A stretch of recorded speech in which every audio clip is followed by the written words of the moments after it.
in the primordial world deep within the North Sea. From the silence of the North Sea that had known no sound for ages, a heart-wrenching wail suddenly echoed forth. Why must it be Kunpeng? After that miserable shriek, Chen Kun gradually accepted the reality. He had never imagined that the great transmigration endeavor would befall his own shoulders. He had just graduated, searching everywhere for a job. After much difficulty, a company finally agreed to recruit him. But on the way there he encountered a runaway 100-ton truck. He came into intimate collision with the 100-ton truck, tracing a graceful arc through the air. Then darkness took his vision. A flash of white light, and upon opening his eyes he discovered he had become Kunpeng. Chen Kun felt deep despair over this. If Honghuang was the #1 unlucky soul of the primordial world, then Kunpeng was undoubtedly the poorest. No companion spirit treasure, no opportunities, no friends. A product of nothing at all. Among the many innate divine demons of the primordial world, Kunpeng was perhaps the most pitiful. Any other innate sacred being would possess at least one spirit treasure accompanying their birth. Taiching Saints post-heaven merit treasure, the heaven and earth, Honghuang exquisite pagoda, Dijuan's supreme grade, innate spirit treasure, the river diagram, and Luo script, Tai's innate supreme treasure, the chaos bell. The most outrageous was Mingyi, who possessed 3 supreme grade innate spirit treasures, one of the 4 great lotus platforms, the 12-petaled karmic fire red lotus, and the twin swords Abi and Yuan 2, which slay without karmic consequence. Even those others who lacked a companion treasure would later obtain one through opportunity. Yet Kunpeng's sole spirit treasure from beginning to end was the Demon Master Palace, refined from his own cave dwelling. As for luck, Kunpeng's fate was even more unbearable to behold. In the Purple Cloud Palace he had clearly secured a cushion through his swift speed, yet was forcibly driven away from it. Afterward he retreated from the world to cultivate in seclusion at the North Sea. But then Dijuan and Tai forced him to join the Demon Clan's heavenly court. After the great battle between the Wu and Demon clans, he had barely seized the river diagram and Luo script. Yet when Fuxi became the human emperor, the treasures were taken back. From then on he cowered in the North Sea, ignored by all. A catastrophic opening indeed. In the current timeline, Hongjuan should soon become a saint. Facing the upcoming Purple Cloud Palace cushion, yielding Yuan Shitianzuan's contempt and Jian and Zhuani's bullying. Just thinking about it gives a headache. A severely disadvantaged game. How is one to turn the tables? Enough. Since I am here, I shall accept it. When the cart reaches the mountain, there will always be a way out. Everything depends on human effort. I refuse to believe I have no solution. Just as Kunpeng racked his brains seeking a strategy to break the deadlock, a crisp voice suddenly rang out. Host detected in depressive state. Major event choice system binding. To Kunpeng's ears, that emotionless virtual sound effect was like music from the heavens. Host detected to be extremely unlucky, with grievances coalescing into form. System auto-binds. Once the host becomes a true powerhouse and grievances vanish, the system will automatically disappear. Binding gift pack now distributed: Chaos Pearl, top-tier spiritual root comprehension and cultivation aptitude, improved 9-turn mystic art. Rewards delivered to the host's primordial spirit. Please accept. After the mechanical voice ceased, Kunpeng immediately felt a mysterious power flowing throughout his entire body. Then the cultivation method of the 9-turn mystic art automatically appeared in his mind. He slowly raised his left hand, and an orb of pure black that exuded an aura of void appeared from his palm. This is truly a timely blessing in the snow. This gift pack could be said to be perfectly suited for Kunpeng. Top-tier aptitude and comprehension would allow him to pull ahead of others when listening to the Tao and cultivating. After all, the original Kunpeng's innate talent, though superior to most beings when compared with the very top few, was at best on par, and possibly even far inferior. After a moment of joy, Kunpeng continued to look at the reward introductions before him. The 9-turn mystic art is a supreme cultivation method created by the great god Pangu. It cultivates both primordial spirit and physical body. The improved version enhances both simultaneously when cultivating the spirit, but when enhancing the body, the spirit cannot advance. The Chaos Pearl, as a Chaos Supreme Treasure, possesses the ability to conceal heavenly secrets and disturb fate. Internally, it can form its own world among many other effects. Special notice: the 9-turn mystic art is the host's exclusive cultivation method. Only the host himself can perfectly cultivate it. Others cannot practice it, and any attempt to forcibly comprehend it requires the host's assistance. Moreover, this 9-turn mystic art has other wonderful uses. As for the specifics, that depends on the host's strength. Please explore them yourself. The spirit treasures rewarded by the system will be auto-refined, sparing the host further effort. Fantastic. Now I have the confidence to turn the tables. With these things, I will absolutely not let those tragedies happen again.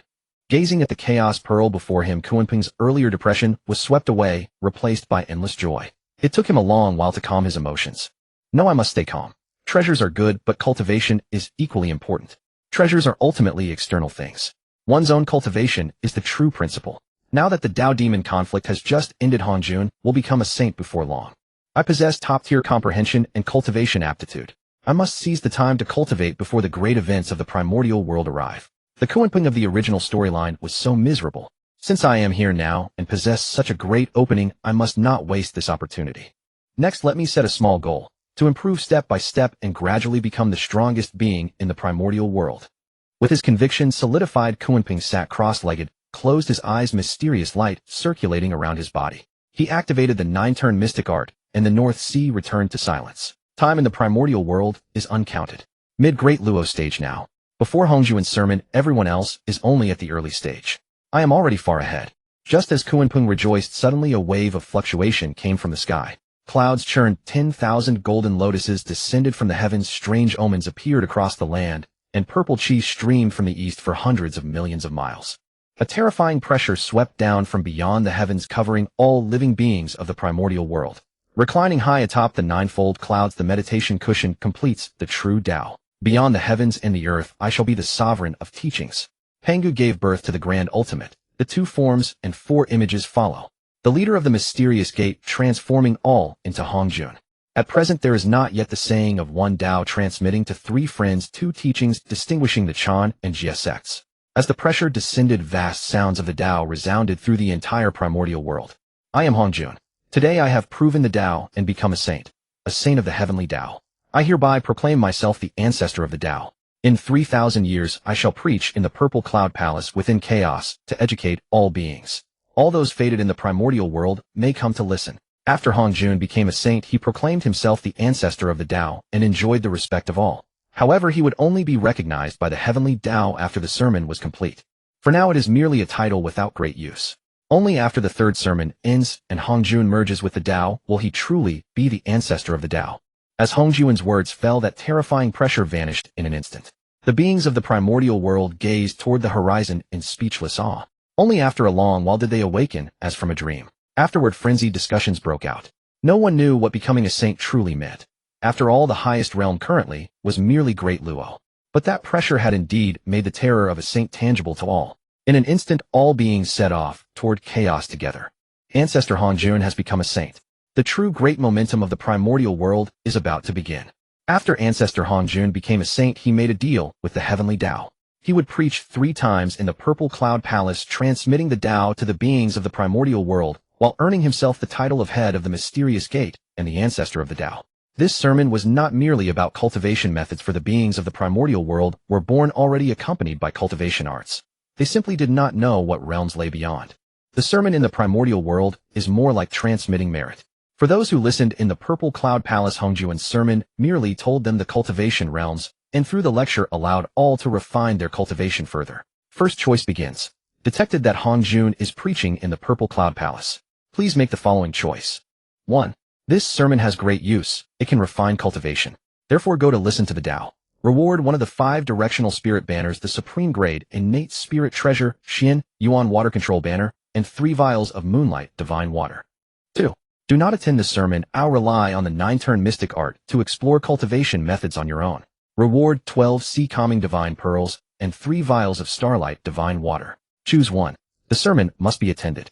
After all, this is not only about listening to the Tao, but also the best way to make connections with the great beings of the primordial world. After all, in the primordial world, one must also speak of human relationships. Congratulations to the host for obtaining the Xian Yuan water control banner and 3 vials of moonlight divine water. Alright, now I should set out. It would be bad to be late. With that, Kunpeng transformed into a sky-covering giant. Peng spread his wings and charged straight toward chaos. The Purple Cloud Palace sermon said it was open to all the fated, but it would be more accurate to say all those with strength could attend. The chaotic turbulence within chaos could not be withstood by anyone below the Tai Golden Immortal stage. Those below Tai who entered chaos without a supreme treasure to protect them would likely be reduced to dust in an instant. But for Kunpeng, this bit of chaotic turbulence was nothing serious. After an unknown length of time, a massive palace suddenly appeared before Kunpeng's eyes. Amidst the surrounding chaos lurked danger, yet around the Purple Cloud Palace auspicious clouds gathered in solemn majesty. Misty purple chi swirled through the air, releasing rays of violet light, while above the main gate the 3 characters, Zi Xiaogong, radiated a faint oppressive pressure. Kunpeng arrived before the grand gate only to find it tightly shut, with not a single soul in sight. He then walked to the entrance and sat cross-legged with his back against the door. It seems I've arrived too early. It's not time yet. The moment his words fell, he saw 3 figures approaching from afar, walking side by side. On the left was a white-haired, white-bearded elder in simple Taoist robes, his face as calm as still water. In the middle was a middle-aged figure in white Taoist robes, his countenance radiating dignified majesty. On the right was a young man in cyan Taoist robes with sword-like brows and starry eyes, his aura commanding and overbearing. That white-haired elder has the heaven and earth Honghuang exquisite pagoda floating above his head. It seems these are the 3 pure ones. The young man on the right saw Kunpeng sitting cross-legged at the gate, stepped away from the other 2, and walked forward with a beaming smile, cupping his hands in greeting. This poor Taoist is Tong Tian. Greetings, fellow Taoist. You've arrived quite early. Greetings, fellow Taoist. This poor Taoist is Kunpeng of the North Sea. Seeing Tong Tian step forward to greet him, Kunpeng rose and returned the courtesy. Are you perhaps Shangqing Tongtian, one of the Pangu 3 pure ones? Indeed. Does the fellow Taoist know of me? The fame of the Pangu 3 pure ones. Who among the myriad beings of the primordial wilderness does not know it? Kunpeng quite liked Tongtian's temperament, so he did not mind flattering him a bit. You flatter me, fellow Taoist. Come, let me introduce you to my 2 elder brothers. As he spoke, Tong Tian led Kunpeng over to Yuanshi, Tianzuan, and Taiching Laozi. This is my eldest brother Taiching Laozi, and my second brother Yuqing Yuanshi. Fellow brothers, this is fellow Taoist Kunpeng. Greetings, fellow Taoists. In response to Kunpeng's greeting, Laozi smiled and nodded at him, while Yuanshi stared fixedly at the gates of the purple cloud palace, utterly unresponsive. Being ignored is within expectations. Good, this gives me ample reason to target him later. Kunpeng suddenly recalled the moonlight divine water he had just obtained from the system. I am not the Kunpeng of before. I have plenty of means. A fellow Taoist Kunpeng, please don't take offense. My second brother simply dislikes conversing with others. Tong Tian had not expected Yuanshi Tianzuan to so thoroughly disregard his own dignity, and he awkwardly tried to smooth things over with an embarrassed expression. Second brother has gone too far. How could he be so lacking in courtesy? No matter. Just now I sensed an overwhelming sword intent on fellow Taoist Tong Tian. Does fellow Taoist Tong Tian primarily cultivate the way of the sword? Indeed. This poor Taoist primarily cultivates the way of the sword. As the 2 chatted, they saw a man and a woman approaching from afar. The leading man stepped forward and bowed. This poor Taoist is Fushi. This is my younger sister Nuwa. Greetings, fellow Taoists. This poor Taoist is Kunpeng Tong Tian. Greetings, fellow Taoist. Kunpeng and Tong Tian returned the courtesy, while Yuanshi and Taiching Laozi had long since stood before the purple cloud palace waiting for the gates to open. After Nuwa and Fushi arrived, powerful cultivators from all directions continued to gather at the gates of the purple cloud palace, one after another. Some had a book of the earth floating above their heads, some suspended an ancient and unadorned great bell. But the most eye-catching was the one standing atop a 12-petaled lotus platform, with 2 flying swords flanking him. Truly wealthy. There were also countless figures Kunpeng had no impression of. Seeing this scene, Kunpeng could not help but recall a saying from later generations. These must be the so-called 3,000 guests of Zixiao. Well, that's not right. 2 are still missing. Those 2 should only arrive after everyone has taken their seats. Just then a mechanical voice rang out once again. Major event detected competing for the meditation cushions. Selection begins now. Option 1, the meditation cushions are useless, there's no need to fight for them. Only by laying low can one live long. Reward 12, sea calming divine pearls. Option 2, the path of cultivation only advances, never retreats. Moreover, the meditation cushions can also help their holder increase cultivation speed, so they must be seized. Reward post-heaven merit supreme treasure, the primordial measuring ruler. Choose 2. This isn't even a choice, it's mandatory. That is the primordial measuring ruler, one of only 2 post-heaven merit supreme treasures. The other is Taiching Laozi's heaven and earth Honghuang exquisite pagoda, one for offense, one for defense. Moreover, the primordial measuring ruler kills without incurring karmic consequence. It is absolutely the finest offensive treasure. Reward delivered. Please check. After receiving the reward, Kunpeng continued to stare intently at the gate. He knew not how long it had been when a thunderous sound rang out. The gates of the purple cloud palace slowly opened, and from within emerged a boy and a girl Taoist child attendant. These should be Hao Yin and Yao Qi, Kunpeng thought to himself. The saint has decreed, please enter the purple cloud palace to hear the Tao. Before the words had fully fallen, before anyone could react, a figure shot forth like lightning, rushing straight into the purple cloud palace. Kunpeng took the lead, transforming into a streak of dark light, the first to enter the great hall. Not good. The 3 pure ones reacted the fastest. Seeing Kunpeng had already entered the hall, they followed closely behind. The siblings Nuwa along with Hongyun also hurriedly followed. The others wore blank expressions of confusion. It's just hearing the Tao. Is there really a need to scramble for first and last? Why the rush? Kunpeng successfully claimed the first meditation cushion, while the 3 pure ones closely followed, and sat on cushions 2, 3, and 4. Fushi helped Nuwa successfully seize the 5th cushion. When he turned back hoping to take the 6th, he found Hongyun had already sat upon it with Xinyuanzi standing behind him. Fushi had no choice but to stand behind Nuwa. Thus the cushions were all claimed. After everyone had taken their seats, the others arrived late. Seeing the 6 figures on the cushions, they finally understood why everyone had fought for first and last. Such a grand palace, yet only 6 cushions. There must be something profound hidden within. Although before the first cushion on a high platform there was another cushion, but anyone with eyes could see it was reserved by the ancestor of the Tao for himself. Who would dare to sit upon it? It could only be said that at this stage most beings of the primordial wilderness were still quite simple and honest. Not a single one thought to fight for it. Though it was also possible they feared that fighting in the Purple Cloud Palace would incur the ancestors' wrath. Not much different from the legends of later generations. Except the first position is now mine. Looking at the crowd on the cushions, Kunpeng thought to himself. According to the original plot, Hongyun would give his seat to Jane, while he himself would be swept off the cushion by Junti with the 7-treasure wonderful tree. This also shows that before the ancestors' arrival one can take action. After all, Hongjun ancestor only gave Jane and Junti cushions to repay his debt to the western lands. Not because he liked these 2 traitors to the Xianmen. Now I am not the Kunpeng of the original plot. Let's see what you Junti are capable of. A moment later 2 streaks of golden light burst into the Purple Cloud Palace. As the light faded, 2 wretched figures were revealed. It was none other than Jane and Junti of the western lands. The 2 were dressed in rags exceptionally wretched. In later generations one might mistake them for beggars coming to beg for food. The 2 scanned the room, and seeing the cushions in the center were already full, exchanged a glance. Junti immediately revealed a face full of bitter suffering. Elder brother, the seats are full. What shall we do? Our western lands are barren.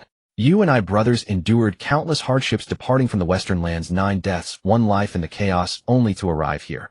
And yet not even a seat. How utterly tragic. Jane also embraced Junti and began wailing. Indeed. Had I known it would be like this, better not to have come. Indeed. Better not to have come. The 2 spoke with snot and tears flowing, and combined with their clothing, they looked exactly like real beggars. At the edge of the crowd, Dongwang Tai watched these 2 comical figures and turned to ask Dijuan. Big brother, are these 2 fellows mentally unsound? They can't actually think that crying will make those 6 give up their seats, can they, eh? Who would give up a seat because of that? Those 6 aren't fools. Just watch the show. Dijuan gazed at the 6 figures on the cushions. They had all exchanged greetings earlier and knew each other's identities. The others all had companions. Only Kunpeng stood alone. But to dare sit in that position, he must have confidence backing him. All the innate sacred beings watched the 2 of them as well. One person who had been standing relatively close to them upon seeing their state quickly retreated several steps to put distance between them, their face written full of disgust. Yet aside from Kunpeng, no one noticed that on the cushions one person showed an expression of unbearable compassion, as if about to stand up at any moment. Seeing that no one paid him any heed, Jane turned his gaze toward the white jade pillars in the hall. If that's the case, then today I shall dash my head against this pillar and die. Saying this, he shoved Junti aside and ran toward the pillar. Everyone wore expressions of utter awkwardness. You're kidding, right? Which innate sacred being would actually die from hitting a pillar? Far too fake. Everyone watched coldly, all thinking to see how he would end this performance. Just as Jane was about to crash into the pillar, a streak of red light suddenly darted out from in front of Xinyuanzi and blocked Jane's path. The unexpected situation left everyone except Kunpeng bewildered. What on earth was happening? Seeing this, all were utterly perplexed. Xinyuanzi gazed at the vacant cushion before him, then at Hongyun, who had already soared away, unable to regain his composure for a long while. Hongyun said, Brother Jane, it's just a cushion. You mustn't harm yourself over this. How about? Before Hongyun could finish, the Jane standing before him had already turned into a golden light and seated himself on Hongyun's cushion. He was so fast that even Hongyun didn't react in time. Thank you, fellow Taoist Hongyun. I will repay this great kindness in the future. Jane thanked Hongyun, then turned around, sat on the cushion, closed his eyes, and remained motionless. Seeing this, Hongyun was also stunned for a moment. After a brief pause, he said, it's nothing. Brother Jane, there's no need to thank me. After saying that, he stepped back to Xinyuanzi's side, lowered his head, and remained silent. Xinyuanzi said, What? I went to all that trouble to help you snatch that cushion, and you just give it away, eh? Are you that generous? If you didn't want it, you could have given it to me. Why give it to him? Are you that close with him? Dongwang Tai turned to look at Dijuan. Big brother, it seems there really are fools. Dijuan was silent. Dijuan really hadn't expected someone to actually give up their seat. He looked at Hongyun, then at Jane, and fell silent. Watching Junti, who was still standing on the ground, eyeing the cushion covetously, Dongwang Tai's eyes darted as he spoke. Big brother, let's make a bet. Let's see if Junti also gets a seat. We'll decide the stakes later. Dijuan looked up at the other 5 on the cushions, and thought to himself. They hadn't paid any attention to Jane just now, which meant they wouldn't give up their seats like Honghuang. So Junie would have to fight for one. The three pure ones were united, so that was impossible. Nuwa had Fushi by her side, so forcefully taking a seat wouldn't be easy. Only this Kunpeng. Well, as long as he didn't give up his seat voluntarily, I could help him then. After all, I had been planning to establish the Yao clan and dominate the wilderness. Creating a good connection with him and having him join would be beneficial. Besides, I could also trick Tai. He didn't say I couldn't help. I couldn't lose. Now I just needed to think about what conditions to propose after winning. After all, even brothers settle accounts clearly. Alright, I bet he won't get a seat. Juenti saw that Jane already had a seat. He glanced at the remaining 5, then walked over to Kunpeng. Fellow Taoist, the western lands are barren. It was not easy for me to come to Zhixiao Palace. Could you kindly give up your seat? You said earlier that if you had no seat you would leave. Is that true? Kunpeng pretended to be reluctant, playing with the white jade vase he had just taken out as he asked. Juenti, seeing Kunpeng's reluctant expression, thought there was a chance and put on a pitiful look again. Alas, of course it's true.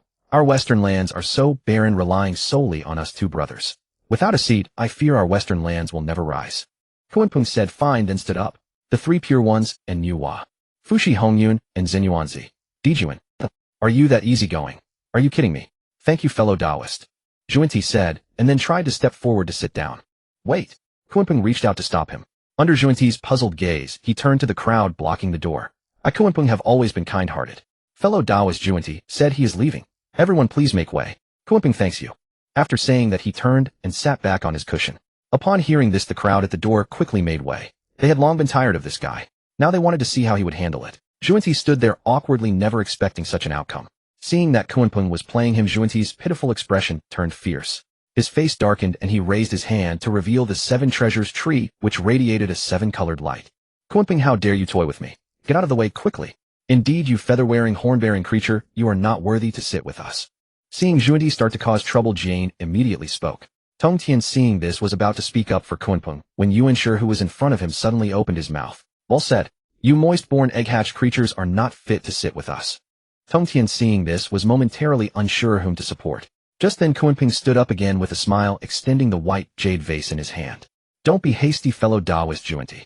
I have a gift for you. Then he swung his right hand and splashed the entire bottle of moonlight divine water on Juenti's face. Juenti never expected Kunpeng to dare attack him in this situation, so he was not well prepared. The pain of his soul being corroded made him scream like a pig being slaughtered. Ignoring his dignity, he fell to the ground and started rolling. What kind of thing dares to provoke me? Would I wait for you to make the first move? Following the principle of striking first, Kunpeng gave Juenti no chance to prepare, directly using the moonlight divine water to win in one blow. The erosion of the moonlight divine water was not something a mere Deluo golden immortal could withstand. Juenti's heart-wrenching cries echoed through Zhixiao Palace, and the 7 treasures tree was cast aside. Moonlight divine water, what a great opportunity. Laozi couldn't help but sigh as he looked at the bottle in Kunpeng's hand. Kunpeng's sudden attack also stunned the crowd. Taking advantage of their distraction, Kunpeng instantly released his mid-stage Deluo cultivation. In his left hand appeared the Mystic Origin Water Control banner, gathering the northern dark water energy, and a cold light shot towards Jane. Jane's mind was on the fallen Juenti, so he didn't notice Kunpeng. He was struck off the cushion without any defense. Although the 5 direction banners were defensive treasures, that didn't mean they couldn't attack. As treasures that could control the 5 elements, they could naturally mobilize the power of the 5 elements for offense. Moreover, Kunpeng had comprehended the law of water upon his birth. Using the law of water to drive the Mystic Origin Water Control banner was like adding wings to a tiger. People like you who are shameless and resort to cunning and violence are the ones unworthy to sit with us. Fellow Taoist Honghuang, such despicable people do not deserve pity. Return to your seat. Xinyuanzi, seeing this, quickly grabbed Honghuang and pressed him back onto the cushion. Honghuang, don't waste Kunpeng's good intentions. Thank you, fellow Taoist Kunpeng. Honghuang had a kind heart, but he was not truly foolish. He knew right from wrong. After seeing Jane sit down before he finished speaking, he realized he had been tricked. But since things had come to this, it was not easy to say anything more. Now that someone was helping him, he naturally accepted gladly. He thanked Kunpeng and quickly sat down. As soon as Jane stood up, he saw Honghuang and Xinyuanzi looking at him with unfriendly expressions. Xinyuanzi even raised the earth book, his body emanating a mysterious yellow earth aura, releasing the weight of the earth, as if ready to fight at the slightest provocation. Kunpeng walked over to Juenti with a smile, picked up the 7 treasures tree, and stored it into his soul. It's a fine treasure. This treasure is fated to be with me, so I'll take it. Thank you, fellow Taoist Juenti. After saying that, he turned and walked to Yuanshi Tianzuan's side, looking down at him. Fellow Taoist, you ensure every blade of grass, every tree, every living being in the wilderness is transformed from the great god Pangu. How can there be any distinction between high and low? There are many feather-wearing and horn-bearing people in this hall. Where does your remark place the people here, and where does it place the great god Pangu? Are you insulting the great god Pangu and insulting all the beings of the wilderness? Fellow Taoist, Kunpeng speaks wisely.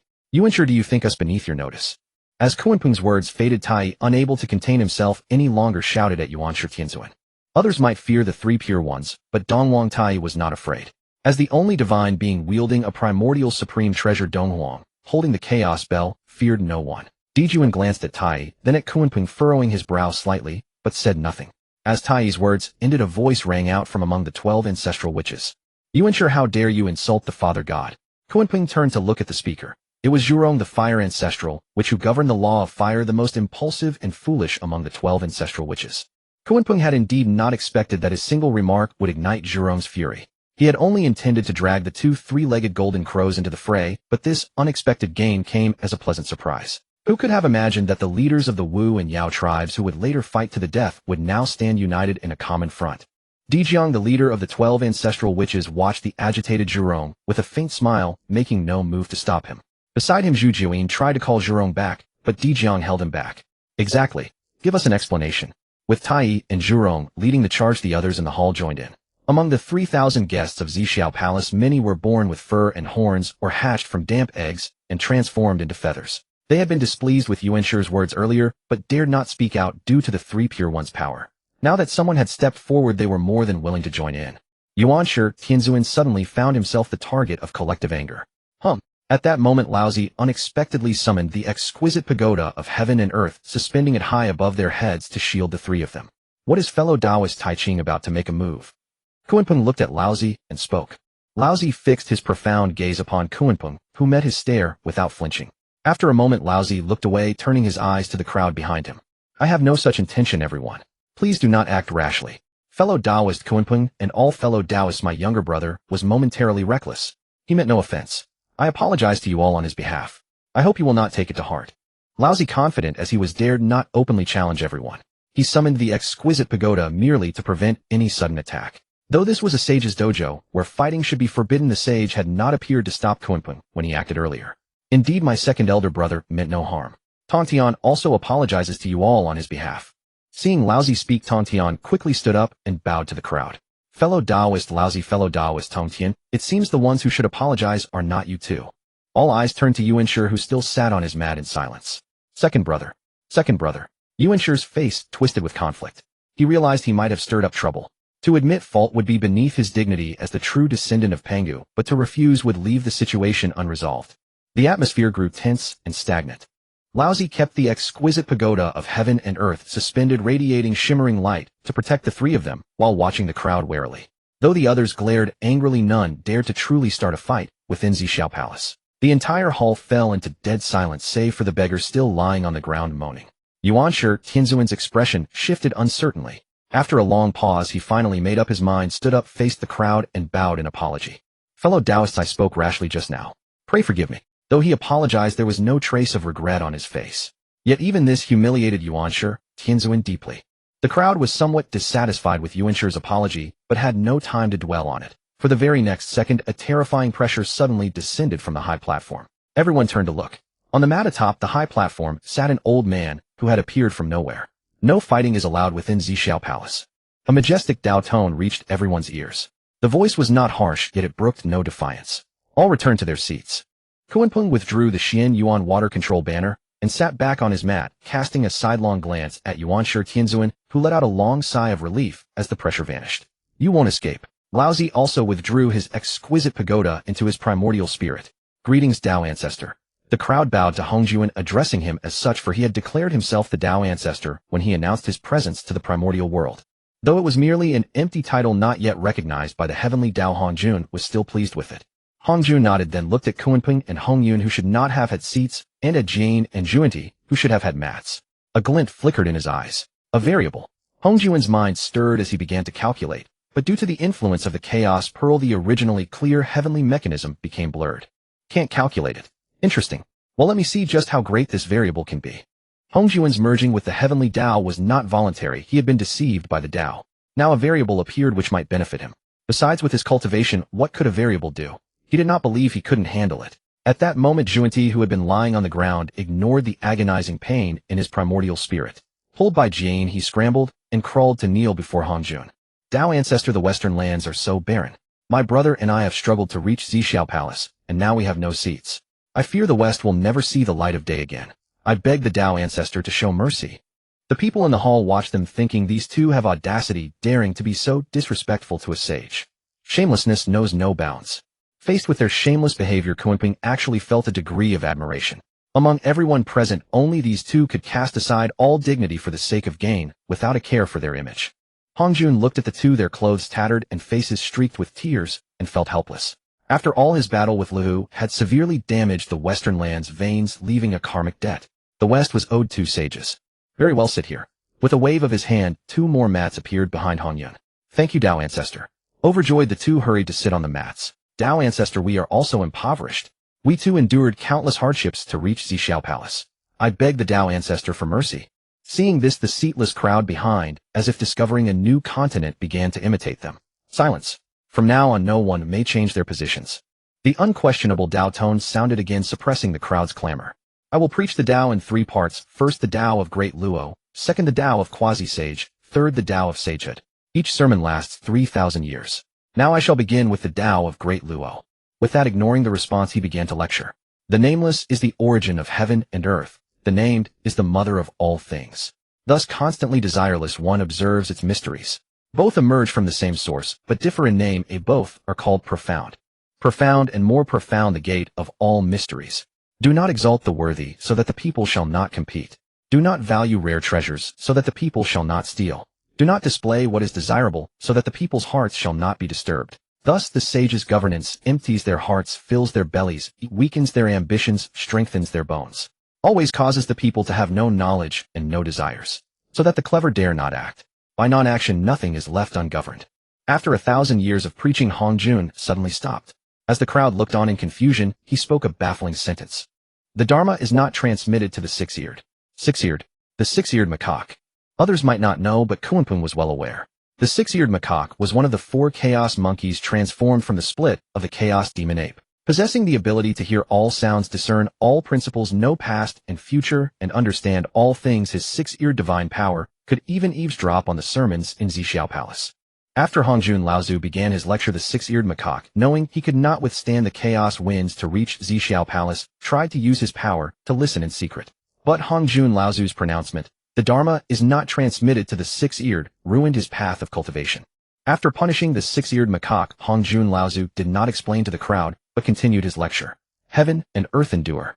The reason heaven and earth can be long and enduring is that they do not live for themselves, thus they can live long. Therefore the sage puts himself last, and yet comes first. He puts himself outside, and yet endures. Is it not because he is selfless? Thus he can achieve his own self. All were immersed in the lecture, listening with rapt fascination.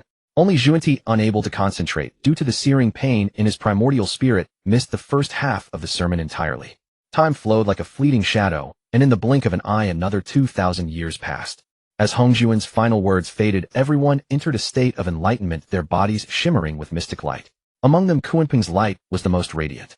With the blessing of supreme comprehension, he had reached the late great Luo stage, and the 3 flowers atop his head manifested, blooming with 12 petals. 12-petal flowers bloom. In the Honghuang, to advance to Daluo, one must gather 3 flowers at the crown and direct 5 qi to the origin. Once the phantom shadows of 3 flowers initially form, one may advance to Tai Golden Immortal. Then during the Tai realm, one cultivates the 5 qi within the chest. Only when 5 qi direct to the origin can one reach Daluo. After ascending to Daluo, the 3 flowers will fully manifest. The 3 flowers are the human flower, the earth flower, and the heavenly flower, corresponding to Jing Qi and Shun respectively. The 5 qi correspond to the innate 5 elements: heart as fire, liver as wood, spleen as earth, lungs as metal, and kidneys as water. However, the rank of the 3 flowers at the crown only becomes visible in the late stages of Daluo. The rank of the 3 flowers determines whether one's cultivation can advance further in the future. Peng Kuan gazed at his 3 flowers upon his crown, deeply satisfied. After all, throughout the entire Honghuang, no one had 12-petaled flowers blooming. Even the mighty 3 pure ones possessed only 9-petaled flowers. This meant his innate talent surpassed all beings in Honghuang. The commotion of Peng Kuen's 3 flowers gathering at his crown naturally drew everyone's attention. 12-petal flowers. Peng Kuen actually possesses such innate endowment. Witnessing Peng Kuen's extraordinary talent, Jian and Juanti nearly ground their teeth to dust. Creatures of fur and horns born from dampness and eggs. How dare they possess such gifts? Yuanshi Tianzuan maintained his look of disdain. Meanwhile, Dijun fixed his gaze intently upon Peng Kuen's retreating figure, his determination to recruit him growing ever firmer. Could this variable be him? Rather intriguing. Perhaps he may aid this poor Taoist in the future. Let us see how far he can develop. Peng Kuen's manifestation of 3 flowers this time also naturally attracted Hongjuan's attention.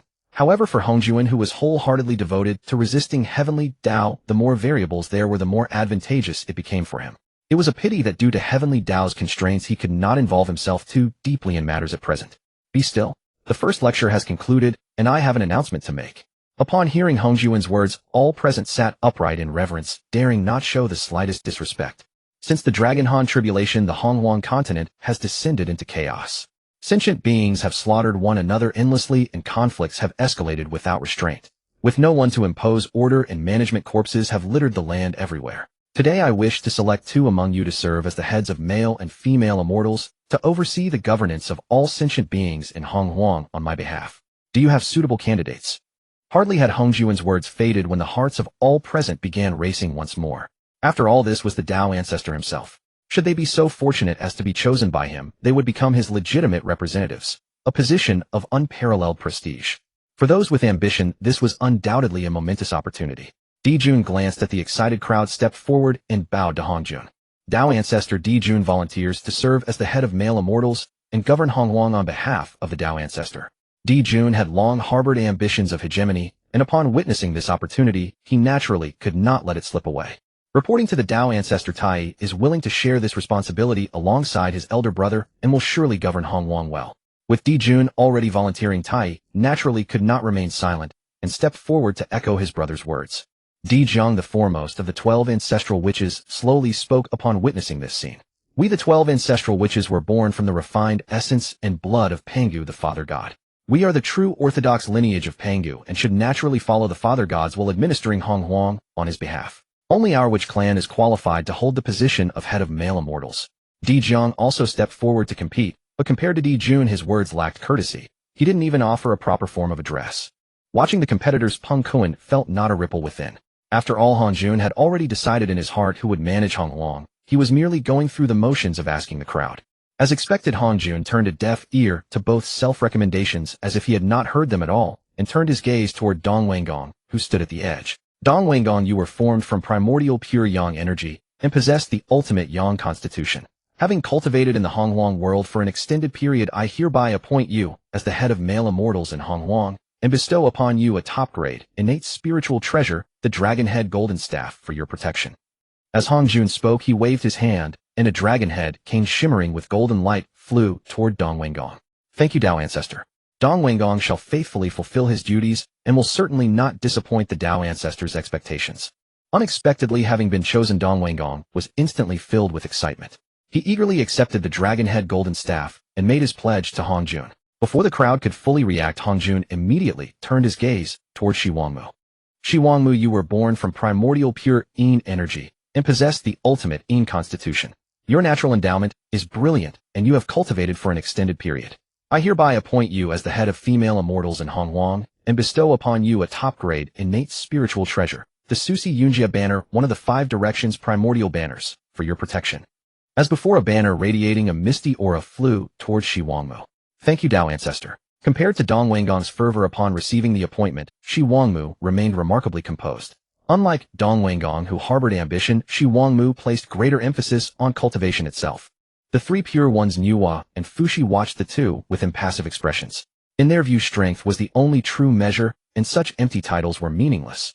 Tai wore an expression of disdain, while Di Jun and Di Jiang harbored hostility toward the two within their hearts, though neither dared unleash it within Zixiao Palace. Peng Kuen watched the two and felt a touch of sorrow for them. He alone knew that their positions were merely the first step arranged by Heavenly Tao to guide the sentient beings of Honghuang to slaughter one another.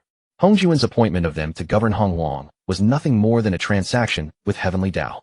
To put it plainly, the two of them were merely pawns selected by Heavenly Tao. That said, as for this Susi Yunjia banner, Peng Kuan was rather covetous. The Western Susi Yunjia banner commanded the Gung metal energy of the West. It was a supreme defensive treasure. When unfurled, a mysterious aura would spread, illuminating heaven and earth, driving away all evils and rendering the bearer immune to 10,000 spells. Furthermore, it could unite with the southern Lidi Yingguang banner, the eastern Qinglian Baos banner, the northern Xianyuan Kongshui banner, and the central Wuji Xinhuang banner, all 5 sacred banners, to deploy the primordial 5 elements grand formation. The primordial 5 elements grand formation could draw upon the primal 5 elements energy of the entire Honghuang, making its defense unmatched. Currently, the northern Xianyuan Kongshui banner was in his hands. The other 3 should still be with Patriarch Hanjun or at the artifact distribution cliff. Perhaps he could devise a plan. Just as Peng Kuan was pondering the 5 directions spiritual banners, 2 pairs of eyes were fixed upon him. Jane and Juanti cared nothing for the positions of male or female immortal leaders. They only stared fiercely at Peng Kuan, vowing within their hearts to take revenge. Especially Juanti, who had not only suffered direct erosion from the moonlight divine water damaging his primordial spirit, but had also lost the 7 treasures wondrous tree. He now harbored deep hatred toward Peng Kuan. Peng Kuan disregarded Jane and Juanti's glare. They were merely defeated subordinates. He still had 2 bottles of moonlight divine water, and if they wanted it, he would not mind bestowing some upon them. Peng Kuan instead shifted his gaze toward the Patriarch of Mingyi, who had always lacked any presence. He seemed uninterested in worldly affairs, as though all things had nothing to do with him, remaining virtually invisible from beginning to end.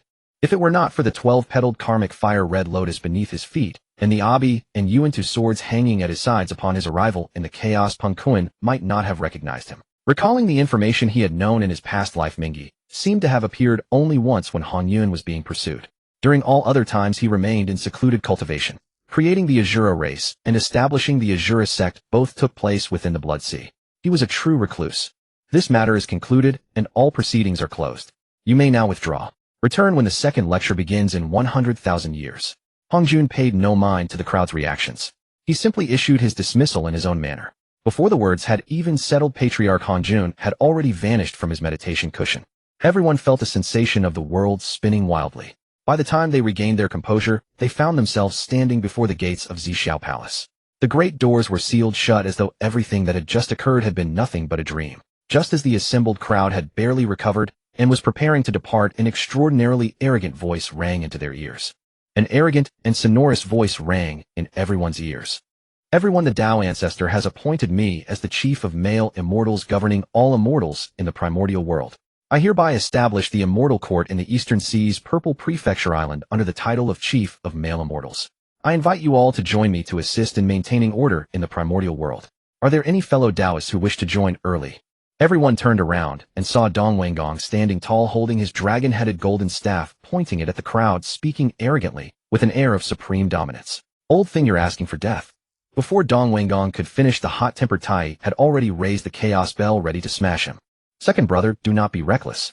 Dijuan quickly reached out to stop Tai. Brother, why are you stopping me? Let me teach him a lesson.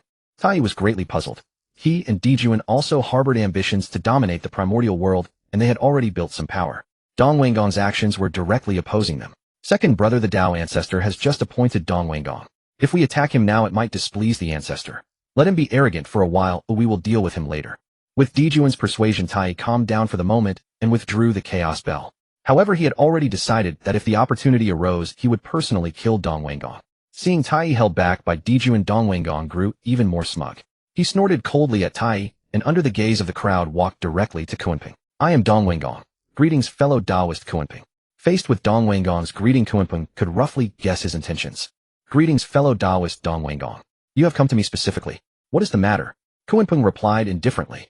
Fellow Taoist Kunpeng, your magical powers are vast, and I admire you greatly. I have been appointed by the Tao Ancestor as the chief of male immortals, and wish to invite you to join the immortal court I have established. Together we can strive for supremacy, maintain the order of the primordial world, and govern all its beings. After you join the immortal court, you will be second only to me. What do you think? Dong Wenggong stated his intentions directly. From what had transpired in the Ziwei Palace, he had discerned Kunpeng's strength and character. Kunpeng had already fallen out with the 3 pure ones and the 2 Westerners. Though he was powerful and protected by a spiritual treasure, even a lone hero cannot withstand many foes. Inside the hall he had supporters, who outside the Ziwei Palace no one would help him. Now that he himself was the chief of male immortals, Kunpeng might join him for self-preservation. He could also use Kunpeng's strength to subdue others. Thank you for your kind offer, fellow Taoist. I wish only to cultivate in seclusion and have no intention of joining any faction. Please seek someone else. Kunpeng naturally refused without a second thought, seeing through Dong Weigong's calculations. Join the immortal court? Absolutely not. Second only to you. I wouldn't be willing even if I were above you. Kunpeng knew very well that Dong Weigong's ultimate fate was extremely tragic. Now that the Tao ancestor had just appointed him as the chief of male immortals, he was already eagerly recruiting, completely lacking the wisdom to bide his time. If it weren't in front of the Tao ancestor's gate, and if Dijuan hadn't stopped Tai, Kunpeng felt that Dong Weigong would have been smashed to death by Tai's chaos bell. So reckless with no one to restrain him. Such talk of domination was laughable. Are you certain, fellow Taoist? You have already offended the 3 pure ones and the 2 Westerners during this sermon. Join the immortal court, and I will grant you my protection. Otherwise I fear you cannot contend with them. Dong Weigong clearly hadn't expected Kunpeng's refusal. His tone immediately changed, displeasure evident on his face, and his self-designation shifted from I to this sovereign. Do not trouble yourself, fellow Taoist. I have my own ways to deal with this. You should worry about your own affairs. If Dijuan hadn't stopped Tai, could you have defeated him? Immortal court protection. First of all, I am not afraid of them. Even if I needed help, you Dong Weigong lacked the strength to provide it. I am the chief of male immortals, personally appointed by the Tao ancestor. Would I fear a brute like him? Since you have made up your mind, I take my leave. In his current state of exhilaration, Dong Weigong looked down on everyone. After speaking, he ignored Kunpeng and turned to approach others. Tai and Dijuan watched Dong Weigong walk away, exchanging glances. Brother, it seems he failed. Naturally, a figure like Kunpeng would never submit to someone like Dong Weigong. Nevertheless, many were willing to join Dong Weigong due to his status as the Tao ancestor's appointed chief. After gathering a group of followers, Dong Weigong led them straight to the primordial purple prefecture island. What a fool! Kunpeng sneered inwardly as he watched Dong Weigong's retreating figure. This was a classic case of ambition exceeding one's fate. Did he truly believe this title of chief of male immortals was a blessing? Calling others brutes, what about himself? He completely failed to realize that without sufficient strength this title would bring disaster. Did he truly think Hongjun Laozu would protect him? Moreover, when Hongjun Laozu appointed Dong Weigong as the chief of male immortals, he never sanctioned domination. If he had only gathered a group and devoted himself to cultivation after receiving the title, he might have saved his life. While Kunpeng was pondering, Hongyun and Xinyuanzi approached him. Thank you for your assistance in the hall earlier, fellow Taoist Kunpeng. Hongyun is deeply grateful. Fellow Taoist Hongyun, you need not be so polite. Your benevolent heart is truly rare, but you must discern who is worthy of your help and who is not. You are right, fellow Taoist. I will remember your words. Not far from their conversation, Zhuanti was still staring fixedly at Kunpeng. Brother, what should we do? Zhuanti still wore his bitter expression. Originally, he and Jane had planned to approach Kunpeng to demand the 7 treasures tree, but seeing Dong Weigong approach, they decided to wait. Just as Dong Weigong left before they could act, Hongyun and the other arrived, leaving them uncertain of what to do. Junior brother, it seems we cannot rush this. We need to plan carefully. Hongyun and Xinyuanzi are not weak, and we have offended them in the Ziwei Palace. Your primordial spirit has not yet recovered. The 2 of us are no match for them. Let us return to the west first to heal your wounds. We will discuss the matter of the treasure later. Jane advised Zhuanti earnestly, and without waiting for a reply, he pulled Zhuanti and headed straight for the west. Oh, they're leaving just like that. I truly overestimated them. Kunpeng had noticed them earlier and expected a confrontation, but they left directly, apparently intimidated by the presence of Hongyun and the others. However, even without Hongyun and Xinyuanzi, he was not afraid of those 2 impoverished Westerners, especially since one of them was still injured. Kunpeng glanced at them briefly, and then paid no further attention, continuing his conversation with Hongyun and Xinyuanzi. Before long, Dijuan and Tai also approached. Dijuan, thank you for your assistance in the Ziwei Palace, fellow Taoist Kunpeng. Dijuan hereby expresses his gratitude to fellow Taoist Kunpeng. Faced with Dijuan's unexpected words, Kunpeng wore a puzzled expression, baffled. What matter does fellow Taoist Dijuan speak of? Why must you thank me? Just now, fellow Taoist Kunpeng risked enmity with the 3 pure ones for the sake of all beings in the primordial world. As one of those beings, Dijuan deeply admires this, and thus extends his thanks to you. For the sake of all beings in the primordial world, am I truly so great? Did he come specifically to flatter me? Kunpeng gazed thoughtfully at Dijuan. His falling out with Yuanshi Tianzuan in the Purple Firmament Palace had been solely for revenge, with a secondary intention to stir public outrage and borrow the momentum of the crowd. Yet now Dijuan claimed he had acted for the masses. He had clearly used others to help himself, but in Dijuan's mouth it became a sacrifice for others. Was this not worthy of the future lord of the heavenly court? Eloquent and adept at winning hearts. Fellow Taoist Dijuan, you flatter me. I have long heard that Yuanshi looks down upon all beings of the primordial world, and I have harbored discontent with him for some time. There is no need for such courtesy. Since there is no loss if you praise me, I shall accept it. Kunpeng was happy to receive Dijun's flattery and reciprocated in kind. Moreover, fellow Taoist Tai E also helped me rebuke that detestable Yuanshi, so I must thank fellow Taoist Tai E as well. Fellow Taoist Kunpeng, you are too kind. Tai E also understood what his elder brother intended. He was not lacking in intellect. Dijun has long admired you, fellow Taoist, and wishes to invite you to the Sunstar for a discussion of the Tao. Would fellow Taoist Kunpeng be willing? Dijun cut straight to the chase, extending an olive branch. Fellow Taoist, your sincere invitation is most welcome. However, I have pressing matters to attend to at present. I shall pay you a visit another day. Even without Dijun's invitation, Kunpeng had intended to visit the Sunstar to witness the Solar True Fire and the Fusang Divine Tree, one of the 10 top-grade innate spiritual roots. But for now, Kunpeng wanted to go to the Eastern Sea to find the 3 Isles of Penglai and relocate his dojo. The Northern Sea was too desolate, hardly a place fit for habitation. Very well, then I shall await your esteemed arrival on the Sunstar. With that, Dijun and Tai E transformed into a rainbow light using the Golden Crow transformation art, departing the chaos. The others also left the chaos one after another. Fellow Taoists, let us also take our leave. Seeing Dijun depart, Kunpeng said to Hongyun and the others. With that, Kunpeng transformed into a streak of light breaking through the chaotic gales and heading straight for the primordial continent. Hongyun also turned into a red light, with Zhenyuan Zi following closely behind. As soon as they entered the primordial world, Hongyun suddenly stopped. Kunpeng and Zhenyuan Zi also came to his side. Elder brother Hongyun, what is the matter? Asked Zhenyuan Zi. I suddenly sense a destined opportunity emerging seemingly in the direction of Buzhou Mountain. Hongyun frowned, looking toward Mount Buzhou. Mount Buzhou, the gourd vine.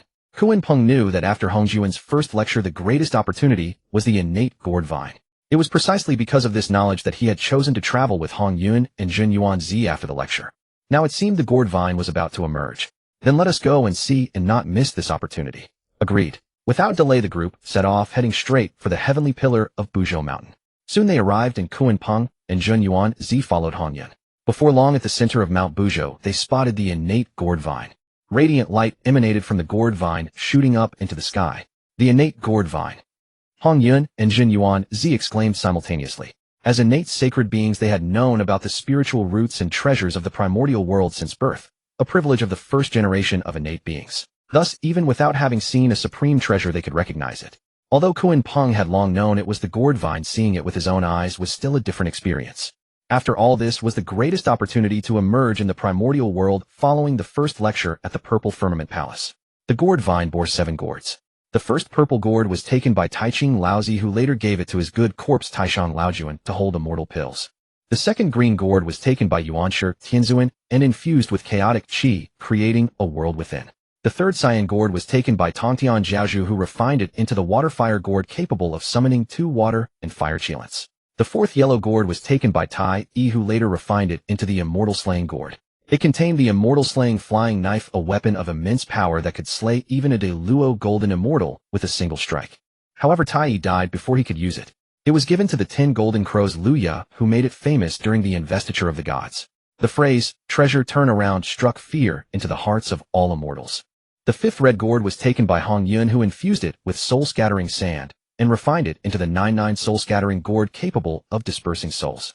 It was strange that a kind-hearted man like Hongyun would forge such a sinister artifact. The sixth orange gourd was taken by Nuwa, who later refined it into the demon summoning gourd. The demon summoning banner within could command all demons and monsters under heaven.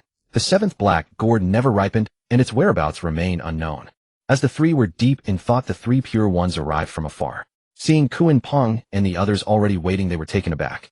Yuanshi glared fiercely at Kunpeng. Fellow Taoist Kunpeng, if you need assistance, feel free to speak to us, Zhenyuan Zi said, noticing Yuanshi's hostility. I would like to see if the arrogant Yuanshi Tianzuan dares to break my earth book. Zhenyuan Zi's earth book was connected to all the earth veins of the primordial world.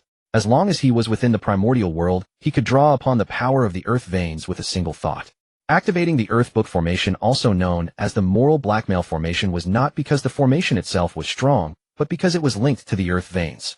Every attack on the formation would damage the veins. If the formation were broken, the consequences would be catastrophic. Such karmic retribution no one could bear. In the original story, if Hongyun hadn't courted death by leaving Wuzhuang Temple alone, even Dijun's Zhoutian star array would have been futile. Fellow Taoist Kunpeng, do not fear them. Brother Jin Yuan and I will stand by you. Hong Yun, being a kind-hearted soul, remembered that Kunpeng had helped him in the Purple Firmament Palace and felt he should repay the favor. Moreover, since Zhen Yuanzi had spoken, he could not remain indifferent. Many thanks to both fellow Taoists. Kunpeng was delighted. He was naturally happy to have help, though even without them he believed he could hold his own against the three. In the primordial world, an unwritten rule held that the three pure ones were invincible when united, but that was only after they attained sainthood. At this stage, the three pure ones were not that powerful.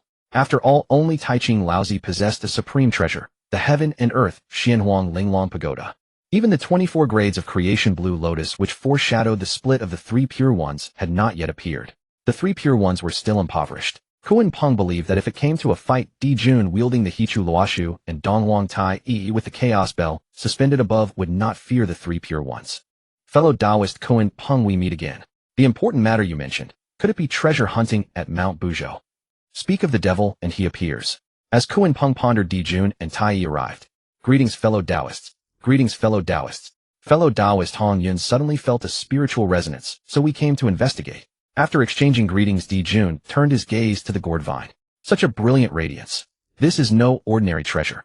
Once the 7 gourds ripen, they will likely become 7 top-grade, innate spiritual treasures. As they spoke, Fuxi and Nuwa also arrived at Mount Buzhou, standing to one side. Kunpeng surveyed the scene. Present were 3 factions, the 3 pure ones Nuwa and Fuxi and his own group of 5, Kunpeng, Hong Yun, Jin Yuan, Di Jun, and Tai Yi. Everyone was here, and with 5 on his side the advantage was his. Just then a mechanical voice sounded again. Major event detected, innate gourd vine. Begin selection. 1. All gourds have owners, take none. Reward title, goody 2 shoes. 2. Take all, leave none. Reward a strand of chaotic gang chi. 3. Since you have already offended the 3 pure ones, take the 3 gourds belonging to them and give Yuanshi a thorough beating. Reward 2 is 0 merit points. Choose 3. What kind of title is goody 2 shoes? I'm not Hong Yun. Chaotic gang chi is useless, but merit is a fine thing. After receiving the reward, Kunpeng turned his attention back to the gourd vine. The radiance from the vine began to converge, and the surrounding innate spiritual energy was rapidly absorbed. 1, 2, 3. Except for the 7th gourd, which had not ripened due to insufficient nourishment, the other 6 all emitted the aura unique to top-grade innate spiritual treasures. All eyes were fixed on the gourd vine with burning desire. Suddenly a voice cut through the silence. Yuanshi stepped forward, speaking first. Of the 7 gourds, we the 3 pure ones of Pango want 3. As Yuanshi finished, he stepped forward to pluck them. But after just 2 steps, a blue light, filled with killing intent, shot toward him, knocking him back. The unexpected blow caught Yuanshi Tianzuan completely off guard, forcing him to cough up blood as he stumbled backward several steps. Kunpeng, what do you think you're doing?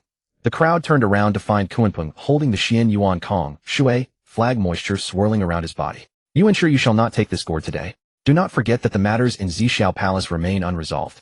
Not only will you fail to take the gourd, but you shall remain here as well. Kunpeng glared at Yuanshi with fierce eyes. Having already made enemies of them, he had nothing left to lose. He had never been one to swallow his pride. Come then, let me witness the strength of the Pangu 3 purities you claim to possess. Speaking thus, Kunpeng exerted his full power, channeling the Xian Yuan Kong Shui flag with his late Daluo cultivation. Countless water dragons materialized from thin air, circling around him before charging toward Yuanshi with devastating force. Kunpeng's sudden attack had taken everyone by surprise. Yuanshi hastily recited sacred mantras, summoning several golden lotuses before him and calling upon the divine light of the 3 purities for protection. The golden lotuses shattered instantly upon encountering the water dragons. Just as the dragons were about to strike Yuanshi Tianzuan, a towering pagoda appeared above his head, radiating boundless merit and blocking all the water dragons in their tracks. Fellow Taoist Kunpeng, let us settle this with words. Please hold your attack. Laozi channeled his magical energy, fully activating the heaven and earth mystic yellow exquisite pagoda to shield Yuanshi. However, it was clear that the effort was taking a considerable toll on him. Excellent. Let me then experience the power of this post-heaven merit supreme treasure firsthand. Kunpeng gathered another series of towering water columns and sent them crashing directly into the pagoda. Although the heaven and earth mystic yellow exquisite pagoda possessed unparalleled defense, the gap in spiritual power between the mid-Daluo and late Daluo stages could not be so easily bridged. Kunpeng's full power strike slammed into the exquisite pagoda, sending violent tremors rippling outward. The pagoda shook precariously left and right, with dark yellow energy spilling from its cracks as though it might collapse at any moment. Laozi struggled to maintain his full magical exertion, barely holding on. Fellow Taoist Kunpeng, we 3 relinquish our claim to this gourd. I implore you to show mercy and spare my second brother this once. Laozi turned to glance at Kunpeng, then surveyed the others. Xinyuanzi stood behind Kunpeng with an air of detached amusement, quietly watching the drama unfold. If fellow Taoist Kunpeng has not spoken, it means there is no need for me to intervene. Hongyun, ever the peacemaker, gazed worriedly at Yuanshi Tianzuan ahead, desperately pondering how to mediate the situation. In contrast, Tai had already stepped forward to stand beside Kunpeng, raising the chaos bell high in his right hand before turning to meet Kunpeng's gaze. It was as if he were signaling to Kunpeng that should the need arise, he would shatter the wretched pagoda without hesitation. Behind Tai, Dijuan observed the scene with cold detachment, showing no intention of speaking. Niwa and Fushi stood off to one side, peacefully observing the entire spectacle as quiet bystanders. Seeing this development, a heavy dread settled within Laozi's heart. It was evident that the current situation could not be resolved without paying a price. Since Kunpeng was the central figure, his wrath needed to be appeased first. After a brief internal struggle, Laozi turned his gaze back to Kunpeng and spoke slowly. Fellow Taoist Kunpeng, we are willing to swear a heavenly Tao oath, owing you a debt of karma. Should you ever have any requests in the future, we shall fulfill them with all our strength. We hereby apologize to fellow Taoist Kunpeng. We beg you to show mercy to Yuanshi on this occasion. This was the best solution he could conceive. The simplest way to quell someone's anger was through apology and recompense, but he had nothing else to offer. Surely he could not surrender the heaven and earth mystic yellow exquisite pagoda to Kunpeng. He possessed only this one post, heaven merits supreme treasure. If he gave it away, his travels through the Honghuang would become even more perilous. Moreover, he simply could not bear to part with it. After much deliberation, he was forced to promise a karmic debt. In the Honghuang, karma was an extraordinarily formidable force. Once this karmic promise was made, Kunpeng could demand anything from them. Should they fail to fulfill it, the heavenly Tao would exact punishment, rendering their cultivation forever stagnant. Only upon death, when the soul perished and form and spirit were utterly destroyed, would the oath dissipate. This was precisely why the two sages of the West later sought Hongyun's demise. If Hongyun were to live, they would be indebted to him with a monumental karmic obligation for the rest of their existence. A most troubling predicament. However, should the person involved in the karma perish, the karmic bond would naturally dissolve. Kunpeng paid no heed to Laozi's words. After casting a sidelong glance at him, he returned his gaze to Yuanshi Tianzuan. Yuanshi Tianzuan still wore an expression of conflict, his gaze moving complexly among the assembled. Second brother, why do you not hurry and apologize to fellow Taoist Kunpeng? Laozi called out to Yuanshi Tianzuan with a look of exasperation, feeling a trace of resentment toward him. You are the one who started this trouble, yet you cannot resolve it. Now that I am trying to smooth things over, you remain obstinately unmoving. Hongyun, standing behind Kunpeng, witnessed this scene. A flicker of compassion touched the corners of his eyes, and once again his peacemaking nature surfaced. Fellow Taoist Kunpeng, since Yuan. Before Hongyun could finish his sentence, Xinyuanzi grabbed his wrist and shook his head firmly. Seeing his friend's grave expression, Hongyun swallowed the words he had been about to speak. He looked at the solemn Xinyuanzi, then at Kunpeng, who still had his back turned to them, and with a quiet sigh fell silent. Dijuan and Tai cast a glance at Hongyun, exchanging a meaningful look between themselves, though neither spoke. Kunpeng took no notice of Hongyun's words, his gaze remaining fixed upon Yuanshi Tianzuan. Second brother, under these circumstances you must set aside your pride. Tongtian also urgently urged Yuanshi. In truth, given Tongtian's temperament, he would never so readily submit to anyone. After all, he was the fearsome figure who had dared to face 4 opponents alone during the investiture of the Gods' War. But in this instance, it was his own second brother who had erred first. Yuanshi looked at his 2 brothers, then at Kunpeng and the others glaring at him from across, and finally raised his eyes to the pagoda from which dark yellow energy continued to spill forth. The last trace of stubbornness in his eyes finally faded. Steeling his resolve, he let out a heavy sigh and turned toward Kunpeng. Fellow Taoist Kunpeng, my rash behavior and indiscreet words in Zixiao Palace were entirely my fault. The words I spoke earlier were merely born of momentary impulse. Yuanshi here extends his apologies to fellow Taoist Kunpeng and to all present esteemed Taoists. I pray you do not hold this against me. Having spoken these words, Yuanshi paused, briefly glancing at Laozi and Tongtian standing nearby, before continuing. We are willing to swear a heavenly Tao oath here, acknowledging a debt of karma to fellow Taoist Kunpeng. In the days to come, whatever fellow Taoist Kunpeng may request, we shall fulfill it all, without exception or refusal. With these words spoken, Yuanshi Tianzuan seemed to have exhausted his entire being, bowing his head like a deflated balloon. Yet a flicker of hatred flashing at the corner of his eye revealed his unwillingness to accept this humiliation. The humiliation of today I shall surely avenge in the days to come. Kunpeng of course noticed this subtle change in Yuanshi's expression, but it did not matter. If Yuanshi were truly sincere in his apology, he would no longer be Yuanshi Tianzuan. He had never expected to extract a truly heartfelt apology. The objective of this encounter was merely to dampen his arrogance and sow discord among the 3 purities. Any gain would suffice. A little gain would suffice for one, must be lenient when possible. After all, if pushed too far, Hongjuan Patriarch would intervene to mediate, and then nothing would be gained. The three pure ones as Hongjuan's future direct disciples were all blessed with immense fortune. Minor skirmishes could be overlooked, but if their lives were threatened, Hongjuan Patriarch would surely act. Kunpeng was confident that with his current strength he could easily overpower all beings in the primordial world, even the three pure ones combined. However, he still dared not provoke Hongjuan Patriarch. Very well, since Taoist Yuanshi has acknowledged his mistake, let us proceed, as Taoist Taiching suggested. With that, Kunpeng flipped his hand, withdrew the Xian Yuan Kong Shui banner, and the surrounding mist dissipated. Seeing this, Tai also withdrew the chaos bell, his expression full of disappointment. As the matter was finally resolved, Laozi let out a long sigh of relief, then quickly retracted the Linglong Pagoda back into his primordial spirit. If Kunpeng had disagreed, he truly wouldn't have known how to mediate. The three stood together and simultaneously swore an oath to the heavens. We, the three pure ones, hereby swear a heavenly Tao oath before the heavens today, promising Kunpeng Taoist a karmic debt. Should Kunpeng Taoist require our aid in the future, we shall do our utmost to fulfill it. If we break this oath, may our forms and spirits be annihilated. Let the heavenly Tao bear witness. As they finished speaking, a thunderous roar echoed across the sky, and a ripple in the void appeared and vanished in an instant. This was the heavenly Tao's response acknowledging the oath. Well, since the matter is resolved, the three Taoists may take their leave. Taoist Laozi, Taoist Tongtian, this conflict was not meant to target you two. It was purely because Yuanshi went too far. If he does not sincerely repent, he may invite even greater calamities in the future. Do not presume to act arbitrarily under the banner of being Panga's true descendants. After all, you are not the only ones who claim that lineage. Within this very Buzhou mountain alone, there are 12. You ensure ask yourself, can you defeat the 12 ancestral witches of Buzhou mountain? Before leaving, Kunpeng had to needle Yuanshi, Tianzuan, and sow discord among them. After all, the three pure ones were destined to split eventually, and he was merely going along with the current. Yuanshi Tianzuan glared at Kunpeng upon hearing his taunt, his face alternating between pale and purple. Fight the 12 ancestral witches.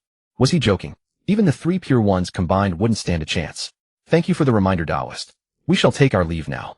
Seeing Yuanshi Tianzuan's indignation, Laozi feared he might stir up more trouble.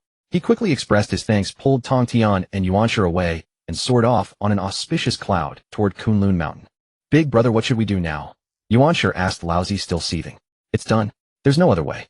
Second brother, remember this lesson. Your arrogance must change. Are we just supposed to swallow this? Yuanshi Tianzuan remained defiant. What else do you want? If you were strong enough, would I need to clean up your mess? If Tongtian and I hadn't been here today, would you have even made it back? Instead of dwelling on this, think about how to handle the karmic debt Kunpeng might call in. The heavenly Tao oath is no joke. Seeing that Yuanshi Tianzuan still wasn't listening, Laozi frowned in displeasure. Leaving aside Kunpeng, can you even defeat Tai, who wields the chaos bell? If you can't bear it, then go ahead. Turn back to Buzhou Mountain and seek revenge against Kunpeng. I won't stop you. Laozi was growing impatient with Yuanshi Tianzuan. As the eldest brother, it was his duty to protect his brothers, even if it meant suffering a loss. But his brother's lack of gratitude was infuriating. This whole mess was your doing. Tongtian and I were only trying to help you. I haven't even blamed you yet, you still have complaints. Forgive me, big brother. I was rash again. You are right. Seeing that his elder brother was truly angry, Yuanshi Tianzuan realized he had overstepped. He quickly apologized and fell silent. All right, you are gravely injured. Returning to Kunlun Mountain to recover is the priority. Temper your nature, and we'll discuss other matters later. I will help you with whatever comes. Seeing Yuanshi Tianzuan silent, Laozi felt his words had been too harsh. After all, as the eldest brother, he should be more considerate of his younger brother. Yes, second brother. Big brother is right. You really need to curb your attitude. Besides, Kunpeng Taoist didn't provoke you at first.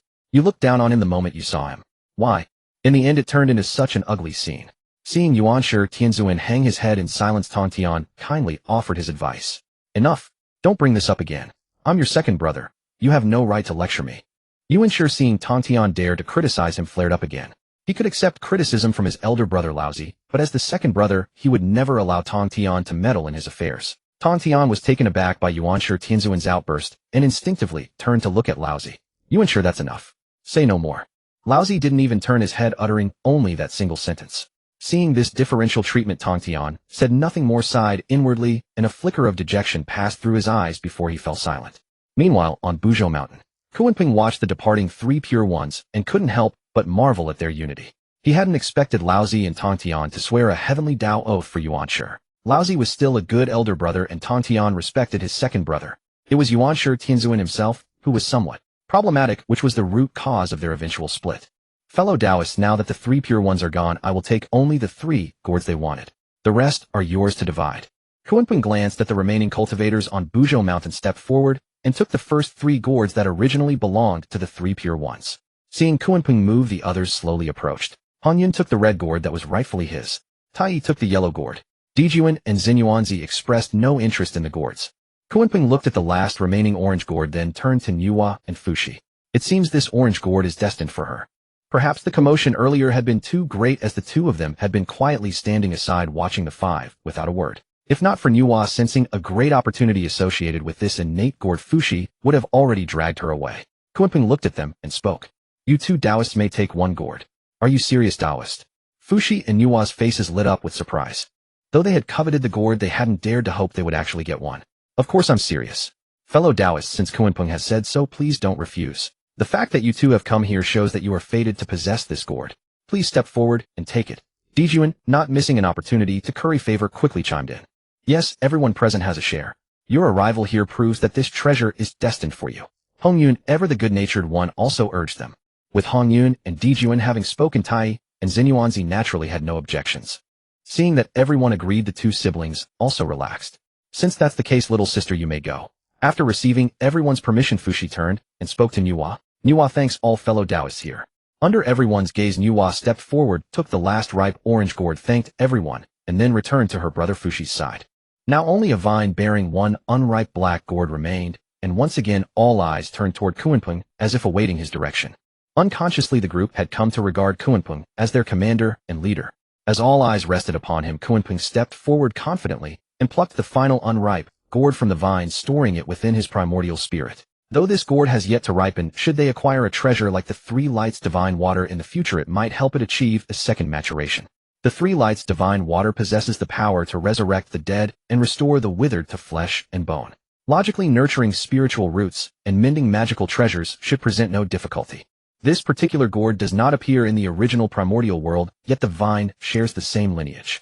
As the final member of 7 gourds, it may harbor abilities beyond expectation. After removing the gourd, Kunpeng also extracted the vine with his hand. While the vine itself holds limited value, it will become the instrument of human creation, a supreme treasure destined to forge mankind. Creating humans ranks as the greatest virtue in the primordial world following Hongjuan's union with the Tao. This was an opportunity he must seize. Just as the group assumed their treasure hunt would conclude, Kunpeng suddenly began digging downward. Dijun and the others were taken aback. Having already harvested the gourd vine, what could possibly remain? All present watched Kunpeng in silence, uncertainty clouding their thoughts. Soon Kunpeng emerged from beneath the earth with a strange soil, its surface wreathed in the laws governing life's creation, while radiating the profound essence of the earth itself. The 9 heavens breathing earth. Upon catching sight of the soil, astonishment swept through the gathered crowd. Breathing earth, that endlessly self-renewing soil. Though they came from different backgrounds, all present were among the mighty powers of the primordial world, possessing at least this measure of discernment. Reading the triumphant gleam in Kunpeng's eyes, each person harbored the same unspoken question. Had the fellow Taoist Kunpeng known from the start that the 9 heavens breathing earth lay hidden beneath the gourd vine? Despite their curiosity, none voiced the question aloud. Even the closest of bonds could not justify prying into another's fortune, especially when their acquaintance was still quite recent. Unlike the others, whose astonishment ran only on the surface, Nuwa's luminous eyes trembled slightly, her pupils constricting as her primordial spirit sent ripples of awareness through her being. Her gaze locked onto the 9 heavens breathing earth in Kunpeng's grasp. An intuitive knowing surged within her that this held significance she could not yet comprehend, but would soon understand. Fushi, standing beside her, caught sight of his sister's expression and fixed his attention on the breathing earth in Kunpeng's hands. Pensive and absorbed, he drew upon his innate divine power to perform secret calculations beneath the surface. Fushi couldn't fathom its purpose, but Kunpeng knew exactly. This was the breathing earth destined to create humanity in ages to come. Paying no heed to the watching eyes around him, Kunpeng's focus remained fixed on the supreme treasure in his hands, absorbing the boundless creative energy pulsing from within. It seems I may yet take part in the primordial world's greatest act of merit. He turned his head to regard Nuwa, who had been staring intently at the breathing earth he held. I should claim my share of the merit in creating humanity. As for actually performing the act himself, Kunpeng acknowledged he lacked the ability. He possessed no mastery over the laws of creation. This was Nuwa's domain alone. Within the primordial world, only she could fashion perfect humans. The path to sagehood was uniquely hers beyond any other's capacity to replicate. Mingyi had once attempted to emulate Nuwa, hoping to achieve enlightenment through the creation of humanity. Yet the Azura race he fashioned stood as something neither fully this nor that. Though the heavenly way did grant it recognition, the merits accrued fell short of what was needed to attain sagehood. After securing the 9 heavens breathing earth within his primordial spirit, Kunpeng returned to Dijun and the others. Your companion Kunpeng's extraordinary fortune is truly enviable. Dijun gazed at Kunpeng with visible envy, unable to stop praising him. They were both born celestial spirits of the same era, yet Kunpeng surpassed him in both cultivation and magical treasures. No wonder envy burned so fiercely. Kunpeng met Dijun's envy with a gentle smile. After all, as a transmigrator, extraordinary fortune was simply part of his lot. It would be unfair to himself otherwise. With the matter settled, Fushi stepped forward. I owe you all my gratitude for today. The affairs are concluded, and my sister and I shall return to Fengqi Mountain. This great kindness will not be forgotten. I shall repay each of you in due time. Farewell, fellow Taoists. After all these few had given his sister a gourd and gratitude was owed. Saying farewell to the group, Fushi led Nuwa away. Fellow Taoist Kunpeng, my second brother, and I shall return to the Star of the Great Sun. When your affairs are concluded, Dijun awaits your visit at the Star of the Great Sun with great respect. As Dijun and Taiyi departed, only Kunpeng and Hongyun remained upon Mount Buzhou. Hongyun gazed at Kunpeng, his thoughts churning within, and after a moment's hesitation he spoke. Fellow Taoist Kunpeng, regarding what happened earlier, this poor Taoist. There's no need for explanation, fellow Taoist Hongyun. I understand well that you possess a kind heart and cannot bear to see others suffer. I will not hold the previous incident against you. Kunpeng understood what Hongyun wished to say, though he had never voiced it. While he held no real grievance, he chose to offer some counsel nonetheless. Yet you must learn to distinguish whom it is worth helping and whom it is not. Take the cases of Jane and Juanti in Zishao Palace, or the Yuan Shi Tianzun just now. None of these warrant your compassion. Consider this: had Xinyuanzi not intervened to stop you just now, what would I have done upon hearing those words? How could I have responded? Your single sentence would have placed this poor Taoist in an impossible position. Though he bore no ill will, certain things still needed to be said. A kind heart is not wrong, but displaying it indiscriminately is. Urging others to show mercy toward enemies compounds the error, especially when those enemies are one's own benefactors. Fellow Taoist Kunpeng speaks truly. Red Cloud's temperament must change. Xinyuanzi agreed entirely, having offered similar counsel to this friend countless times, though always met with deaf ears. Thank you for your guidance, fellow Taoist Kunpeng. Hongyun will remember this well. Good. While Hongyun claimed to have taken the words to heart, Kunpeng doubted he would alter so easily, and in truth whatever came next had little bearing on him anymore. Since all is understood, then Hongyun and I shall return to the 5-palm pavilion. Farewell for now, fellow Taoist Kunpeng. After bidding Kunpeng farewell, the two mounted auspicious clouds and flew toward the 5-palm pavilion. Though Hongyun possessed his own fire cloud palace, he preferred spending his spare time at Xinyuanzi's establishment. Their bond was remarkable, closer than brothers despite not sharing blood. During the clash between Dijun and Taiyi over the primordial purple chi, had Hongyun not insisted on leaving the 5-palm pavilion, that would have sealed his fate. Given their bond, Xinyuanzi would have shattered the Earth scripture formation and destroyed every ley line across the primordial world rather than let harm come to him. As each companion departed, Kunpeng found himself alone upon Mount Buzhou. The primordial world demands strength above all else, and that is the advantage of possessing such power. Gazing at the desolate peak where his companions had been, Kunpeng felt a quiet sigh escape him. This was the weight of true strength. Without it, the original Kunpeng would have been utterly ignored. This was the primordial world, a realm where power dictated all. With sufficient strength, everyone became your ally. Without it, contempt and hostility followed. Had Kunpeng been naive, he might have mistaken Dijun and Taiyi for benevolent figures. After reflecting on this reality, he turned his gaze toward the Eastern Sea. It is time to visit the Eastern Sea and test my luck. Perhaps I shall encounter the legendary First Immortal Isle. The 3 isles of Penglai are Penglai Fangzhong and Yingzhou. In the original worldview, it seemed that Dong Wanggong had discovered them and established a celestial court upon them, but since he now resides on Zifuzhou, it proves that the 3 Immortal Isles remain untouched by anyone. It is worth noting that Zifuzhou is also in the Eastern Sea. Dong Wanggong likely wandered the Eastern Sea and stumbled upon the 3 Immortal Isles by chance. Each of the 3 isles, Penglai Fangzhong and Yingzhou, is a supreme celestial blessed land containing unparalleled fortune within, with countless treasures and spiritual roots. To leave such a peerless treasure land unclaimed would be a waste of this journey through the primordial world. Places like the Northern Sea have nothing to offer. They are utterly unfit for habitation. How the original Kunpeng managed to dwell there remains a mystery. With this thought, Kunpeng cast a luck-enhancing spell, transforming his body into a streak of light and heading straight for the Eastern Sea. Above the Eastern Sea, The primordial heaven and earth were vast beyond measure, and the time required to travel between any two places was incalculable. Kunpeng drifted across the eastern sea for countless days and nights, yet found nothing. The primordial world was divided into 4 seas, and the eastern sea was the largest of them, boundless and filled with countless islands.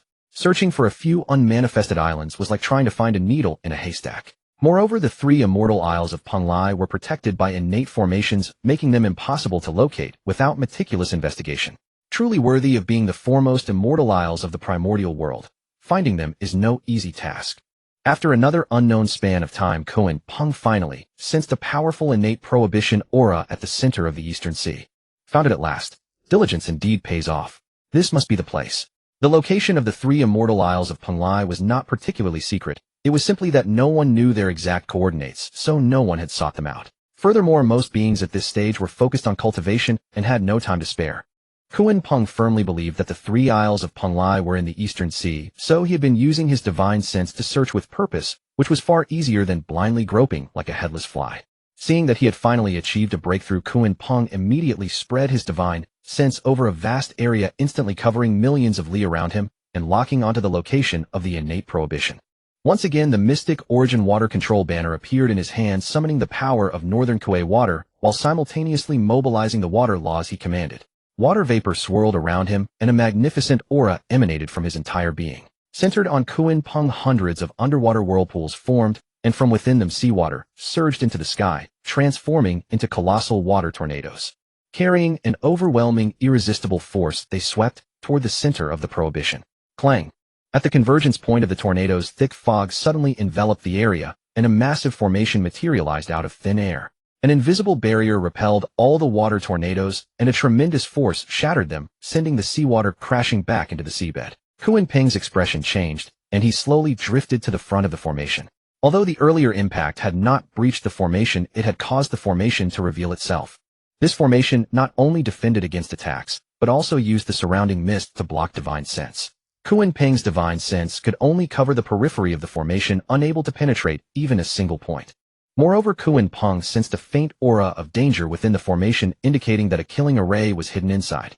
Fortunately, the formation was masterless, otherwise with his current strength Kunpeng would not dare to contend with it. What a formidable innate formation.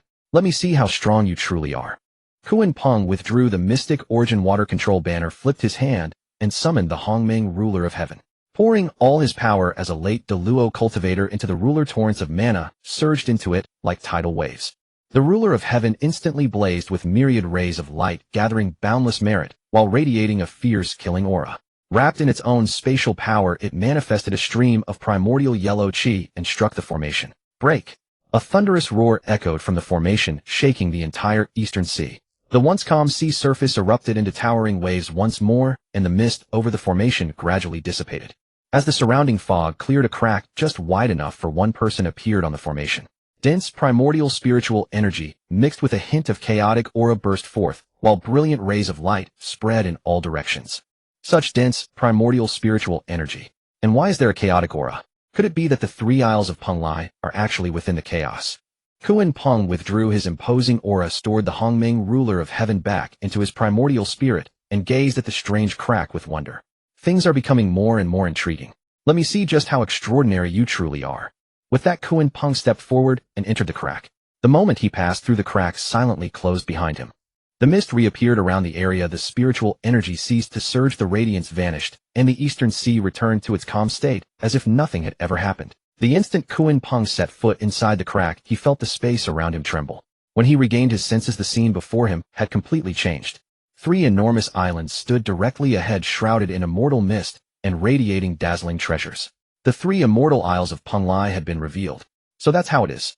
Previously, Kunpeng had always believed that the 3 isles of Penglai were islands in the eastern sea, but now he realized this was not the case. The reason no one could find the 3 immortal isles before they emerged on their own in the original story was that they were never in the eastern sea, or rather not in the primordial world at all. They existed in a separate small world.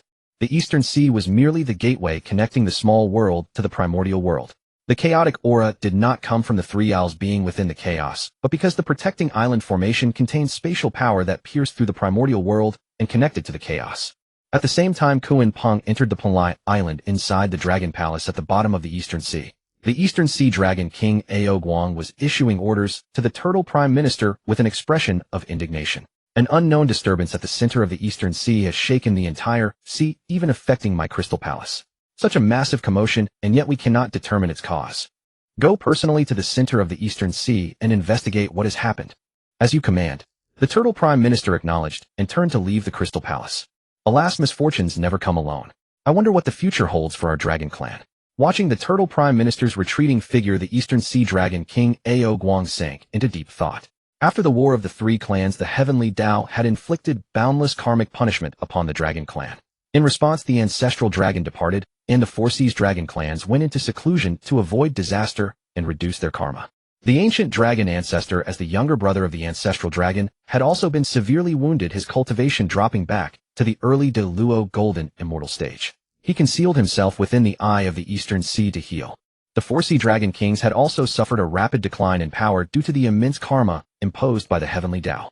Honghuang, as the Dragon King of the Eastern Sea, the foremost among the Four Seas, worried constantly about the future of the Dragon Clan. As Honghuang lamented, he turned his gaze toward the depths of the sea. Now the ancient dragon ancestor's wounds remain unhealed, his power not yet restored. My four brothers have all declined in strength, and the Dragon Clan is restless within. Under these circumstances, how long will it take to restore the Dragon Clan's former supreme glory at its peak? Just as Honghuang dispatched the Turtle Prime Minister to investigate the center of the Eastern Sea within Penglai Fairy Island, Kunpeng was also aware of the spatial rift's closure, but he paid it no heed. The moment Kunpeng set foot on Penglai Fairy Island, he was astounded by the sight before him. Even as a time traveler, he knew the three immortal islands were brimming with treasures and spiritual roots. Yet witnessing it firsthand, he realized his imagination had fallen short. Poverty had truly limited his vision. What a peerless treasure land! Kunpeng exclaimed in awe. If these innate spiritual roots were placed in the primordial wilderness, they would drive countless primordial beings to madness. No wonder Dongwangong's power expanded so rapidly after acquiring the three immortal islands. With such treasures, it was impossible not to grow strong. What a pity! Now they all belong to him. Without the treasures of the three immortal islands, Dongwangong would likely meet his end much sooner. If Dongwangong ever learned of this, he would become Kunpeng's sworn enemy. He decided, for the sake of this fortune, if Dongwangong ever crossed him, he would spare his life. While mentally mocking Dongwangong, Kunpeng reveled in the dense primordial spiritual energy. Bursting with excitement, he wandered through the countless innate spiritual roots, strolling leisurely toward the center of Penglai Island. There in the island's center lay a pool hundreds of meters in diameter, filled with tricolored water formed by the three lights divine water. An entire pool of three lights divine water. Hovering above the pool was a pristine white lotus, exuding an aura of purification with 12 petals. Surrounding it were 9 9-petal white lotuses and countless 6-petal ones. A 12-grade world purifying white lotus. 3 lights divine water. And so many 9-petal white lotuses. This is a true fortune. Kunpeng's calm heart suddenly stirred, his excitement unmistakable. Although he had guessed that these 2 items might exist on Penglai Island. After all, in the novels of his past life, they were standard for time travelers. Seeing them with his own eyes was a different matter entirely. For each of these 2 treasures was an unparalleled supreme artifact. The 12-grade world purifying white lotus. One of the 4 great lotus thrones, and the only one whose whereabouts were unknown in the primordial wilderness. When unfolded, it emanated a purifying aura that cleansed all defilement, the bane of all negative forces. Seated upon it, one could calm the mind and purify the spirit. Moreover, the 12-grade world purifying white lotus was a supreme defensive treasure. Seated upon it, one was inherently invincible. It could also be used to suppress the fate of a sect or race when establishing a religion or founding a clan. The 3 lights divine water needed no further introduction. Sunlight divine water dissolved flesh, blood, sinews, and bones. Moonlight divine water corroded the primordial spirit and soul. Starlight divine water devoured true spirit and consciousness. Each taken alone was an ultimate poison. Yet when combined, they became the foremost healing treasure of the primordial wilderness. It could dispel all poisons, heal all injuries, and even revive the dead, restore flesh to bones, mend the primordial spirit, and bring back life. No matter how severe the injury, a single drop of 3 lights divine water could heal any ordinary being. And here was an entire pool. It was precisely the life aura emitted by the 3 lights divine water that had nurtured so many white lotuses. During the War of Investiture, Yuanshi Tianzuan had obtained only a few drops of 3 lights divine water, which he bestowed upon Cihong Doran, one of the 12 golden immortals, who kept it in a pure vase. This illustrated the rarity of 3 lights divine water. Yet now he had effortlessly acquired an entire pool. Truly, heaven aids me. My fortune is indeed profound. Kunpeng laughed heartily. I can use the aura of the 12th-grade world-purifying White Lotus to stabilize my cultivation. Since the spatial rift had sealed, no one else could enter the island. Borrowing the White Lotus to enhance his strength would also prepare him for entering the other two islands in case of danger. Without hesitation, Kunpeng leaped onto the White Lotus, sat cross-legged, and activated the 9 Revolutions mystic art. Vast primordial spiritual energy surged into his body. Several hundred years passed in the blink of an eye. Now I should refine these gains. Kunpeng began to refine the 12th-grade world-purifying White Lotus with his divine power. He also took out the 7 treasures wonderful tree seized from Zhuanti, casually erased the will Zhuanti had left within it, and commenced its refinement. Meanwhile, in the western primordial wilderness on Mount Sumeru, Zhuanti, who had just recovered from the aftereffects of his primordial spirit damage, screamed again, violently spitting out a mouthful of blood. Then, as if struck by a heavy blow, he crashed heavily to the ground. Such a violent reaction startled Jane, who hurried over to support him, asking with concern, "Junior brother, what happened?" "Senior brother, the primordial spirit imprint I left on the 7 treasures wonderful tree has been erased. The 7 treasures wonderful tree is gone. That Kunpeng has gone too far. Senior brother, what can we do?" Zhuanti, with a bitter expression, lamented to Jane. Once an innate spiritual treasure was refined, the owner would infuse a strand of their primordial spirit into it for easy control. But if that strand was erased, it would inflict a certain degree of damage on the owner. Alas, junior brother, it seems we have truly provoked the wrong person this time. But no matter. Cultivation is the true foundation. Let us focus on training. If the day comes when we attain sainthood, we can seek an explanation from Kunpeng then. Now, due to the moonlight divine water, your cultivation and realm comprehension have fallen too far behind. Magical artifacts are ultimately external. Hastening cultivation is the true path. When the time is right, I will join you in dealing with Kunpeng. With Jane's constant comfort, Zhuanti finally calmed his mind. Senior brother is right. When that time comes, I will make Kunpeng repay 100-fold. The 2 miserable paupers secretly vowed to take revenge. Far away on Penglai Island, Kunpeng was naturally unaware of their thoughts. Even if he knew, he would not care. Unlike the 2 paupers' misery, Kunpeng now on Penglai Island was utterly thrilled. Beyond Penglai Island in the Donghai Sea, Prime Minister Gui had searched the center of the Donghai for an extended period under Aoguang's orders, but ultimately returned empty-handed. Meanwhile, within Penglai Island, the refinement is finally complete. Kunpeng gazed joyfully at the 7 treasures wondrous tree in his hand and the 12-rank pure world White Lotus beneath him. Though not yet fully refined, he could already wield them at will.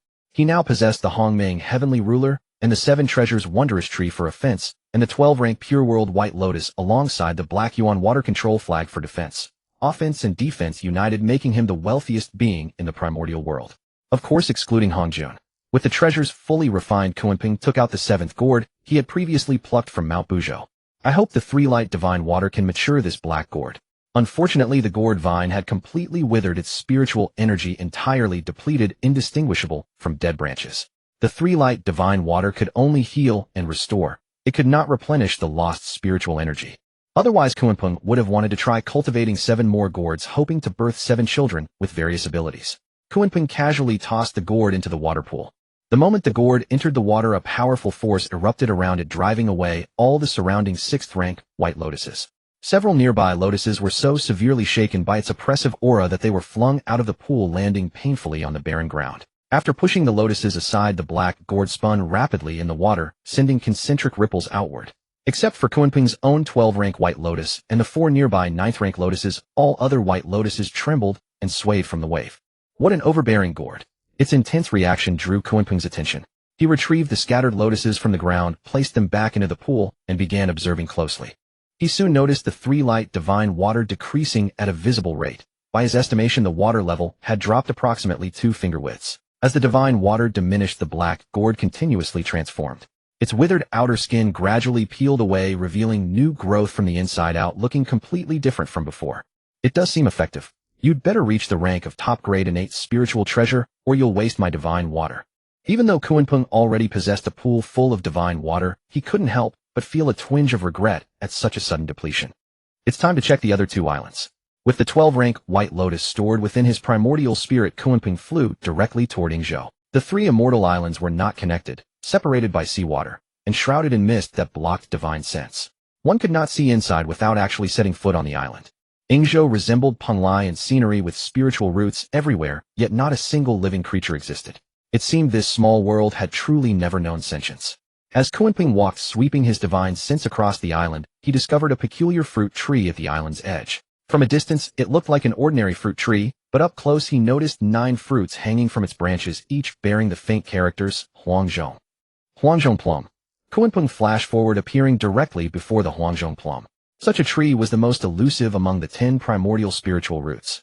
The 10 primordial spiritual roots were bitter bamboo peach of immortality, tree ginseng fruit, tree primordial gourd vine fusong, tree moon laurel bodhi, tree 5-pine banana leaf tree, and Huangzhong plum. The bitter bamboo had likely been refined into the 6 roots pure bamboo by Jane.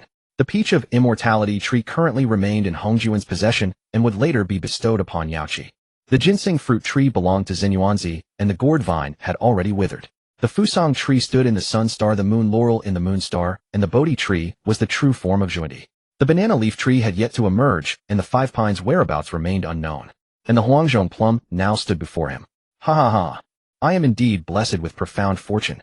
The Huangzhong plum was arguably the most difficult of all trees in the primordial world to bear fruit. It blossomed once per cosmic era, bore fruit once per cosmic era, ripened once per cosmic era, and could only be consumed once per cosmic era. An entire 4 cosmic eras to grow 9 fruits. Each person could consume only one, though its effects were remarkable. For those above the great Luo golden immortal realm, the fruit merely offered a slight cultivation boost and a consolidation of their primordial foundation of limited use. But for lower cultivation practitioners, it was an indispensable treasure. Consuming a single fruit could allow an utterly ordinary mortal to leap across multiple cultivation realms and enter the great Luo golden immortal stage directly. However, the consequences were severe. If one relied on the Huangzhong plum to advance their cultivation, their future progress would be permanently capped. A double-edged blessing indeed. Kunpeng reached out and plucked one fruit, placing it in a jade box, then casually took another to taste. Intense primordial spiritual energy instantly burst across his palate. A wave of warmth flooded his entire body, and his cultivation advanced noticeably. Truly a remarkable treasure. Unfortunately, only the first fruit is effective. Stowing the remaining fruits, Kunpeng headed straight for Fangzhong Island. He had expected Fangzhong to resemble Penglai and Yingzhou, but upon landing, Kunpeng discovered it was entirely different. Where is this? Did I take a wrong turn? Fangzhong Island presented a scene vastly different from the other 2. Though spiritual roots covered the ground, they were all withered, and a grim, desolate aura permeated the entire island. If Kunpeng had not known this was the 3 immortal islands, he would have sworn he had accidentally strayed into a forbidden zone within the chaos itself. Countless chaotic currents raged across the island. The land was scarred with battle marks, spatial tremors rippled constantly, and not a shred of vitality remained. Scattered everywhere were crude stones that had fallen from the chaos. These stones held no spiritual energy whatsoever, useless except as weapons to throw. The situation looked troubling. To ensure his safety, Kunpeng summoned the 12-rank Pure World White Lotus above his head, gripped the Hongming heavenly ruler tightly, and advanced step by step toward the island's center. Along the way, chaotic currents relentlessly assailed Kunpeng, but all were blocked by the Pure World White Lotus. The chaotic currents on Fangzhong Island were even more potent than those Kunpeng had encountered on his journey to Zixiao Palace. Fortunately, I refined the White Lotus beforehand, or this would truly be troublesome. Pressing onward through the chaotic assault, Kunpeng did not know how much time passed before he finally reached the very center of Fangzhong Island. Before him stood enormous willow trees, towering, yet seemingly long dead. A handful of branches swayed feebly in the wind, their trunks shattered and ruined. Countless spatial rifts crisscrossed their bark, radiating powerful spatial laws. Kunpeng approached carefully and saw a middle-aged Taoist in white robes sitting quietly in meditation beneath the tree. Spatial laws constantly rippled around him, emanating an intimidating aura that kept all at bay. Upon seeing the scene before him, Kunpeng furrowed his brow, his pupils contracting sharply. In the primordial world, only one being could command such mastery over the law of space. Patriarch Yangmei. Strictly speaking, Patriarch Yangmei was not of the primordial world. He was one of the 3,000 chaos demon gods, ranking 3rd in strength among them, and he commanded the law of space. Time reigns supreme, space rules as king, fate remains hidden causality, whereas the crown and power stands above all. Among the 3,000 demon gods, if one were to rank them by strength after Shi Chun, who commanded the law of time, and Pangu, who created the primordial world and mastered the law of great strength, it was Yangmei. After Pangu split the heavens and earth, Yangmei was gravely wounded by Pangu and retreated into the primordial world to heal and recover. Later he was recruited by Hongjun, and together with Qinquan Patriarch and Yinyang Patriarch joined forces to battle the demon ancestor Luoho. In the end, Luoho set up the immortal slaying sword formation and used its killing sword Qi to slay both Qinquan and Yinyang. Yangmei was also severely injured by the sword Qi. Fortunately, he commanded the law of space, and in the chaos he tore open a spatial rift, escaping the primordial world into the chaos. But why was he now appearing on this Honghuang island? Aware of Yang Mei's power, Kunpeng did not act rashly. He silently channeled his magic power to activate the pure world White Lotus, while gripping the Hongmeng ruler of heaven and earth tightly. As if sensing someone's approach, the middle-aged Taoist in white robes slowly opened his eyes. Fixing his gaze on the pure world White Lotus above Kunpeng's head, a glint of sharp light flashed in his eyes. His fingers, as withered as dead branches, slowly extended forward. A cutting force flew from his hand, carrying the power of space, hurtling toward Kunpeng. Facing the Taoist's attack, Kunpeng quickly urged the 12-pin pure world White Lotus to deflect the spatial slash, then summoned the Hongmeng ruler of heaven and earth. Using the spatial power inherent in the ruler, Kunpeng retaliated in kind, conjuring a spatial slash that flew toward the Taoist. Go! Facing Kunpeng's attack, the middle-aged old man remained unhurried. He curled his 5 fingers, and the surrounding space instantly shattered like a broken mirror, cracking outward from the center. Kunpeng's attack collided with the fragmented space and vanished without a trace. Young man, who are you? The middle-aged Taoist waved his hand to restore the shattered space, then regarded Kunpeng with interest. This humble Taoist is Kunpeng. Grand Immortal Yang Mei likely has not heard of me. Oh, you know me. Seeing that the person before him recognized him, Yang Mei furrowed his brow slightly. Since you know me, why do you show no fear? You are not the true Yang Mei, you must be one of his avatars. The real Yang Mei cannot be merely at the peak of Great Luo, and you are also injured, are you not? Kunpeng spoke while glancing at Yang Mei's slightly trembling right hand. He had been somewhat afraid at first, but from the opponent's recent attacks, he judged that at most his cultivation was at the peak of Great Luo. With his numerous treasures, Kunpeng was confident he could contend with him. He increasingly felt that refining the treasures first before exploring the Immortal Island was the right choice. So it is not I who should be afraid, but you.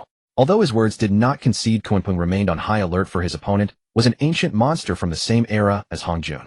In that case, let us try. With those words, Yang Mei waited no longer. He waved his hand, employing the law of space to fold space itself, attacking Kunpeng. Kunpeng turned his hand and once again summoned the Hongmeng ruler of heaven and earth, sending bursts of spatial power to clash with Yang Mei. At the same time, his left hand produced the black primordial water-controlling banner, stirring up seawater to charge at Yang Mei.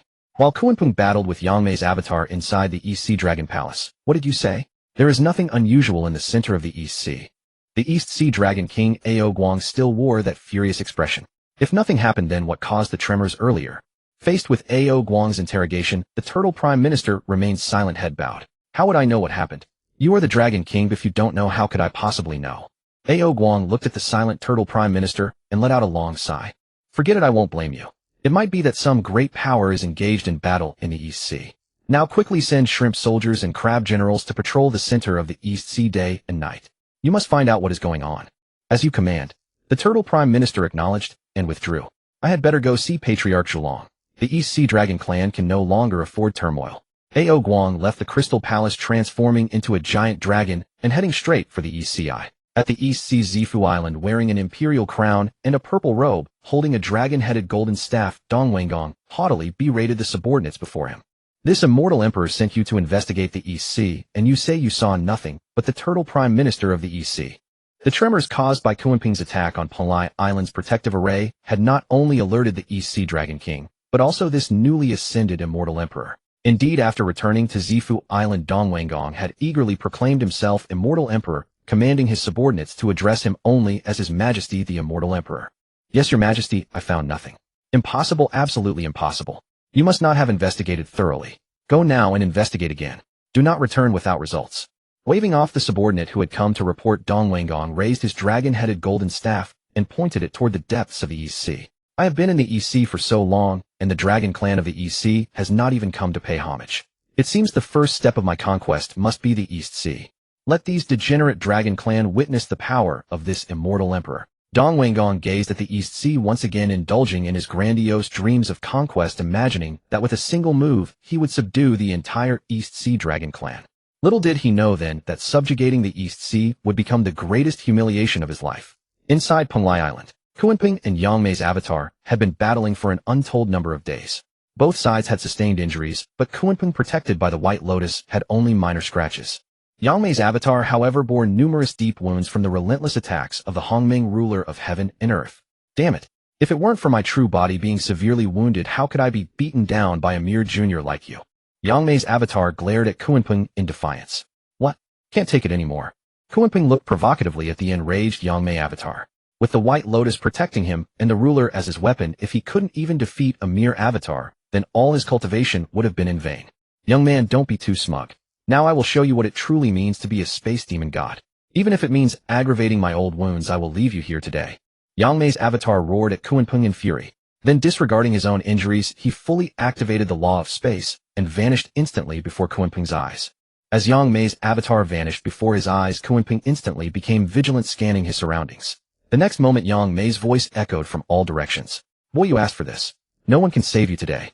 Before Kunpeng could react, Yangmei's avatar appeared behind him and hurled a fist at him. Even with the protection of the 12-petal world-purifying White Lotus, Kunpeng was sent flying a great distance. Then Yangmei's avatar vanished again. This was the terrifying aspect of the space law. It could appear anywhere, strike, and then slip into a spatial rift, leaving no trace. As long as one kept traversing through space, no matter how formidable the opponent, they could never find an opening to strike. This ability was not unique to Yangmei. Dejiang, one of the 12 ancestral witches, could also achieve it, but he was not as adept as Yangmei. The space law that Yangmei's avatar commanded far surpassed Dejiang's current mastery. If not for his injuries, he would not have prolonged the battle with Kunpeng. Of course, if not for his injuries, Kunpeng would have fled long ago instead of engaging. Boom, boom, boom. Though Yangmei relentlessly attacked using the space law, he could not exert his full power and thus failed to breach Kunpeng's defenses. Damn tortoise shell. If I can't break through, I'll send you away. Yangmei tore through space and stood before Kunpeng, no longer dodging. He gathered spatial power in his hand, ignoring the searing pain in his body, and pointed at the 12-petal world-purifying White Lotus above Kunpeng's head. Go! A surge of immense spatial force erupted. The White Lotus above Kunpeng trembled, then was instantly teleported dozens of zhang away. Moreover, the connection between the Lotus and Kunpeng was severed by the spatial power. This was the greatest marvel of the space law, teleporting objects across space. Had Yangmei's true self been present, he would not have merely teleported it dozens of zhang away, he would have sent it directly to another dimension and claimed it for himself. What? Can the space law be used like this? Seeing Yangmei's mastery of the space law, Kunpeng's expression darkened. Cough, cough, cough. Boy, there's much you don't know yet. Due to overexerting the spatial power, Yangmei's avatar could not stop coughing. But how much longer can you hold on? Without wasting words, Kunpeng raised the Xianyuan water-controlling flag to shield himself, and once again summoned the Honghuang measuring ruler to attack Yangmei's avatar. Get lost as well. Yangmei's avatar pointed again, and the Honghuang measuring ruler was also moved beyond Kunpeng's sight. Then Yangmei's avatar used the last of his strength to point at the Xianyuan water-controlling flag in Kunpeng's hand, which was shielding him. After a spatial fluctuation, the flag was also teleported away. Boy, now you have no treasures left, do you? Yangmei's avatar activated the space law with the last vestiges of his magical power, immobilizing Kunpeng's body, then directly hurled a fist at him. Just as his fist was about to strike Kunpeng, a branch shimmering with 7-colored light suddenly appeared beside Kunpeng. It emitted a golden beam that shot toward Yangmei's avatar, freezing him in place. What? You still have a treasure? This was the 7 treasures wonderful tree, which Kunpeng had kept hidden until now. Facing the space demon, he dared not reveal all his trump cards at once, so he had bided his time. The 7 treasures wonderful tree was different from other treasures. Its offensive power was not strong. In a sense, it shared a similar function with the falling treasure coin. Both were used to sweep away treasures. However, the difference was that when used on a person, the 7 treasures wonderful tree could repel them or briefly immobilize them. But since Yangmei was the space demon, immobilizing him was incredibly difficult. Kunpeng knew that Yangmei was severely injured and could not sustain a prolonged fight. So Kunpeng waited, biding his time until Yangmei's magical power was exhausted, then struck with a single fatal blow. As Yangmei's avatar was immobilized by the 7 treasures wonderful tree, the spatial force binding Kunpeng dissipated. Without hesitation, Kunpeng grabbed the 7 treasures wonderful tree. Channeling all his magical power, he struck at Yangmei's avatar. With a thunderous roar, the avatar shattered, instantly collapsing to the ground. Its broken form dissolved into nothingness, leaving behind a look of unwillingness. In a battle of equals, a single misstep decides the outcome. What made you think I only had 3 treasures? Seeing that Yangmei's avatar was finally dead, Kunpeng let out a long sigh of relief. He then retrieved all the treasures scattered around. Though the battle was over, Kunpeng still felt a lingering fear, for it had truly been a close call. If he had not prepared in advance, it might have been Yangmei standing here now. After confirming that there was no danger around, Kunpeng walked toward the dilapidated hollow willow tree. With Yangmei's avatar dead, the willow tree held no threat. Such a rich concentration of the space law. Perhaps I can use this to comprehend the great Tao of space. With that thought, Kunpeng turned and sat down in the spot where Yangmei's avatar had been beginning his meditation with his supreme insight.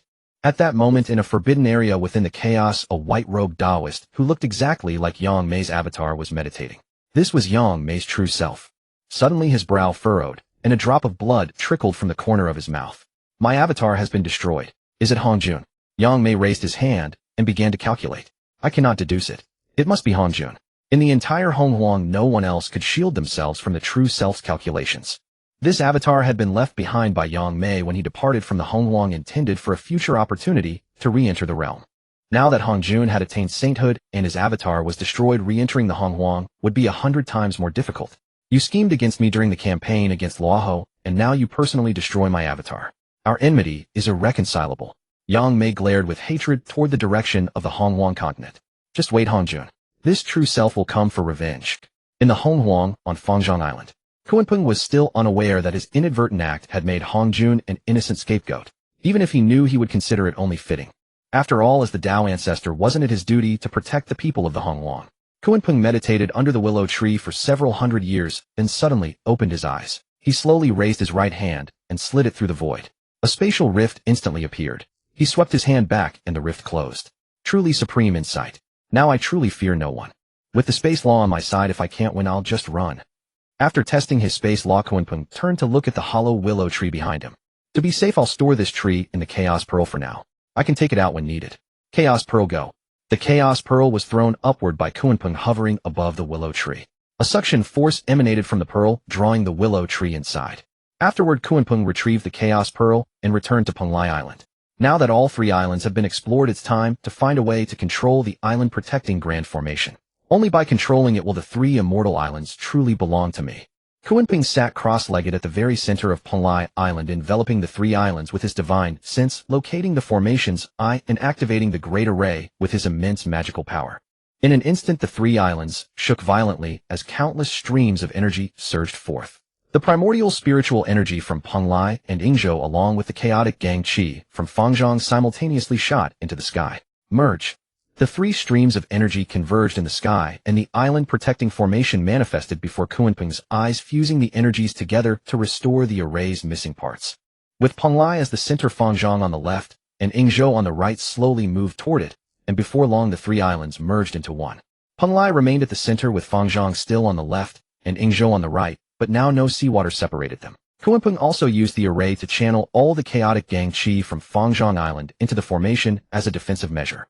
The entire Grand Array fully manifested, and Kunpeng learned its name. The Heaven-Earth-Man Tri-Element Formation. The Heaven-Earth-Man Tri-Element Formation is divided into 3 parts. The first part is the outermost illusion formation, which can conceal itself, making it impossible for others to find its exact location, and can also create illusions for enemies who enter the formation. The second part is the trapping formation, which seals the space, preventing enemies from escaping. The third part is the killing formation, which attacks enemies with chaotic Gang Qi and the power of the 5 elements. Moreover, after mastering the formation, Kunpeng gained the ability to make the 3 Penglai islands appear in the primordial world or conceal them back into the minor world at will. The 3 Penglai islands have been silent for many years. It's time for them to reappear. Kunpeng spread his arms, releasing the formation's defensive measures. A violent tremor once again shook the entire East Sea, and as the shaking subsided, Penglai Island materialized out of thin air above the center of the East Sea. What is this?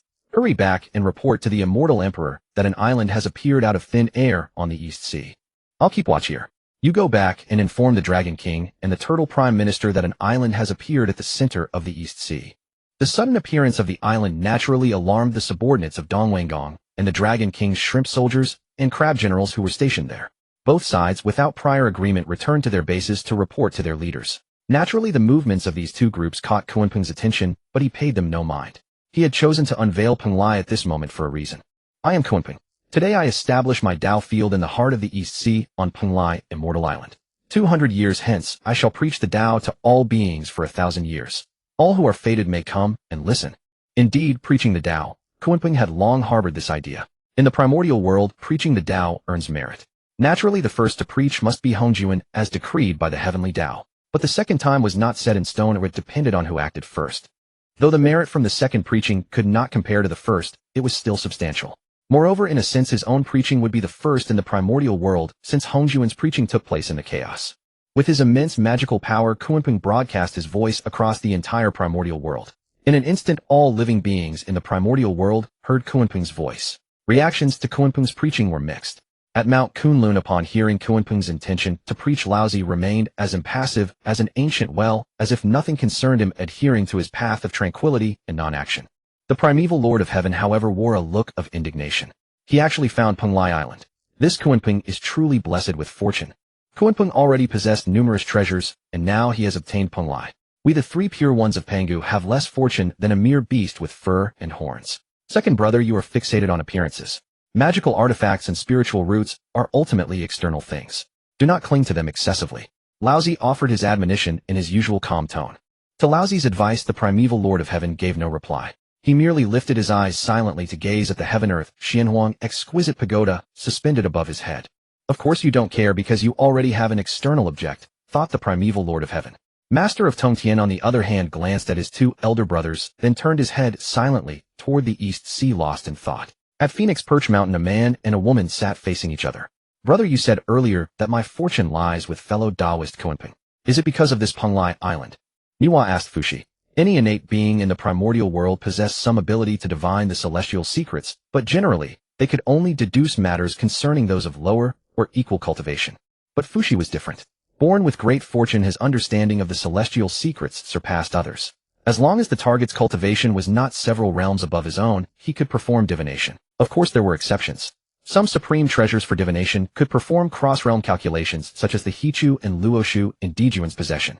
Earlier, when he noticed Niwa's unusual expression at Mount Buzhou, he had performed a divination, but found no result. After the two returned to Phoenix Perch Mountain, Fushi used his divination ability to calculate the fate of himself and Niwa. He discovered that Niwa's fortune lay with Kunpeng, while his own fortune seemed tied to the two on the Sun Star. But as for the specifics, even he could not calculate them, for the celestial secrets must not be divulged. Little sister, do not be anxious. I do not know the exact nature of the fortune either. The celestial secrets cannot be revealed. When the time is ripe, we will naturally understand. Pausing mid-sentence, Fushi's tone hesitated. After a moment's thought, he continued.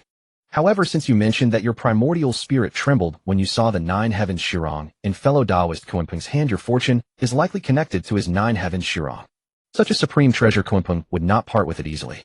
We will see what we can offer in exchange with fellow Taoist Kunpeng. The Sun Star. At the center of the Sun Star, beneath the divine tree Fusong, blazing sun, true fire roared. Amid the flames, Dijuan and Tai sat side by side with eyes closed in meditation. Suddenly both opened their eyes simultaneously. Elder brother Kunpeng's fortune and luck are truly remarkable. He actually found the number one island of the primordial world. Indeed, that is why I am determined to win him over. Kunpeng possesses strength and fortune. In the Zixiao Palace, he even knew how to stir people's hearts with words. If we can gain his aid, our great enterprise will succeed. In response to Tai's exclamation, Dijuan shared his sentiment.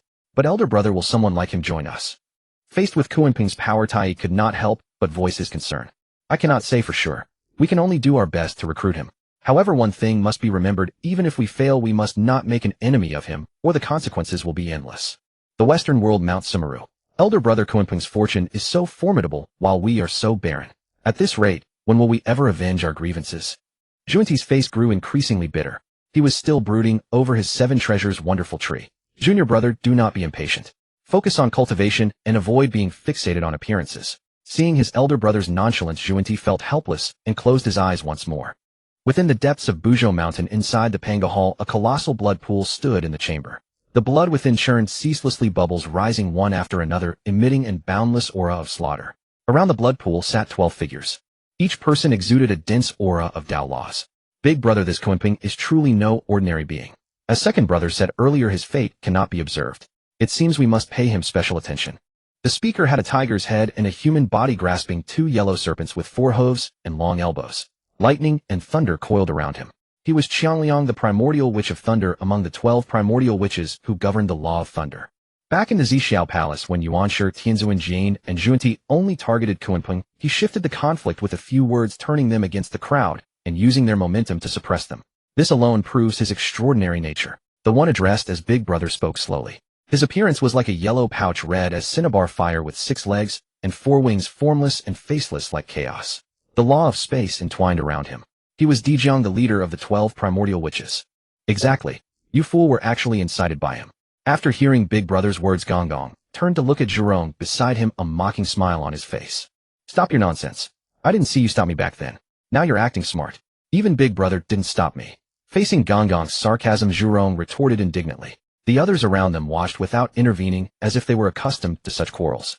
These were the remaining members of the 12 primordial witches. They were the most unique beings in the primordial world. Other innate deities took human form upon birth. Only these 12 remained in monstrous forms except when meeting others. Dejiang appearance like a yellow pouch red as Cinnabar fire 6 legs 4 wings formless and faceless primordial, witch of space, wielding the law of space. Gomong appearance green like jade bamboo body of a bird and face of a human, riding 2 dragons primordial, witch of wood wielding the law of wood able to control the growth of plants. Zhurong beast-headed and human-bodied covered in red scales ear-pierced with fire serpents stepping on fire dragons primordial, witch of fire wielding the law of fire commanding all flames of the world. Rushu human-faced and tiger-bodied clad in golden scales with wings on its shoulders a serpent piercing its left ear primordial, witch of metal wielding the law of metal governing all metals. Gongong python-headed and human-bodied covered in black scales stepping on a black dragon hands entwined with a green python primordial, witch of water wielding the law of water controlling floods and rivers. Xuanming appearance like a ferocious monster covered in bone spikes primordial, witch of rain and ice wielding the laws of rain and ice the deity of frost and winter. Hutu human-bodied with a serpent tail 7 hands on its back 2 hands on its chest, holding a flying serpent primordial, witch of earth wielding the law of earth governing the land. Xiangliang tiger-headed and human-bodied holding serpents, and stepping on them 4 hooves, and long elbows primordial, witch of thunder wielding the law of thunder controlling lightning. Zhu Jiuyin human-faced and serpent-bodied entirely crimson eyes containing sun and moon primordial, witch of time wielding the law of time. Tianwu 8-headed and human-faced tiger-bodied, with 10 tails primordial, witch of wind wielding the law of wind controlling hurricanes. Shizi human-faced and bird-bodied ear-pierced with green serpents hands holding red serpents primordial, witch of lightning wielding the law of lightning commanding flashes. Shibishi human-faced and beast-bodied ears adorned with 2 serpents primordial, witch of weather able to control weather and poisonous mist. Alright, you two, stop arguing. Seeing the two growing more heated, Zhu Jiuyin directly stopped them, then turned to Dejiang. Big brother, your younger brother control the law of time and can peer into the future. Now that the Great Tribulation has not yet arisen theoretically apart from Honghuang, no one in the Zixiao Palace should be able to block my time law probing. But I cannot see Kunpeng's future at all. There are only 2 possibilities, either his mastery of the time law surpasses mine by several times, or he possesses a supreme treasure that can shield him from probing. After listening to Zhu Jiuyin, Dejiang swept his gaze around, and finally settled on Zhurong. Big brother, what's wrong? Is there something amiss with me? Though Zhurong had an undaunted aura, he was still fearful of his eldest brother. In the Zixiao Palace, I not only didn't stop you, but also held back your second brother who was about to intervene. I did this to suppress the 3 pure ones a little. They claim to be the only orthodox descendants of Pengu, and look down on us brothers. A bit of suppression is fitting. Secondly, we only revere our Father God. Moreover, united as the 12 primordial witches, there is truly nothing to fear. However, now that second brother holds Kunpeng in such high regard, it seems we must find an opportunity to make contact with this Kunpeng. Having made his decision, Dejiang turned his gaze to Hutu, the youngest of the 12 primordial witches. Little sister Hongjun, the old codger, preaches the Tao, but since we have no primordial spirit, it is useless for us to listen. However, you are different. Hence we will not attend the next sermon. You go peacefully to listen to the Tao and seize the chance to make contact with Kunpeng. We will develop our power at Buzhou Mountain, preparing for the days ahead.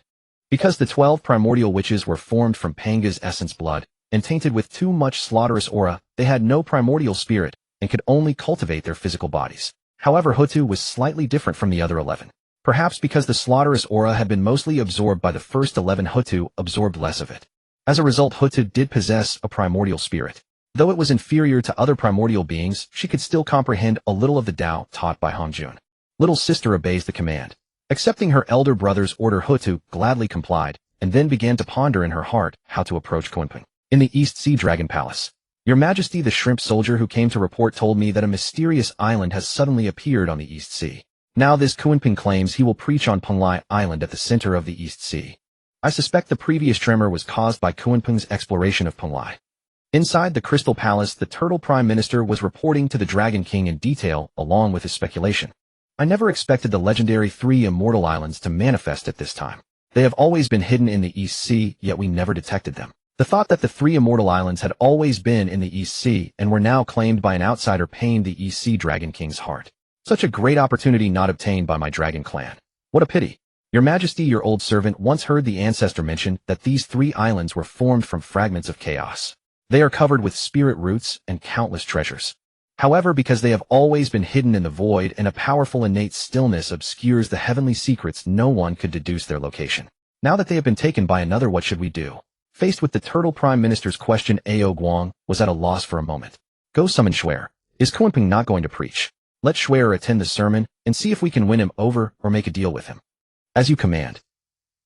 After dispatching Ao Shui to Penglai Island to listen to the Tao, the Dragon King of the East Sea once again journeyed into the depths of the East Sea's oceanic abyss. Ancestor Torch Dragon Kunpeng has established a Taoist sanctuary upon Penglai Island above our East Sea. This humble one wishes to test whether he might be persuaded to aid the Dragon Clan. What are your thoughts? At Ao Guang's inquiry, the colossal form of Torch Dragon stirred ever so slightly, his eyes remaining shut as he offered only a faint nod toward the Dragon King. This humble one understands. Seeing that Ancestor Torch Dragon had consented, Ao Guang paid his respects and slowly withdrew. East Sea atop Purple Mansion continent. What? That Kunpeng wretch has actually obtained the Penglai 3 Immortal Isles, a land of such peerless beauty. This immortal emperor has lingered in the East Sea for ages and never once laid eyes upon the 3 Immortal Isles. By what right did Kunpeng newly arrived locate it? By what right? By what right? Dong Wanggong maintained his domineering posture seated upon the throne he had crafted for himself, pacing atop the high terrace and roaring incessantly at the assembly below. Dong Wanggong's faction had already begun to take shape. With the prestigious endorsement of the Tao ancestor upon him, numerous innate divine beings from his era had pledged their allegiance. Among them, 4 had reached the Daluo Golden Immortal Realm, whom he titled the 4 True Lords of Dongwang Palace, while 8 stood at the pinnacle of Tai Golden Immortality, designated as his 8 guardian protectors. Such a peerless treasure land should have been mine. Instead it falls to Kunpeng. This is simply outrageous. For reasons unknown, Dong Wanggong always felt an inexplicable bond with Penglai Island, as though it were destined to belong to him. The mere thought that Kunpeng now controlled it ignited an unquenchable fire of wrath within his heart. 4 true lords, you shall accompany the 8 guardian protectors and hasten to Penglai Immortal Island. Inform Kunpeng that this immortal emperor in his boundless benevolence grants him one final opportunity. Should he choose to submit, this immortal emperor shall bestow upon him the rank of true lord, and you shall become the 5 true lords. Should he refuse, this immortal emperor will personally lead the 4 true lords and the 8 guardian protectors in a righteous campaign against rebellion, invoking the sacred authority of the Tao ancestor. We shall obey the immortal emperor's decree. Though none could fathom why their sovereign had flown into such a rage, the 4 true lords dared not contradict him. They acquiesced and departed together for the 3 islands of Penglai, deep within the netherworld Blood Sea. As for Kunpeng's teachings, the old ancestor Mingyi held a certain opinion. Upon Penglai Island, with Kunpeng's announcement of his Taoist discourses, numerous junior wandering immortals flocked to Penglai. Within merely a few decades, the island became overwhelmingly crowded. Upon setting foot upon the isle, all were stunned by the countless spiritual roots and the surging tidal waves of spiritual energy before their eyes. So many spiritual roots. This truly is a land of incomparable treasure. Forget the spiritual roots for a moment. Can you not feel how abundant the spiritual energy is here? Some began to let their imaginations run wild. If only I could remain here for an extended period. I am currently at the early stage of Tai Golden Immortal. If I cultivate here for 1,000 years, I am confident I could advance to the middle stage. Then your aptitude is rather mediocre. I reached the middle stage long ago. Before he could finish his reverie, a passerby dealt him a sharp verbal blow. You say there are so many spiritual roots here. If I were to secretly remove just one, would no one notice? Why don't you try it then? Never mind, let it remain a dream.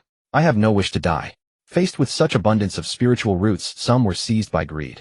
Yet none dared act rashly, daunted by Kunpeng's formidable prowess. In the blink of an eye, 200 years had passed. Kunpeng, seated upon the high terrace, slowly opened his eyes. An imperious aura emanated from his very being, striking terror into the gathering below and rendering them utterly speechless. Peak Daluo. Within those 200 years, Kunpeng had idled not at all. He had continued his comprehension of the great Tao of space, cycled the ninefold profound art to elevate his cultivation, and even carved out time to refine a gourd.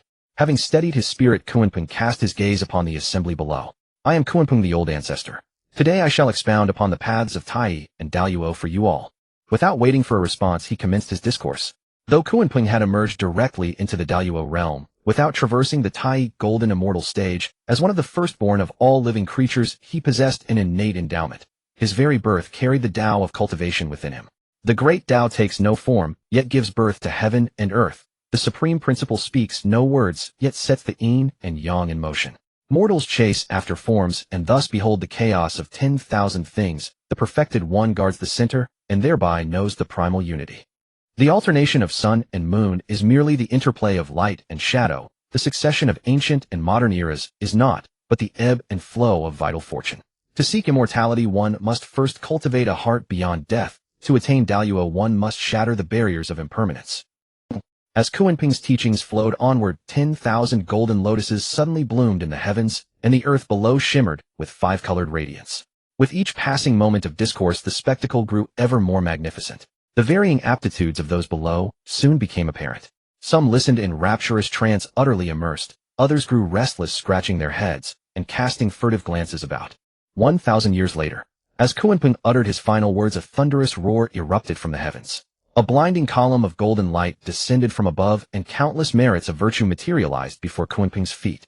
I never imagined this teaching session would yield so abundant a measure of merit. Beaming with delight at the merits before him, Kunpeng produced the newly refined purple gourd and deposited both the heavenly bestowed merits and the accumulated merit from his earlier choices upon Mount Buzhou within its depths. He then cast his gaze once more upon the assembly. This teaching session has concluded. You may all depart. We are deeply grateful, venerable teacher Kunpeng. Though most wished to remain and continue their cultivation, Kunpeng had issued his dismissal, and none dared tarry further. They departed in droves. The teaching has concluded. Why do you remain? As the assembly dispersed upon all of Penglai Island save for Kunpeng upon the high terrace, one other group lingered. On one side stood 12 subordinates dispatched by Dong Wenggong, on the other a white-robed maiden bearing dragon horns and a peculiar six-eared macaque. Kunpeng first directed his gaze toward the 12 individuals. Who are you? This was not deliberate provocation. He genuinely did not recognize them. Though the four true lords were among the 3,000 disciples of Zixiao, Kunpeng could hardly be expected to remember every single one. Upon Kunpeng's inquiry, the foremost stepped forward. I pay my respects to fellow Taoist Kunpeng. This humble one is Qingmu Doran, currently the foremost among the four true lords serving the immortal emperor. Behind me stand the remaining 3 true lords along with the 8 guardian protectors.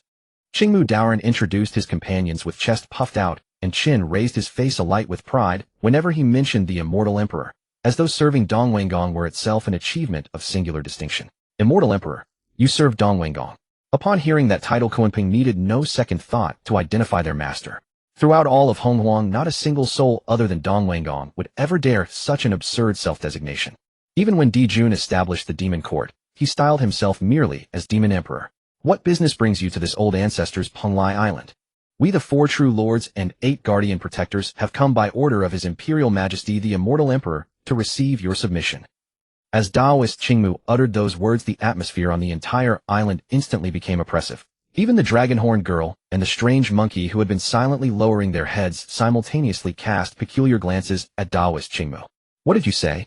Say it again. I didn't hear you clearly. Even Kunpeng was taken aback by these words, even thinking he had misheard. He had never imagined Dong Wenggong could be so insane, let alone that this Taoist Qingmu would be so audacious.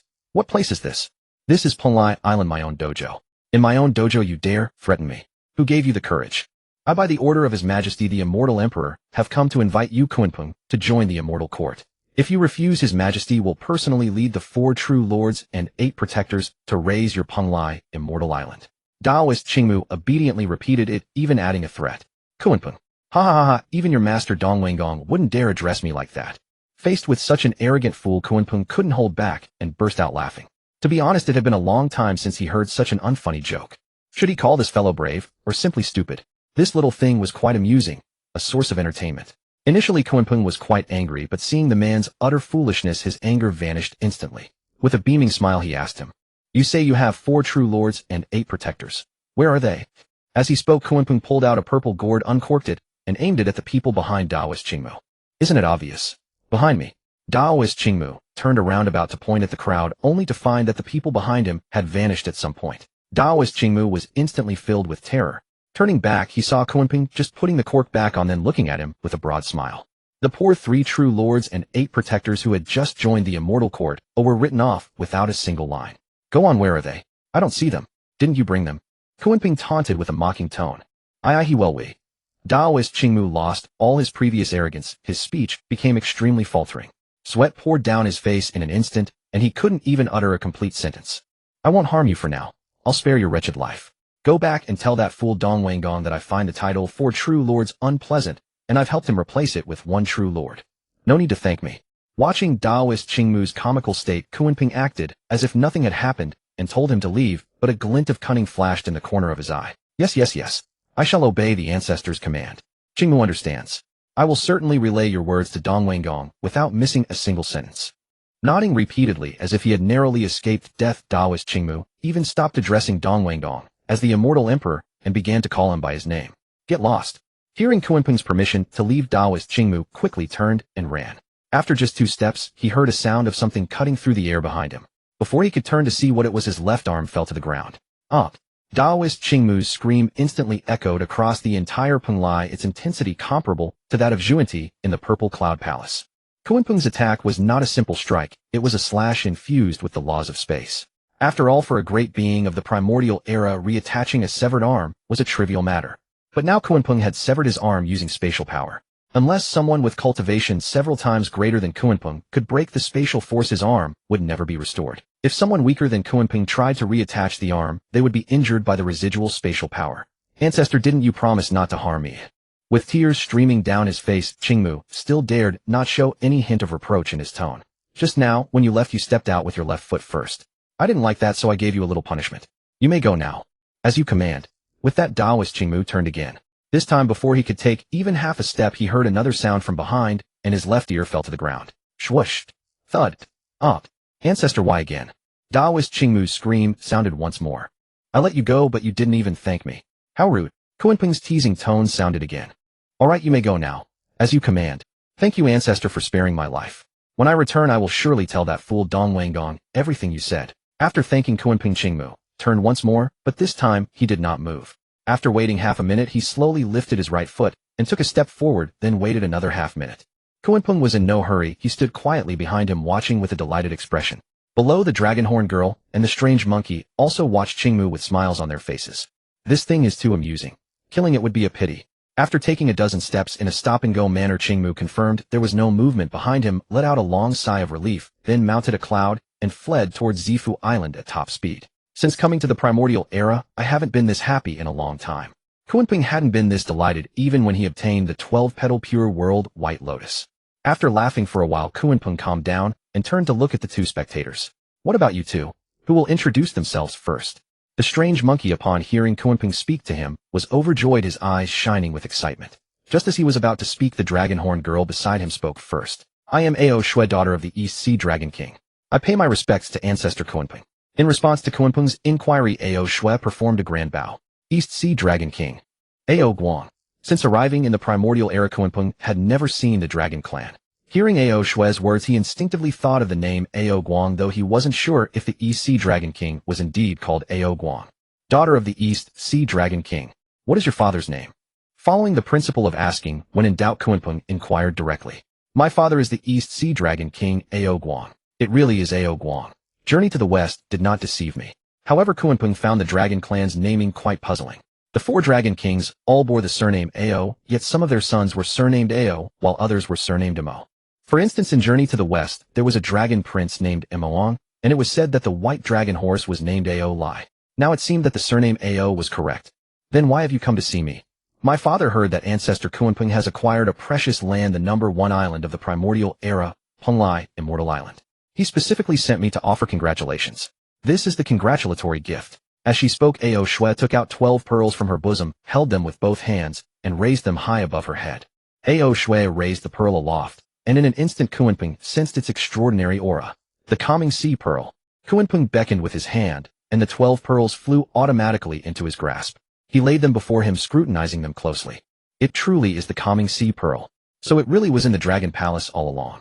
In later accounts, it was said that there were 36 calming sea pearls in total, which together could rival a primordial supreme treasure. Kunpeng had always been skeptical, but now it seemed the matter was indeed true.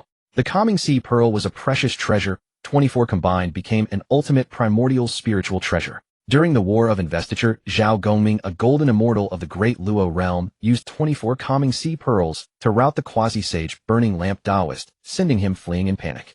If not for encountering his nemesis when Xiao Sheng and Qiao Bao used the money of falling treasures to strip him of his artifacts, no one could have restrained him. Moreover, the calming sea pearl could also evolve worlds. After attaining Buddhahood, Burning Lamp Taoist used 24 calming sea pearls combined with his cosmic ruler to manifest the 24 heavens of Buddhism. Thus one could see the power of this artifact. Speaking of the money of falling treasures, Kunpeng had indeed considered seeking it out before. But Xiao Sheng and Qiao Bao were not primordial deities, they had not yet emerged into the world. In the current primordial era, there was no place called Mount Wui. Where could he find it?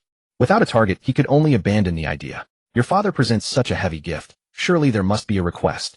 Though he greatly desired the calming sea pearls, Kunpeng was not swept away by this joy. He and the Dragon King of the Eastern Sea were unrelated by blood or friendship. Why would he bestow such a supreme treasure upon him? My father said he wishes to invite you, senior, to the Dragon Palace of the Eastern Sea to ask for your help in a matter. Once accomplished, there will be a generous reward. Facing Kunpeng's interrogation, Ao Shui calmly explained the reason. If he wishes to invite me to the Dragon Palace of the Eastern Sea, Ao Guang should have come in person. Why send you? My father cannot leave the Eastern Sea for long, due to special reasons, so he had to send me. Please forgive him, senior. Cannot leave the Eastern Sea. Because of karma. Kunpeng knew that after the Dragonhan cataclysm, the three primordial races had suffered greatly. Yuan Feng was eternally imprisoned in the southern bright volcano, also known as the Undying Volcano, and the Phoenix clan vanished from the world. After ancestral dragons suppressed the four seas, he disappeared without a trace. Now the four seas were held down by the Dragon clan. Ancestral Qilin suppressed the earth veins, and also vanished, leaving only a few Qilin. But he had not expected the karma to be so severe that they could not even leave the sea. Very well, then I shall go with you to the Eastern Sea. As he spoke, Kunpeng descended from the platform and walked to Ao Shui's side. Thank you, Senior Kunpeng. I will lead the way. Kunpeng nodded to Ao Shui, then turned to look at the little macaque sitting on the ground, its 6 ears drooping, its face full of dejection and tears glistening at the corners of its eyes. Little monkey, come with us. Hearing Kunpeng's words, the little monkey's 6 ears perked up instantly. It vigorously wiped the tears from its eyes, and the dejection vanished, replaced by a face full of joy. It happily hopped and jumped around Kunpeng, shouting as it leaped. Thank you, Ancestral Master. Thank you, Ancestral Master. Ancestral Master. Not a bad title. Kunpeng looked at it and couldn't help but think of a monkey from later ages. That monkey should now be in the Eastern Sea too, but he didn't know where exactly. After all, in the current primordial era, there was no Owleye or Flower Fruit Mountain. In truth, Kunpeng knew who this monkey was the moment he saw it, for the 6 ears were too distinctive a trait. One of the 4 chaos monkeys, the 6-eared macaque. To be fair, its foundation was no less than Kunpeng's. The 4 chaos monkeys were the reincarnation of the war god Chaos Ape, one of the 3,000 chaos primordial gods. The first was the spirit stone monkey, which understood transformations, knew the times, discerned the earth's advantages, and could shift stars and constellations. Later known as the great sage, equal to heaven's son Wukong. The second was the red-bottomed horse monkey, which knew yin and yang, understood human affairs, excelled in movement, and could avoid death to prolong life. Later known as the water ape, great sage Wujichi, who emerged during Yu the Great's flood control and stirred up the 4 seas. The third was the long-armed ape monkey, which could grasp the sun and moon, shrink 1,000 mountains, discern good and bad fortune, and manipulate the cosmos. The long-armed ape monkey appeared during the War of Investiture as the leader of the 7 monsters of Mount Mei Yuan Hong, who crushed the people of Western Qi with an iron staff. With the 8-9 mystic art, he fought Yang Jian to a standstill and was finally captured by Nua's map of mountains and rivers. The fourth was the 6-eared macaque, which excelled at hearing sounds, could discern principles, knew past and future, and understood all things. It was supposed to appear during the journey to the west, impersonating Sun Wukong in an attempt to replace him on the pilgrimage, but was eventually exposed by the Tathagata Buddha and killed by Sun Wukong. Unexpectedly, Kunpeng now encountered it on Penglai Island. The 6-eared macaque had been punished by the primordial Lord Hongjun for eavesdropping on the lectures at the Purple Sky Palace. Because it had heard nothing, Hongjun had not done much to it, merely blocking its 6-eared divine ability and dealing it a heavy blow. A being of Hongjun's level would hardly care about such an ant. For someone whose life and death were solely in his hands, Hongjun simply couldn't be bothered. But this creature had scared itself, thinking Hongjun still held a grudge against it. Fearful of Hongjun's anger, it never dared to use its 6-eared divine ability again, which was why it had emerged so early. By the time of the journey to the west, its cultivation was still on par with Sun Wukong's. Hongjun was somewhat inconsiderate. He had said that all beings could listen to the Tao without specifying that they had to come to the Purple Sky Palace. Look how he had frightened this poor little monkey. Enough, little monkey. Stop jumping and come with me. Ao Shui, lead the way. Ao Shui tilted her head, glanced at the 6-eared macaque, said nothing, and led the way. Kunpeng followed behind Ao Shui while the 6-eared macaque clung tightly to a corner of Kunpeng's robe, afraid to let go lest Kunpeng leave him the next moment. Kunpeng followed Ao Shui down to the seabed, where Ao Shui transformed into a white dragon to guide the way. To Kunpeng's surprise, the 6-eared macaque actually formed a water-avoidant seal and entered the sea with them. Kunpeng had initially intended to help shield it from the seawater, but found his help unnecessary. Kunpeng the dragon and the monkey traveled for a long time before finally arriving at the Dragon Palace. It was worth noting that there was no water inside the Dragon Palace. An invisible barrier kept the seawater out. The three continued inward, reaching the Crystal Palace within, where they met the Dragon King of the Eastern Sea. At that moment, only the Dragon King was present in the Crystal Palace. Little Dragon Awakens pays respects to the immortal Kunpeng. Awakens immediately offered a grand salute, placing himself in a very lowly position. Dragon King, there is no need for such formalities. Just call me Taoist Kunpeng. Kunpeng did not hold the strange notion that he must dominate others upon first meeting. Since the other party was courteous, he would be courteous in return. Then I shall obey with respect. Taoist Kunpeng, I have summoned you here to discuss an important matter. Swear you may withdraw. Yes, father. Little monkey, you wait outside too. Ao Shui, please keep an eye on him. The six-eared macaque with a reluctant face was pulled away by Ao Shui. After dismissing the others, Awakens looked at Kunpeng with a grave expression. Taoist Kunpeng, do you know the current plight of my dragon clan?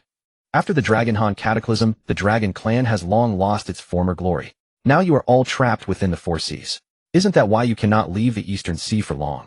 Since the Dragon King of the Eastern Sea had asked, Kunpeng bluntly stated the current situation of the dragon clan and his own speculations. You speak rightly, Taoist. That is why I have invited you here today, to discuss a trade. A deal? What deal? Just speak plainly, Dragon King. Kunpeng preferred straightforward conversation, and Awakens' roundabout way of speaking left him rather speechless. Fellow Taoist, you now possess immense fortune, and your cultivation surpasses all in the primordial times. I humbly wish to ask you to protect the Dragon Clan when they encounter difficulties in the future. Seeming to fear Kunpeng would refuse, Awakens quickly added, my Dragon Clan has dominated the primordial times for ages, and our treasury is filled with countless treasures. As long as you are willing to help, you may choose anything from the Dragon Clan's treasury. Moreover, if you ever need the Dragon Clan's assistance in the future, we will spare no effort to help. Faced with such generous terms, Kunpeng could not deny being tempted. After all, it was the Dragon Clan's treasury. The Dragon Clan had emerged after the creation of the world and endured countless tribulations. Even though they were now suppressed by the heavenly Tao, they still retained many treasures. The Dragon Clan's foundation could be said to be the deepest in the primordial times. But temptation aside, protecting the Dragon Clan was no small matter, and he still did not know what the other party truly had to offer. First, take me to see your treasury. When making a deal, one must first see the goods. Fellow Taoist, please follow me.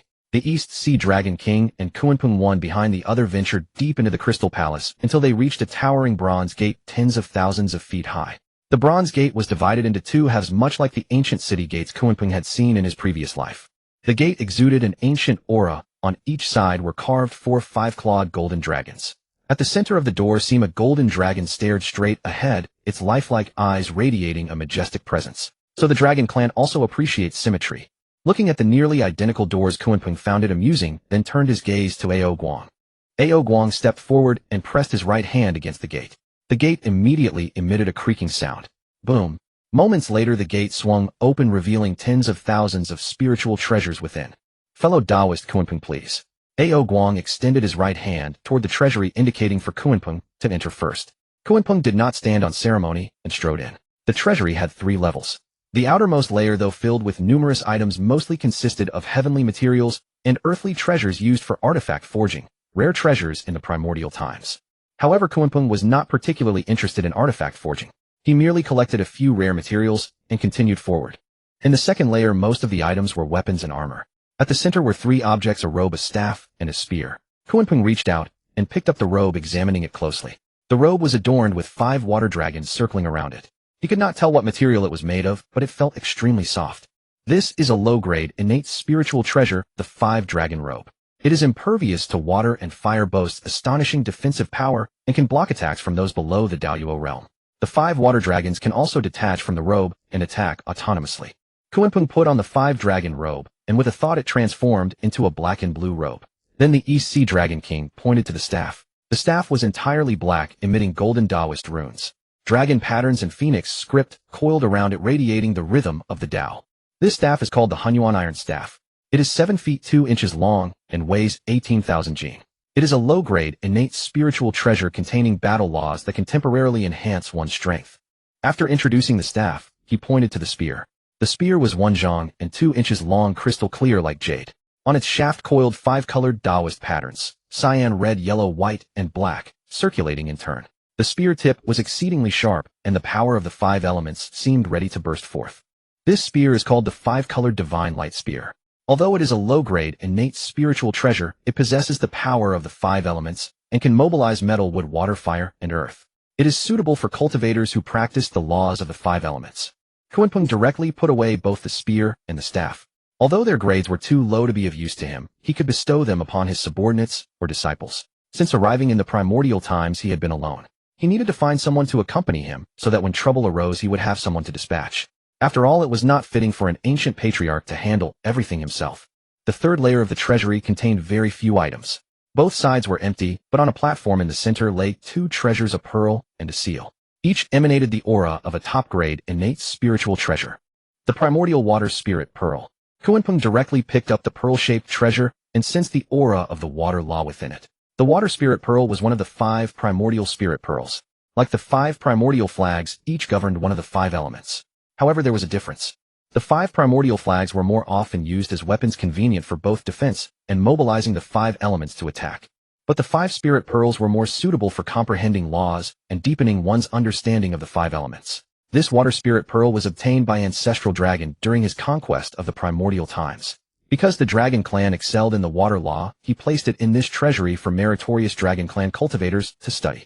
Nowadays, Ancestral Dragon has disappeared, and this pearl has remained untouched. As Honghuang spoke, his tone suddenly became desolate, as if recalling how the Dragon Clan had once been so arrogant. After putting away the water spirit pearl, Kunpeng picked up the seal. The seal was as white as jade, yet it gleamed with dark golden dragon patterns. On top was carved the image of Ancestral Dragon, his eyes blazing with fury, staring ahead with a gaping maw, as if to devour all things. This precious seal is called the 10,000 Dragon Seal. It was used by Ancestral Dragon to command the Dragon Clan. After his disappearance, it has been kept in the treasury. Hearing the seal's function, Kunpeng looked at Honghuang with surprise. So you're giving me the token that can command the Dragon Clan? Are you that generous? As if reading Kunpeng's thoughts, Honghuang chuckled lightly and explained. Although this seal could command the Dragon Clan, that was only when Ancestral Dragon was alive. Now that the founder is gone, this seal is useless. At most, it can be used as a blunt weapon. If you like it, fellow Taoist Kunpeng, feel free to take it. Then I won't stand on ceremony. This trip to the Dragon Clan's treasury, Kunpeng liked the 10,000 Dragon Seal the most. In his previous life, when he read the Investiture of the Gods, he had a special fondness for the Heaven-Overturning Seal. Yin Jiao, wielding the Heaven-Overturning Seal, smashed one after another, overwhelming the entire army of Shichi. Even Yang Jian, the foremost of the 3rd generation, dared not confront the Heaven-Overturning Seal head-on. No agile technique or special tactic could compare to using a single seal to break all methods. Only this style of fighting was truly satisfying. After taking the treasures, Kunpeng returned with Honghuang to the Crystal Palace, where they sat facing each other and drank tea. Since you have accepted the gifts, our deal is sealed. Of course, but since I have gained so many benefits from you, I cannot leave without giving something in return. Let me also give you a gift. Kunpeng set down his teacup, took out the purple gourd from his bosom, removed the stopper, and pointed it at Honghuang. Fellow Taoist Kunpeng, what are you doing? Honghuang was startled by Kunpeng's sudden action. In response to Honghuang's inquiry, Kunpeng offered no explanation. The next moment, a stream of merit power shot forth from the gourd, spraying all over Honghuang. Finally, Kunpeng recorked the gourd and put it away. What is this? As the merit power enveloped him, Honghuang's body instantly emitted thick black chi, followed by streams of black flames burning on his body. This was the karmic sin bestowed by the heavenly Tao. Moments later, the karmic sin and merit power neutralized each other. The merit power was completely depleted, and the karmic sin left not a trace. Honghuang immediately felt an immense relief, and his cultivation suppressed by the karmic sin began to slowly recover. Mid-stage Tai Golden Immortal. Late-stage Tai Golden Immortal. Peak Tai Golden Immortal. Early stage Daluo Golden Immortal. That's more like it. The Lord of the East Sea being only at the early stage Tai Golden Immortal. What kind of nonsense is that? Helping Honghuang restore his strength was not a spur-of-the-moment decision for Kunpeng. He had already planned it the moment he left the treasure vault. His assistance to the Dragon Clan was not merely for a transaction, but to completely subdue them. The Dragon Clan had once dominated the primordial era for thousands of kalpas. Though now in decline, they were like a centipede that doesn't stiffen even when dead. Being in the East Sea, interacting with the Dragon Clan was indispensable. Although he had no ambition to conquer the primordial era, cultivating his own power was necessary. A knife may not be used, but it must be kept. Now that the Dragon Clan had come to him on their own, it saved him a lot of trouble. Helping the East Sea Dragon King improve his cultivation was also helping himself. If his subordinates were all a bunch of weaklings, what use was such a force? The karmic sin on the East Sea Dragon King was not much. The merit power used to eliminate it was less than a drop in the ocean for him. Most importantly, since he had received so many benefits from him, it would be awkward not to give something in return. This. Even the well-traveled East Sea Dragon King was astonished by this scene. After coming to his senses, he looked at Kunpeng with an excited and affectionate expression, his gaze burning with intensity. He hurried forward 2 steps and tightly grasped Kunpeng's hands. Dragon King, what are you doing? Ao Guang's wild eyes and behavior momentarily made even Kunpeng a bit frightened. What are you doing? I have no such inclination. Fellow Taoist, do you possess the means to eliminate karmic sin? Before I answer your question, could you first let go of me? Kunpeng was speechless. 2 grown men pulling and grabbing. What kind of decorum was that? Apologies, this little dragon was rude. Seeming to realize his behavior was somewhat indecent, Ao Guang quickly released Kunpeng and stepped back 2 paces, but his gaze still fixed on Kunpeng like a child eager for knowledge. The method to eliminate karmic sin is both difficult and simple. Just use merit power to neutralize it. However, your dragon clan has been hidden from the world since the Dragonhan Cataclysm, so it is difficult to obtain merit power. Seeing Ao Guang's look, Kunpeng felt that if he didn't speak soon, he might actually cry. So that's it. Fellow Taoist possesses such abundant merit power, truly a profound fortune. After praising Kunpeng, Ao Guang immediately spoke. Fellow Taoist, do you know of Zhulong? Kunpeng certainly knew of Zhulong, the younger brother of the ancestral dragon, a Honghuang golden immortal who followed the ancestral dragon in campaigns across the land during the War of the 3 Tribes. Legend has it that Zhulong controlled day and night. Opening his eyes brought day, closing them brought night. Because Zhulong wielded a certain time law in his past life, some theories identified him as the same person as Zhuojuin, but Kunpeng, who was in the primordial era, declared that notion was pure nonsense. Of course I know, the ancestral dragon's younger brother. He disappeared after the Dragonhan Cataclysm. Why mention him? Kunpeng only knew basic knowledge of the primordial era. He did not know where Zhulong was now, nor did he know that Zhulong was right within the East Sea. Fellow Taoist is indeed omniscient. However, ancestor Zhulong has not disappeared. He was severely injured and entangled by karmic sin, is now recuperating at the East Sea. What did you say? Zhulong is in the East Sea. Exactly. Fellow Taoist, please follow me. Without further explanation, Ao Guang grabbed Kunpeng's hand and directly left the Crystal Palace, heading toward the East Sea. This hasty behavior startled Ao Shui and Luer Macaque, who were at the entrance of the Crystal Palace. Ao Shui stared at her father's hand, frowning deeply. Above the East Sea, on Zifu Islet, Dong Wenggong was still seated on his throne, half closing his eyes, looking at the crowd below. My 5 perfected lords and 8 Dharma protectors, have they not returned yet? Indeed, 5 perfected lords. Dong Wenggong was already fantasizing soon Kunpeng would return, with the 4 perfected lords respectfully prostrate on the ground, bowing to him and pledge allegiance to him from then on. Then he would personally invite him to Panlai Island, obediently hand over control of Panlai Island, and he would reluctantly grant him a position as perfected lord. If his later performance was truly excellent, he might consider disbanding the 4 perfected lords, granting him the sole title of 1 great perfected lord, turning the 4 perfected lords into 4 Dharma protectors, and the 8 Dharma protectors into 8 generals. Just as Dong Wenggong was lost in idle thoughts, a Taoist suddenly ran in from outside. This Taoist was also among the first to pledge allegiance after he proclaimed himself immortal emperor, named Qiang Junren. He possessed the cultivation of mid-stage Tai Golden Immortal. Although his cultivation was not high, he wielded a low-grade, innate spiritual treasure, the Qiyang True Sword. Moreover, like Dong Wenggong, he was the transformation of primordial Yang Qi, so he was greatly favored by Dong Wenggong. Reporting to the immortal emperor, 1 great perfected lord has returned. 1 great perfected lord. It seems that Kunpeng, not wanting the same title as those others, is requesting this 1 great perfected lord position from me. To seek reward without any merit. I must teach him a lesson. Qiang, call him in. As Dong Wenggong's words fell, a 1-armed man with a single ear entered. Qingmu, how did you end up like that? Where is that Kunpeng fellow? Where are the other perfected lords and Dharma protectors? Looking at the grotesque Qingmu Taoist below, Dong Wenggong was puzzled. Your Majesty, Kunpeng said the title for perfected lords sounds unpleasant, so he suggested you change it to 1 great perfected lord. Of the 12 men, only this humble one returned, the rest are gone. What did you say? After hearing Qingmu Taoist's words, Dong Wenggong's originally smiling face grew increasingly stiff. Then immense fury surged within him, and his expression suddenly became ferocious and terrifying. The mana of his mid-stage Daluo Golden Immortal cultivation burst forth from his entire body. His right hand slammed heavily downward, shattering the newly made throne beneath him with a single palm strike. Immediately summon all of my subordinates. I will go on a punitive expedition against Kunpeng. Dong Wenggong stood up, his robes billowing from the aura he emitted, and raised the dragon-headed golden staff in his right hand, high pointing it toward the center of the East Sea. The furious words of the Eastern King spread throughout the entire Zifu continent, causing everyone to tremble in fear. Qiyang Jinren, seeing that the Eastern King had lost his reason due to rage, quickly stepped forward. Your Majesty, this cannot be. Kunpeng's strength is formidable. Now that all 8 of your guardians have fallen, and only one of the 4 true lords remains, you must not act impulsively. Hearing the counsel of his beloved general, the Eastern King finally regained his composure. Turning to sit back down, he saw the chair he had just shattered. Qiyang, fetch another chair for this immortal emperor. He could easily summon a chair with a mere gesture, but the Eastern King insisted on having someone else do it. He called this the dignity of an immortal emperor. Hearing the Eastern King's command, Qiyang found himself in a dilemma. When the Eastern King had declared himself the immortal emperor, he had assigned a seat to everyone. His own throne had been painstakingly crafted from countless celestial treasures fused together with great effort. Now shattered by his own hand, there was no replacement. Qiyang Jinren had no choice but to offer his own seat to the Eastern King, then stood behind him. This was the privilege the Eastern King had granted him.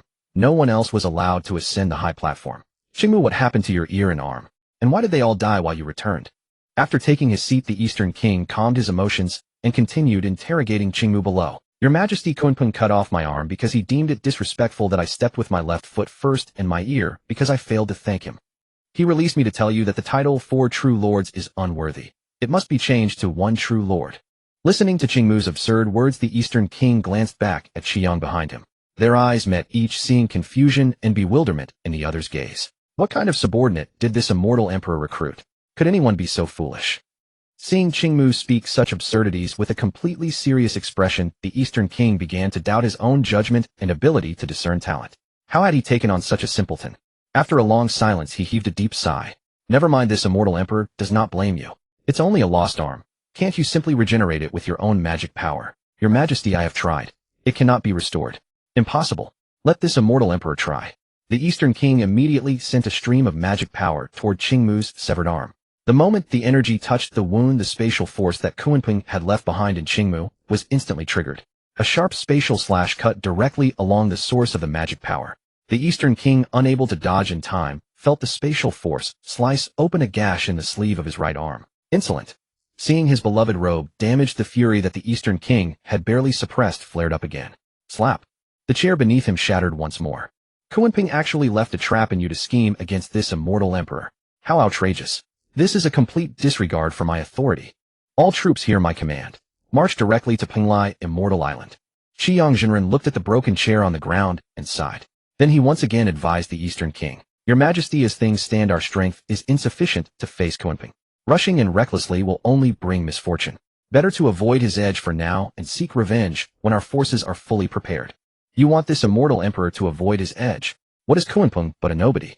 I am the foremost among male immortals, personally appointed by the Tao ancestor. What dare he do to me? Instead of calming the Eastern King's rage, Qiyang Jinren's words only fanned the flames. The Eastern King immediately summoned all his subordinates, several thousand strong, with the 1 True Lord at their head, and set out in grand procession toward the center of the East Sea. The East Sea Abyss. Kunpeng was unaware that the Eastern King had already gathered his forces and headed for Penglai, Immortal Island. He was now captivated by the scene before him at the Abyss. The East Sea Abyss was utterly different from other places. The deeper they descended, the seawater changed from clear blue to murky ink, growing darker with each fathom. Not a trace of life could be felt around them. Kunpeng followed Awakens all the way down until they reached the bottom of the abyss. A vast, endless underwater whirlpool, like a black hole that seemed to devour everything. The abyss is a true land of sin. After the Dragonhan catastrophe, the bones of countless fallen powerhouses were drawn here by the abyss's suction, transforming this place into what you see. Listening to Ao Guang's words, Kunpeng looked around. Indeed, countless skeletal remains of dragons, phoenixes, cheelants, and other creatures he did not recognize floated around the abyss, all wreathed in karmic fire. Kunpeng and Ao Guang passed through the sea of bones, and finally saw Zhulong at the deepest part of the abyss. A colossal divine dragon coiled at the center of the whirlpool, eyes tightly shut. Its scales were dull and covered in cracks, and from those fissures faint black flames flickered.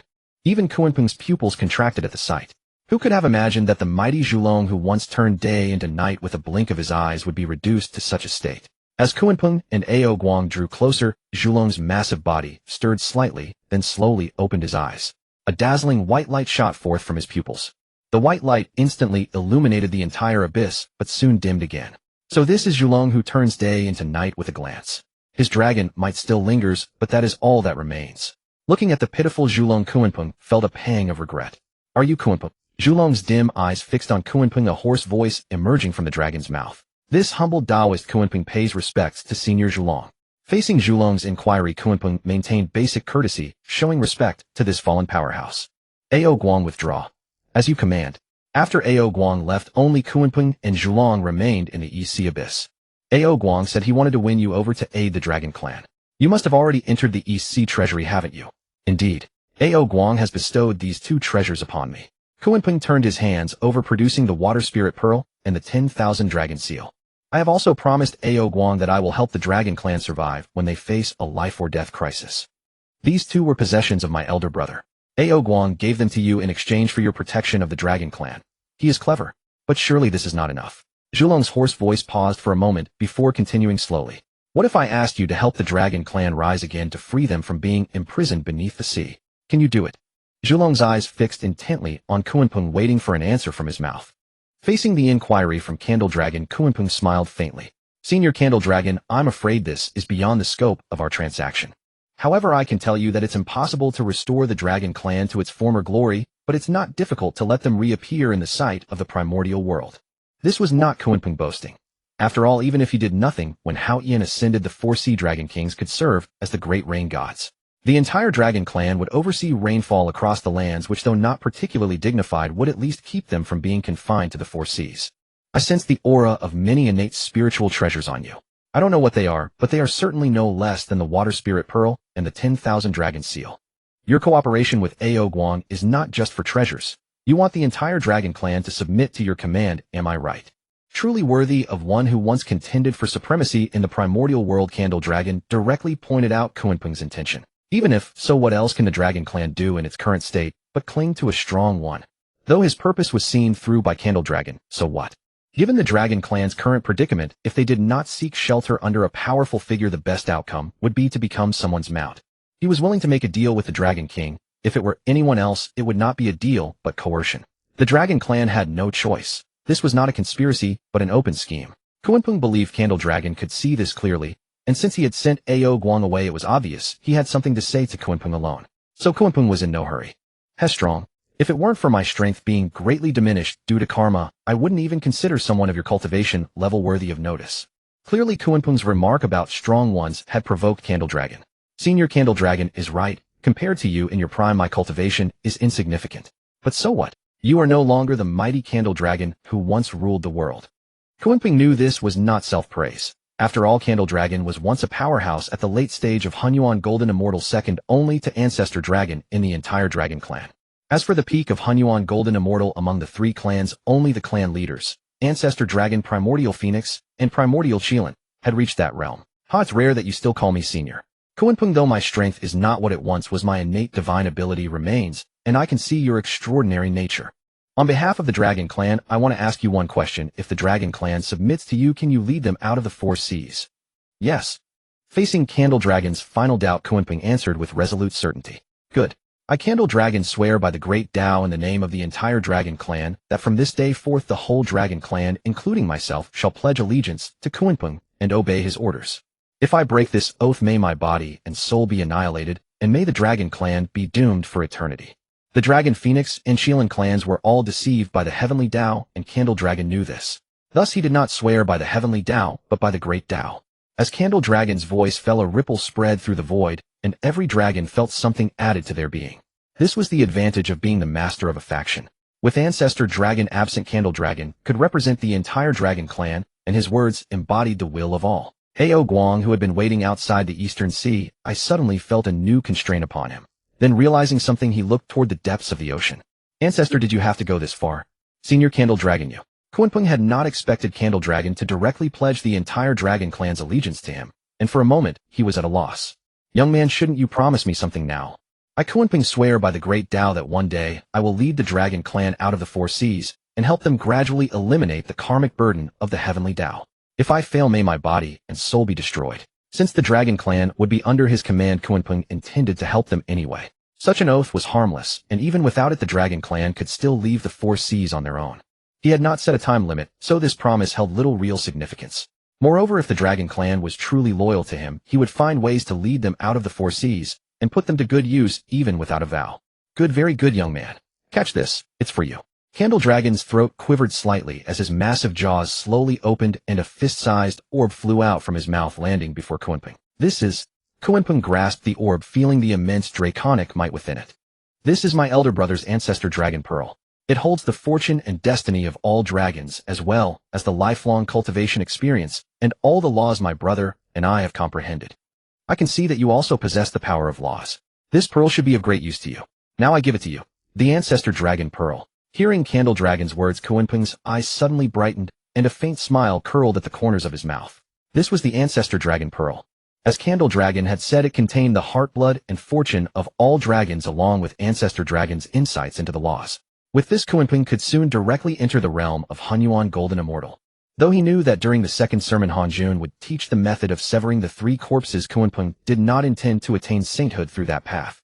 Instead, he planned to cultivate the power of laws to its extreme. Since the Chaos Pearl was also in his possession, if possible, he would use the path of absolute power. If not, he would settle for the path of laws. He would never sever the 3 corpses. After all, apart from Honghuang, no one had ever succeeded in becoming a saint through severing the 3 corpses. Moreover, this method required the spiritual treasures used for severing to be of the same origin along with the primordial purple chi. In the original story, Honghuang never mentioned the condition of same origin. Perhaps he knew that his 6 disciples could only attain sainthood through merit, so it was pointless to mention it, and he simply omitted it. Senior Candle Dragon, since you treat me sincerely, let me return the favor.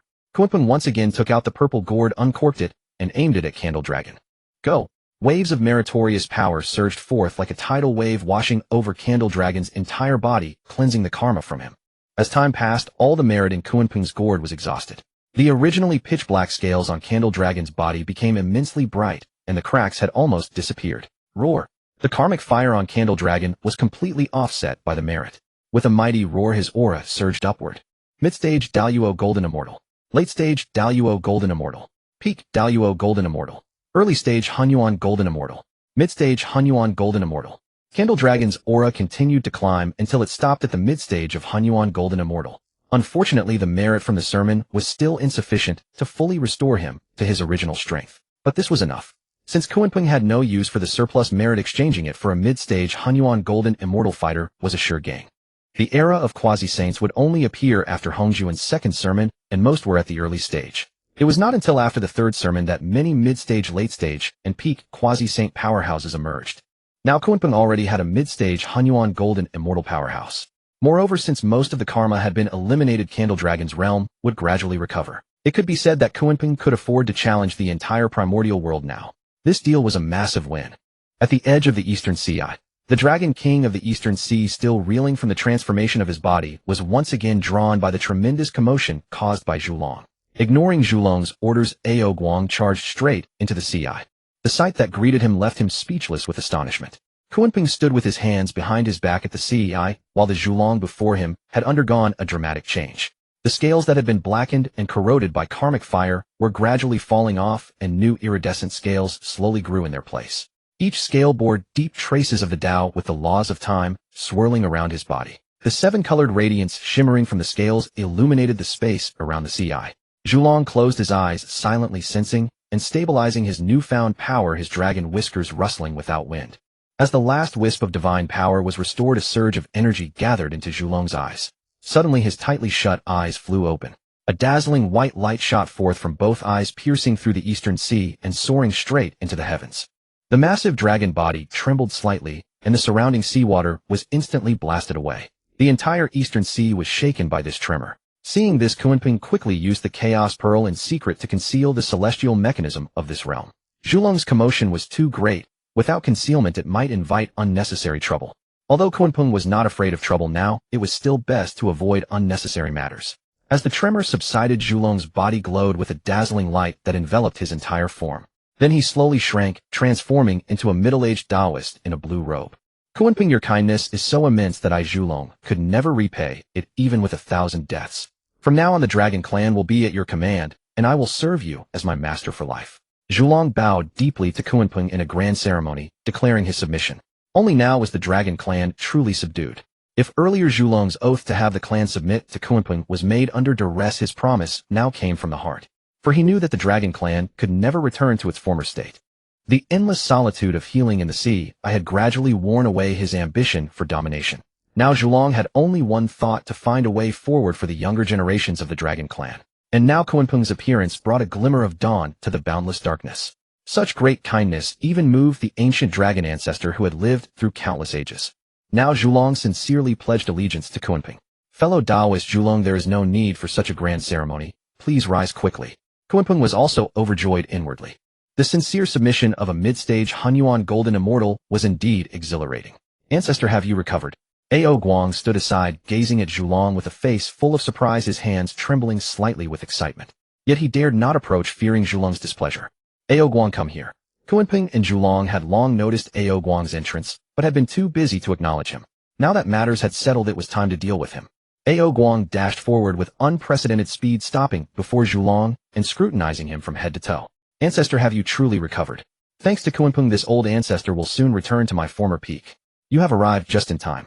From today onward, the Dragon Clan shall be subordinate to Kunpeng, subject to his every command. Seeing Guang, Zhulong took the opportunity to announce his decree. Guang obeys. Ancestor, would you return to the Dragon Palace at once and begin ruling the four seas? Guang was eager for Zhulong to reclaim leadership of the Dragon Clan, for apart from himself no one knew that Zhulong still lived. No, the one who rules the Dragon Clan will still be you. Unlike Guang's excitement, Zhulong was calm and composed. Why, I no longer have the mind to manage the Dragon Clan. You shall continue to lead it as the foremost of the 4 Sea Dragon Kings. If the clan faces great peril, I will intervene, otherwise I will remain here in seclusion in the Eastern Sea. Moreover, our Dragon Clan is feared by the Heavenly Tao. If I rashly return under the name of Zhulong, the Heavenly Tao might react. As a dragon who had suffered from karmic torment for years, Zhulong understood the terror of the Heavenly Tao. Even with his strength restored, he remained wary of it. Fellow Taoist Zhulong, do not worry. I have a way to resolve the issue of the Heavenly Tao. Kunpeng took out the Chaos Pearl from his bosom and used its ability to conceal celestial mechanisms to cover Zhulong. From now on, as long as you do not reveal yourself, no one, not even the Heavenly Tao, can see through your true identity. Kunpeng, your methods are truly remarkable. I thank you. Zhulong had lost count of how many times Kunpeng had astonished him. Kunpeng's methods were endless, and even with Zhulong's vast experience, he had never seen their like. Now that matters are settled, please take your time recovering your strength, fellow Taoist Zhulong. I will return to the Crystal Palace with Guang. Although Zhulong had mostly recovered, he still had minor injuries that required time. Moreover, it was not yet time for Zhulong to act. Thus Kunpeng instructed him to remain in the Sea and intervene only when necessary. Zhulong recuperated in the Sea, while Kunpeng and Guang returned to the Dragon Palace. Unlike their previous journey to the Sea, this time Kunpeng led the way and Guang followed leisurely behind. Before entering the Crystal Palace, they saw Shui playing with the 6-eared macaque. Seeing that her father and Kunpeng were not holding hands this time, Shui breathed a silent sigh of relief. Phew, it seems I was overthinking. Meanwhile, on Penglai Island, the immortal Emperor Dongwangong had surrounded the island with one great true lord and one great guardian, the latter being Qiang Junren. Originally, his cultivation level was insufficient for the guardian rank, but since all 8 previous guardians had been dissolved by Kunpeng's red gourd, Dongwangong had promoted Qiang Junren beyond his station. When Kunpeng had followed Shui to the Eastern Sea Dragon Palace earlier, he had only closed the island's protective formation, not hidden it. Therefore, as soon as Dongwangong reached the center of the Eastern Sea, he saw the 3 Penglai Islands shrouded in mist. At the sight of Penglai Fairy Island, Dongwangong's fury blazed. He began cursing loudly at the island. Kunpeng, you beast with hair and horns. You deserve punishment, but I, the immortal emperor, am merciful. Seeing that your cultivation is passable, I set aside past grievances and invited you to join the immortal court. Yet you dared to repay kindness with enmity, killing my true lord and guardians. This is utter disrespect for me, the foremost male immortal personally appointed by the Tao Ancestor. I hereby declare war on you in the name of the Tao Ancestor. Earlier, when the guards left behind by Dongwangong at the center of Penglai had witnessed the one-armed great true lord, they had fled in terror. Thus Dongwangong's palace did not know that Kunpeng had already left Penglai Island. In Dongwangong's mind, having obtained such a treasure land, one would naturally cultivate there without leaving for a moment. He never imagined that after acquiring Penglai, Kunpeng would depart immediately. After finishing his tirade, Dongwangong silently waited above Penglai Island. Seeing no response for a long time, he spoke again. Kunpeng, roll out and meet this immortal emperor. Kunpeng, do you dare to act, but not to own up? Seeing Dongwangong so enraged, the crowd behind him dared not utter a word. After a long while, Qiyang slowly stepped forward. Your Majesty, the immortal Emperor Kunpeng might not be on Penglai Island. Impossible. Kunpeng was originally in that barren North Sea, and now that he has obtained such a precious land, how could he bear to leave? He is simply afraid of this immortal emperor and dares not come out. Come follow this immortal emperor, and we shall break the grand formation. The thought of Kunpeng seizing Penglai Island made Dong Wanggong's fury uncontrollable. Dong Wanggong himself did not realize that ever since Hongjun appointed him as the leader of male immortals, he had become vastly different from before, his temperament growing increasingly irrational and prone to rage. Your Majesty, the immortal emperor, you. Seeing the fury in Dong Wanggong's eyes, Qiyang dared not argue further, only silently sighing in his heart. This is hopeless. At Dong Wanggong's command, he led the charge with the Celestial Court's forces rushing straight toward Penglai Island. The moment Dong Wanggong entered the mist, the first layer of the Heaven-Earth-Man 3 Talents Grand Formation, the illusion array, was abruptly triggered. What is this? Dong Wanggong's vision blurred, and the scene before him instantly transformed. The island vanished, replaced by a desolate mountain shrouded in black smoke. As Dong Wanggong stood stunned, a fierce beast emerged from the black smoke, staring directly at him. What is this creature? The beast's form resembled a tiger, but with wings on its back, fur as rigid as a hedgehog's spines, and a cold glint in its pupils. It bore 2 horns on its head, surrounded by the aura of thunder and lightning. Its massive jaws gaped open, revealing 4 gleaming fangs as it lunged straight at him. What? Dong Wanggong sidestepped, raising his golden staff. A beam of golden light shot toward the beast, but the creature flapped its wings, and a gust of wind and thunder nullified the attack. Could this be Qiongqi? Seeing the beast's appearance, Dong Wanggong recalled the ancient calamity of ferocious beasts, remembering Qiongqi, one of the 4 great evil beasts. Before Dong Wanggong could ponder further, Qiongqi flapped its wings again, unleashing a storm of thunder and lightning upon him. Impossible. Qiongqi should have perished long ago. Why is it here? Dong Wanggong swung his dragon-headed golden staff incessantly, sending out dragon-shaped attacks to counter the storm. As he fought, he racked his brain, unable to comprehend why Qiongqi was present. Stranger still, Qiongqi's cultivation was identical to his, both at the mid-stage of the great Luo golden immortal realm. Damn you, beast. Witness this immortal emperor's pure yang sword.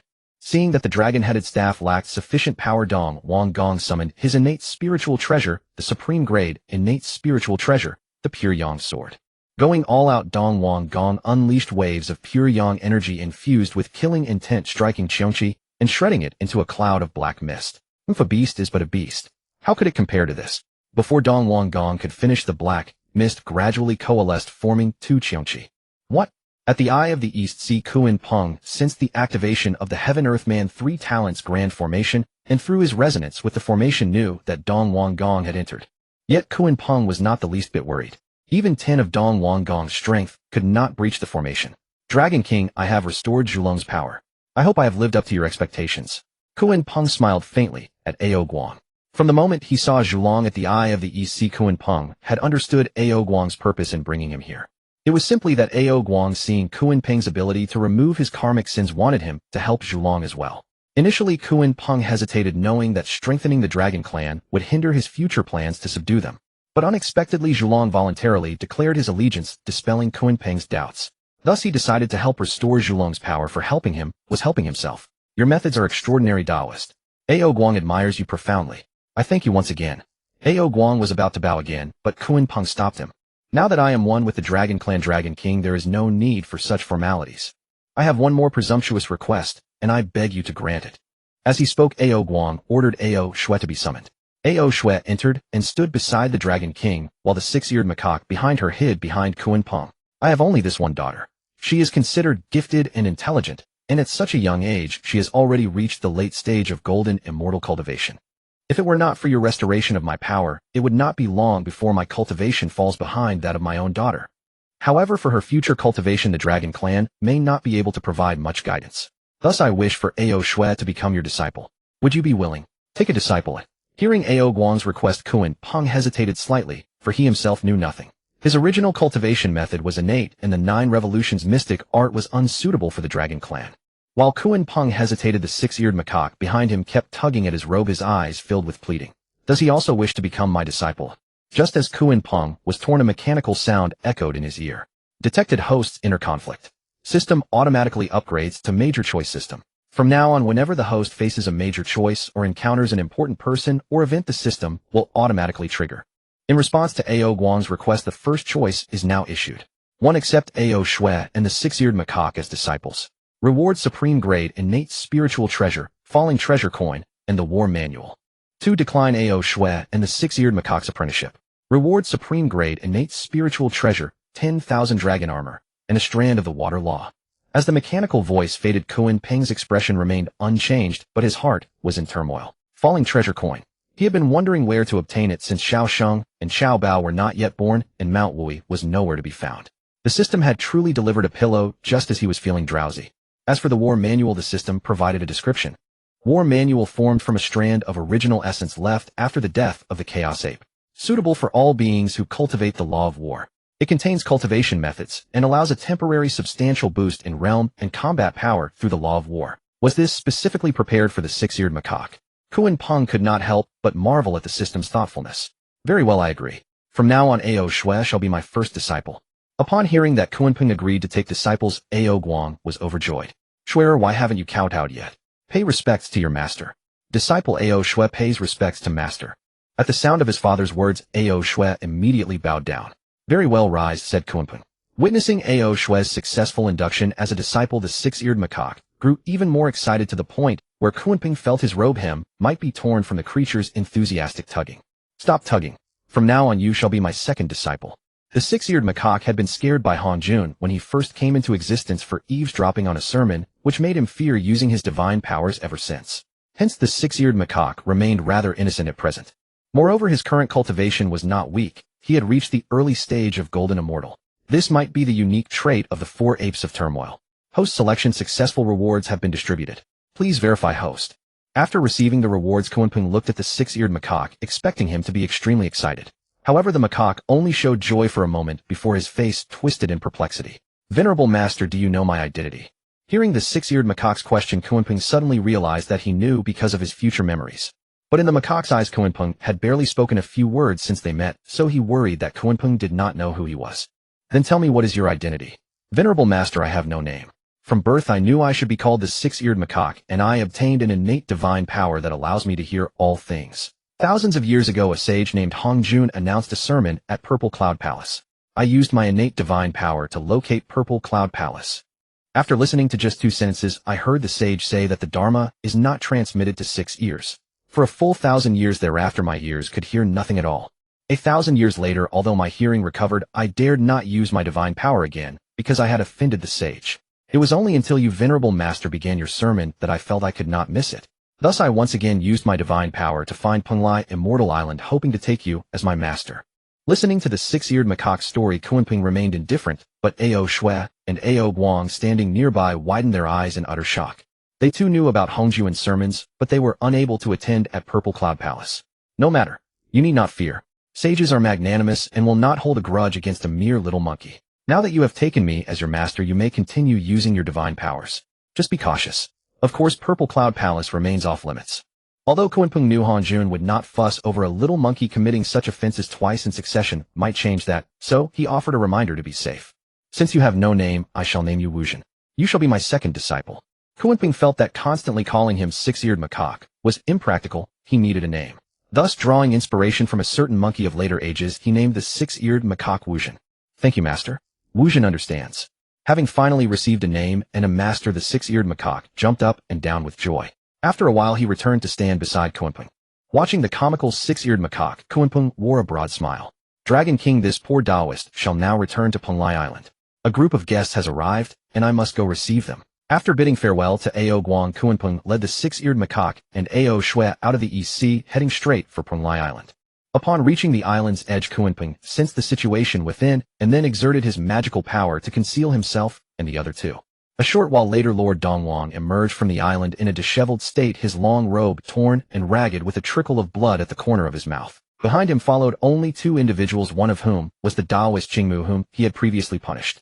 Wretched Kunpeng, how dare you use an illusionary formation to mock this divine emperor, causing my decades of careful planning to come to naught. Inside the illusionary formation, Lord Dongwang had slain more than a dozen Xiongqi creatures before finally realizing he was trapped within an illusion. After using his magical power to shatter the formation, he quickly cast spells to locate Taoist Qingmu and Jinren Qiyang, and with the 2 of them, he managed to flee. Of course, this was because Kunpeng had not personally directed the formation. Had Kunpeng overseen it himself, Lord Dongwang would never have escaped. Divine Emperor, cough, cough, cough. Our companions are all dead. We must flee at once. Jinren Qiyang urged Lord Dongwang while coughing. Daoist Qingmu meanwhile warily scanned their surroundings, fearing any unexpected developments. Watching the three wretched figures, Kunpeng suddenly felt mischievous. He immediately invoked the water law, stirring the seawater beneath the three and raising a colossal wave that crashed toward Lord Dongwang. What? The sudden assault swept Lord Dongwang into the sea floor, making him appear even more disheveled. Which scoundrel dares to toy with this divine emperor? Come out at once. After regaining the clouds and hovering in the air, Lord Dongwang furiously berated the void. The moment he steadied himself in midair, another towering wave greeted him. Who is it? Too cowardly to appear. Dodging the second wave, Lord Dongwang's rage nearly reached its zenith. Lord Dongwang, what has happened to you?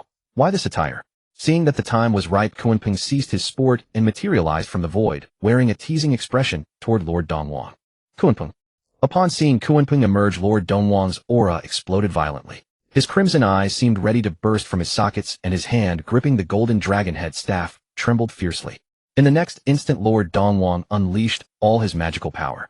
The golden dragon head staff in his hand flashed with myriad beams of light, coalescing into a golden dragon that rushed toward Kunpeng. Facing Lord Dongwang's wrathful strike, Kunpeng remained unhurried. With a slight gesture, a wave of spatial power erupted, slicing the golden dragon apart and scattering it into a shower of golden flakes. The spatial power continued its momentum unchecked, cutting toward Lord Dongwang.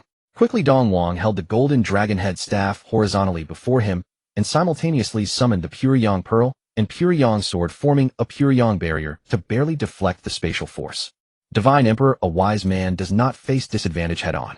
We must depart quickly, Jinren Qiyang urged once more. Very well, we retreat.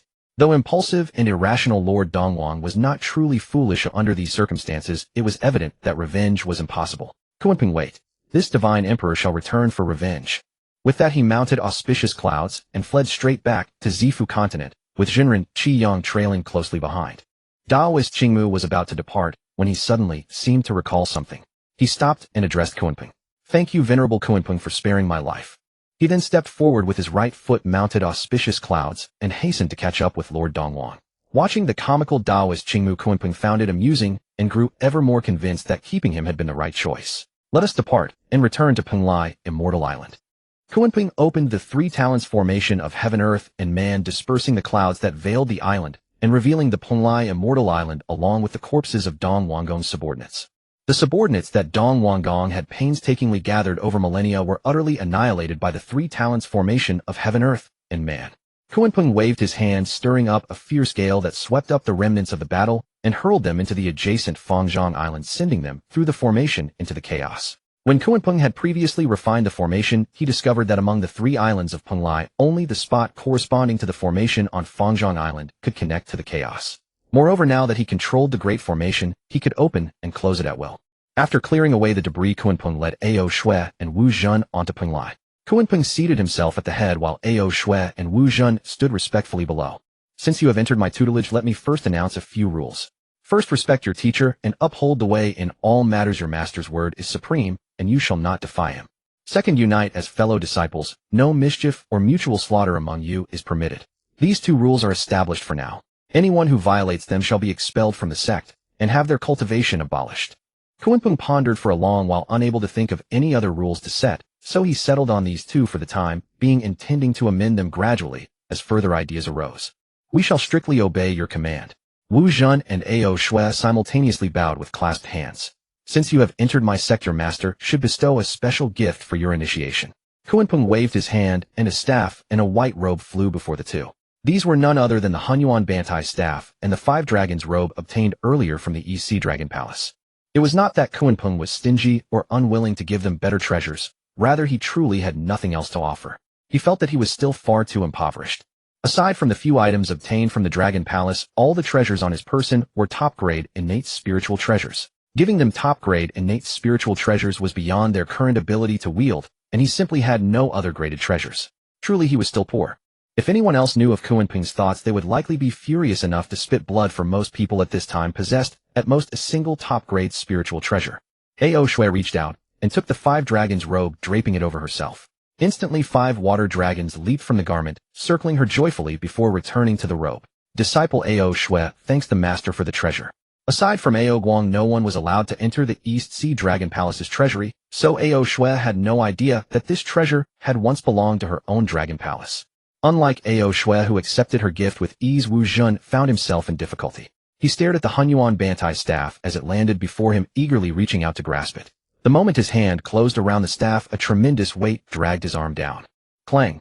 A deafening crash echoed as the Honghuang Bantai staff struck the ground heavily, kicking up a cloud of dust. Though Wu Jun was a golden immortal, his cultivation relied entirely on innate talent and enlightenment, lacking orthodox cultivation methods. Thus, he could not properly channel his inner power.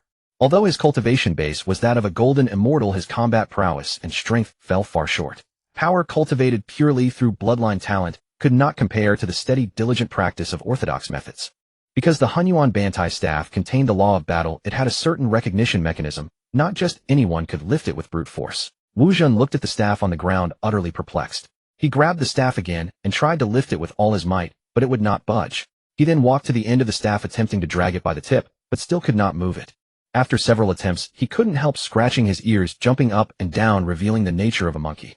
Kunpeng watched the anxious Wu Jun from above with a smile, curious to see if Wu Jun could find a way to handle the situation on his own.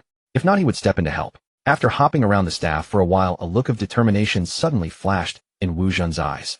He walked back to the center of the staff, gripped it tightly, and summoned every ounce of his strength, pulling upward with all his might. At the same time, his own magical power surged forth involuntarily.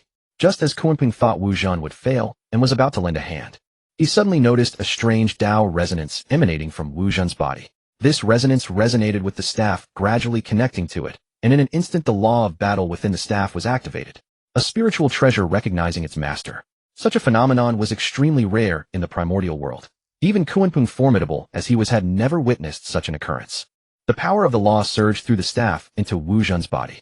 With a thunderous roar, Wu Jun lifted the Honghuang Bantai staff high above his head. Then he leaped into the air, performed a series of staff spins, and landed gracefully.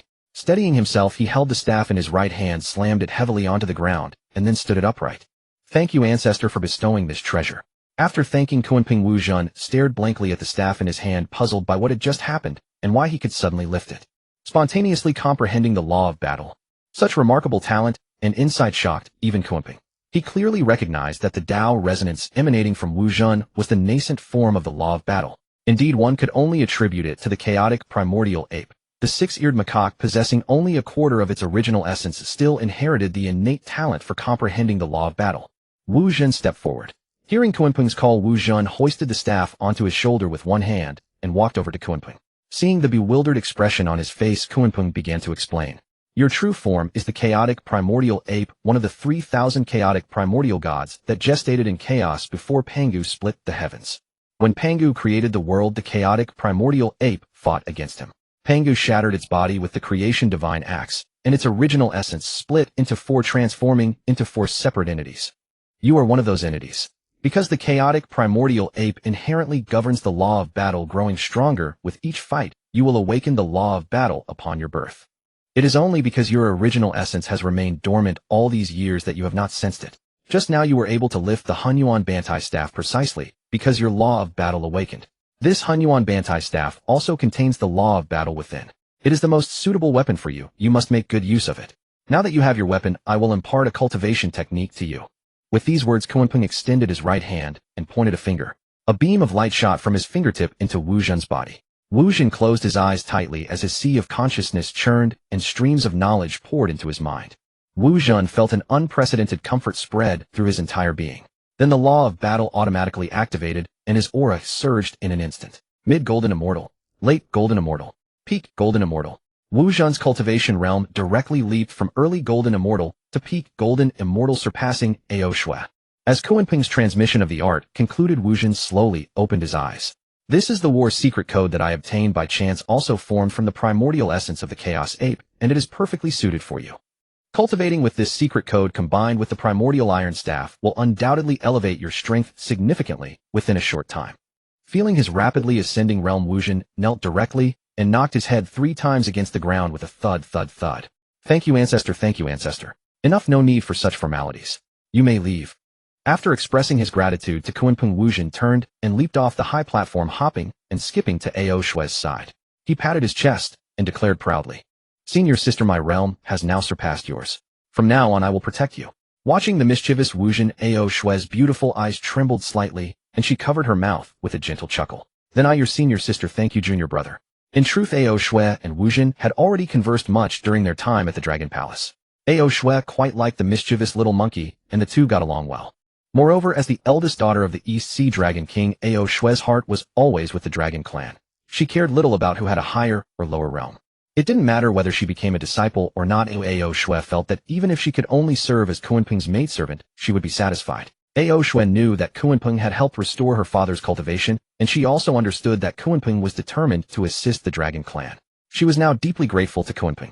As long as she could repay Kunpeng's help to her father and the Dragon Clan, she would be content. Ao Shui, come up here. Just as Ao Shui was lost in thought, she heard Kunpeng calling her. She quickly stepped onto the platform and walked briskly to stand before Kunpeng. Ao Shui, you are a descendant of the Dragon Clan. The Dragon Clan's cultivation method differs entirely from that of other beings. I, your master, do not possess any Dragon Clan techniques. Kunpeng paused mid-sentence, then abruptly changed his tone. However, I obtained a treasure in the East Sea that might be of help to you. With that under Ao Shui's puzzled gaze, Kunpeng slowly produced a fist-sized orb. Within the orb, countless dragon shadows coiled while the exterior radiated a powerful draconic aura. Master, what is this? Even from a distance, Ao Shui could clearly sense the Dragon Clan's aura from the orb.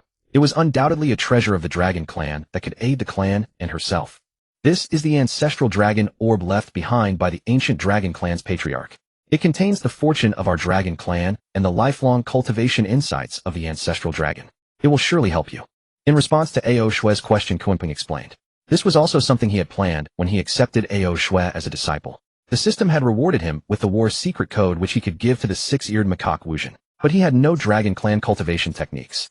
The best approach was to use the ancestral dragon orb, a supreme treasure of the Dragon Clan that would undoubtedly aid Ao Shui.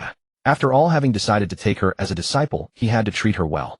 Master, such a precious treasure, how dare your disciple use it? Please, master, take it back. Having spent much time in the East Sea Dragon Palace, Honghuang had always taught Ao Shui that the Dragon Clan must not stir trouble, leading Ao Shui to harbor a slight sense of self-deprecation. In modern terms, a feeling of inferiority. If I say you should use it, then use it. Since I have decided to take you as a disciple, I will treat you with sincerity. Have you forgotten the first rule I mentioned? Faced with Ao Shui's refusal, Kunpeng showed displeasure. He also sensed that Ao Shui's state of mind was not quite right, but he hadn't yet figured out how to change it. Your disciple obeys. Seeing Kunpeng's firm gaze, Ao Shui's heart softened and tears glistened in her eyes. She reached out and grasped the ancestral dragon orb in Kunpeng's hand. That's better. Seeing Ao Shui's compliance, a smile flickered across Kunpeng's face.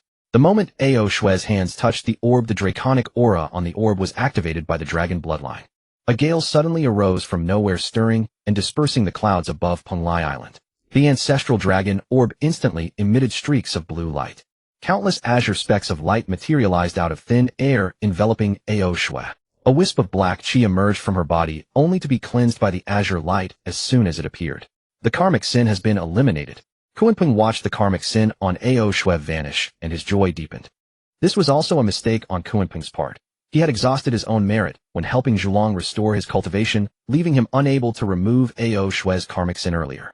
Although Ao Shui, as a descendant of the Dragon Clan, had little karmic sin due to not participating in the Three Clans War, it still existed and posed an obstacle to cultivation. Unexpectedly, the ancestral dragon orb could now completely cleanse it. This was likely a final blessing left by the ancestral dragon for the Dragon Clan's descendants before being suppressed by the heavenly Tao.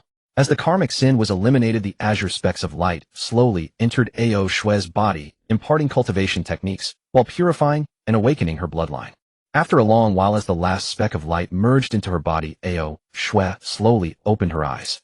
Vast spiritual power surged around her, and her realm ascended rapidly. Her stagnant realm began to loosen, directly reaching the peak of Golden Immortal. Then her aura continued unchecked, and as the faint images of the three flowers, heaven, earth, and man, manifested above her head, her realm formally entered the early stage of Tai Golden Immortal. This realm was already quite high in the current primordial world, as it was not yet the era after Honghuang's second sermon when golden immortals were everywhere. This was largely thanks to the inheritance left by the ancestral dragon within the orb, which purified Ao Shui's bloodline and elevated her strength. It could be said that Ao Shui was now the Dragon Clan member with the purest bloodline, second only to Zhulong. Your disciple Ao Shui, thanks master for your immense kindness. I can never repay you in this life. Feeling the elevation of her bloodline and the increase in her realm, Ao Shui was moved to tears and repeatedly thanked Kunpeng. Rise. There is no need for thanks between master and disciple. Kunpeng gently helped Ao Shui to her feet, and wiped away the tears at the corners of her eyes. Ao Shui looked at Kunpeng, nodded slowly, then walked beside Wu Jin and reached out to ruffle his head. Little junior brother, it seems I still need to protect you. Although she didn't care about realms, it was still fun to tease her junior brother about them. Wu Jin looked at Ao Shui, who was now at the early Tai Golden Immortal stage, and his earlier smile vanished, replaced by a look of utter despair. He had thought his own realm was already high enough, but in the blink of an eye Ao Shui had surpassed him again. The boast he had just made was now shattered. As the reincarnation of the Chaos Ape, Wu Jin naturally possessed a spirit of never giving up and a drive to strive for the forefront in everything. Watching the triumphant Ao Shui, Wu Jin silently vowed to diligently surpass his senior sister and become the strongest combatant under his master's tutelage. Watching the two harmonious figures below, Kunpeng could not help but feel a wave of gratification. Very well, go play elsewhere and familiarize yourselves with this Penglai island. Yes, master. The two responded and began wandering about the island. Kunpeng, seeing them depart, closed his eyes and once again drew out the ancestral dragon pearl, commencing his meditation upon it. After a long while, it appears the ancestral dragon pearl is useless to me in my current state. Kunpeng held the ancestral dragon pearl, repeatedly attempting to channel his magical power into it, yet all efforts proved futile.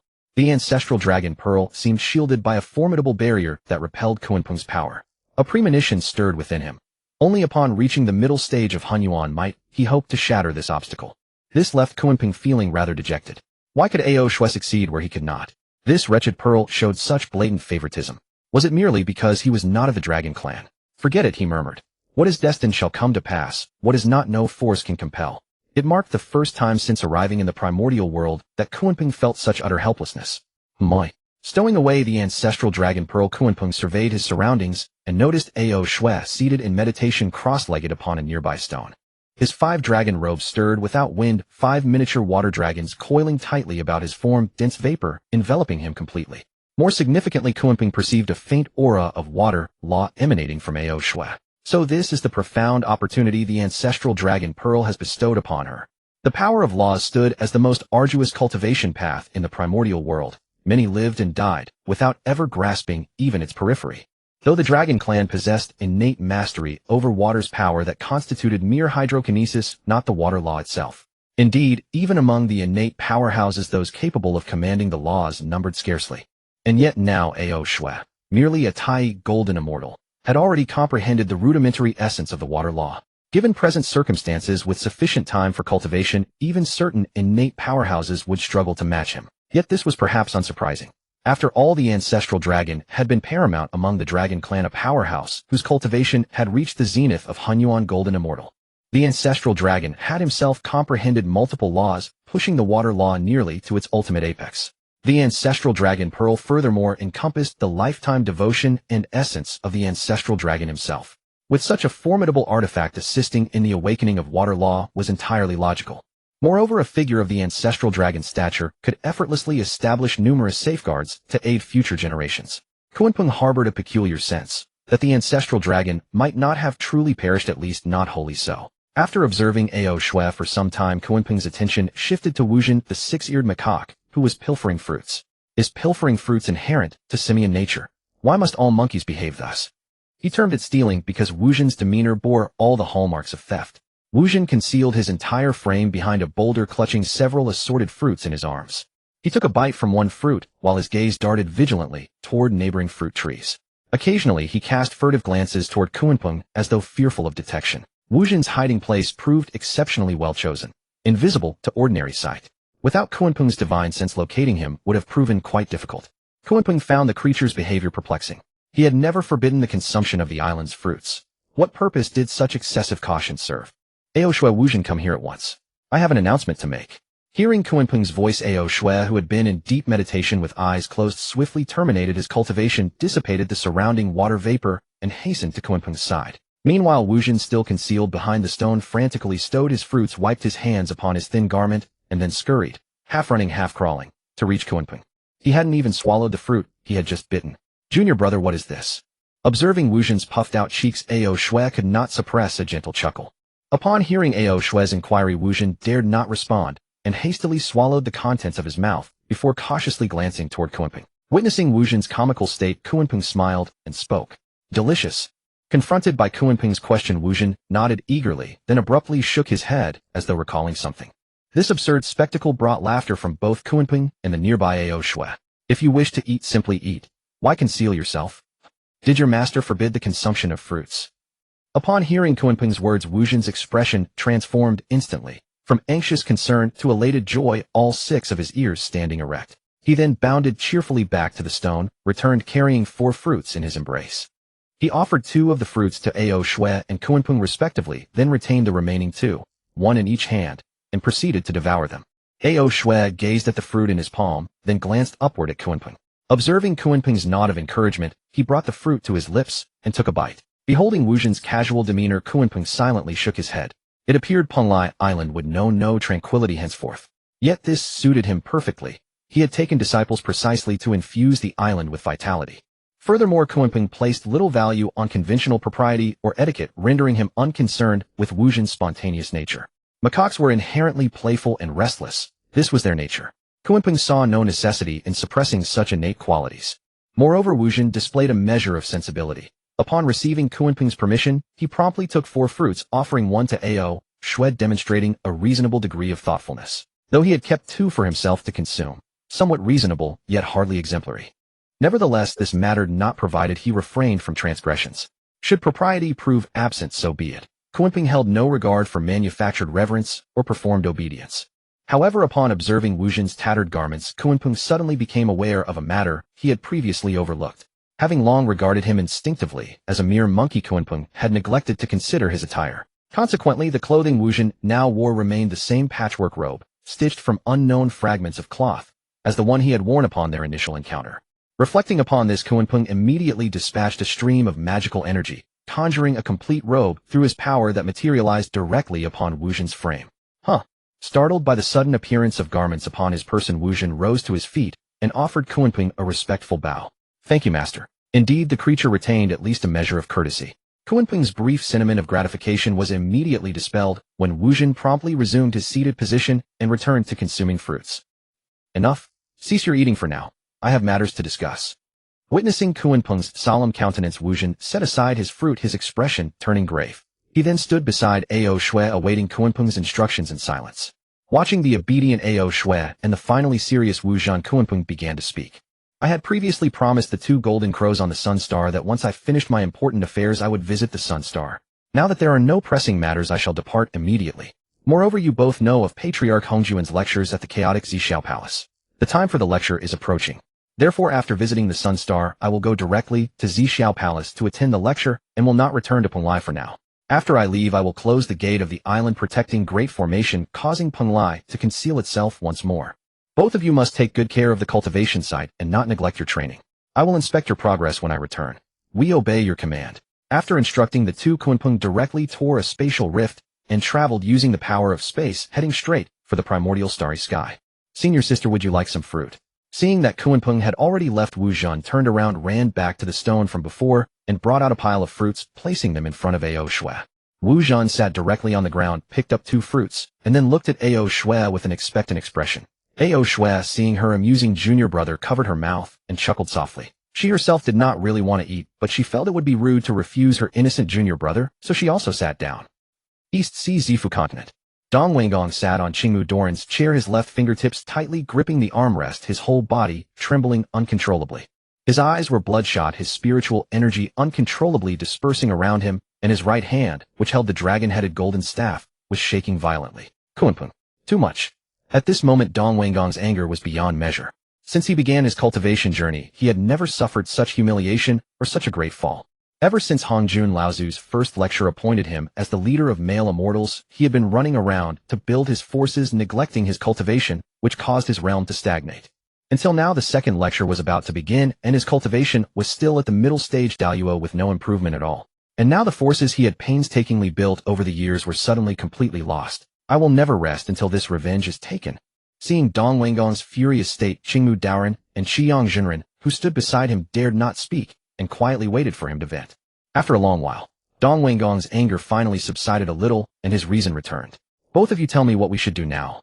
Seeing Qingmu Daoran and Xiyang Zhenren standing silently before him, without a word, Dong Wanggong began to ask for their opinions. Your Majesty, the immortal Emperor, the forces we have cultivated over the years have turned to ashes in an instant. The urgent priority now is to recruit new members as soon as possible to replenish our lost combat strength. Seeing Dong Weigong's inquiry, Qiang Jinren stepped forward and offered advice. But where can we find new people? Our Zifu continent is located in the East Sea, where there are already few living beings. Now they have all been killed by Kunpeng within the formation. Under these circumstances, where can we find new recruits? Hearing Qiang Jinren's question, Qingmu Daoren asked him, "You are right, true lord. There are indeed few living beings above the East Sea, but within the East Sea there is a great clan." Qiang Jinren explained to Qingmu Daoren with a faint smile. "You mean exactly the East Sea Dragon clan?" Ignoring Qingmu Daoren's shocked expression, Qiang Jinren turned to look at Dong Weigong again. "Your Majesty, when the Penglai Island emerged, didn't someone report seeing the Dragon clan's turtle prime minister? This shows that the Dragon clan, after being suppressed in the East Sea for many years, have grown tired of that life and have the desire to emerge. Your Majesty can directly go to the East Sea Dragon Palace and demand the East Sea Dragon King to submit to you. Your Majesty only needs to promise them that one day you will lead the Dragon clan to dominate once more. With such a condition, the ambitious East Sea Dragon clan will surely be tempted. And since the East Sea Dragon King is the current leader of the Dragon clan, once the East Sea Dragon clan submits, the other 3 seas will also obey your Majesty. Then we can control the entire Dragon clan." Hearing Qiang Jinren's suggestion, Dong Weigong frowned slightly. But the Dragon clan were once the overlords of the primordial era. Surely they will not sincerely submit to this immortal emperor. What if they pretend to submit and betray us at a critical moment? That would be troublesome. Moreover, a centipede dies, but never stiffens. Although the Dragon clan's strength is far from what it used to be, the 4 Sea Dragon Kings are still Daluo experts. It may not be easy to subdue the Dragon clan. In his rational state, Dong Weigong still had wisdom. Faced with Qiang Jinren's audacious idea, he did not immediately agree, but instead expressed his own concerns. "Your Majesty, according to my knowledge, the 4 Sea Dragon Kings have all declined in strength due to the erosion of karmic sin. Now they likely retain barely a tenth of their former power, and may not even reach the level of Tai Golden Immortal. Moreover, because of the karmic sin, their cultivation is difficult to recover. Your Majesty only needs to go personally, and you can certainly force the Dragon clan to submit. As for whether they might betray us later, that is even simpler. Your Majesty only needs to force them to make a heavenly Tao oath promising to obey the immortal court for eternity, and the matter will be resolved." After all, Qiang Jinren was also among the first batch of innate divine beings. Although his strength was lacking, his ability to gather intelligence was formidable. Unfortunately, he had no idea that Zhulong was still alive, nor did he know that the East Sea Dragon King had already had his cultivation restored by Kunpeng. Otherwise, he would not have proposed such a foolish idea. Let this immortal emperor think it over. The Dragon clan were once the rulers of the ancient world. I do not know if they have any hidden cards. It is better to be cautious. After stumbling once at Penglai Island, Dong Weigong had become much more cautious, so he did not immediately agree to Qiang Jinren's suggestion. Seeing Dong Weigong pondering, Qiang Jinren fell silent and waited quietly aside. Qingmu Daoren, on the other hand, was full of worry. He felt that Qiang Jinren's idea was too bold to actually attempt to subdue the entire Dragon clan. Moreover, for some reason, Qingmu Daoren had an ominous premonition about Qiang's proposal.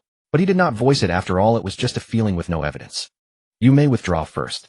Let this immortal emperor think on his own." "As you command."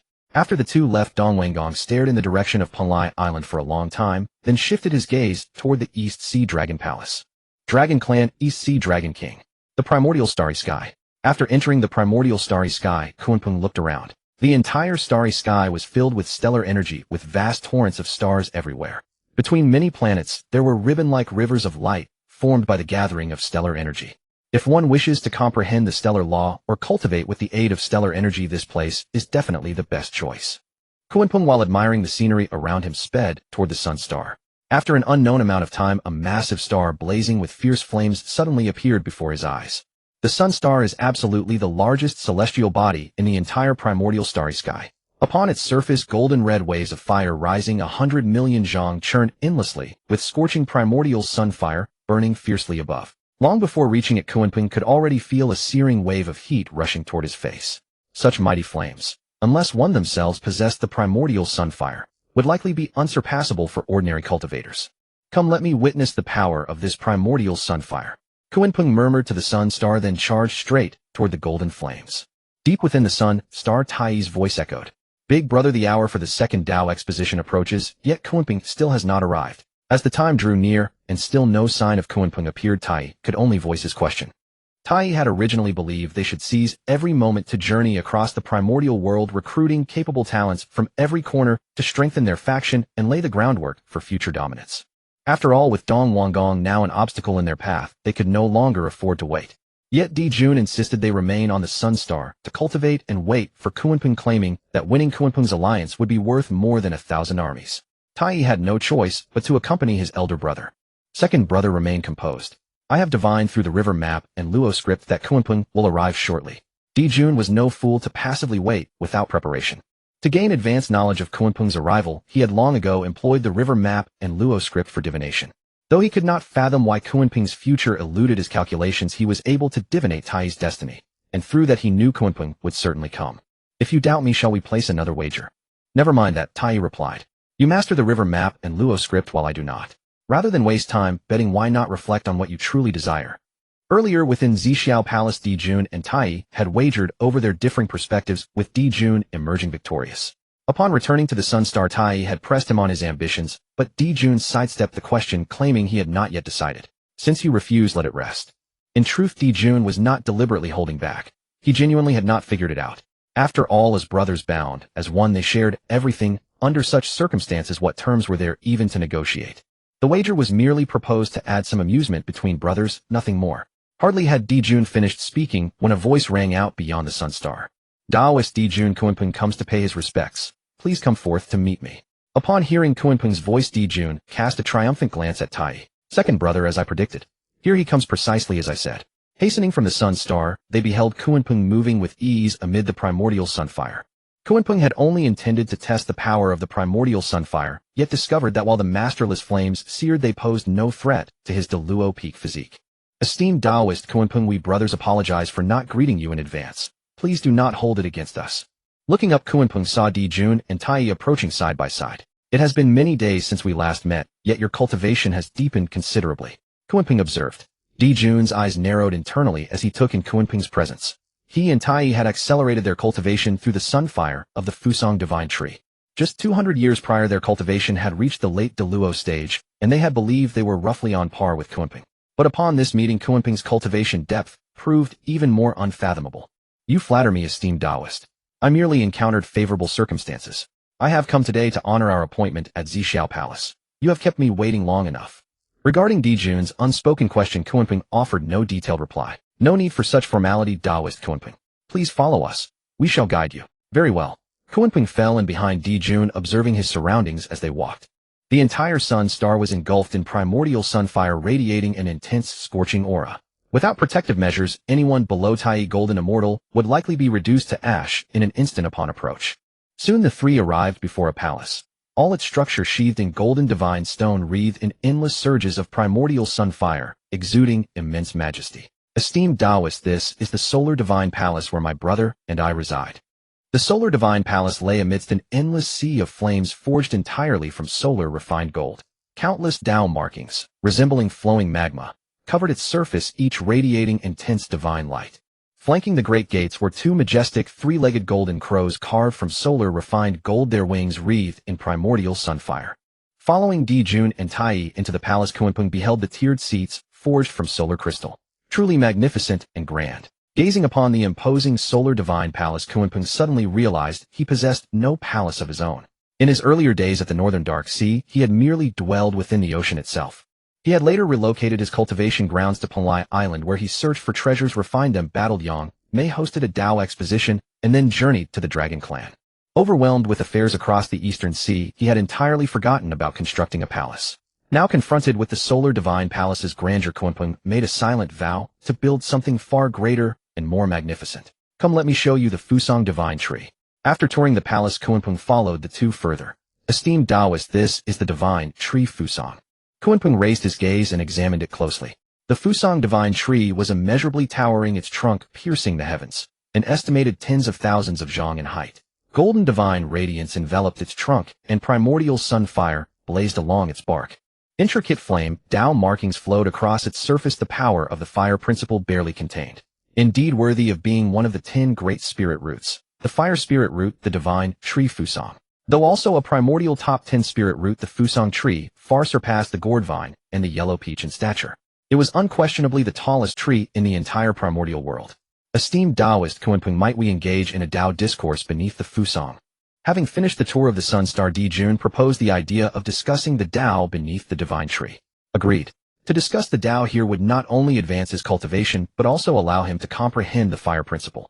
A boon Kunpeng eagerly welcomed. Jun waved his hand, and 3 meditation cushions materialized upon the ground. Kunpeng and Jun each took one and began their Tao discourse. 1,000 years later. As the discourse concluded, all 3 slowly opened their eyes. Jun and Tai felt their cultivation had grown more stable and solidified. Kunpeng meanwhile sensed that the power of the principles within him had grown significantly stronger, and he had comprehended a portion of the fire principle through the Fusang divine tree. The power of principles complements and reinforces one another. When one possesses multiple principles, they mutually elevate and perfect each other. Kunpeng could clearly feel that before long he would be able to leverage the 9 turns mysterious art and the power of principles to directly break through to the Yuan's spirit golden immortal realm. Fellow Taoists, the second lecture at Zhixiao Palace is about to begin. Let us proceed to the chaos now. Well said. After greeting Jun and Tai, Kunpeng directly invoked the space law, tearing a rift in the void before him and leaping into it. Elder brother, was that the space law? Tai asked Jun, observing Kunpeng's departure. It appears so. I never expected Kunpeng to have not only surpassed us in cultivation, but also attained such mastery over the space law. It seems Kunpeng has encountered a great fortune during this time. Facing Tai's inquiry, Jun's expression turned grave. Kunpeng's spatial power is supremely refined. His ability to shatter the void is truly astonishing. Tai was also astounded by Kunpeng's formidable strength and his proficiency with the space law. He himself had comprehended a trace of the space law through the Chaos Bell. If he held the Chaos Bell, he could shatter space, but it was impossible to travel using spatial power. Elder brother, why didn't you propose recruiting him earlier? Haste makes waste. Now is not the time. If Kunpeng had arrived with the same cultivation as us, I could have recruited him directly, but his cultivation clearly surpasses ours. In such a situation, recruitment becomes difficult, so I can only maintain a good relationship with him for now. After the second lecture, we will immediately begin recruiting followers. Once our faction takes shape, it won't be too late to recruit Kunpeng. For now, let's not dwell on that. Let's go listen to the Tao. After speaking, Jun and Tai employed their innate divine ability, the Golden Crow transformation, into rainbow art, turning into a beam of rainbow light, and heading straight for the Zhixiao Palace in the chaos. At the gate of Zhixiao Palace, Kunpeng continuously traversed the chaos, using spatial power, finally arriving before Zhixiao Palace. It seems I am the first to arrive again. Kunpeng looked at the gate of Zhixiao Palace. No one was there, the others had not yet arrived. Kunpeng sat down before the gate to wait. Soon 2 beams of rainbow light flew over. The rainbow light landed before Kunpeng, revealing Jun and Tai. The 2 sat down to Kunpeng's left. After a while, Honghuang and Jin Yuanzi also arrived. They greeted Kunpeng and sat down to his right. Then one by one, the 3 pure ones, Nuwa Fushi, and other great powers of the primordial era all arrived. Because his cultivation surpassed everyone else, Kunpeng could clearly perceive everyone's cultivation level. Unlike Kunpeng, the others had not been wandering around. They had been cultivating since the first lecture, so their cultivation had advanced rapidly. Jun and Tai were both at the late Great Luo stage, Nuwa and Fushi were also late Great Luo, and Yuanzi and Honghuang were likewise late Great Luo. The 3 pure ones were all at late Great Luo, and Laozi, the head of the 3 pure ones, was showing signs of breaking through to the peak. While Kunpeng was observing the crowd, he suddenly felt a gaze of hatred. He turned his head and saw the angry eyes of Dong Wanggong. Then he also saw Qingmu Daoren hiding behind Dong Wanggong, not daring to meet his gaze. Kunpeng dismissed Dong Wanggong's furious glare with contempt. Mid-Great Luo stage, insignificant. Dong Wanggong was the first person at the mid-Great Luo stage that Kunpeng had noticed among the distinguished cultivators. Paying no attention to Dong Wanggong, Kunpeng continued to scan the crowd. Zhuangmu late Great Luo. Mingi Patriarch late Great Luo. The only one of the 12 ancestral witches present, Hutu, physical body, at late Great Luo. As he observed, Kunpeng also noticed that some who had attended the first lecture were not here this time, presumably having perished due to insufficient strength. Oh right, some of them were killed by his own hand. While Kunpeng was pondering, he suddenly felt another gaze upon him. Kunpeng turned his head and saw Hutu, the very person he had just been observing. Unlike the others who quickly looked away, she stared straight at him, her brow slightly furrowed, deep in thought. Why is she looking at me like that? Kunpeng had never had any dealings with the Wu clan, so he was baffled by Hutu's strange gaze and could not fathom the reason. Suddenly a loud noise rang out. The gates of Zhixiao Palace swung open, and a young boy walked out slowly. Everyone please enter. As Haoyan finished speaking, the crowd surged into Zhixiao Palace like a swarm. Kunpeng did not jostle with the crowd. Instead, he unhurriedly walked in after everyone had entered. After all, there were no seats to fight for now, so why rush? After Kunpeng sat down on a cushion, he turned to look at the 2 empty cushions behind him. Those 2 are late again. After a while, two beams of golden light flew rapidly, and Jane and Junti stumbled into Zixiao Palace once more. Junior brother, that was close. We almost arrived late again. Yes, senior brother, fortunately we were fast. Hearing their exchange, Jin Yuanzi, who was sitting behind Hongyun, suddenly spoke. Indeed, you too almost arrived late again. Do you need us to yield our seats this time? In response to Zhun Yuanzi's sarcasm, Jane and Junti acted as if they hadn't heard, walking straight to their cushions and sitting down without a word. Tisk, thick-skinned indeed. Kunpeng glanced at them from the corner of his eye. Jane late, great Luo. Junti mid, great Luo, and his aura was unstable. The second weakling after Dong Wanggong. It seemed that due to the moonlight, divine water, and the seven treasures wonderful tree, his primordial spirit had suffered repeated severe damage, preventing him from cultivating peacefully, so his realm had not advanced. Sensing Kunpeng's gaze, Junti suddenly raised his head and glared at Kunpeng, his eyes blazing as if they would spit fire. If Jane hadn't stopped him, Kunpeng felt he might have made a move directly.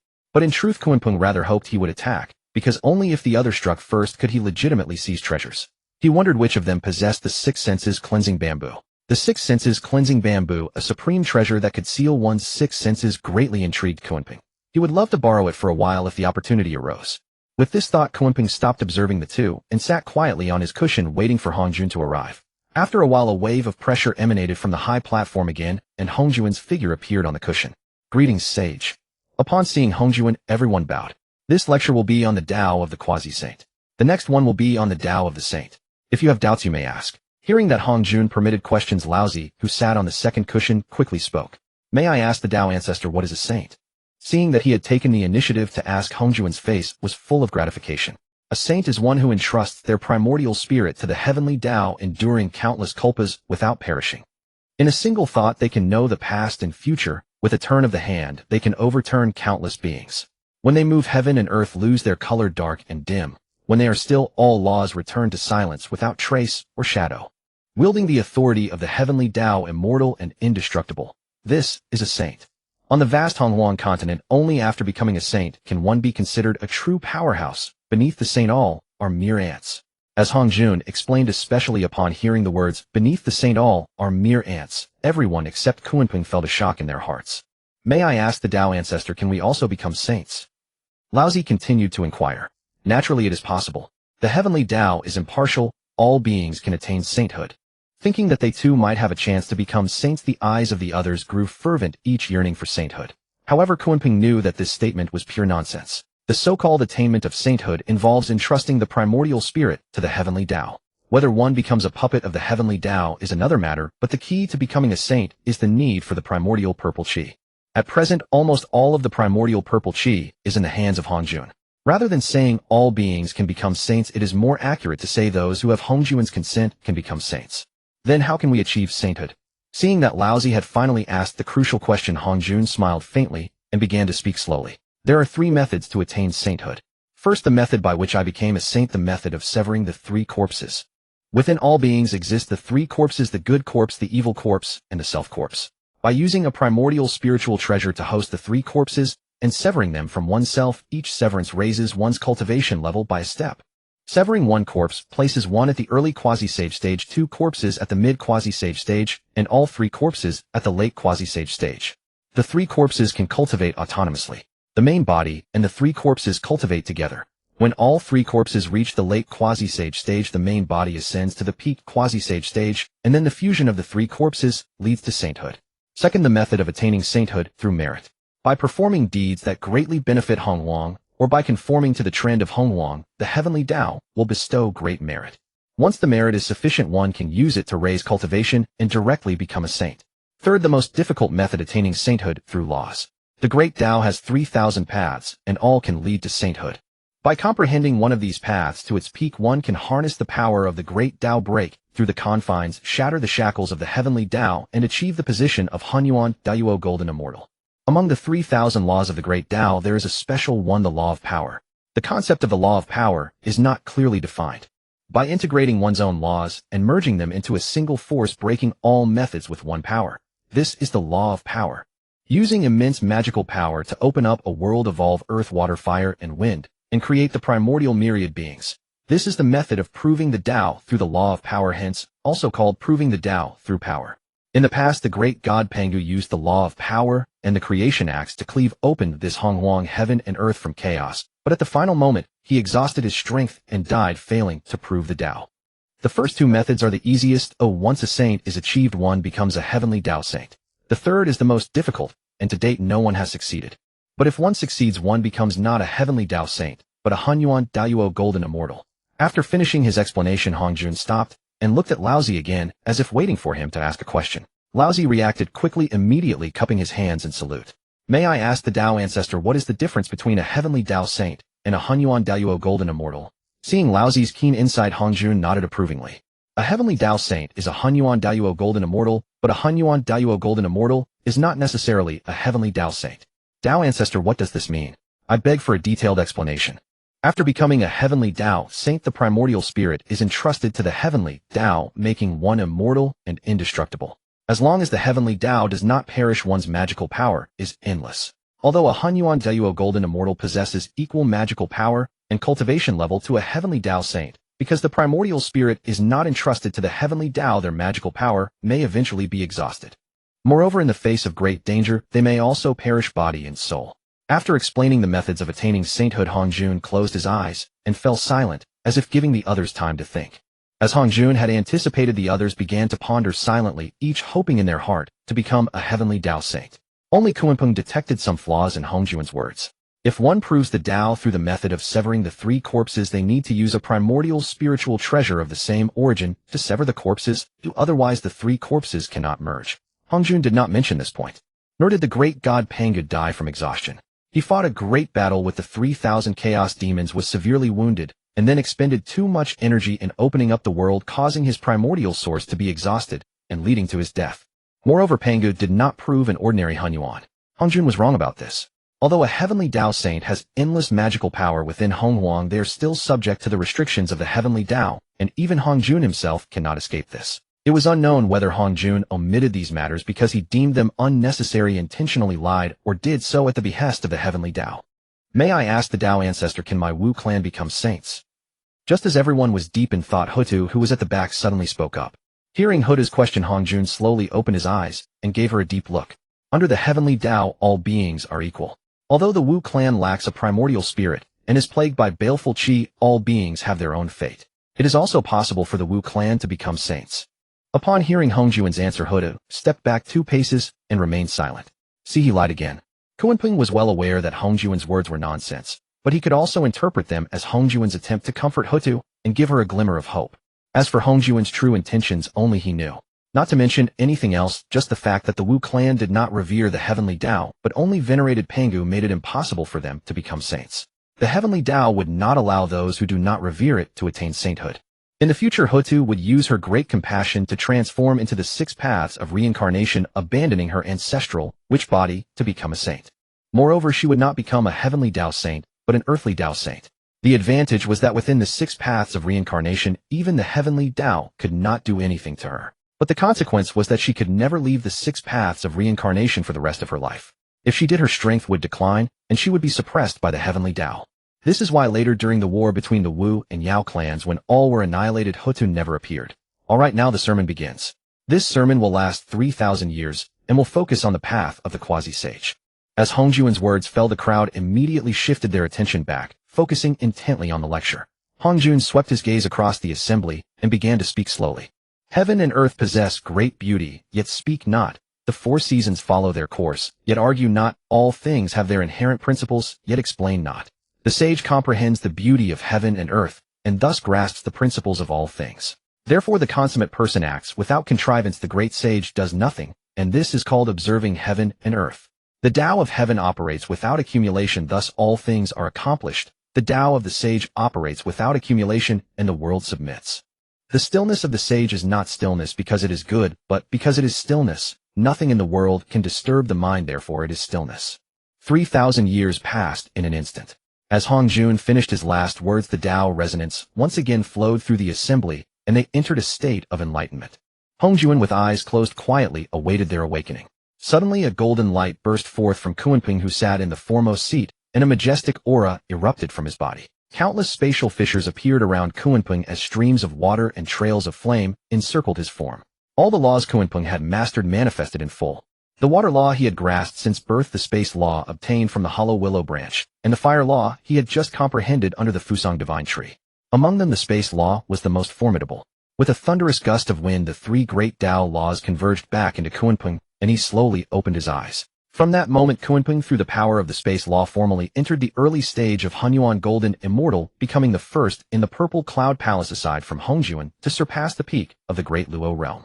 Such an imposing aura even caused Hongjuan, who had been resting with closed eyes, to open his eyes.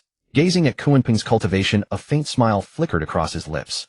A great variable. He was growing increasingly optimistic about this Kunpeng. Hongjuan had a feeling that the key to breaking the deadlock against the heavenly Tao lay with Kunpeng. Originally Hongjuan had planned to accept disciples later, but now looking at Kunpeng a different thought occurred to him. The majestic aura from Kunpeng's breakthrough also startled the others who had just emerged from enlightenment. The crowd looked at Kunpeng, and a flicker of confusion passed through their eyes. Their cultivation was inferior to his, so they could not discern what realm he had reached. But the aura Kunpeng had just released made it clear to them that he had already surpassed their own major realm. Perhaps he had stepped into the quasi-saint realm spoken of by the Tao ancestor. Yet they had not seen him sever his three corpses. What was happening? Kunpeng paid no attention to their confusion and did not intend to explain. After all, the unknown was the most terrifying. Only a fool would reveal all his cards to an opponent. As everyone gradually regained clarity, Hongjuan spoke slowly. The second lecture is concluded. In 10,000 years I will expound on the path of sainthood. With that he paused, about to continue, when a wail erupted from the crowd. Tao ancestor, this disciple wishes to lodge a complaint. The sudden outburst stunned everyone in the hall. They turned to see Dong Wenggong rushing forward, his face streaked with tears and snot. The crowd looked at Dong Wenggong, then turned their heads in unison to gaze at Jane and Juanti, who sat on the cushions. Under the inexplicable stares, even the thick-skinned Jane and Juanti felt uncomfortable for a moment. Why are you looking at us? This time it wasn't us, and we didn't teach him either. Thinking this, Jane and Juanti turned their attention back to Dong Wenggong. And this guy's acting is too fake, not as real as ours. Hongjuan, observing Dong Wenggong interrupting his speech, detected a hint of impatience in his eyes. What is it? Dong Wenggong, oblivious to Hongjuan's mood, continued his lament. Tao ancestor, this disciple seeks justice on my own behalf. I am the leader of male immortals, personally appointed by you, so my words and deeds naturally represent you. Yet Kunpeng not only defies my commands, but also, relying on his numerous spiritual treasures and formidable magic, repeatedly humiliates me. This is a blatant disregard for the Tao ancestor. I implore the Tao ancestor to punish Kunpeng. Dong Wenggong wiped his tears as he spoke, unabashed. This trick of shedding tears was indeed something he had learned from Jane and Juanti. He reasoned that since they could use it to gain the Tao ancestor's assistance, he, as the leader of male immortals and a favored figure of the Tao ancestor, certainly could too, and the effect would be even greater than that of Jane and Juanti. Listening to Dong Wenggong's accusations, most of the onlookers regarded it as entertainment, though some took pleasure in the misfortune, such as Jane and Juanti. Elder brother, do you think the Tao ancestor will punish Kunpeng for Dong Wenggong's sake?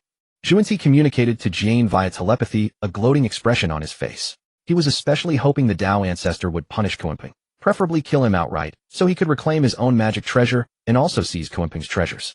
Hard to say. However, since Dong Wenggong is the personally appointed leader of male immortals, and he is now lodging a complaint against Kunpeng before the Tao ancestor should intervene, at least mete out some punishment. Jane naturally hoped Hongjuan would punish Kunpeng, and the harsher the better. Meanwhile, Yuanshi Tianzuan, watching Kunpeng being accused by Dong Wenggong, let out a cold sneer and transmitted within the three pure ones. This Kunpeng, arrogant and domineering, even disregards us, the three pure ones of Pangu. This time he has brought it upon himself. Let's see how the Tao ancestor punishes him. Yuanshi, be silent. Calm your mind, and do not give rise to such angry thoughts. They will hinder your future cultivation. The elder Laozi, hearing Yuanshi Tianzuan's words, reprimanded him directly. Behind them, Tongtian Jiaozhu remained silent, but his eyes were fixed on Kunpeng, a trace of concern flickering in them. Big brother, what should we do? Should we help him in this situation? Seeing the situation, Tai asked Dijun. No way, we can't help. Let's just wait and see. Although Dijun wanted to recruit Kunpeng, it was not worth displeasing Hongjuan over him. Whether Kunpeng would be punished depended entirely on Hongjuan's will. His own words were useless. Moreover, deep down, he actually hoped Kunpeng would be punished. Kunpeng now possessed formidable magic and numerous treasures, making him unapproachable. If Kunpeng weakened or his treasures were confiscated by the Tao ancestor, things would be different. As long as Hongjuan did not kill Kunpeng, it would be beneficial to him, for then his chances of recruiting Kunpeng might increase. Even if Hongjuan in a fit of anger killed Kunpeng, so what? He would lose nothing. There was no need to risk offending the Tao ancestor for the sake of a Kunpeng. Among the crowd, some were gloating while others were naturally worried about Kunpeng. Nuwa, sitting on the fifth cattail cushion, wore a look of concern. Nuwa remembered that Kunpeng had given her a gourd, and she had not forgotten that favor. Although everyone had agreed to take the gourd at the time, any discerning observer could see that only Kunpeng had the real say. Only when Kunpeng agreed would the others chime in. If Kunpeng disagreed, naturally no one else would speak. Nuwa's gaze flickered between Kunpeng and Honghuang, a trace of conflict flashing in her eyes. Just then Fushi behind her suddenly patted her shoulder. Nuwa looked up and saw her brother smiling and nodding at her. Seeing her brother's approval, a gleam of joy flashed in Nuwa's eyes, and she prepared to stand up to plead for Kunpeng. However, before she could rise, she heard someone speak behind her. Dao ancestor, please see clearly. Daoist friend Kunpeng is by no means an arrogant and domineering person. The alleged bullying must have other circumstances. You must not trust Dong Wanggong's one-sided words. Nuwa turned to look and saw that it was Honghuang sitting behind her. And Xinyuanzi, standing behind Honghuang, also looked helpless at this scene. My dear brother, you really know how to stir up trouble. Could you at least discuss things with me? Are you truly not afraid of offending the Dao ancestor? Although Xinyuanzi also thought Dong Wanggong was talking nonsense, Dong Wanggong was after all the chief of male immortals personally appointed by the Dao ancestor. The Dao ancestor had no reason not to support him. However, despite thinking this, Xinyuanzi still stepped forward and cupped his hands. Dao ancestor, please see clearly. What Honghuang said is reasonable. I beg you to ascertain the truth before making a decision. There was no choice. Since Honghuang had already spoken, how could he let him face this alone? That was not Xinyuanzi's way of friendship. Even if Honghuang was reckless, he was still his closest friend. He would never let his friend face difficulties alone. Honghuang looked at Xinyuanzi behind him, a hint of surprise in his eyes. He certainly knew why Xinyuanzi, who was always cautious, had spoken up. It was because of him. He hadn't expected his friend to go this far. When he had spoken up for Kunpeng, he hadn't thought much. He only knew that Kunpeng had helped him and owed him a great debt of gratitude, so he couldn't stand by idly. He could not allow his benefactor, who had shown him great kindness, to be bullied and slandered without reason. Not to mention that Kunpeng could not possibly be such a person. Even if he were, what did it matter to him? Kunpeng had helped him, so he should help Kunpeng. That was enough. He hadn't consulted Xinyuanzi because he didn't want to implicate his friend. He never expected that Xinyuanzi would voluntarily speak up. Looking at his old friend, Honghuang couldn't help but feel his eyes moisten. The others watched as Honghuang and the others dared to speak for Kunpeng, marveling at their boldness, while also wondering if the Dao ancestor would get angry, looking like a bunch of spectators. Nuwa saw that Honghuang and Xinyuanzi had both spoken and quickly stood up. Just as she was about to speak, she was interrupted by a voice from behind. Dao ancestor, what these two Daoist friends said is reasonable. Daoist friend Kunpeng is definitely not that kind of person. Dong Wanggong's words must be false. You should punish Dong Wanggong instead. This time, even Kunpeng turned his head, his face full of shock. The one who said this was none other than Hudu, who had been staring at him earlier. He really couldn't understand why Hudu had spoken up. Seeing Kunpeng's astonished gaze, Hudu smiled kindly at him. In fact, the reason Hutu spoke was simple. Earlier, her elder brother had told her to befriend Kunpeng, and she had racked her brains, but never knew how to do it. Now that she saw Dong Wanggong attacking Kunpeng, she immediately realized that the best opportunity had come. As long as she spoke up for Kunpeng, he would certainly be grateful to her, and then it would be easier to get closer in the future. Moreover, the Wu clan only revered Pangu, not even respecting the heavenly Dao, let alone Honghuang. And the Wu clan would have no need for Honghuang in the future. From Hongjuan's earlier words, Hutu already knew that Honghuang did not have the method for the Wu clan to become saints. Under such circumstances, why was there any need to still care about Hongjuan's expression? Although Honghuang was the Dao ancestor, he couldn't kill them over this matter. After all, there were so many people in this hall. Before the shock on Kunpeng's face had even faded, Nuwa quickly spoke up. Dao ancestor, what these several Daoist friends said is reasonable. Please investigate clearly and don't wrong Daoist friend Kunpeng. Nuwa looked anxious, afraid that if she didn't speak quickly, someone else would interrupt. That's right, please investigate clearly, Dao ancestor. His little sister had finally managed to speak, so Fushi cupped his hands and said, Dao ancestor Dijuan also believes that Daoist friend Kunpeng has been wronged. Please investigate clearly. The one who spoke this time was Dijuan, who had originally planned to watch the excitement. Originally, Dijuan had not intended to help, but what he hadn't expected was that Kunpeng being accused by Dong Wanggong would have so many primordial great beings come to his aid. In particular, he hadn't expected that Hutu of the Wu clan would speak up. Although Dijuan currently had no conflict with the Wu clan, he was well aware that the Wu clan also had ambitions to dominate the primordial world, and a war between the Wu and the Yao was inevitable. In this situation, if he didn't speak now, Kunpeng might very well be won over by the Wu clan. If that happened, he would be crying tears of despair. If everyone else remained silent, then it would be fine for him to stay silent. But if everyone else spoke up, and he didn't, it would look particularly conspicuous. This would cause the originally good relationship to be destroyed in an instant. More importantly, Dong Wanggong, as the chief of male immortals, was personally appointed by the Dao ancestor.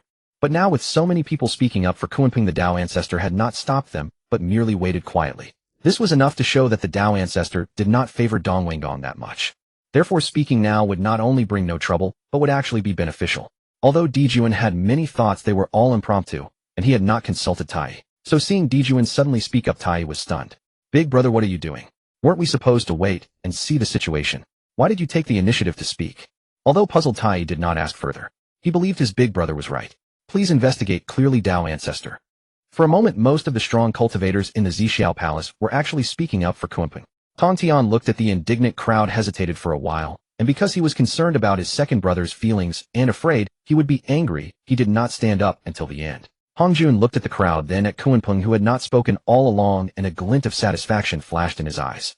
The primordial beings united as one was exactly what Hongjun himself hoped to see. The higher Kunpeng's influence, the more he could help Hongjun. As for whether their unity would threaten him, impossible, they couldn't achieve it. Hongjun had this confidence. However, although Hongjun did not object, Dong Wenggong on the side grew anxious. What do you want?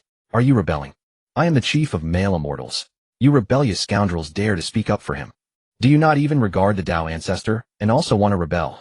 Seeing that everyone was helping Kunpeng and no one was speaking for him, Dong Wenggong was so enraged that he lost all reason. He actually turned his back on Hongjun and roared at the crowd. Seeing such audacity from Dong Wenggong, Hongjun's face darkened with displeasure, and he already felt deep disgust for Dong Wenggong in his heart. Unaware that Hongjun had grown deeply displeased with him, Dong Wenggong continued to harangue the crowd relentlessly. His harsh words made those who had spoken for Kunpeng furrow their brows. Tai in particular had his eyes bloodshot and bulging as if they might spit flames at any moment. Dong Wenggong naturally noticed their agitation, but paid it no heed. He believed that once the Tao ancestor spoke, all these people would be punished, and then they would not dare to harbor such feelings. After a thorough rant at the assembly, Dong Wenggong turned to face Hongjun, his expression unambiguously fawning. The others also fixed their gaze on Hongjun, awaiting his words, including Kunpeng. In truth, Kunpeng had known exactly what Dong Wenggong intended from the moment he appeared and had been ready to clash with him. But just as Kunpeng was about to speak, he suddenly received a telepathic message. Stay silent for now. Bide your time. Hearing this, Kunpeng looked up in astonishment, exchanged a glance with Hongjun, and understood it was the Tao ancestor's will. Obeying the command, Kunpeng quieted down and began to listen to the others' remarks. As he watched each person speak in his defense, Kunpeng suddenly grasped Hongjun's intention. He wanted to use this opportunity to gauge Kunpeng's network and see how many would stand by him in a critical moment. Though Kunpeng was uncertain of Hongjun's specific aim, he could not possibly intend to slaughter all these people. After all, among them was the mother of humanity who had created mankind. Seeing that no one else spoke, Hongjun finally turned his gaze back to Kunpeng. Kunpeng has broken through to a new realm and mastered 3 laws. Truly cause for celebration. Hongjun's words left the crowd baffled. They stared at him in surprise. What did the current matter have to do with Kunpeng's breakthrough or mastery of laws? Senior brother, what does this mean? Junti asked Jane in confusion.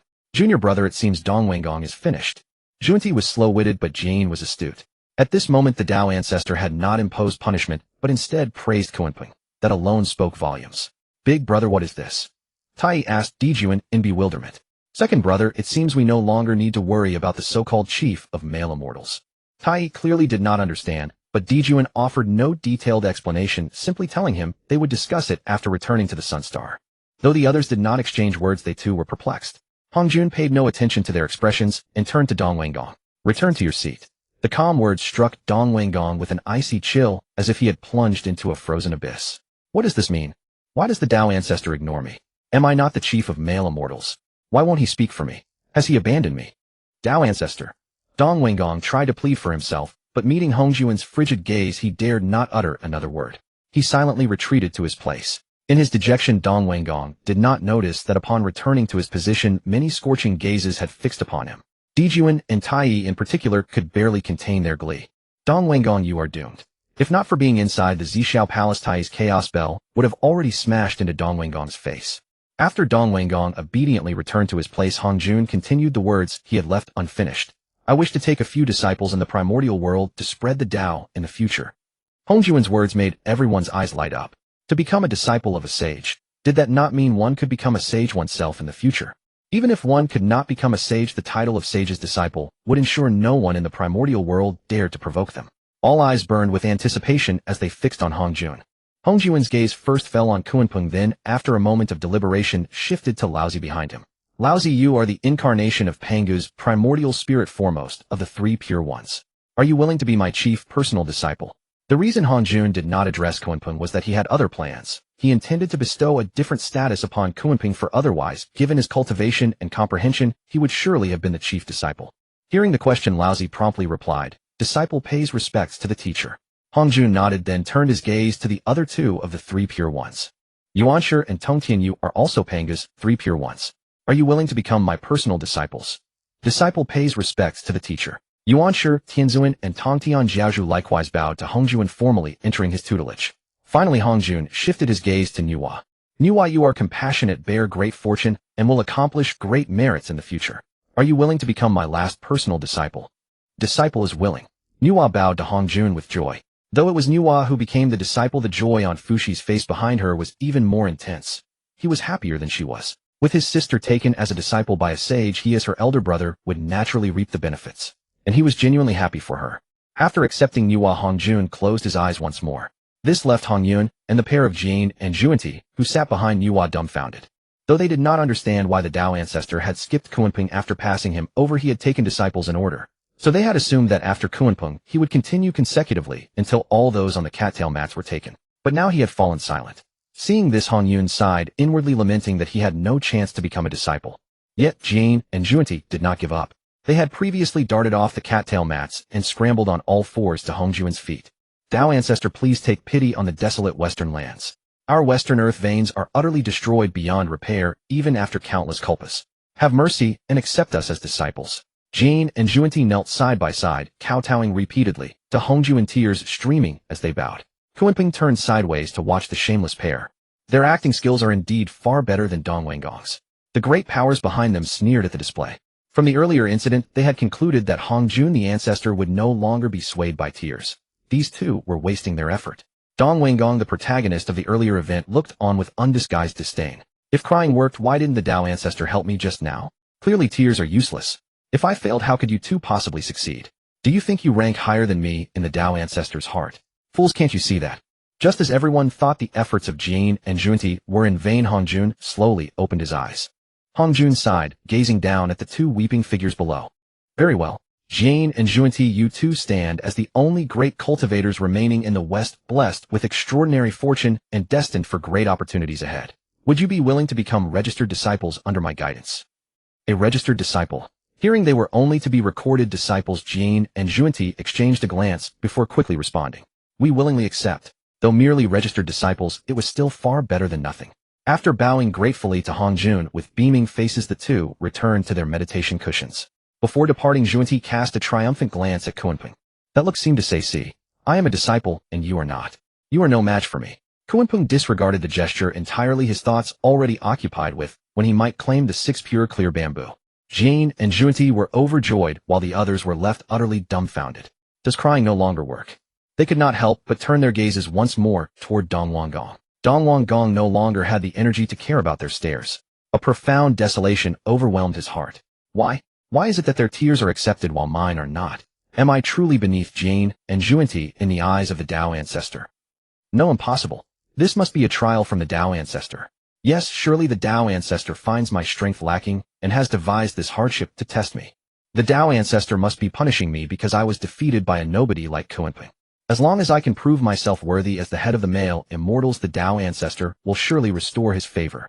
One could only say that self-deception is the most lethal weapon, yet Dong Wangong had no choice but to comfort himself this way. Tao ancestor, our fortunes are equally barren. I beg you to accept me as your disciple. Jane and Juanti's second success inflicted knives of envy upon the hearts of all within Zhixiao Palace. One by one they knelt and began to imitate Dong Wangong's pleas. Silence. I shall accept disciples, but no more than 6. Do not trouble me with further requests.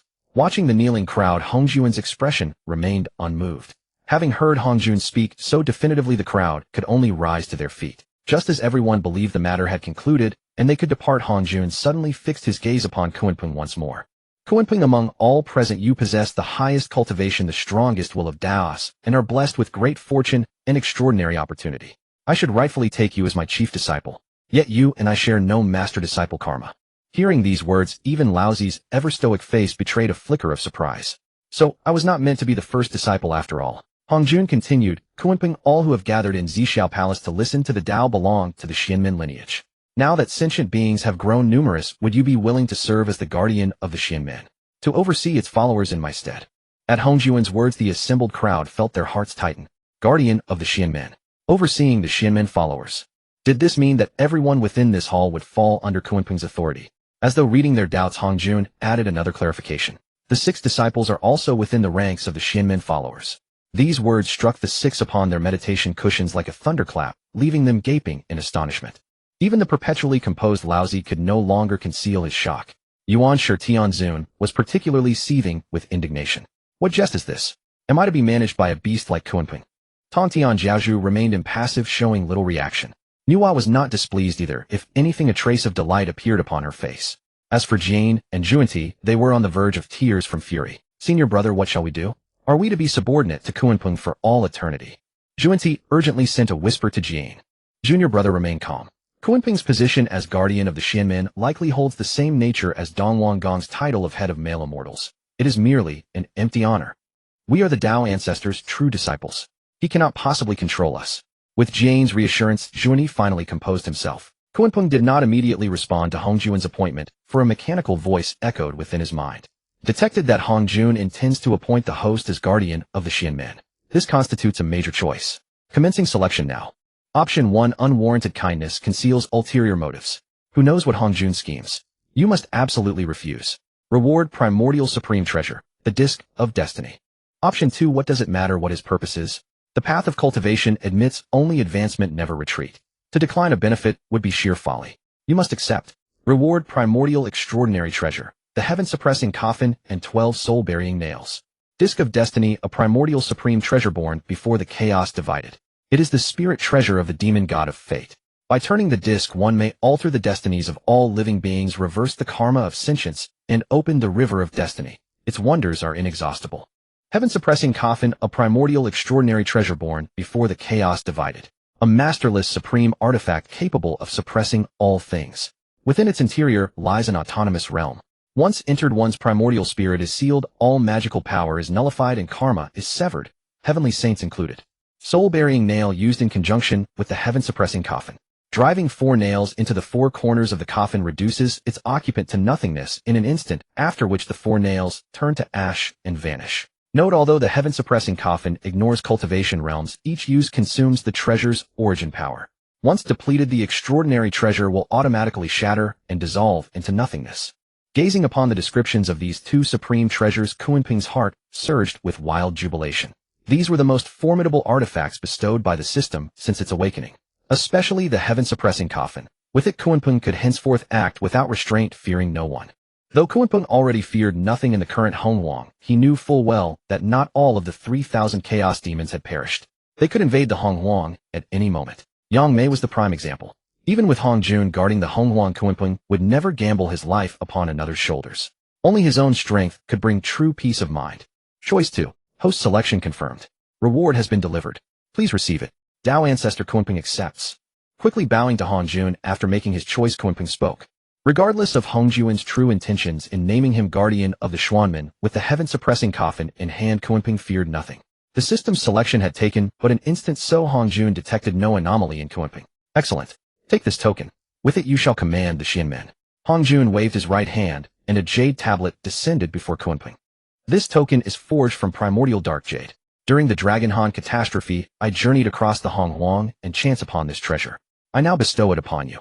Kunpeng received the jade tablet and examined it closely. The token radiated a faint aura of primordial chaos, and upon its surface were inscribed the 5 characters guardian of the Xianmen Tao. Thank you, Tao ancestor. Before Kunpeng's words had faded, Hongjun waved his hand once more, and 3 banners emanating with mysterious radiance drifted slowly toward him, coming to rest suspended before Kunpeng's eyes. Hongjun spoke slowly. These 3 precious flags are the Southernly Earth Flame Light flag, the Eastern Green Lotus Precious Color flag, and the Central Wuji Apricot Yellow flag, among the innate 5 directions flags. I bestow them upon you for your protection. Thank you, Patriarch of the Tao. This time his gratitude was heartfelt. Kunpeng nearly wanted to kowtow to Hongjun. He simply could not fathom why Hongjun was being so kind to him. Kunpeng reached out and took the 3 flags, gazing at the mysterious radiance emanating from them. With the Xian Yuan water control flag already in his possession, and these 3 precious flags now added, he only lacked the Western Plain Color Cloud Realm flag to set up the innate 5 elements formation. For a moment Kunpeng felt he had been judging a noble man with a petty heart. Perhaps Hongjun harbored no scheming intentions toward him at all. He was truly a generous benefactor. Of course Kunpeng knew such a possibility was exceedingly slim. But since he knew nothing for certain, at least for now, Hongjun showed no ill intentions. This disciple Kunpeng will surely live up to the patriarch's trust and faithfully govern the Xianmen sect on your behalf. Kunpeng made a solemn vow to Hongjun, his gaze resolute. Well done. Hongjun was highly pleased with the look in Kunpeng's eyes and nodded approvingly. While some rejoiced, others fretted. The happier Kunpeng was, the more anguished Jane Junti and Yuanshi Tianzuan became. Those horned and feathered. Second brother enough. Yuanshi Tianzuan's words were cut short by Laozi's sharp rebuke. This time Yuanshi Tianzuan, consumed by excessive fury, forgot to use the transmission technique and blurted it out aloud, frightening Laozi into quickly halting him. The patriarch has just appointed a guardian for the Xianmen sect, and you speak so disrespectfully. Are you trying to embarrass the patriarch?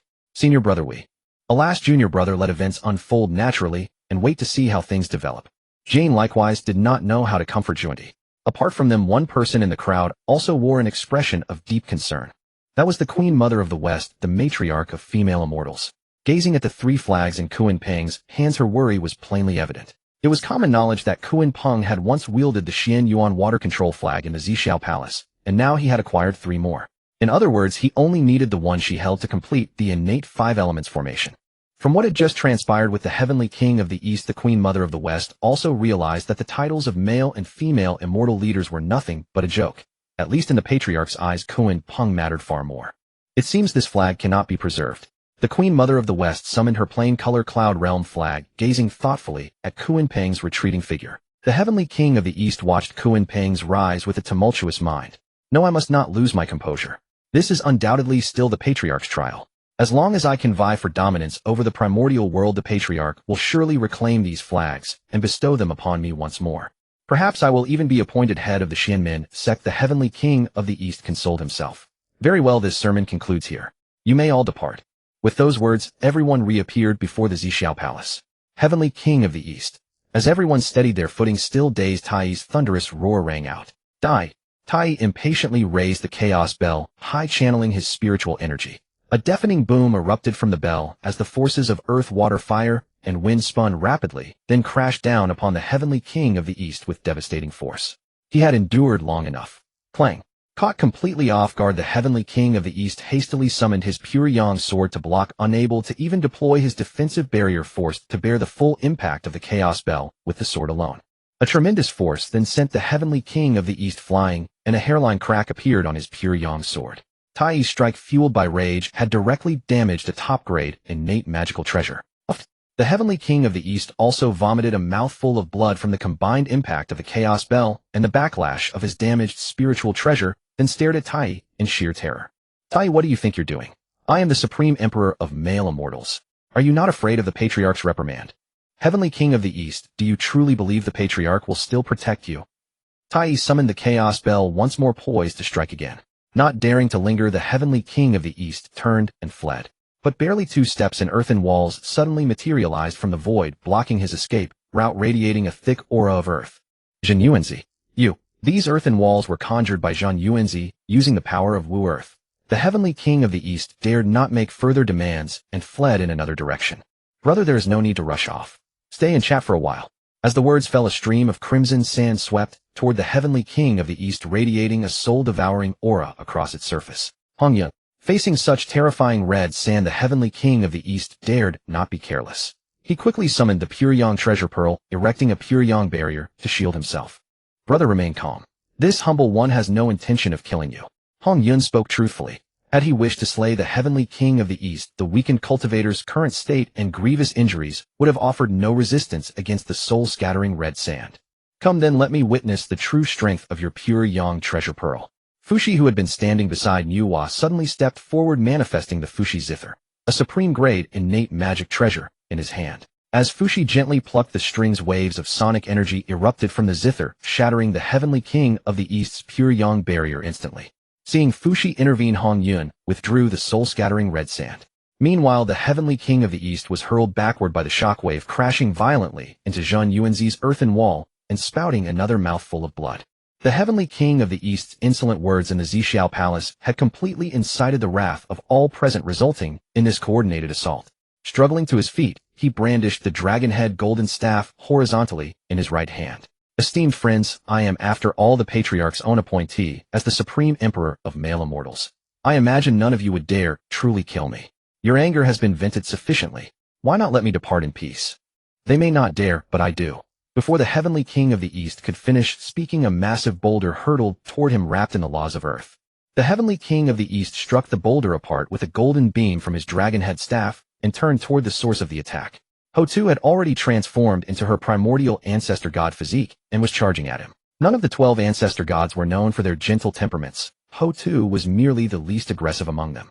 Had it not been for Hongjun's overwhelming presence, she would have struck in the Zixiao Palace itself. Confronted by the furious Ho-Tu, the Heavenly King of the East hastily activated all 3 of his magical treasures, channeling his pure yang energy into 9 golden dragons that surged toward her. Just as the Heavenly King of the East believed the golden dragons might buy him some time, Ho-Tu extended both hands from her chest and tore all 9 dragons to shreds in an instant. Now this is how a true warrior fights, so merciless. Kunpeng, watching Ho-Tu's ferocity, could not help but feel a flicker of fear. Without slowing after destroying the golden dragons, Ho-Tu charged forward, seized the Heavenly King of the East's left arm, and ripped it from his body with raw brutal strength. Oh! As his left arm fell, Dongwon-Gong's heart-wrenching cries echoed across the Zixiao Palace gates, his agony comparable to that of Zhuanti himself. Blast! Watching the frenzied Ho-Tu, Dongwon-Gong's terror deepened as he sensed the breath of death. Without a second thought, he detonated his already cracked pure yang sword. Ho-Tu had not anticipated Dongwon-Gong would self-destruct his artifact, leaving her unprepared. The immense shockwave from the shattered supreme innate treasure sent her flying crashing into the gates of Zixiao Palace behind her. Even her Daluo golden immortal physique could not withstand the blow. She spat a mouthful of blood and collapsed into unconsciousness. Seizing the moment of respite, Dongwon-Gong dared not hesitate, transforming into a streak of light as he fled into the primordial chaos. But before he had flown far, a resonant bell toll echoed, freezing the surrounding space and rendering his body immobile. Then under Dongwon-Gong's terrified gaze, a searingly hot flame rushed straight toward his face. Tai Yi had been watching him from the sidelines all along. While others had acted, Tai Yi had indulged in a playful mood, wanting to savor Dongwon-Gong's humiliation longer. Now that Dongwon-Gong was about to flee, Tai Yi could wait no longer. He directly used the Chaos Bell to freeze the space, then revealed his true form, unleashing a beam of solar true flame straight at Dongwon-Gong's face, engulfing him in flames. The scorching flame set Dongwon-Gong's entire body ablaze. When the fire dissipated, his charred remains were revealed. Had Dijun not specifically instructed Tai Yi to avoid killing anyone before the Zixiao Palace gates, Dongwon-Gong would have perished long ago. Cough cough you. Cough cough. Now Dongwon-Gong could barely utter a coherent sentence. As his form became visible, the crowd closed in around him. Strangely enough, from the start of the battle until now, none of those who had emerged from Zixiao Palace had left. Apart from Hongyun Fushi and others who had taken action, even the 3 pure ones and the 2 from the west remained, though they showed no intent to intervene, merely watching the spectacle. Big brother, what now? Tai Yi returned to Dijun's side and asked. Well, fellow Taoist Dongwon-Gong. Still think yourself the immortal emperor? Dijun mocked with a playful tone, looking at the dying Dongwon-Gong. Though Dongwon-Gong was gravely wounded, for a primordial great being, as long as death did not claim him, given enough time, he could fully recover. That is, if no one attacked him now, he would regain his strength in time. You? Cough cough. The Tao ancestor will not forgive you. Hearing Dongwon-Gong's threat, Tai Yi stepped forward and delivered a heavy punch. Even in his current state, Dongwon-Gong was unharmed by the punch, which carried no magical power. It was pure insult. Still barking. Take another punch. Tai Yi raised his fist to strike again, but suddenly an overwhelming pressure descended from the void, enveloping everyone. No fighting before the Zixiao Palace. With those light words, Dongwon-Gong's figure vanished and the pressure dissipated. No fighting before the Zixiao Palace. But the fight is already over. Kunpeng grumbled inwardly as he gazed at the palace gates. He strongly suspected that Hongjun disliked Dongwon-Gong, but unable to act personally, had deliberately ignored the brawl, using the crowd to humble Dongwon-Gong. Yet because Dongwon-Gong could not die now, Hongjun had intervened to take him away. It had nothing to do with the rule against fighting before Zixiao Palace. Kunpeng had remained a spectator all along, never striking precisely, because he knew Dongwon-Gong could not die yet. The true calamity would only begin after the second lecture. Dongwon-Gong was destined to die, and the tribulation deepening its miasma. This was the scheme of the heavenly Tao, a grand trend of the primordial chaos. Dongwon-Gong was too weak now. Kunpeng feared that if he struck without restraint, he might accidentally kill him, causing trouble. Seeing Dongwon-Gong vanish, Tai Yi shrugged and returned to Dijun's side. With no further drama, the crowd dispersed. Within moments, only those who had acted along with Nuwa Dijun Kunpeng and the still unconscious Ho-Tu remained before the gates. Looking at the comatose Ho-Tu, Tai-E turned to Dijun. Big brother, should we? Before Tai-E could finish, Dijun shook his head, for he saw Kunpeng approaching. Kunpeng gazed at the gravely wounded Ho-Tu, then produced a crystal-clear vase containing the 3 light divine water he had collected earlier on Penglai Island. He tilted the vase, slightly pouring the divine water over her.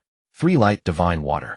Kunpeng's lavish gesture stunned the onlookers. Fellow Taoist Kunpeng, you are truly blessed with fortune, Hongyan said, genuinely happy for him. Indeed, unlike you who still has only a gourd, Jin Yuanzi teased. My gourd is extremely powerful. Besides, you only have a book of earth yourself, Hongyan retorted playfully. The two bantered lightheartedly. Unlike their relaxed atmosphere, the other two groups were deep in thought. Dijun envied the 3 light divine water in Kunpeng's hands, yet also grew worried about Kunpeng's increasing power. Tai-E sensed his brother's unease and looked at Kunpeng with a complex expression.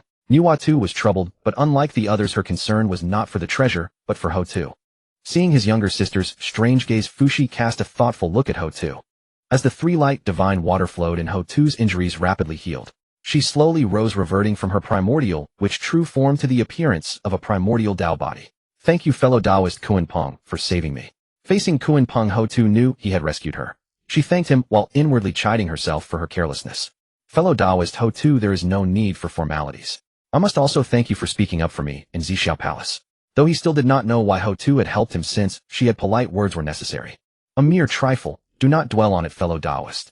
As they spoke, the others drew near, and Kunpeng took the opportunity to bow to the assembly. My gratitude to all of you for speaking in my favor within Zixiao Palace. I am deeply indebted and shall repay you generously in the future. Fellow Taoist Kunpeng is too kind. Kunpeng's gaze swept over each person, pausing briefly on Dijun. Kunpeng was perfectly clear about Dijun's intentions. After Dong Wanggong made his move against Kunpeng in the Zixiao Palace, Kunpeng had been observing everyone's thoughts one by one. Dijun's little schemes naturally could not escape Kunpeng's notice. From initially unwilling to participate to later taking the initiative to speak, Dijun's reactions had been under Kunpeng's constant observation. Dijun simply did not realize it, believing himself to be quite clever. Dijun was merely afraid that Kunpeng was too powerful, making it difficult for him to recruit, and also worried that standing up for Kunpeng would offend Hongjun. Thus he chose to stand by idly. If Kunpeng were punished, he could leverage the situation to recruit him. If Kunpeng emerged unscathed, he would suffer no loss either. So as long as he remained silent, it would benefit him regardless of the outcome. Kunpeng felt that the beings of the primordial world were still naive and unskilled in scheming. Dijun's thoughts, though somewhat intricate, were not sophisticated enough, certainly not enough to deceive Kunpeng. If he tried to deceive Hongyun, perhaps it might work. But it didn't matter anyway, for Kunpeng had never regarded Dijun and Tai as anything good from the start. In truth, Kunpeng and the others were merely exchanging schemes with each other. Taoist Kunpeng, would you accompany Ho-Tu to Buzhou Mountain as a guest? My elder brother Dijiang also masters the law of space. You could exchange insights with him. Paying no heed to the others present, Ho-Tu directly extended the invitation to Kunpeng. Very well, I would also like to see the legendary Panga Hall. After agreeing, Kunpeng turned to look at the crowd behind him. Everyone, Kunpeng will take his leave now. We shall meet again another day. Please go ahead, Taoist Kunpeng. After bidding farewell to the crowd, Kunpeng followed Ho-Tu toward Buzhou Mountain. Everyone bid Kunpeng farewell, except Nuwa, who remained silent, her gaze filled with complexity. Brother Jinyuan, I had planned to invite Taoist Kunpeng to the 5 Villages Temple, but now it seems there's no chance. Hongyun looked at Kunpeng's departing figure with a hint of regret. Forget it. There will be plenty of time in the future. We need not rush this moment. After replying to Hongyun, Xinyuanzi suddenly felt something was off. Wait, the 5 Villages Temple is my abode. If anyone is to invite him, it should be me. If you were to invite him, shouldn't it be to your Fire Cloud Palace? Haha, it's all the same, all the same. Speaking of which, I haven't been back to the Fire Cloud Palace for a long time. I wonder how the 2 acolytes I enlightened back then are doing. Those who serve as your acolytes are truly unfortunate. The 2 chatted for a while before returning to the 5 Villages Temple. Dijuan and Tai also returned to the Sun Star. Only Nuwa remained staring blankly in the direction Kunpeng had left. Little sister, what's wrong? Fushi asked, noticing Nuwa's strange behavior. Oh, nothing. Let's go. Hearing Fushi's question, Nuwa snapped out of her trance, replied briefly, and headed straight for Fengshi Mountain without looking back. Fushi watched Nuwa's retreating figure, shook his head, and felt a faint premonition of unease. Inside the Zixiao Palace, seeing the one-armed Dong Wanggong, whose whole body exuded a burnt smell, Hongjun sighed helplessly. With a wave of his right hand, a healing spell struck Dong Wanggong. If not for the heavenly Tao's strict decree that Dong Wanggong must die within the tribulation and not in the chaos, Hongjun wouldn't have bothered with him. As the healing energy slowly entered his body, Dong Wangong's burnt skin gradually restored, and the arm torn off by Hutu regenerated. From the appearance of the healing light to Dong Wangong's full recovery, only a few breaths passed. The power of a sage was truly terrifying. However, the primordial source energy that Dong Wangong had lost from destroying his attendant spirit treasure could never be restored. Dong Wangong thanks the Tao ancestor for saving me. With his injuries healed, Dong Wangong slowly stood up and knelt before Hongjun. Tao ancestor, I am so miserable. They have truly gone too far. If not for your rescue, I would never have seen you again. I beg you to seek justice for me. As soon as he recovered, Dong Wangong thanked Hongjun and then began to wail. Unlike the previous time, this was not an act. This time Dong Wangong truly felt his own misery, as if life had no hope. Tao ancestor, these ruthless and merciless people are a great scourge to our primordial world. If they are not eliminated, there will never be peace in the primordial world. I beseech the Tao ancestor to eradicate these pests from the primordial world. Only then can I, as the leader of male immortals, better manage the primordial world for you. Seeing that Hongjun had personally intervened to save him, Dong Wangong became increasingly convinced that Hongjun's previous actions were merely tests, and that the Tao ancestor still cared for him. Having realized this, Dong Wangong directly asked Hongjun to eliminate his enemies. Hearing such an absurd request, Hongjun remained expressionless and indifferent, but in his heart, he grew even more disgusted with Dong Wangong. Eliminate them? What a joke. Every single one of them is more important than you. You could die before them, but they must not perish. Enough. Now that your injuries are fully healed, return to the primordial world. The primordial world cannot do without you, the leader of male immortals. Naturally, Dong Wangong did not understand that Hongjun's words meant that only his death could drive the tribulation forward. He thought Hongjun was once again acknowledging his status. Tao ancestor, my spirit treasure is destroyed, and my primordial source is lost. I fear I am unable to manage the primordial world. I beg you to grant me a treasure to restore my strength. Naively believing himself to be crucial, Dong Wangong even began to negotiate terms with Hongjun. I have already distributed all the supreme treasures in my possession. I have none left. Hongjun remained unmoved by Dong Wangong's request. Although he still had treasures and planned to distribute them after the third lecture, Hongjun was not afraid of his lie being exposed because Dong Wangong would not live to see the third lecture. As long as he died before the third lecture, no one would know that Hongjun had lied, and the Tao ancestor's prestige would remain intact. Then, Tao ancestor, could you bestow Kunpeng's primordial 5 directions flags upon me?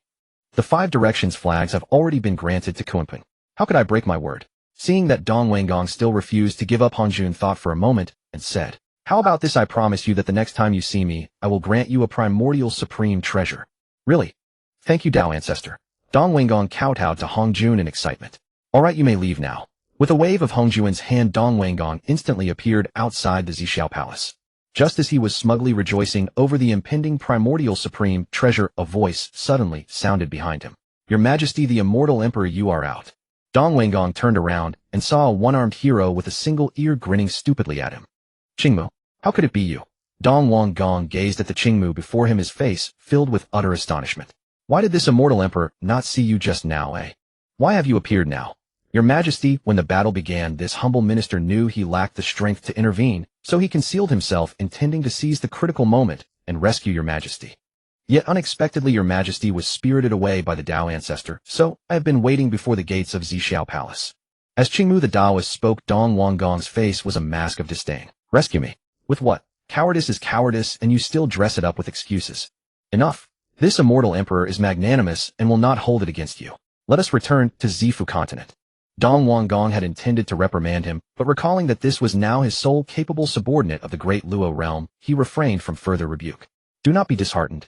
Though this immortal emperor has suffered a great setback, the Tao ancestor has promised to bestow upon me a primordial supreme treasure at our next meeting. The Tao ancestor will give 3 sermons in total, meaning we shall see him again soon. Our days of hardship will soon be over. Truly. Then this minister offers congratulations in advance. As one of the first primordial beings, Qingmu understood the weight of a primordial supreme treasure. Once we obtain the primordial supreme treasure, our conquest of the Honghuang will be within reach. Hearing Qingmu's words, Dong Wangong's face beamed with pride as he began to envision the future. Alas, he remained unaware that Hongjun's third sermon had nothing to do with him, and he would never meet Hongjun again. The so-called primordial supreme treasure was but an empty promise. Honghuang Buzhou Mountain. Kunpeng followed hooded deep into the mountain, arriving at its heart. Before him stood a colossal and ancient palace, imposing and majestic. The palace was shrouded in drifting mist, exuding a faint oppressive aura. Above the entrance hung a plaque engraved with 3 Honghuang Dao characters, Pango Hall. At the palace gates stood 2 figures. One was burly with a fierce glint in his eyes, holding an ancient shield in his left hand and a massive axe in his right. Most strikingly, like the six-eared macaque, faint traces of the law of war emanated from him. The other had sharp brows and starry eyes, a blazing gaze, and a divine bow slung across his back. Upon seeing Hutu approach, the two bowed in salute. Greetings, Hutu ancestral witch. Xing Tian Ho Yi are the other ancestral witches within the hall. These two were the great witches born from the blood pool within Penga Hall. Ho Yi and Xing Tian. Have Gong Gong and Zhu Rong ancestral witches refrained from dueling today. Upon hearing Hutu's inquiry, Xing Tian stepped forward. Reporting to Hutu ancestral, which Gong Gong and Zhu Rong departed not long ago. Hutu sighed, resting her forehead on her hand. Her two elder brothers were truly a handful, sparring every day without a single day of peace. This is the primordial elder Kunpeng, whom I have specially invited. Greetings, primordial elder Kunpeng. Kunpeng nodded slightly in acknowledgement.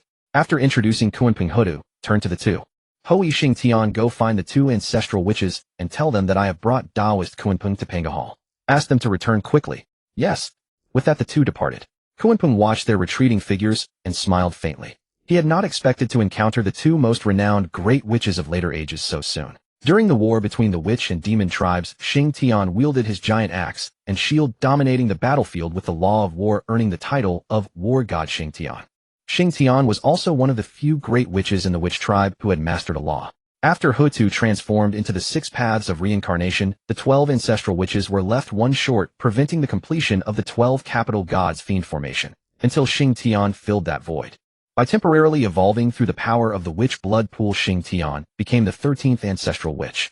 Together with the remaining 11, he formed the capital gods fiend formation, which wielded considerable power. As for Ho Yi, his deeds need no elaboration. He slew Emperor Jun's 9 sons, making him the most hated man in Emperor Jun's life. Hutu led Kunpeng into the hall. Kunpeng followed Hutu deeper inside, where in the center of the great hall stood an altar. Seated upon it were 9 grotesque beings of various forms. Seeing Kunpeng and Hutu, the 9 transformed into humanoid forms and approached. Little sister, you've returned. Dijiang greeted Hutu, then turned his gaze to Kunpeng. Greetings, Taoist Kunpeng. Ancestral witch Dijiang need not stand on ceremony. May I ask what matter brings me here today? Kunpeng was well aware that Hutu's invitation to Penga Hall must have been Dijiang's idea, which also explained why Hutu had spoken up for him in Zixiao Palace. As for Hutu's mention of exchanging insights on the law of space, Kunpeng considered it merely a pretext. Taoist Kunpeng's cultivation is unmatched in the Honghuang. Dijiang simply wishes to engage in discourse with you. I sense the aura of the law of space upon you, meaning you too cultivate the Tao of space. Dijiang grew increasingly excited. This was the first time he had encountered another practitioner of the law of space in the Honghuang. Originally, summoning Kunpeng had been a spur-of-the-moment decision, and even Dijiang himself was unsure what to do next. But now, sensing the spatial aura, an idea for a sparring match instantly took shape. How about a sparring match? With that, Dijiang's body trembled as he released his full aura. Physical body at the peak of Great Luo. True to the protagonist of an era, even without attending sermons, his cultivation stood ahead of others. Faced with Dijiang's invitation, Kunpeng glanced at Hutu. So you weren't lying. It really is about exchanging insights on the law of space. Then he turned back to Dijiang. Meeting means fighting. Truly the witch tribe. Kunpeng had not expected Dijiang to summon him for a fight. Still, since Dijiang had proposed it, Kunpeng was curious to see how Dijiang's law of space compared to that of Yang Mei's incarnation. Kunpeng could not ask for more. But where shall we hold the match? Right here on the mountain behind us. Follow me, Taoist Kunpeng. With that, Dijiang slashed his right hand through the air, opening a spatial rift, and leaped in. Kunpeng followed suit, activating the power of space. His figure flickered and vanished from Penga Hall, leaving Hutu and the other 8 ancestral witches exchanging bewildered glances. What's gotten into the eldest brother? Has he been possessed by Zhu Rong? Why does he want to fight at first sight? Xiangliang asked, perplexed. Perhaps it's because this is the first time he's met someone who cultivates the same law. He couldn't restrain himself. Zhu Jiuyin speculated. Let's follow them. A rare battle of the law of space. We can't miss it. The 8 ancestral witches strode out of Penga Hall and headed toward the rear mountain. Shortly after they left, Gong Gong and Zhu Rong, summoned back by Xing Tian and Ho Yi, rushed over in a panic. Staring at the empty Penga Hall, the two fell into deep thought. Where are the elder brothers? Didn't they say the Kunpeng was coming? Gazing at the empty Penga Hall, Gong Gong's face was etched with confusion. Hadn't they said the Kunpeng was arriving? Having rushed back in a flurry, he found not only no Kunpeng, but also the others missing. You must have been too slow. The elder brothers grew impatient and left ahead. Zhu Rong, never one to miss a chance to bicker with Gong Gong, taunted him outright. Nonsense. I clearly arrived before you. That's because I let you. Otherwise, with your speed, you'd have been left far behind. Stop talking rubbish. You want to fight, don't you? Seeing Zhu Rong's unreasonable provocation, Gong Gong waved his right hand, invoking the law of water, and several torrents materialized in the void. Bring it on. Think I'm afraid of you. Zhu Rong spread his arms wide, torrents of blazing fire erupting from his entire body. The two glared at each other. Gong Gong struck first, the torrents hurtling toward Zhu Rong's face infused with the law of water. Zhu Rong responded without hesitation, hurling two fiery fists that collided with the torrents. The two primordial witches clashed directly within Panga Hall. Water and fire met midair, canceling each other out with a hissing sound, and the resulting white vapor instantly shrouded the entire hall. Xing Tian and Ho Yi, stationed at the entrance, listened to the commotion inside, without even turning their heads, as if they were accustomed to it. Behind the Panga Hall, on the rear mountain. On the peak of the rear mountain, Kunpeng and Di Jiang stood facing each other, while the other 8 primordial witches watched silently from the side. Elder brother Taoist Kunpeng, please keep it friendly, and avoid any harm to your goodwill. Huta kind-hearted cautioned them, worried about potential injuries. Taoist Di Jiang, shall we deem victory when one's palm touches the other's body, or when an attack lands on the opponent? Agreed. Before the duel, Kunpeng used a secret technique to suppress his cultivation back to the peak of Deluo. For this was merely a contest of laws, not a life or death battle. There was no need to pressure the other. Kunpeng and Di Jiang locked eyes, the law of space faintly trembling around them. Suddenly Di Jiang struck first, unleashing a spatial slash straight at Kunpeng's face, then tore open the space beside him and leaped into the rift. Kunpeng raised his right hand, slightly folding the space ahead to form a barrier that blocked the attack. Then a spatial rift appeared beside Kunpeng, and Di Jiang emerged from it, throwing a punch directly at Kunpeng. Just as Di Jiang's fist was about to connect, Kunpeng's figure vanished abruptly. Unable to retract his punch in time, Di Jiang smashed the ground instead. Before he could recover, Kunpeng reappeared behind him, his right hand shaped like a blade, chopping out a spatial slash. Di Jiang turned around in time, opening a space gate to absorb the attack. After a brief exchange, they were evenly matched, though of course Kunpeng had intentionally held back for Di Jun's sake. After all, Kunpeng had already entered the Honghuang Jinxian realm. If he had gone all out, a single wave of his hand could have frozen the surrounding space, rendering Di Jiang's law of space ineffective. But since they were on his opponent's turf, he couldn't afford to show too little respect. Moreover, Di Jiang, who had grasped the law of space from birth, likely had unique insights into it, and Kunpeng wished to learn from him.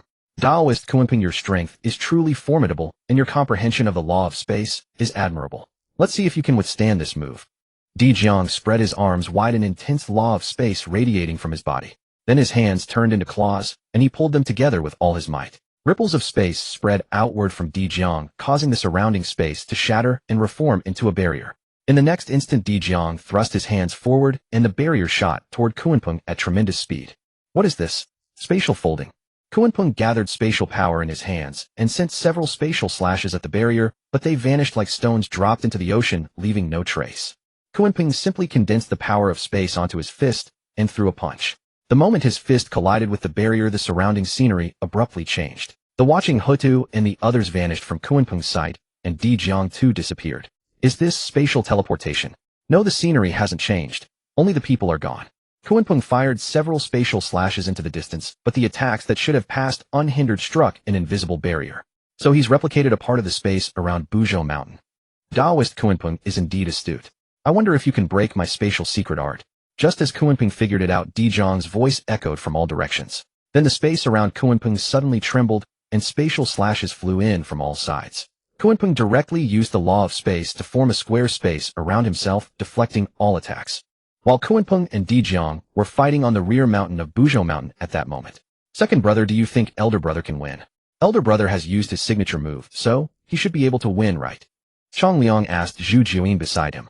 Di Jiang had used his spatial power to move Kunpeng and himself into a small pocket dimension. From the perspective of the other primordial witches, both elder brother and Kunpeng had simply vanished. They knew well of their elder brother's ability, so they were not surprised. Hard to say.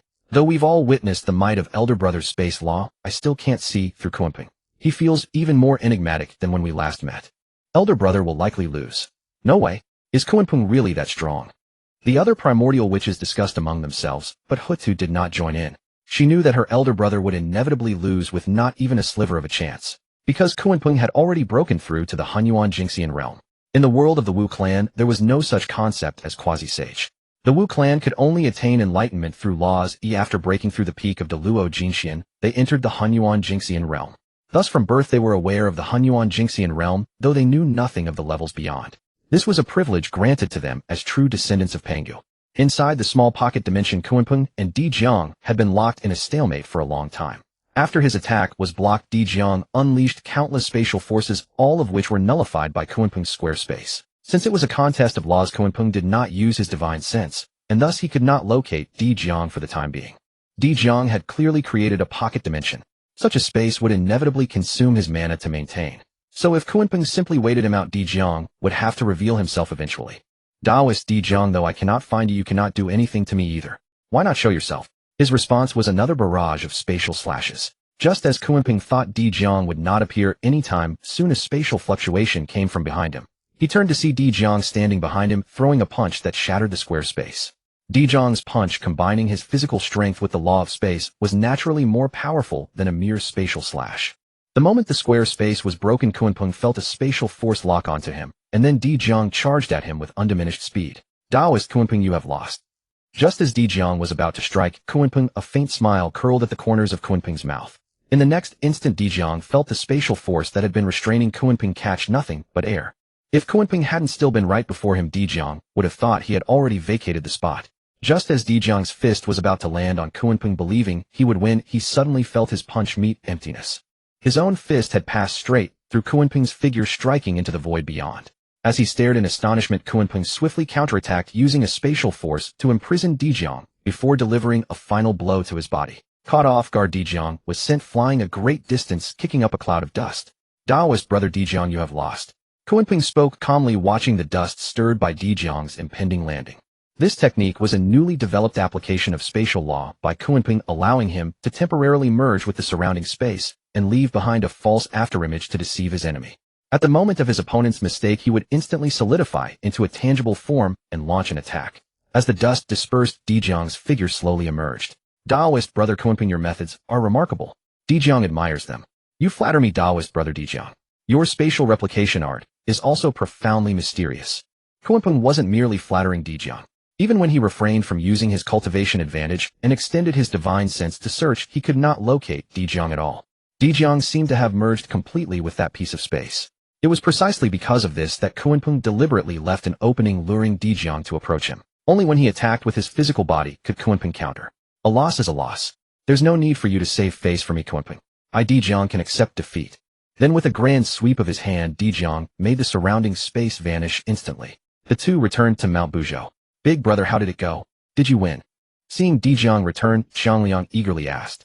No, Kunpeng won. Looking at Xiangliang's expectant eyes, Di Jiang gave the answer he didn't want to hear. Off. Xiangliang was stunned, then looked at Kunpeng in shock. He found it hard to believe that Di Jiang had lost. In response to Xiangliang's skeptical gaze, Kunpeng merely smiled. Taoist brother Xiangliang, if you doubt, why not spar with me? No. If even big brother cannot defeat you, I am even less of a match. Though astonished, Xiangliang knew that big brother would never lie about such matters. If even big brother was no match, how could he possibly fight? That would be absurd. The others were equally surprised upon hearing Di Jiang's answer. Zhuin, however, had anticipated it, so he did not react like the rest. He merely wore an expression that said, I knew it. Hutu, on the other hand, looked as if it were only natural. Alright, let's return to Panga Hall. I wonder where Zhurong and Gongong have gone. We forgot to bring them when we left. After discovering Kunpeng's mastery of spatial law, Di Jiang had been so excited to spar that he hadn't thought of anything else. Now that the duel was over, he noticed that Gongong and Zhurong had been absent all along. Big brother, I already sent Xingtian and Hui to fetch Zhurong and Gongong. They should be in Pango Hall by now. Hutu quickly explained when she heard her elder brother's question. Your thoughtful little sister. Let's head back. Little did Hutu know that the two ancestral witches she had sent for were not only already inside the hall, but had also started fighting. At Di Jiang's command, Kunpeng and Di Jiang led the way, with the other ancestral witches following behind, all heading toward Panga Hall. On the Sun Star. Big brother, what are you thinking? In Zixiao Palace, your mind changed from moment to moment. Why didn't you tell me? As soon as Tai returned to the Sun Star, he eagerly asked Di Jiang about his thoughts.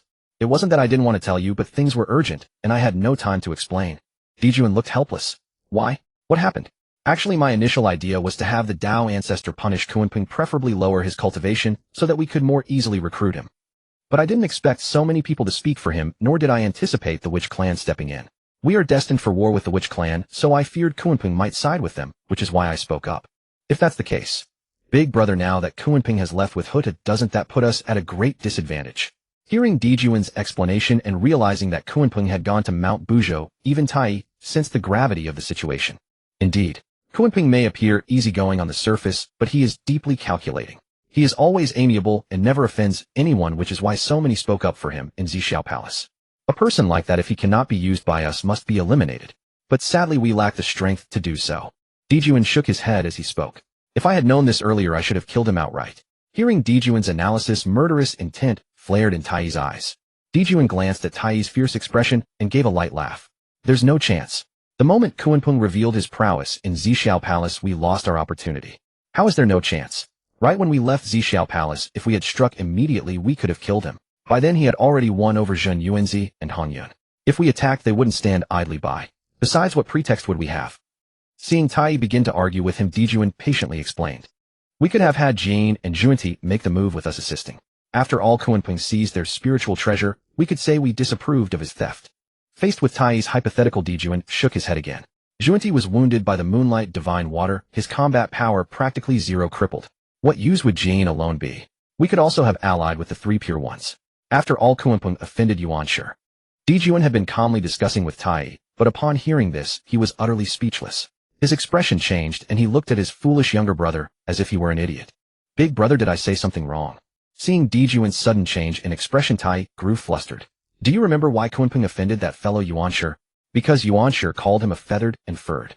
Tai stopped mid-sentence, as if something had suddenly dawned on him. Exactly. Do you think those words, feathered and furred, wet-born and egg-bred, don't apply to you too? Yuanshi has always looked down on the likes of us. How could we cooperate with him? That would be worse than currying favor with Kunpeng. Dijuan shouted at Tai with a look of frustration.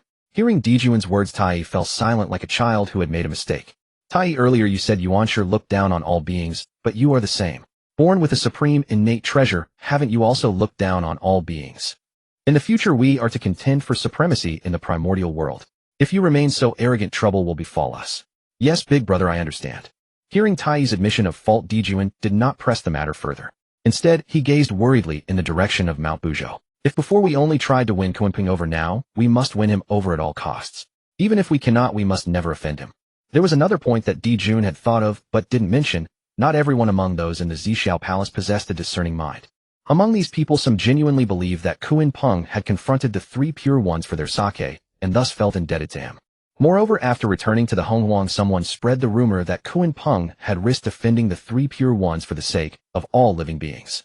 Dijuan overheard this gossip during his second journey to the Zixiao Palace. In other words, if they had made a move against Kunpeng at that time, they would likely have become targets of public criticism, which would not have been conducive to recruiting powerful figures in the future. Thinking of this, Dijuan felt relieved that he had not acted against Kunpeng. On Buzhou Mountain, Kunpeng and Dijiang did not use spatial power to travel this time. Instead, they returned to the hall with the other primordial witches. As soon as they arrived at the Pango Hall, they felt waves of scorching and icy energy along with billowing dense fog pouring out from the main gate. Xing Tian and the other guards stood motionless on either side of the gate. Seeing the scene before him, Dijiang walked up to Xing Tian with a furious expression. What is the meaning of this? Although he already understood the situation, only his two irreconcilable younger brothers could have caused such chaos. He still asked for form's sake. My lord, it is Gong Gong and Zhu Rong who are fighting, Xing Tian replied. Hearing this confirmation, Dijiang's face darkened. He transformed into a streak of light and charged into the Pango Hall. Entering the hall, Dijiang saw Gong Gong and Zhu Rong still locked in combat, and he was both anxious and furious. He immediately activated the spatial law flashing behind each of them and struck them both on the head with a single punch, sending them crashing to the ground. Ah, brother, what are you doing? We haven't decided the victor yet. Even after being struck, Gong Gong and Zhu Rong glared at each other with defiance. Enough. Do you intend to tear down the Pango Hall? Previously they had fought outside causing no damage, so Dijiang had not intervened. But now they had the audacity to fight inside the hall. This was utterly unacceptable. Seeing Dijiang's anger, the two immediately lowered their heads and stood aside, though their eyes still occasionally darted toward each other, their faces full of defiance. Dijiang scolded them as the others filed in. Elder brothers, why do you always cause trouble? Ho Tu looked at Gong Gong and Zhu Rong with helplessness. Zhu Rong let out two awkward chuckles. It's not really trouble. We just had a momentary impulse to spar a little. Within the entire Pango Hall, only three could reprimand Gong Gong and Zhu Rong. The first two were the eldest brother Dijiang and second brother Zhu Jiuyin, and the third was their younger sister Ho Tu. For this youngest sister, everyone tried to dote on her. While Zhu Rong explained to Ho Tu, Gong Gong was staring at Kunpeng beside Dijiang. Greetings, brother Kunpeng, said Gong Gong. No need for formalities, brother Gong Gong. After exchanging greetings, Gong Gong looked at Dijiang. Brother Xing Tian said that Brother Kunpeng had arrived and asked us to return. But when Zhu Rong and I came back, the Panga Hall was empty. Where did you go? Hearing Gong Gong's question, Di Jiang recounted what had just happened. After listening, Gong Gong sized up Kunpeng, eager to spar with him, but worried that his elder brother might disapprove. While he was hesitating, Zhu Rong spoke first. Brother Kunpeng, I sense that you also wield the law of fire. How about a spar? Gong Gong was concerned about Di Jiang's feelings, but Zhu Rong could not care less. He always spoke his mind. Fine. Since Brother Gong Gong also seems interested, why not join together? Hearing Zhu Rong's invitation and seeing Gong Gong's expression, Kunpeng chose to have them both. If Brother Kunpeng is willing, I would be more than happy, said Gong Gong. Good. Let's go to the back mountain. Zhu Rong reached out to pull Kunpeng. No need. Kunpeng grabbed Zhu Rong with his left hand and Gong Gong with his right, activating his spatial power. With Kunpeng at the center, countless spatial ripples spread out. The surrounding space shattered, reorganized, and rapidly folded, eventually forming a cube. The cube sucked the three of them in and then vanished. Brother, isn't that your technique? Zhu Jiuyin asked Di Jiang with astonishment. I never expected Brother Kunpeng to be so perceptive. He learned it after just one glance. It seems my narrow defeat was not unjust, Di Jiang remarked, praising Kunpeng's talent. Hearing Di Jiang's words, Ho Tu wore a strange expression. Narrow defeat. Impossible.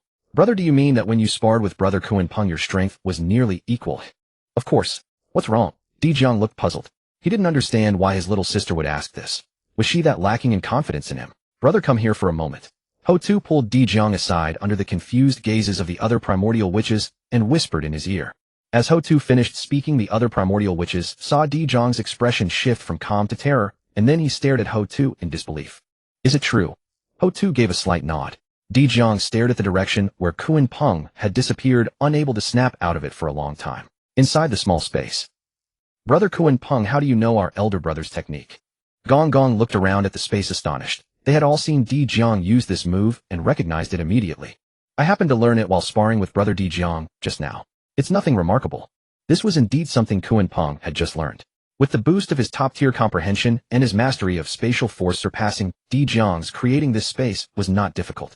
Brother Kunpeng is truly formidable. So who will go first? After complimenting Kunpeng, Gong Gong asked about the order of battle, but Kunpeng's answer surprised him. Both of you come at once. Kunpeng's strategy was simple: defeat them with overwhelming force. When he had fought Di Jiang, he had to show some respect, because Di Jiang was the leader of the 12 primordial witches, and he also wanted to see how far Di Jiang's spatial abilities could go. Now with Zhu Rong and Gong Gong, there was no such need. Moreover, it was more important to let them spread the word of his prowess through their defeat, discouraging others from challenging him. Otherwise, if everyone came to spar one by one, when would he ever get to his real business? Brother Kunpeng, are you sure? Gong Gong asked in disbelief. Absolutely certain. Both of you come at once.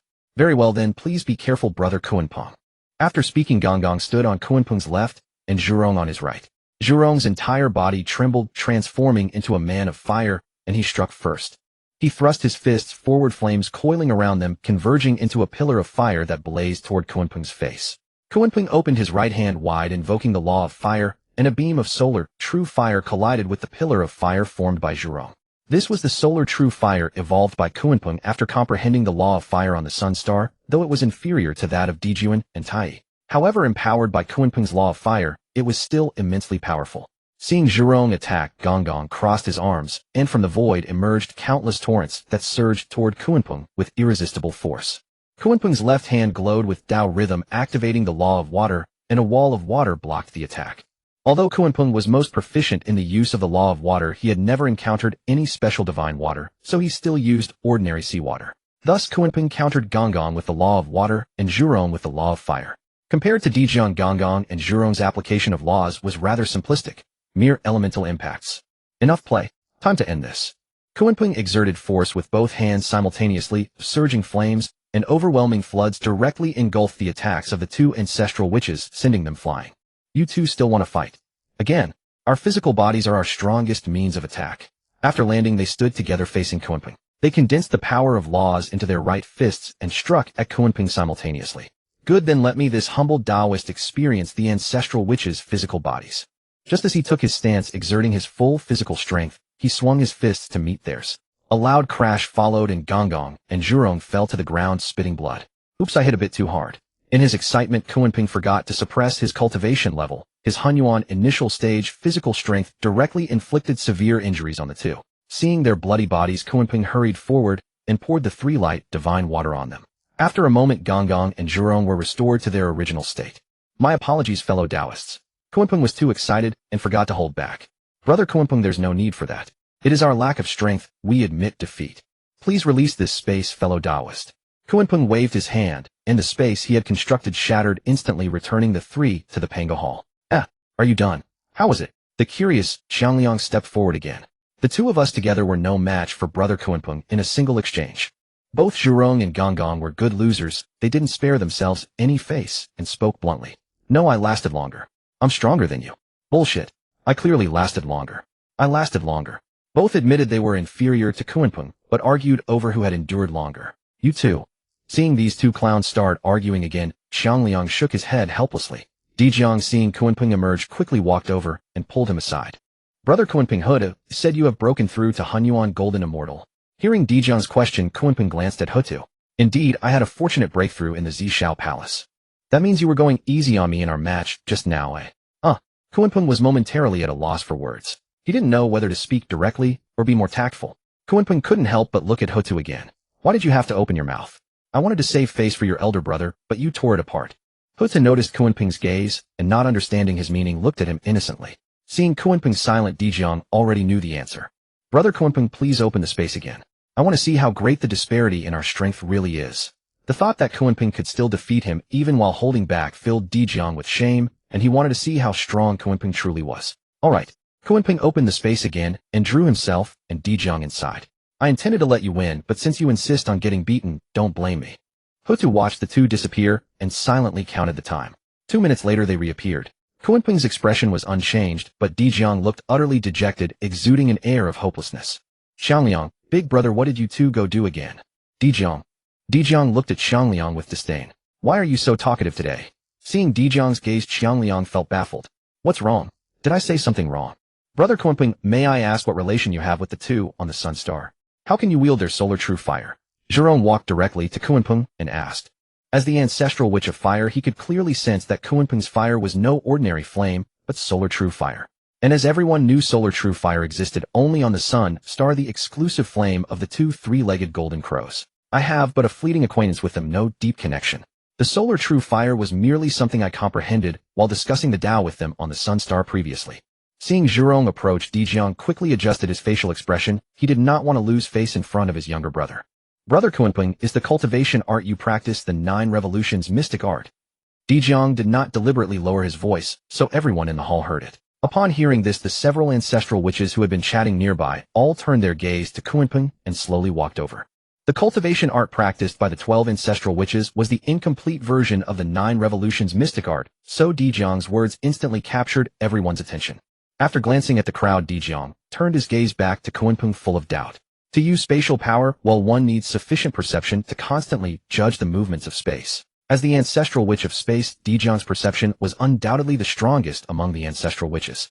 Moreover, having fought Kunpeng twice, he could clearly sense that the aura on Kunpeng was very similar to his own. Yes and no. What I practice is an improved version of the 9 revolutions mystic art. With this art, both the physical body and the primordial spirit can be elevated simultaneously. Seeing the puzzled looks, Kunpeng said calmly. After all, his cultivation art was not too great a secret. Kunpeng knew that the ancestral witches also practiced the 9 revolutions mystic art, but only an incomplete version. Kunpeng's words were nothing short of shocking, leaving everyone utterly astounded. The impulsive Zhurong even rushed straight up to him. So formidable. No wonder you managed to send both Honghuang and me flying with just your physical strength. Dijiang gently patted Zhurong on the shoulder, signaling him to step back. Taoist Kunpeng, please follow me. After making Zhurong step aside, Dijiang directly grasped Kunpeng's arm and pulled him toward the depths of Panga Hall. This action left the others dumbfounded. Could it be that the big brother intends to?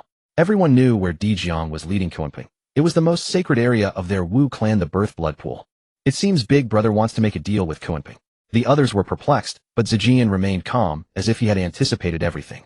Kunpeng followed Dijiang all the way until they reached a sealed-off space. The entire area was filled with baleful qi, the scent of blood permeating everywhere, and the aura it exuded was chilling to the bone. In the center stood a massive blood pool with bubbles churning and baleful qi continuously rising. Taoist Kunpeng, this is the birth blood pool of our Wu clan. The blood within it is the essence blood left behind by Father God after his death. Hui and Xingtian, whom you encountered upon entering, were born from this pool. Even we 12 ancestral witches were transformed from the 12 purest drops of essence blood in this pool. As Kunpeng listened to Dijiang's introduction, he slowly walked to the edge of the blood pool, where a dense aura of blood and baleful energy rushed toward him. Daoist Dijiang, this should be a forbidden area of your Wu clan, is it not? May I ask why you have brought me here? Kunpeng understood clearly that such a place was not one to casually bring an outsider. There must be a purpose behind bringing him here. Daoist Kunpeng, since you possess the 9 transformations mystic art, you must have also reacted to this blood pool. On this point, Dijiang was correct. As soon as Kunpeng arrived, he sensed the 9 transformations mystic art circulating automatically within his body. This blood pool contains both baleful qi and the power of law. Cultivating while immersed in the blood pool can enhance one's physical cultivation and deepen one's understanding of the laws. Pausing mid-sentence, Dijiang thought for a moment before continuing. Friend, you may cultivate here at any time, enhancing your physical strength and your comprehension of the laws. Hearing Dijiang's words, Kunpeng slowly turned to face him. What is the price? What do you desire, Daoist Dijiang? The presence of the power of law within the blood pool was something Kunpeng had also sensed. Kunpeng had a premonition that as long as he could cultivate within it, he could advance his own law power. Daoist Kunpeng, you previously mentioned that the 9 transformations mystic art you practice can enhance both the physical body and cultivation simultaneously. Is that true? Instead of answering, Kunpeng, Dijiang posed another question. Of course it's true. Do you desire my cultivation art, Daoist Dijiang? Kunpeng was not slow to react. Seeing Dijiang's intense interest in the 9 transformations mystic art, he understood his goal. Exactly. I want you to pass your 9 transformations mystic art to Hutu. If you feel that cultivating in the blood pool is not sufficient compensation, you may name any condition. The Wu clan is willing to pay any price as long as you agree to impart the art. Just as Dijiang stated his terms, the other ancestral witches also arrived. Hearing Dijiang's words, Hutu, who had been at the back of the group, quickly stepped forward and stood beside Dijiang. Big brother, you are. Hutu had barely begun when Dijiang interrupted her. Little sister, you are the most special among us and the most talented. The future of the Wu clan rests on your shoulders. Therefore, as long as it can make you stronger, the Wu clan will spare no cost. Big brother. Moreover, the 11 of us are only versed in battle. Only you care for all living beings and are the true inheritor of Father God's will. More importantly, you are our little sister. Any sacrifice is worth it for you. Big brother is right, little sister. For you, any sacrifice is worthwhile. The other ancestral witches chimed in agreement. Everyone. Hutu met their gazes, her eyes slightly moist. Kunpeng, witnessing this deep bond between siblings, was also a little moved. However, his attention was now more focused on the mechanical voice of the system. Detecting that the host is facing a major choice, the following options are now presented. Option 1. The 9 transformations mystic art is the most important cultivation art for oneself. How could it be given away casually? Reward: looting divine fire. Option 2. Although the 9 transformations mystic art is precious, the opportunity to cultivate in the ancestral witch blood pool is rare. Moreover, as the most important treasure of the ancestral witches, the benefits of the blood pool are certainly not limited to this. There may be unexpected gains inside, so it must be agreed upon. Reward: Xinyuan heavy water. Reward description: looting divine fire burns the heavens and boils the earth, melting everything without exception. It can refine primordial materials, extract the essence of all things, draw out the source of spiritual roots, and purify evil spirits and demonic qi. It is the fire of forging. Xinyuan heavy water, condensed from the origin of the water great Tao. It possesses the force of 10,000 Jun. A single drop can crush a mountain. Moreover, the water is supremely in and cold, capable of freezing everything. Option 2. Selection complete. Reward has been issued. Please check host. Without much thought, Kunpeng chose the second option. He could currently use the law of fire to muster the solar true fire, but his law of water was still at the level of ordinary water. With Xinyuan heavy water, his application of the water law would become much more powerful. As for the looting divine fire, Kunpeng suddenly felt the name was very familiar. If he remembered correctly, it should be the furnace fire of Taishang Laojun. When Sun Wukong wreaked havoc in the heavenly palace, Taishang Laojun threw him into the 8 trigrams furnace and forged him with the looting divine fire. The smoke generated by the blazing fire gave Sun Wukong an eye ailment called the fiery golden eyes. He himself couldn't refine pills, let alone forge artifacts. What use did he have for it?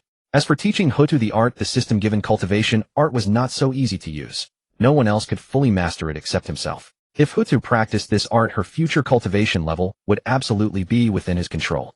Without his help, her 9 transformations mystic art could never reach its peak. Thinking this over, Kunpeng turned to Dijiang. Daoist Dijiang, I accept the deal you proposed. The terms will be as you said. Good. Then the time ahead is yours, friend. Before you finish, we will not enter.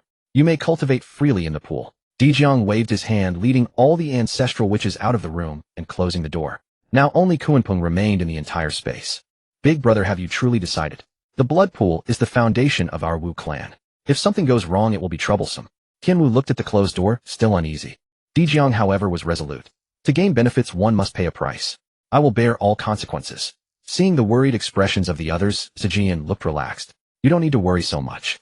I think Kunpeng's cultivation in the pool will not only be trouble-free, but will also bring us unexpected gains.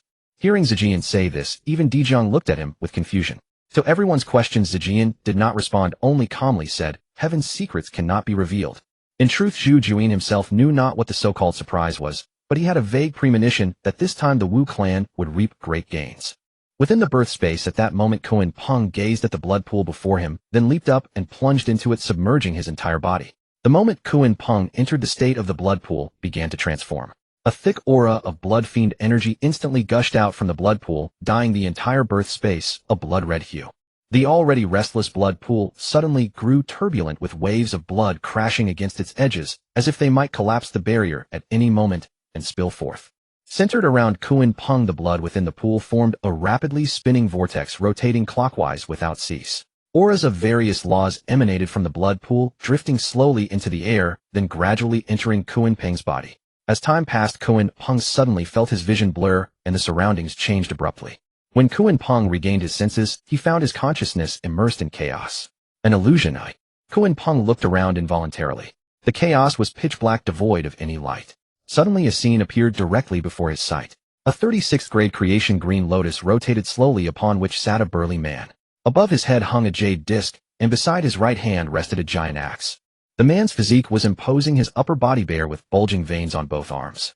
Purple energy swirled around him as laws flowed. The man made no move, simply sitting cross-legged in stillness, eyes closed in meditation.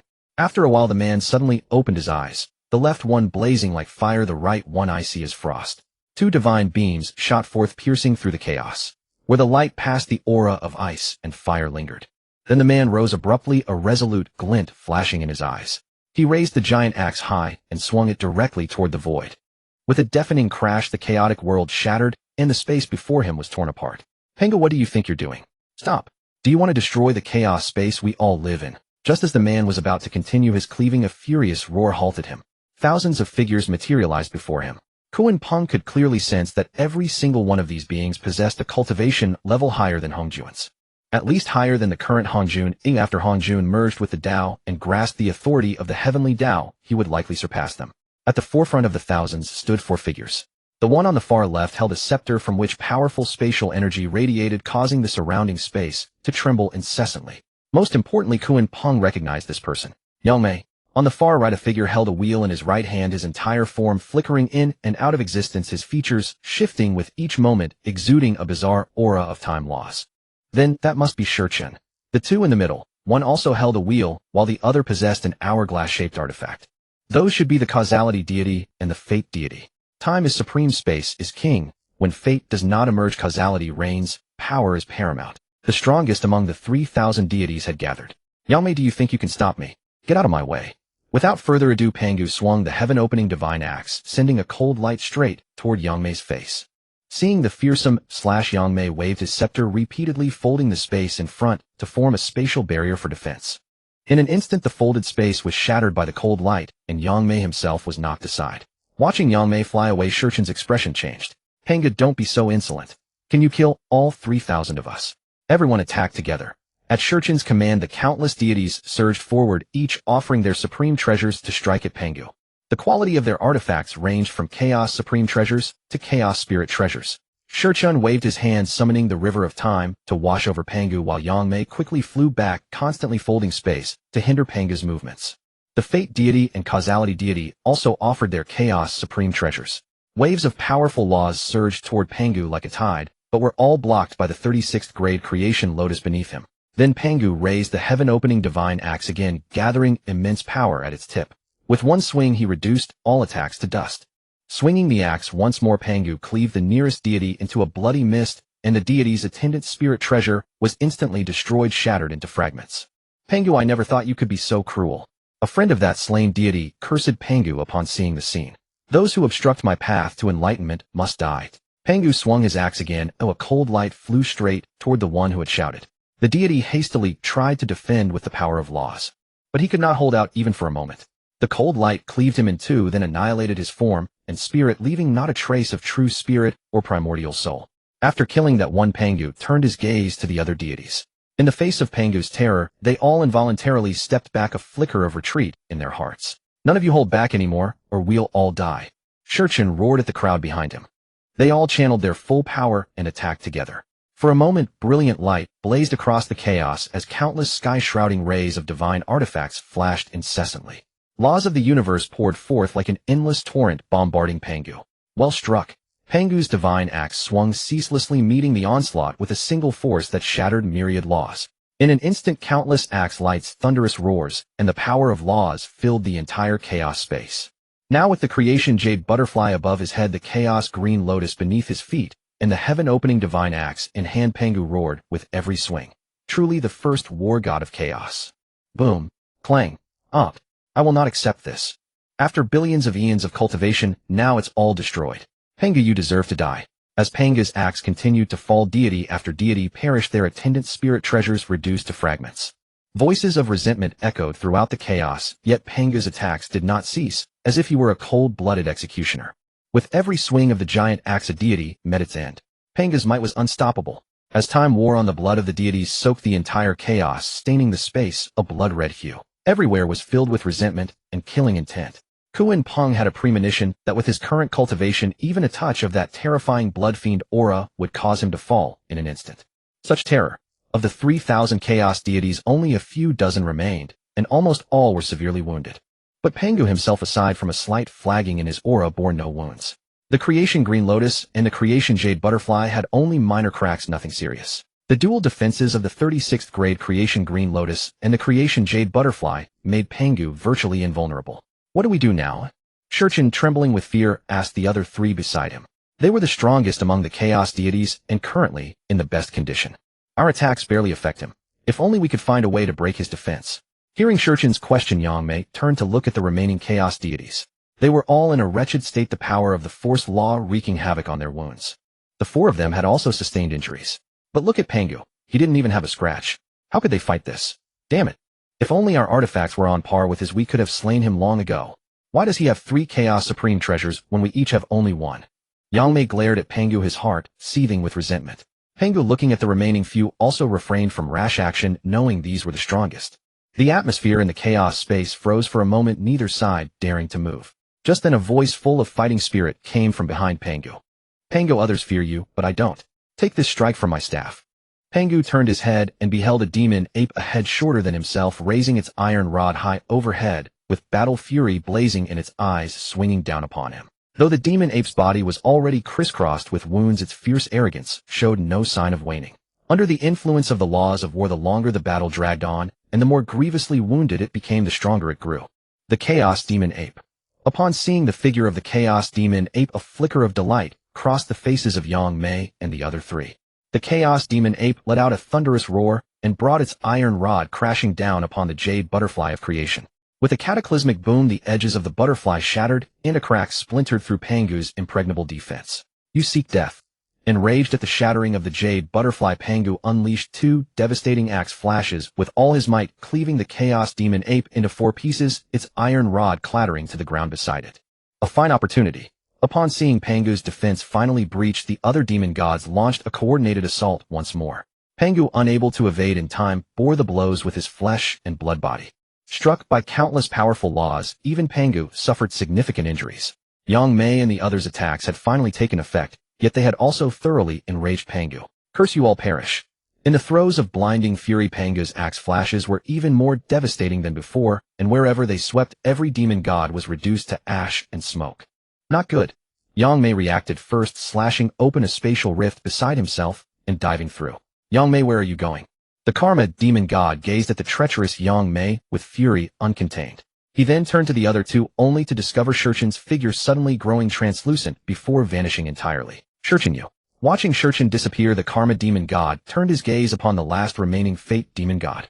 The wheel in the Fate demon god's hand spun furiously, rewriting its own destiny. When the wheel came to rest, a brilliant light flashed from the Fate demon god's body, and then it too was gone. Only the Karma demon god remained from the quartet. You disloyal dogs. Simply, the axe flash gave him no further opportunity to speak, obliterating him forever. The remaining surviving demon gods, witnessing the death of their strongest ally, scattered and fled in every direction. Pengu watched them flee but made no pursuit, instead picking up his giant axe, once more to continue the task of world creation. With each stroke of Pengu's axe, the landscape within the chaos underwent transformation. The pure chi ascended to become heaven, and the turbid chi descended to form earth, giving rise to a barren, yet elementary world. The heaven-splitting axe in Pengu's hands, worn beyond its limit, shattered with a thunderous crash. The blade transformed into Pengu's banner, the flat of the blade into the Taiji diagram, and the handle into the chaos bell. These became the three supreme innate treasures of later ages. The creation green lotus beneath Pengu's throne was also reduced to fragments by the act of heaven splitting. The 5 largest lotus leaves became the supreme innate 5 directions banners, the lotus pod became the Chinquan cauldron, and the rootstock became the god-killing spear. A single mature lotus seed became the 24-rank creation green lotus.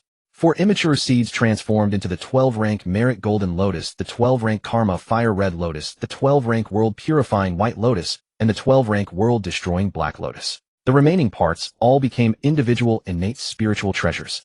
Pengu paid no mind to the divided heaven-splitting axe and creation green lotus, for he observed that heaven and earth were gradually merging once more. Pengu directly exerted his great magical power to enlarge his form, pressing his hands against the heavens and his feet against the earth, forcing apart the nearly merged heaven and earth once again. As time flowed endlessly onward, Pengu's stature grew higher by the zhang, and heaven and earth separated by the zhang. After an uncountable span of time, heaven and earth finally took their proper form. Exhausted from his great battle with the chaos demon gods and the immense labor of splitting heaven and earth, Pengu's life force was finally spent, his figure slowly dissolving away. His left eye flew forth to become the sun, his right eye became the moon, his breathing transformed into wind and clouds, and a trace of righteous energy from his chest became the auspicious clouds of all heavens. Portions of the blood flowing through his body together with his heart formed the blood pool, and with his remaining magical power, he manifested the Pengu Palace. The remainder became the Nether Blood Sea. His primordial spirit split into 3, becoming the 3 pure ones. Pengu's spine transformed into Mount Buzhou, the celestial pillar that upheld the prehistoric world. Since the prehistoric realm Pengu had created was in truth a modification of a portion of chaotic space, the remains of the majority of chaos demon gods slain by Pengu also became nourishment, sustaining the prehistoric world. Their spiritual treasure fragments also fell into the prehistoric realm, becoming other spiritual treasures. As Pengu's majestic presence gradually faded, a spatial rift appeared in the void. The rift opened and a Taoist stepped forth. It was none other than Yang Mei. Fortunately, I ran swiftly. I must find a place to heal my wounds without delay. No sooner had Yang Mei spoken than he once again tore through the void with his spatial power and departed for another location. Some chaos demon gods who had fled after suffering grave injuries from Pengu also arrived at the prehistoric continent at this time. When Pengu's majestic presence vanished completely, Kunpeng's vision flickered, and his consciousness returned to the blood pool once more. Is this the entirety of Pengu's deed of splitting heaven and earth? Truly magnificent. But if what I just witnessed was real, then it proves that not only Yang Mei lives, but Shurchen and the Fate demon god are also alive. Of the 4 strongest demon gods, all except that fool Karma demon god have survived. While marveling at the spectacle of heaven and earth creation, Kunpeng harbored a fresh worry. Forget it, who cares? With the heaven-subduing coffin at my disposal, I shall bury whomever dares come against me. For now, do not trouble yourself with such thoughts. Cultivate in peace. With this in mind, Kunpeng once again activated the 9 transformations mystic art for cultivation, continuously drawing in the power of laws from the surrounding environment. East Sea Zifu continent. Traitors. What a band of great traitors. Simply outrageous. Dong Wanggong, as was his wont, vented his fury upon his 2 remaining subordinates. Your divine majesty, please do not be angered. After the gathering of the 3 teachings, once your majesty obtains the innate supreme treasure, you shall be able to eradicate them all. Jinren Shiyang stepped forward and spoke. Since Dong Wanggong had just returned to Zifu continent and informed him of the innate supreme treasure, he too was eagerly anticipating the gathering of the 3 teachings. You speak rightly. Let them flaunt their arrogance a while longer. When this immortal emperor obtains the innate supreme treasure, I shall make them repay 100-fold. Qingmu, during this period, I entrust the recruitment efforts on Zifu continent to you. This immortal emperor shall enter seclusion for cultivation. Qiyang hastened to West Kunlun and find the Queen Mother of the West. Have her lead her female immortals to join forces with this immortal emperor, so that together we may contend for dominance over the prehistoric world. If she is unable to spare herself at this time, then borrow the Western Plain Cloud Realm banner from her hands. This immortal emperor obtained the corpse-severing method within the Purple Extremity Palace. I now seek to seize time and break through to the quasi-saint realm as soon as possible. When that day comes, this immortal emperor shall lead you to campaign against the dragon race. We obey. Jinren Qiyang and Daoist Qingmu withdrew upon receiving the order, and Dong Wanggong likewise commenced his seclusion for cultivation. Inside Panga Hall, within the blood pool. Good, my cultivation has further refined. After an unknown length of time, Kunpeng slowly opened his eyes and stretched his body. After a period of cultivation, Kunpeng's comprehension of the laws of the Tao became more adept, and the realm he had just broken through in the Zixiao Palace became more stable. With a wave of his hand, various laws of power surged forth. As expected of Pangu, even the blood pool formed after his death can help others comprehend the great Tao laws. Kunpeng released his divine sense inward, feeling the various laws flowing within his body. I've comprehended enough, but staying here any longer is useless. Time to leave. Kunpeng leaped up, jumping out of the blood pool. Just as he was about to leave, he heard a sound behind him like the beating of a heart. Thump, thump, thump. Kunpeng swiftly turned around and walked back to the edge of the blood pool. What is that sound? As he wondered, he suddenly recalled the scene of Pangu transforming into all things that he had witnessed in the illusion.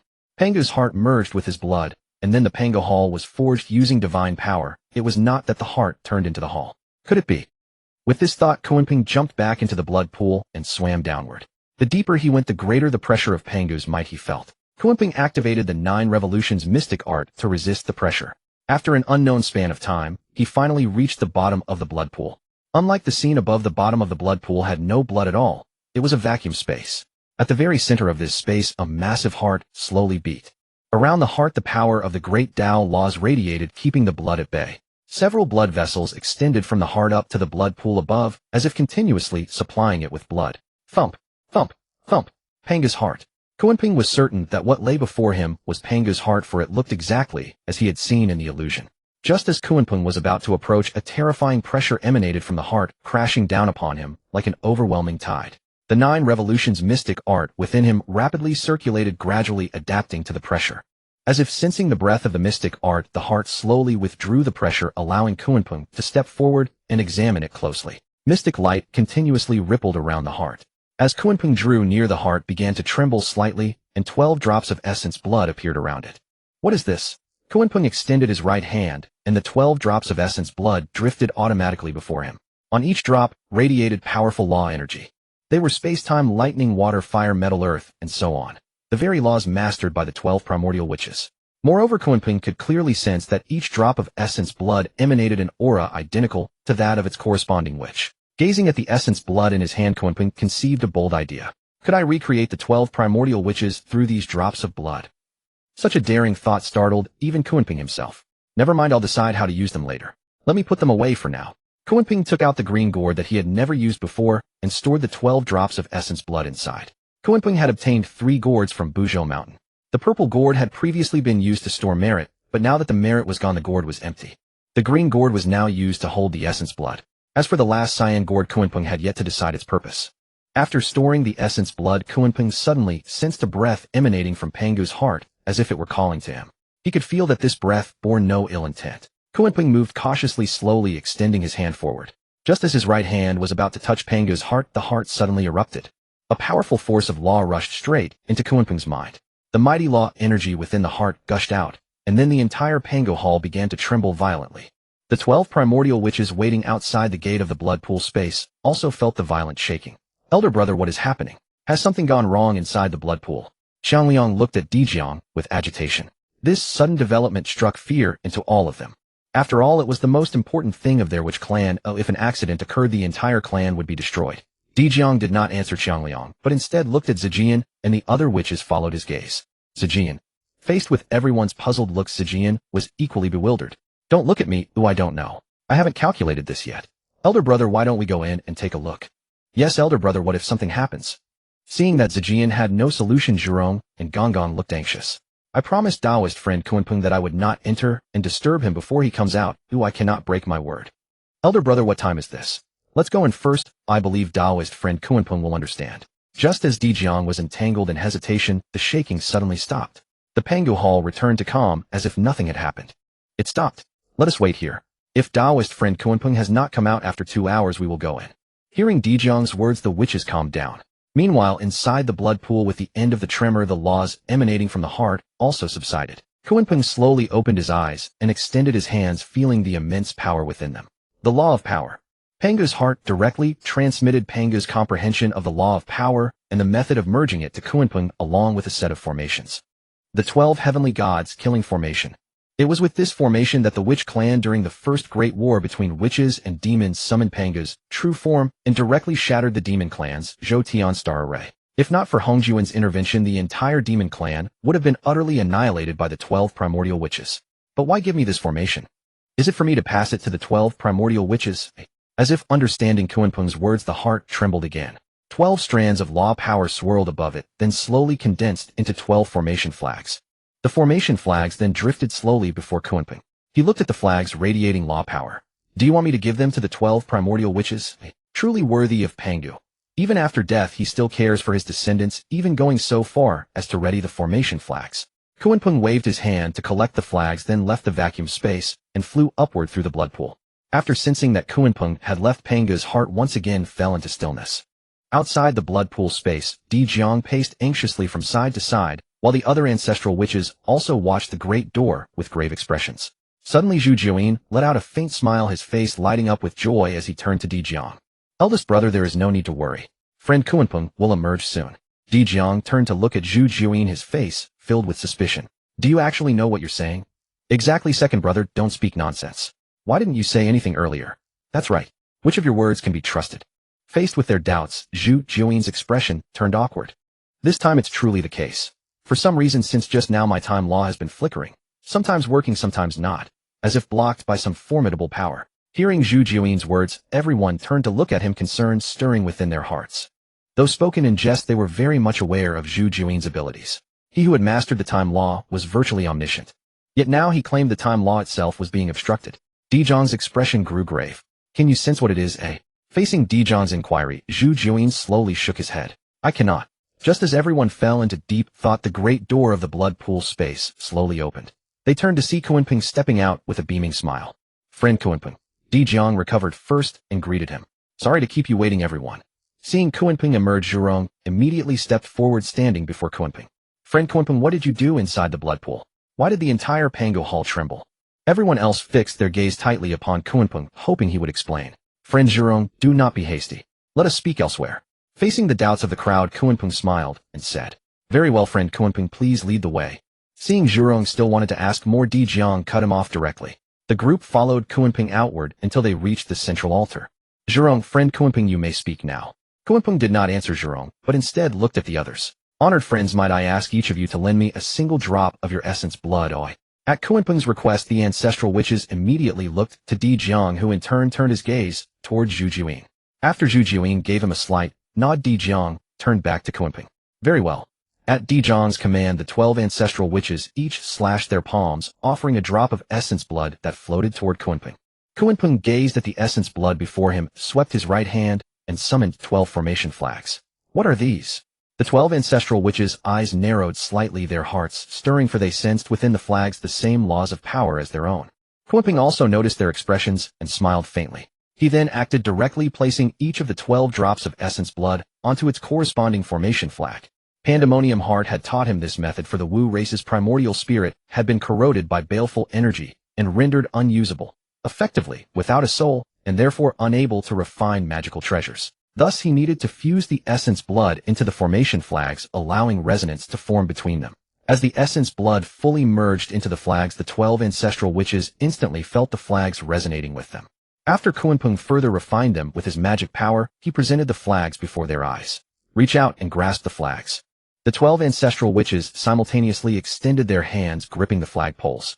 Kunpeng then transmitted a stream of magic power directly, and instantly the cultivation method of the 12 ancestral heavenly evil formation, as well as the usage of the formation flags, appeared in their minds. As Kunpeng slowly withdrew his magic power, the knowledge in the 12 ancestral witches' minds was fully assimilated.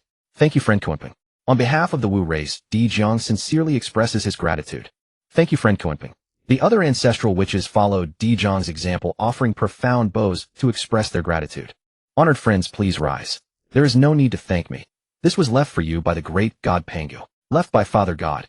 Upon hearing Kunpeng's words, the 12 ancestral witches rose to their feet. Kunpeng then recounted everything that had transpired within the blood pool to the group. However, he omitted the matter of the 12 drops of essence blood, believing they would prove invaluable in the days to come. Even the 12 ancestral witches whose dispositions were as iron felt their eyes grow moist upon hearing Kunpeng's account. So that is how it is. Who would have thought that even after Father God perished and his Tao dissolved, he still left us such an immense opportunity? Even so, friend Kunpeng could have kept this matter from us. Di Jiang remains grateful nonetheless. I Di Jiang swear by Father God's name from this day forward friend Kunpeng shall be the dearest friend of the Wu race. Should he ever need any assistance, he may command the Wu race at any time. Di Jiang made a solemn vow to Kunpeng in the name of Pangu. Then I thank you, friend Di Jiang. Gaining an ally so effortlessly, Kunpeng was naturally pleased.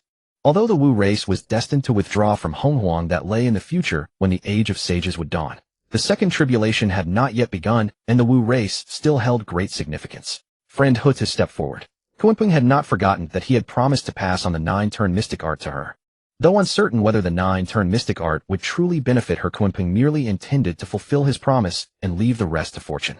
At Kunpeng's call, Hutu stepped forward. Kunpeng immediately sent forth a stream of magic power, transmitting all knowledge of the 9-turn mystic art directly to Hutu. Thank you, friend Kunpeng. Having received the transmission, Hutu's face glowed with delight. She could feel that this 9-turn mystic art was truly beneficial to her. Friend Hutu, no need for such courtesy. Now that matters here are concluded, this humble one shall return to Penglai Island. Farewell, honored friends.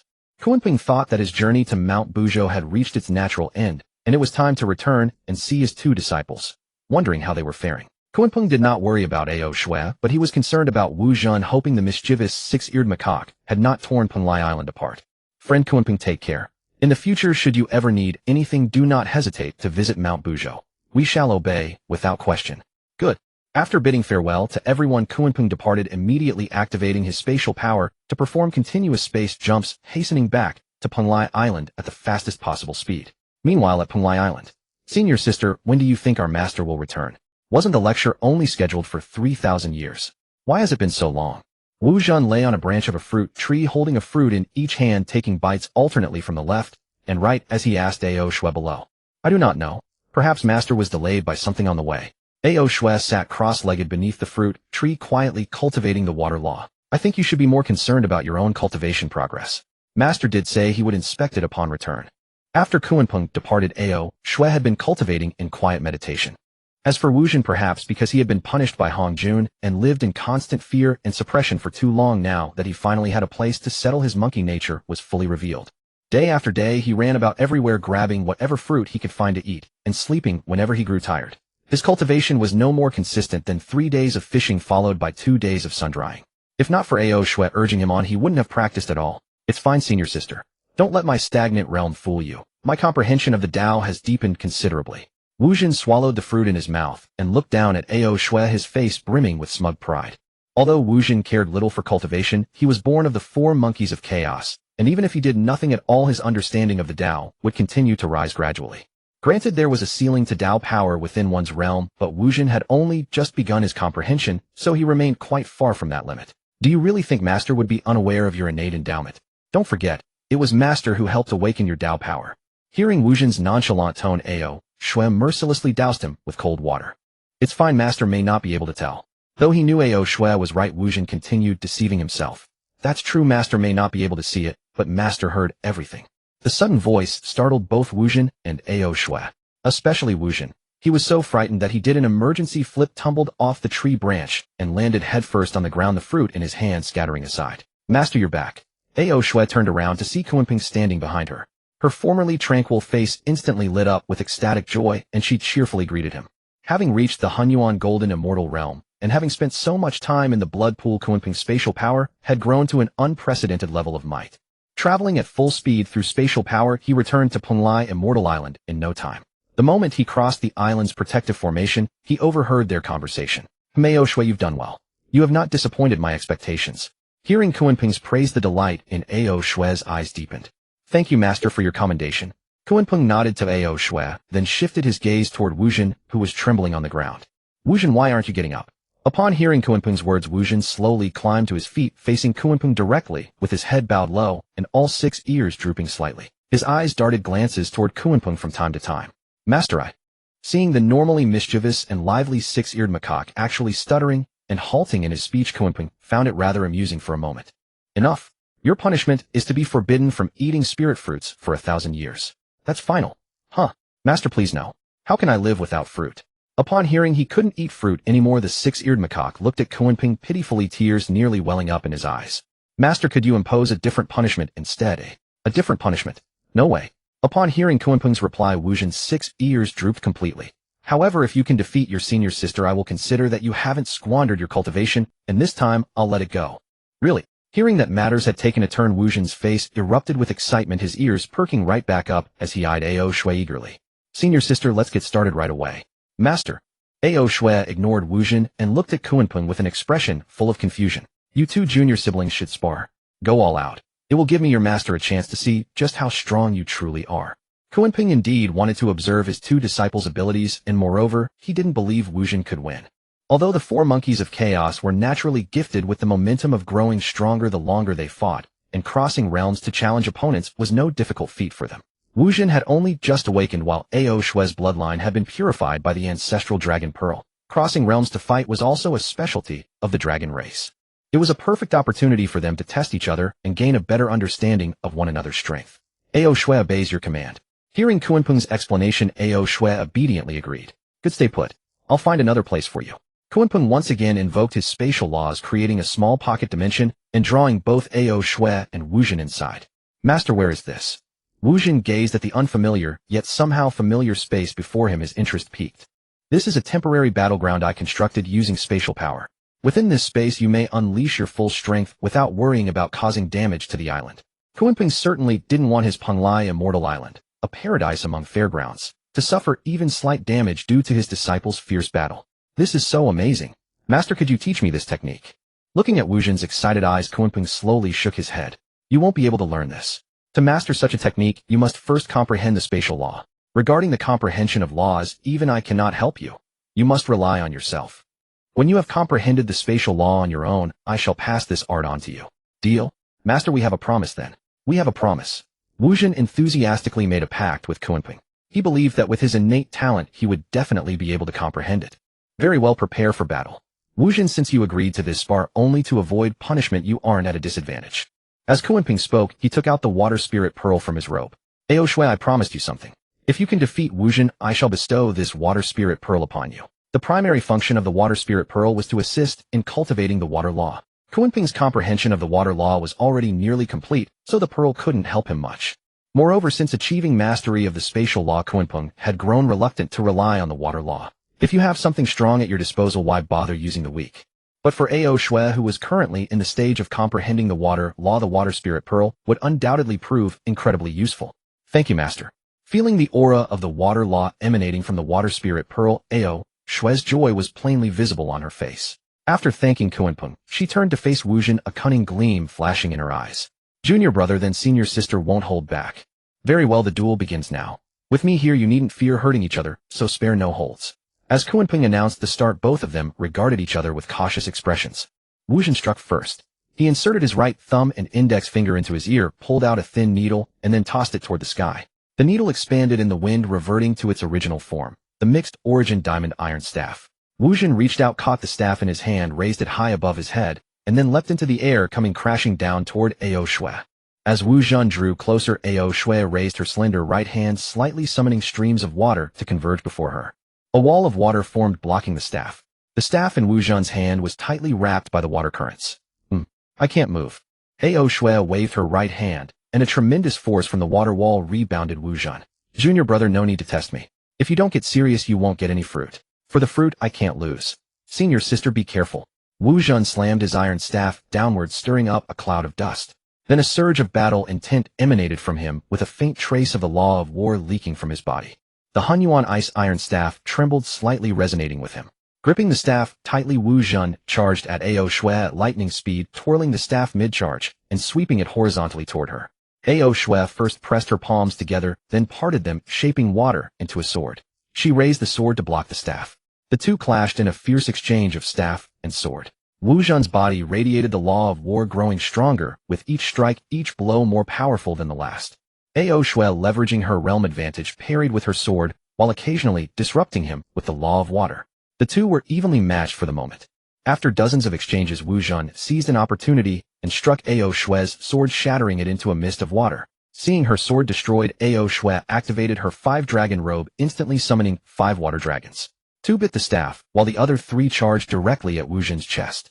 Wu Zhan was caught off guard and sent flying by the water dragons. After knocking him back, Ao Shue recalled the 5 dragons circling them around her. Junior brother, I may not match you in close combat, but your senior sister is not limited to that. Go. With a command, the 5 water dragons attacked Wu Zhan. Wu Zhan swung his iron staff wildly, sending the dragons flying. However, they quickly turned around and charged again. Ao Shue seized the moment to summon countless water arrows, raining them down on Wu Zhan. Caught between the dragons and arrows, he was thrown into disarray.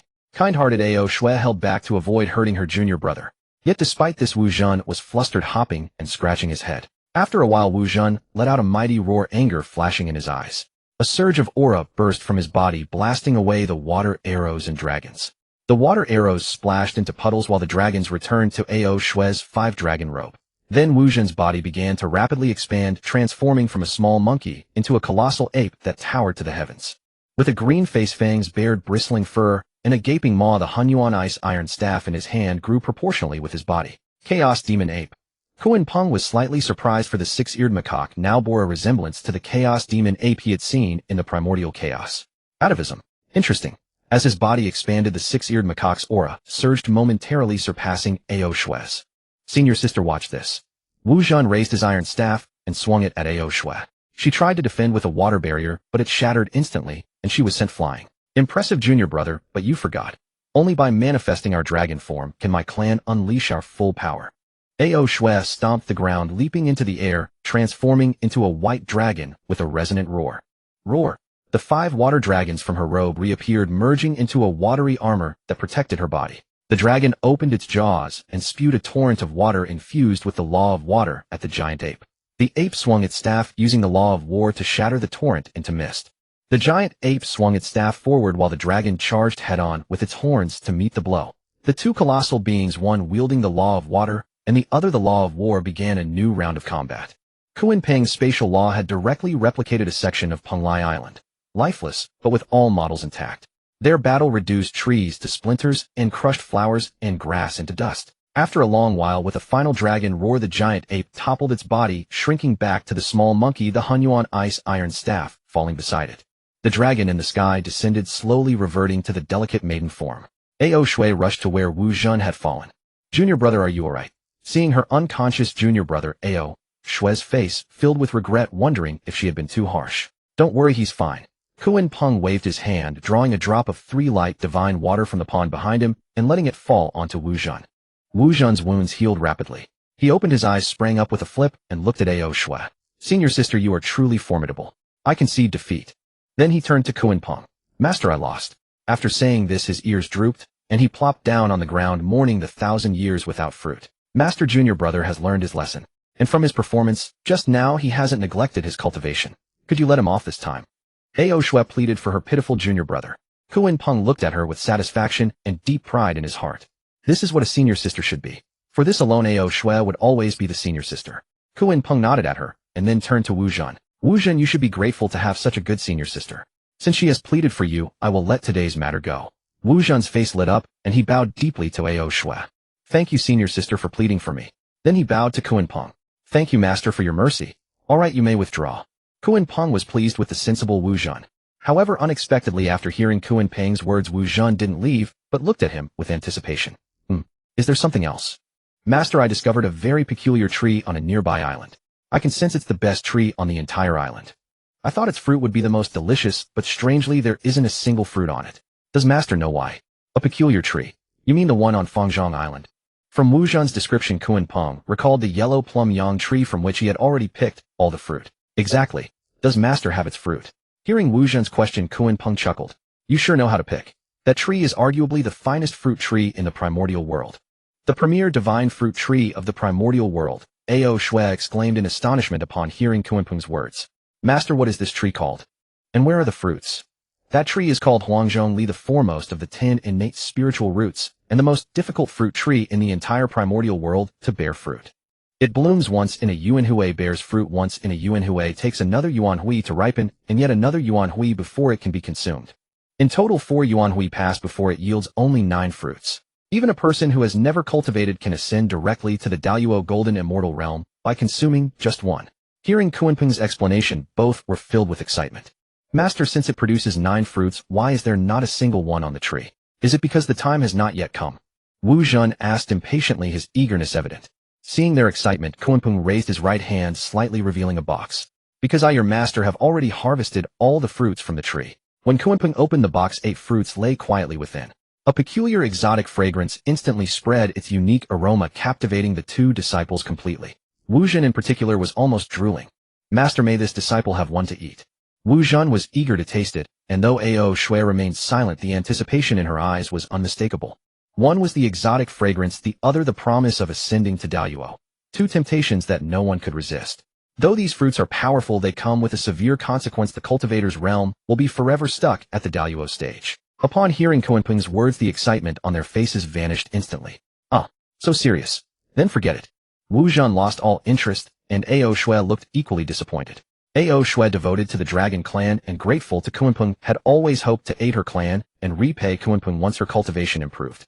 But if her cultivation could never advance, there would be no chance to express gratitude or provide assistance. As for Wu Zhen, he aspired to become Kunpeng's most powerful disciple and even harbored ambitions of catching up to Kunpeng one day through diligent cultivation. Naturally, he would not choose something that sealed his own future. Seeing the expressions on his disciples' faces, Kunpeng nodded with satisfaction, closed the box, and put it away. Though Huangzhong Li's excellent, its side effects are too severe. You both will encounter great opportunities in the future and have the potential to reach the Honghuang realm. It would be unwise to sacrifice your future for temporary gain. After speaking, Kunpeng turned to Ao Shui and retrieved the water spirit pearl, presenting it to her. Ao Shui, this is the reward I promised you. It will greatly aid you. With this water spirit pearl, your comprehension of the water law will be significantly enhanced. Thank you, master. Ao Shui extended her hands, slowly, gently cradling the water spirit pearl before placing it close to her chest. Now go and cultivate. I, your master, must also consolidate my cultivation. As you command, master. After Wu Zhen and Ao Shui departed, Kunpeng turned and walked back to the 3-light divine water pond, gazing at the black gourd within. Repaired over 10,000 years by the 3-light divine water, the black gourd was fully restored, radiating a brilliant luster and streaks of colorful light. Come, let me see what grade you can reach. Kunpeng unleashed a stream of magical power, shooting it toward the black gourd. The moment the power touched the gourd, a terrifying, devouring force emanated from it, completely consuming the magical energy. Then the black gourd spun rapidly, shooting out of the pond like a black shadow, soaring into the sky, while exuding a powerful spiritual treasure aura. A spiritual treasure aura. This cannot be achieved by a mere supreme grade innate spiritual treasure. Could it be? Kunpeng gazed at the black gourd, anticipation written on his face. Just as the gourd vine was about to fly out of Penglai Island, the Heaven-Earth-Man triad formation activated, automatically unleashing countless strands of Chaos Gang Chi to attack the gourd. The black gourd, now a spiritual treasure, trembled slightly. Its stopper opened, automatically absorbing all the Chaos Gang Chi. Then the stopper sealed itself again, and the gourd continued spinning in the sky. After a long while, the gourd began to descend. A treasure with spirit, it seemed to sense Kunpeng's presence and recognized him as its savior. The gourd slowly descended before Kunpeng, its upper half swaying gently back and forth. Kunpeng reached out and took the gourd in his hand, probing its interior with his primordial spirit. 49 restrictions. It is indeed a primordial supreme treasure. No wonder it was not allowed to appear in the original primordial world. Under the heavenly Tao, a primordial supreme treasure was never permitted to emerge. After all, the 24-grade creation green lotus was rejected by the heavenly Tao and split into 3 parts: the red flower, white lotus root, and green lotus leaf, which were divided among the 3 pure ones. Laozi obtained the red flower, which became the coiling dragon crutch. Yuanshi Tianzuan obtained the white lotus root, which became the 3 treasures jade rui, and Tongtian Jiaozhu obtained the green lotus leaf, which became the green lotus sword. These 3 items were supreme grade, innate spiritual treasures, and later became the enlightenment treasures of the 3 pure ones. Gazing at the gourd in his hand, Kunpeng felt immense satisfaction and wisdom for having taken the black gourd. Be aware that the entire primordial world possessed only 4 primordial supreme treasures. They were the Taiji diagram transformed from the creation axe, the Panga banner, the chaos bell, and the Qiankuan tripod transformed from the lotus pod of the creation green lotus. Currently, the Pango banner, Taiji diagram, and Qiankuan tripod were all in the hands of ancestor Hongjun, a fact unknown to most. As far as others knew, only Tai wielded the chaos bell, making him the sole possessor of a primordial supreme treasure in the primordial world. This meant that Kunpeng had now become the second person to own a primordial supreme treasure. Through communication with the gourd, Kunpeng also learned the black gourd's function. Devouring. The black gourd could devour anything, absorbing and transforming it, either into its own essence or into something else. From now on you shall be called the devouring gourd. As if understanding Kunpeng's words, the devouring gourd bounced twice in his hand, then settled down quietly. Kunpeng set down the 12-grade pure world white lotus, held the black gourd, and leaped onto it. He sat cross-legged, placing the hollow willow tree behind him. He began to refine his laws, simultaneously tempering the supreme treasure while using the pure world white lotus to stabilize his cultivation. Time in the primordial world was immeasurable. After an unknown duration, Kunpeng slowly opened his eyes. He had completed the initial refinement and could now use it freely, but it was not yet fully refined. This was partly because the treasure had acknowledged him as its master, otherwise the refinement would have been even slower. It seems my current cultivation is still insufficient to fully refine a primordial supreme treasure. That is normal. After all, Tai never fully refined the Chaos Bell, even until his death. As Kunpeng pondered, a mechanical voice echoed once more in his ears. Detecting an excessive number of spiritual treasures belonging to the host, the system awards a panel. The host may simply utter open panel in their mind to view all their acquisitions. So convenient. Alright, saves me the trouble of counting myself. It seems I really do have too many spirit treasures now. Open panel. As Kunpeng softly spoke, a purple screen appeared before his eyes. Major choice system host Kunpeng cultivation initial stage of Honghuang golden immortal grade of 3 flowers 12-pin art, improved 9 transformations mystic art laws space law major accomplishment water law major accomplishment fire law proficiency force law initiation spirit treasures low grade primordial spirit treasure 5-colored divine light spear high grade primordial spirit treasure 12 calming sea pearls post celestial merit supreme treasure Hongmeng measuring ruler top grade primordial spirit treasure Xianyuan water controlling flag top grade primordial spirit treasure Li earth flame flag top grade primordial spirit treasure Wuji apricot yellow flag top grade primordial spirit treasure Qinglian jeweled color flag top grade primordial spirit treasure 7 treasures wonderful tree top grade primordial spirit treasure Luobao money top grade primordial spirit treasure 12-pin pure world white lotus top grade primordial spirit treasure red gore. In the primordial world, laws are divided into 5 levels: initiation, minor accomplishment, proficiency, major accomplishment, and perfection. Alas, still poor. I haven't gathered all 5 directional flags, and I only have one 12-pin lotus platform. If anyone else heard Kunpeng's words, they would probably be furious. Being able to possess even one of the 5 directional flags or the 12-pin lotus platform is already extremely difficult, yet he said he hadn't gathered them all. Moreover, Juni's 6 roots of pure bamboo haven't been obtained yet. I still need to work hard. Kunpeng still had his mind set on the 6 roots of pure bamboo. Strangely, Jane constantly laments that the West is barren, but Junti alone possesses 2 top-grade primordial spirit treasures. To put it bluntly, the so-called poverty of the West only applies to Jane. Junti is actually quite wealthy. Kunpeng, as a very fair-minded person, felt that since both were Western sages, Junti must be as poor as Jane, otherwise wouldn't that be unfair to Jane? Let's go to the West. Maybe there will be unexpected gains. Without further ado, after instructing Ao Shui and Wu Zhen to cultivate peacefully, Kunpeng set off, directly using space jump to travel at full speed toward the western part of the primordial world. At this time in the west on Mount Sumeru. Senior brother, why do I suddenly have a foreboding feeling? After returning to the west, Jane and Junti had been cultivating peacefully. With Jane's help, Junti's cultivation had gradually improved.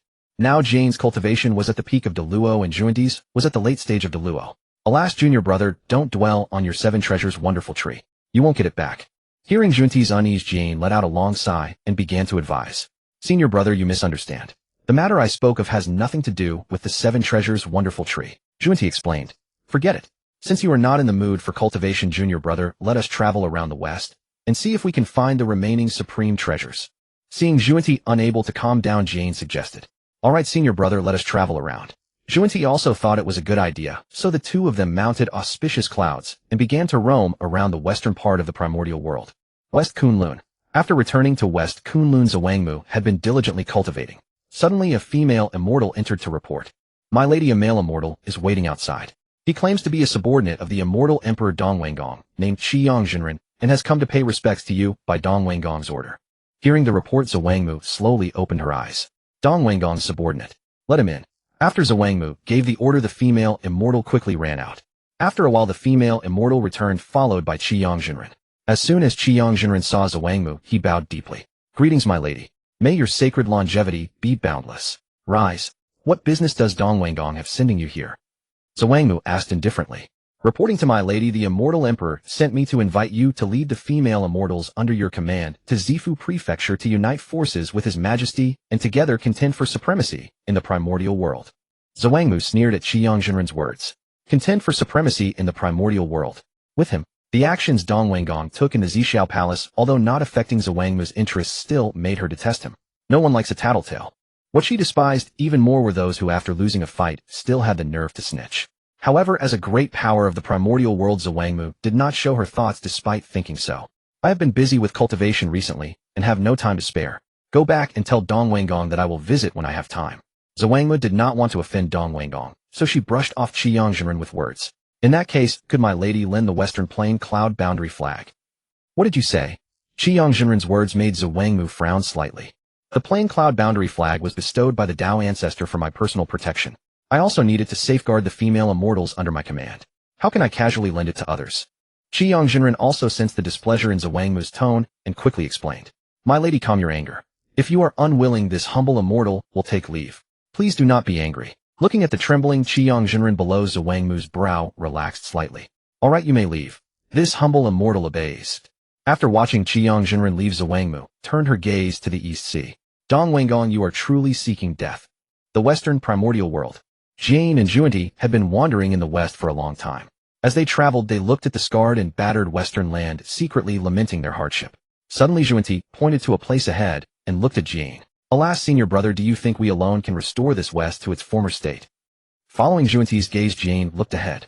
The ground before them was scorched black, riddled with cracks from which black cheese slowly rose, leaving the entire western continent in desolation, exuding an aura of terror and bleakness. Ever since the war between Dao and Demon, when Luoho self-destructed and destroyed the western earth veins of the primordial world, the West has remained like this. Frankly speaking, the current West is no longer suitable for cultivation. But junior brother, we have no choice. Since we are in the West, we must naturally plan for the West. Though the West is barren, fortunately we both possess great perseverance and great wisdom. From being personally granted a cushion by the Dao ancestor in the Zhixiao Palace to being accepted as his disciples, did we not achieve all this through our wisdom? Moreover, these two events clearly demonstrate that the Dao ancestor values us far more than ordinary beings. Now that we have already become disciples of the Dao ancestor, one day, we will surely attain sainthood. At that time, we can use our great divine power to repair the earth veins and revive the West. Jane slowly replied. Yes, when that day comes, we shall revive the West. Junti was halfway through his words when his tone suddenly shifted. At that time, I will make Kunpeng pay a grievous price. Jane was taken aback by Junti's sudden change of tone. Junior brother, you cannot be so attached to appearances. Magical treasures are ultimately external objects.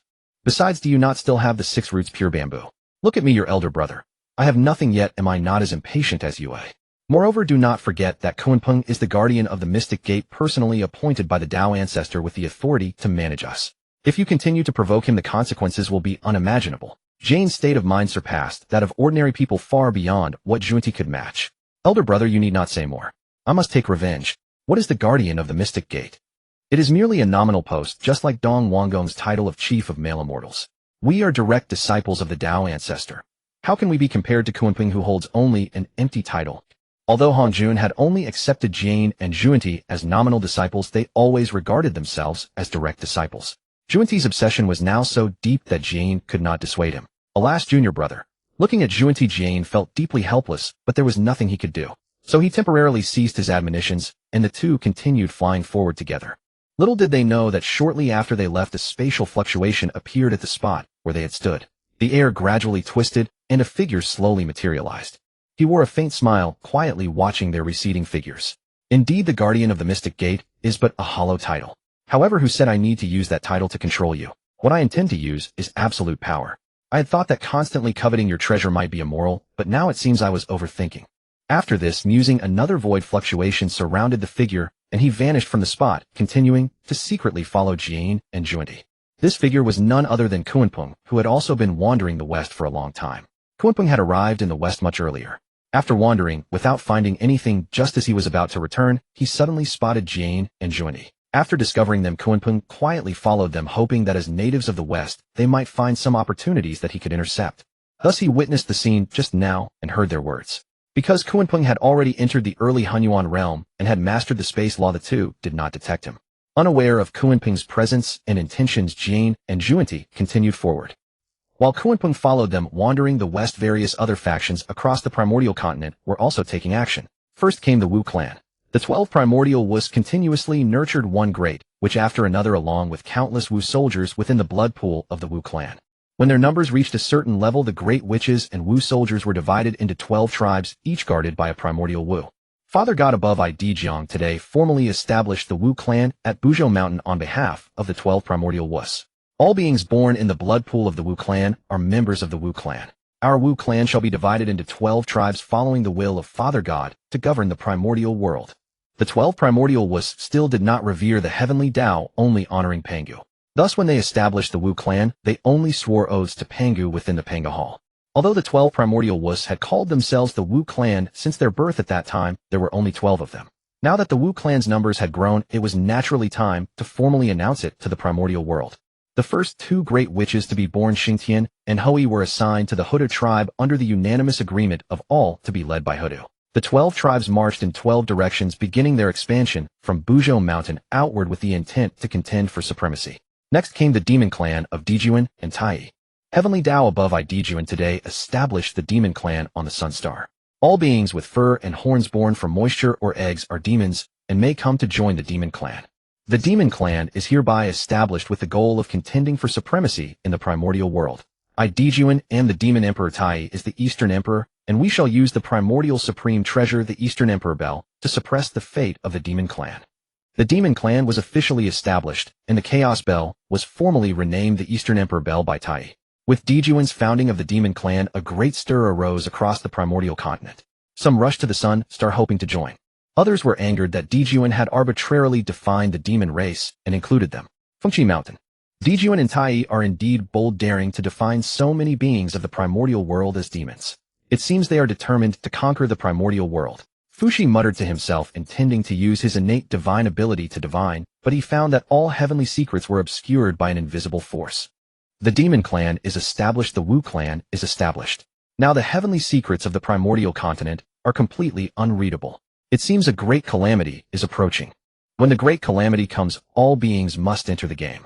One moment of carelessness and one's body and soul will perish. This is not a good thing. Gazing toward the direction of the primordial continent, Fuxi wore a worried expression, then turned to look at Nuwa. Little sister, what do you think? Nuwa sat with her eyes closed in meditation, as if she hadn't heard what Fuxi said. Little sister. Fuxi called out again, and only then did Nuwa react. Brother, what is it? Little sister, what's wrong with you? Ever since we returned to Fengqi Mountain, you've been absent-minded. If something is troubling you, you can tell your brother. Fuxi's face was full of bewilderment. He felt that his little sister had changed like a different person since leaving Zixiao Palace, fretting all day long, lost in thought over something unknown. Brother, I'm fine. It's just that my thoughts have been a bit jumbled lately. Nuwa herself didn't know what was wrong, as she hadn't been able to calm her mind for some time. All right, but if anything happens, you must tell your brother. No matter how difficult the matter is, your brother will help you. Seeing that Nuwa was unwilling to say more, Fuxi didn't press further, merely expressing his concern. I understand. West Kunlun. The Queen Mother of the West, upon hearing the news of the establishment of the Wu and Yao tribes, felt even more alarmed. The establishment of the Wu and Yao tribes both aimed to dominate the primordial continent. What can be done? She was well aware that if the Wu and Yao tribes were to vie for supremacy over the primordial continent, she, as the leader of female immortals, and the Duke of the East, as the leader of male immortals, would be the first to be attacked by the two tribes. The Queen Mother of the West was deeply worried for herself and the female immortals under her command. Gazing at her lively and demure subordinates, she sank into contemplation. It seems I must find a safe haven. The title of leader of female immortals must no longer be used. Speaking thus, she waved her hand, summoning the Western Plaincloud banner, and stared at it in deep thought. This is all I have. Perhaps I can use it to negotiate with him and seek his protection. East Zizifuao. This is absolutely outrageous.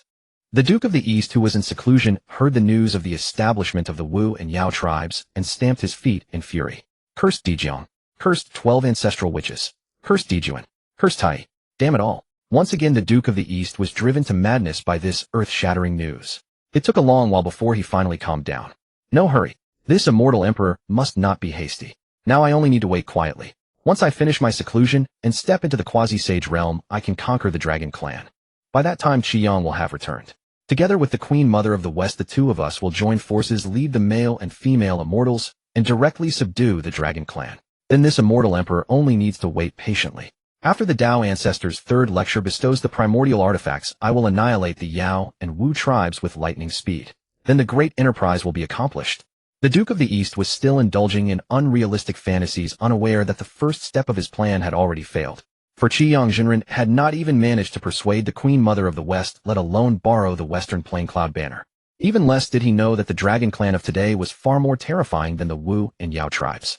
If he attacked the Dragon Clan, he would surely suffer heavy losses, perhaps even total annihilation. Unlike their vehement reactions, the rest of the primordial continent was indifferent to all this. The three pure ones cultivated in seclusion on Kunlun Mountain detached from worldly affairs. Xinyuanzi and Red Cloud still practiced quietly in Honghuang Temple, concerning themselves with nothing. Old ancestor Nether River remained in the blood, seen never leaving his abode, leaving no trace of his presence. In the western part of the primordial continent, after an unknown span of time, Jane and Junti wandered to a canyon shrouded in demonic chi. Elder brother, what place is this? Staring at the terrifying demonic chi ahead, Junti shuddered. I don't know. Though I have been in the West for a long time, I am not familiar with every corner of this land. Jane thought for a moment, then continued. This canyon is filled with demonic chi, clearly the result of an attack by someone with immense demonic power. Perhaps it was left behind by the demon ancestor Lu during his struggle for dominance over the primordial continent. Elder brother, should we go in? Looking at the canyon ahead, Junti felt both fear and a hint of excitement. After all, the demon ancestor Lu, once the supreme powerhouse of the primordial continent, could easily have left behind some fortuitous opportunities even after his fall. Let's go down and have a look. If there is any danger, we will retreat at once. Jane and Junti activated their divine powers, surrounding themselves with protective divine light to ward off the demonic chi, and slowly descended. Kunpeng followed silently behind them, also somewhat shocked by the demonic chi in the canyon. So much demonic chi. Could it be that the demon ancestor Lu left a treasure here? It seems Jane and Junti are quite fortunate. Following them might actually lead to a treasure. Kunpeng trailed closely in the shadows. After landing, Jane and Junti dispersed their auspicious clouds and advanced cautiously. The deeper they went, the stronger the demonic chi became, continuously eroding the protective divine light around them. Seeing the intensifying demonic chi, Jane's face lit up with joy. Elder brother, the demonic chi is growing stronger. There must indeed be a treasure ahead. Junior brother, better be careful. Jane remained cautious. The two continued forward and entered a cave ahead. Inside the cave, demonic chi rolled fiercely, exuding a powerful oppressive aura. On a stone platform in the center of the cave sat a 12-grade lotus throne emanating black mist. Elder brother, it's the 12-grade world-destroying black lotus, the treasure of the demon ancestor Lu. Junti stared ahead with intense excitement. Junior brother, it seems we brothers are truly blessed with great fortune. Jane also fixed his eyes on the black lotus. My heavens, these two bastards are really lucky. Kunpeng shared the same sentiment. For a moment, three pairs of eyes were locked on the black lotus. Kunpeng initially wanted to make a move, but then thought better of it, fearing there might be a trap. After all, this was the property of the demon ancestor Lu. Better to let Jane and Junti test the waters first. Elder brother, let's go. Junti exerted all his power to drive the protective divine light, then lunged at the 12-grade world-destroying black lotus with lightning speed. Just as Jane's hand was about to touch the black lotus, demonic chi suddenly erupted from it. Masses of black mist rose from the lotus, instantly shrouding the entire cave. Elder brother, what's happening? Not good, it's a trap. Junior brother, retreat. Jane shouted, grabbing Junti and dashing toward the cave entrance. But as soon as they reached it, they found the entrance blocked by a thick black mist. Jane continuously struck out with his attacks, emitting golden light in an attempt to break through the black mist, but it was all devoured by the darkness. Subsequently, the black mist swelled further, tightly enveloping the two, its corrosive force relentlessly seeping into them. As senior brother W, what do we do now? Staring at the scene before him, Junti was paralyzed with fear, his words stumbling and his body trembling. Junior brother, it seems we have encountered a great trouble this time. Jane's body continuously radiated golden light, warding off the black mist, but as the mist increased, the protective golden aura gradually dimmed. As for Junti, due to his insufficient cultivation, the black mist had long since attacked his physical body. The excruciating pain from the corrosive force within the mist made him grimace incessantly. His senior brother, what can we do? I can't hold on much longer. Senior brother's son. As the demonic chi continued to invade, Junti briefly lost consciousness. Junior brother, what's wrong? Junior brother. Seeing Junti suddenly fall silent, Jane was filled with terror and began calling out to him repeatedly. Witnessing this scene, Kunpeng, hidden in the shadows, furrowed his brows with a grave expression. An illusion invading the primordial spirit. Damn it. Jane exerted all his strength to resist, and the golden light and black mist actually formed a brief stalemate. Such powerful demonic chi, could it be Luo? However, Jane's strength was insufficient Before he could finish his words, the golden light on him dimmed, and he was engulfed by the black mist, losing consciousness. After both had lost consciousness, the black mist gradually dissipated, re-entering the Black Lotus. Seeing this, Kunpeng dispelled the spatial power, revealed himself, and walked over to Jane and Junti to examine their condition. These two fellows are not in mortal danger, but they have lost consciousness. Are they trapped in an illusion? Kunpeng had never encountered such a situation before, so he was uncertain. After observing them for a while, Kunpeng looked around the cave, constantly sensing the aura within, and discovered a very strange phenomenon. This cave can actually conceal the heavenly secrets. The entire cave was clearly shrouded by a strange force, completely isolated from the outside world. This must be why the Annihilation Black Lotus had appeared here. Kunpeng slowly approached the Black Lotus. As he drew near, the Black Lotus once again emitted black mist. Having witnessed the fate of Jane and Junti, Kunpeng had anticipated this situation and had already prepared defensive measures. Absorb. Kunpeng directly summoned the devouring gourd, which emanated a powerful suction force, slowly drawing the black mist into it. The black mist continuously erupted from the Black Lotus, only to be sucked away by the gourd. The devouring gourd, like a bottomless pit, contained all the black mist. After a while, as the last wisp of black mist was drawn in, the Black Lotus fell silent. Was this an automatic attack from the spiritual treasure, or was it being controlled by someone? Kunpeng did not dare to be careless. He quickly summoned the Four Directions banners to surround his body, forming a protective barrier against any sudden external attacks. Then he shielded his primordial spirit with the 12-grade Pure World, White Lotus, forming a spiritual barrier, and used the purifying aura of the White Lotus to keep his spirit clear, preventing the black mist from invading. After fully arming himself, Kunpeng steadied his mind and reached out to touch the Black Lotus. The moment his right hand made contact, his vision suddenly shifted, and his consciousness appeared in a barren wilderness. Kunpeng could clearly sense that this was not spatial power, but a secret technique that dragged one into an illusion or the soul space of the caster. Just as I thought.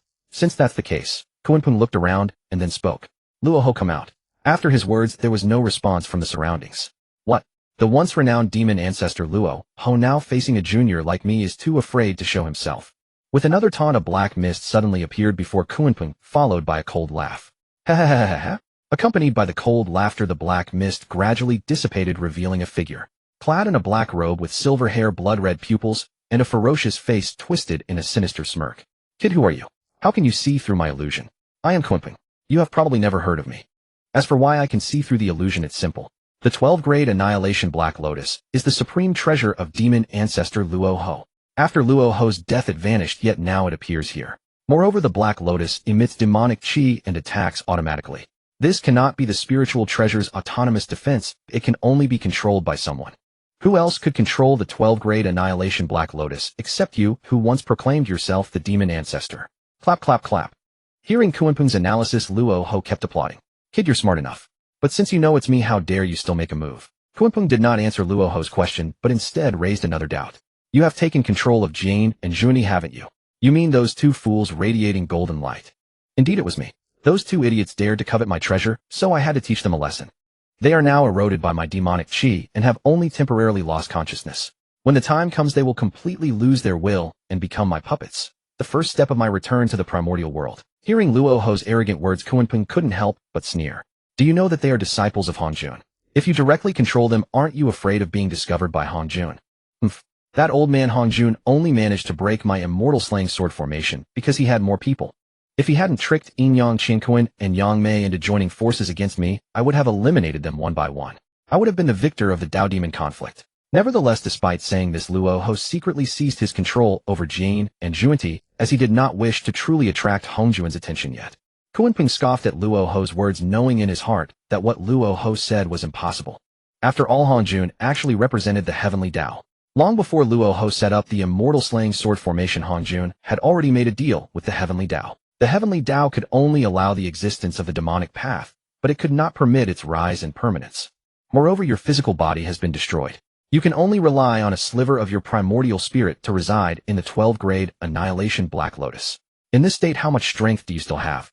Peng Kuan had long seen through it. Luo Ho was merely a surviving divine sense, still in a critically injured state. Otherwise, there would have been no need to utilize the Black Lotus to emit dark mist for attack, nor to deceive him into entering this divine sense realm with illusions. Hearing Peng Kuan had seen through his condition, Luo Ho's heart trembled slightly, yet his expression remained cold and unchanging. Peng Kuan, is it? You are quite capable. Why not submit to me? This ancestor will lead you to dominance over the primordial world. Hearing Luo Ho's still supremely arrogant words, Peng Kuan could not help but laugh out loud. What are you laughing at? Peng Kuan's rude behavior provoked Luo Ho's displeasure.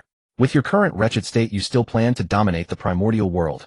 If not for the 12-rank world-extinguishing Black Lotus protecting your divine sense, wouldn't you have been annihilated long ago? A mere existence clinging to life by relying on a spiritual treasure, yet you dare to dream of dominating the primordial world. Isn't that utterly ridiculous? Peng Kuan paid no mind to Luo Ho's state of mind. Had this been the Luo Ho at his peak, Peng Kuan would have fled at a single glance. Without deploying the heaven-suppressing coffin, there would have been zero chance of victory. But now, he was merely a fragment of divine sense. What waves could such a remnant possibly stir? He could only bully the likes of Jane and Zhuanti. Brat, you're courting death. Peng Kuan's mocking words directly enraged Luo Ho. Luo Ho extended both hands, and 2 streams of black smoke shot straight toward Peng Kuan's face. With a wave of his hand, Peng Kuan cleaved a spatial rift, dispersing the dark mist. You who claim the title of Demon Ancestor. This is all the provocation you can muster. No wonder you lost to Hongjun. Brat, hold your tongue. Black mist swirled around Luo Ho, completely enveloping his form. Across the desolate continent, dark smoke continuously erupted, surrounding Peng Kuan with dense demonic energy. With a thunderous roar, the continent beneath Peng Kuan's feet shifted once more. No longer barren earth. It was a landscape cracked and fractured, with mountains exhaling rolling clouds of thick smoke. Luo Ho hovered above the mountain peaks, his expression ferocious as he gazed down at Peng Kuan. Witnessing the scene before him, Peng Kuan grew serious. Very well. I too am curious. How much power remains in the demon ancestor now? The moment Peng Kuan finished speaking, he struck directly, unleashing his full Honghuang golden immortal cultivation in an assault upon Luo Ho. The black mist around Luo Ho rapidly expanded, swallowing Peng Kuan's unleashed magical power. Brat, take this move of mine. As Luo Ho's hands moved continuously, the surrounding black mist surged and condensed into a monstrous beast, all claws bared and fangs exposed. The beast let out a ferocious roar, its 4 limbs driving it forward as it pounced upon Peng Kuan. Peng Kuan extended his primordial measure, bisecting the fierce creature instantly, which dissolved back into black mist. Yet the measure's momentum did not slow. It continued its strike toward Luo Ho. The merit energy and Honghuang aura emanating from the primordial measure shattered Luo Ho's black mist barrier, sending him flying before returning to Peng Kuan's hand. Primordial measure. Brat, your fortune is exceptional. Actually acquiring such a supreme treasure. Very well. Once I capture you, this treasure shall be mine. Join the other 2 fools. Become this ancestor's puppet. As Luo Ho's words fell, the demonic energy around Peng Kuan intensified, completely enveloping him. Brat, this technique combines my own demonic energy with the aura of the world-extinguishing Black Lotus into demonic, transformed energy. Unless you possess powerful purifying forces, you could never. 12-rank world purifying White Lotus. Halfway through his sentence, Luo Ho saw a pure White Lotus pedestal suddenly appear above Peng Kuan's head. It was precisely the 12-rank world purifying White Lotus that Peng Kuan had prepared from the beginning. What fortune! Truly extraordinary fortune. Brat, although you've protected yourself with the purifying White Lotus, how long can you sustain it? In this world, ancestor's magical power is infinite. Peng Kuan scanned his surroundings, observing the demonic energy about him. Worthy of the demon ancestor indeed, capable of launching such a formidable attack even in this dire situation. But who told you this poor Taoist possesses only 2 supreme treasures? Gazing at the endless surging demonic energy, Peng Kuan once again activated the devouring gourd. The gourd's mouth opened, emitting terrifying suction power. Congenital supreme treasure. Even as a once formidable powerhouse, Luo Ho only needed one glance to discern its rank through the aura radiating from the devouring gourd. How is this possible? How could a new congenital supreme treasure appear in the primordial world? Luo Ho understood clearly that in the entire primordial world only 4 congenital treasures existed, and could only ever be 4. A 5th would invite heavenly retribution. Yet the scene before him shattered his understanding. There's much you still don't know. Peng Kuan exerted himself fully to activate the devouring gourd.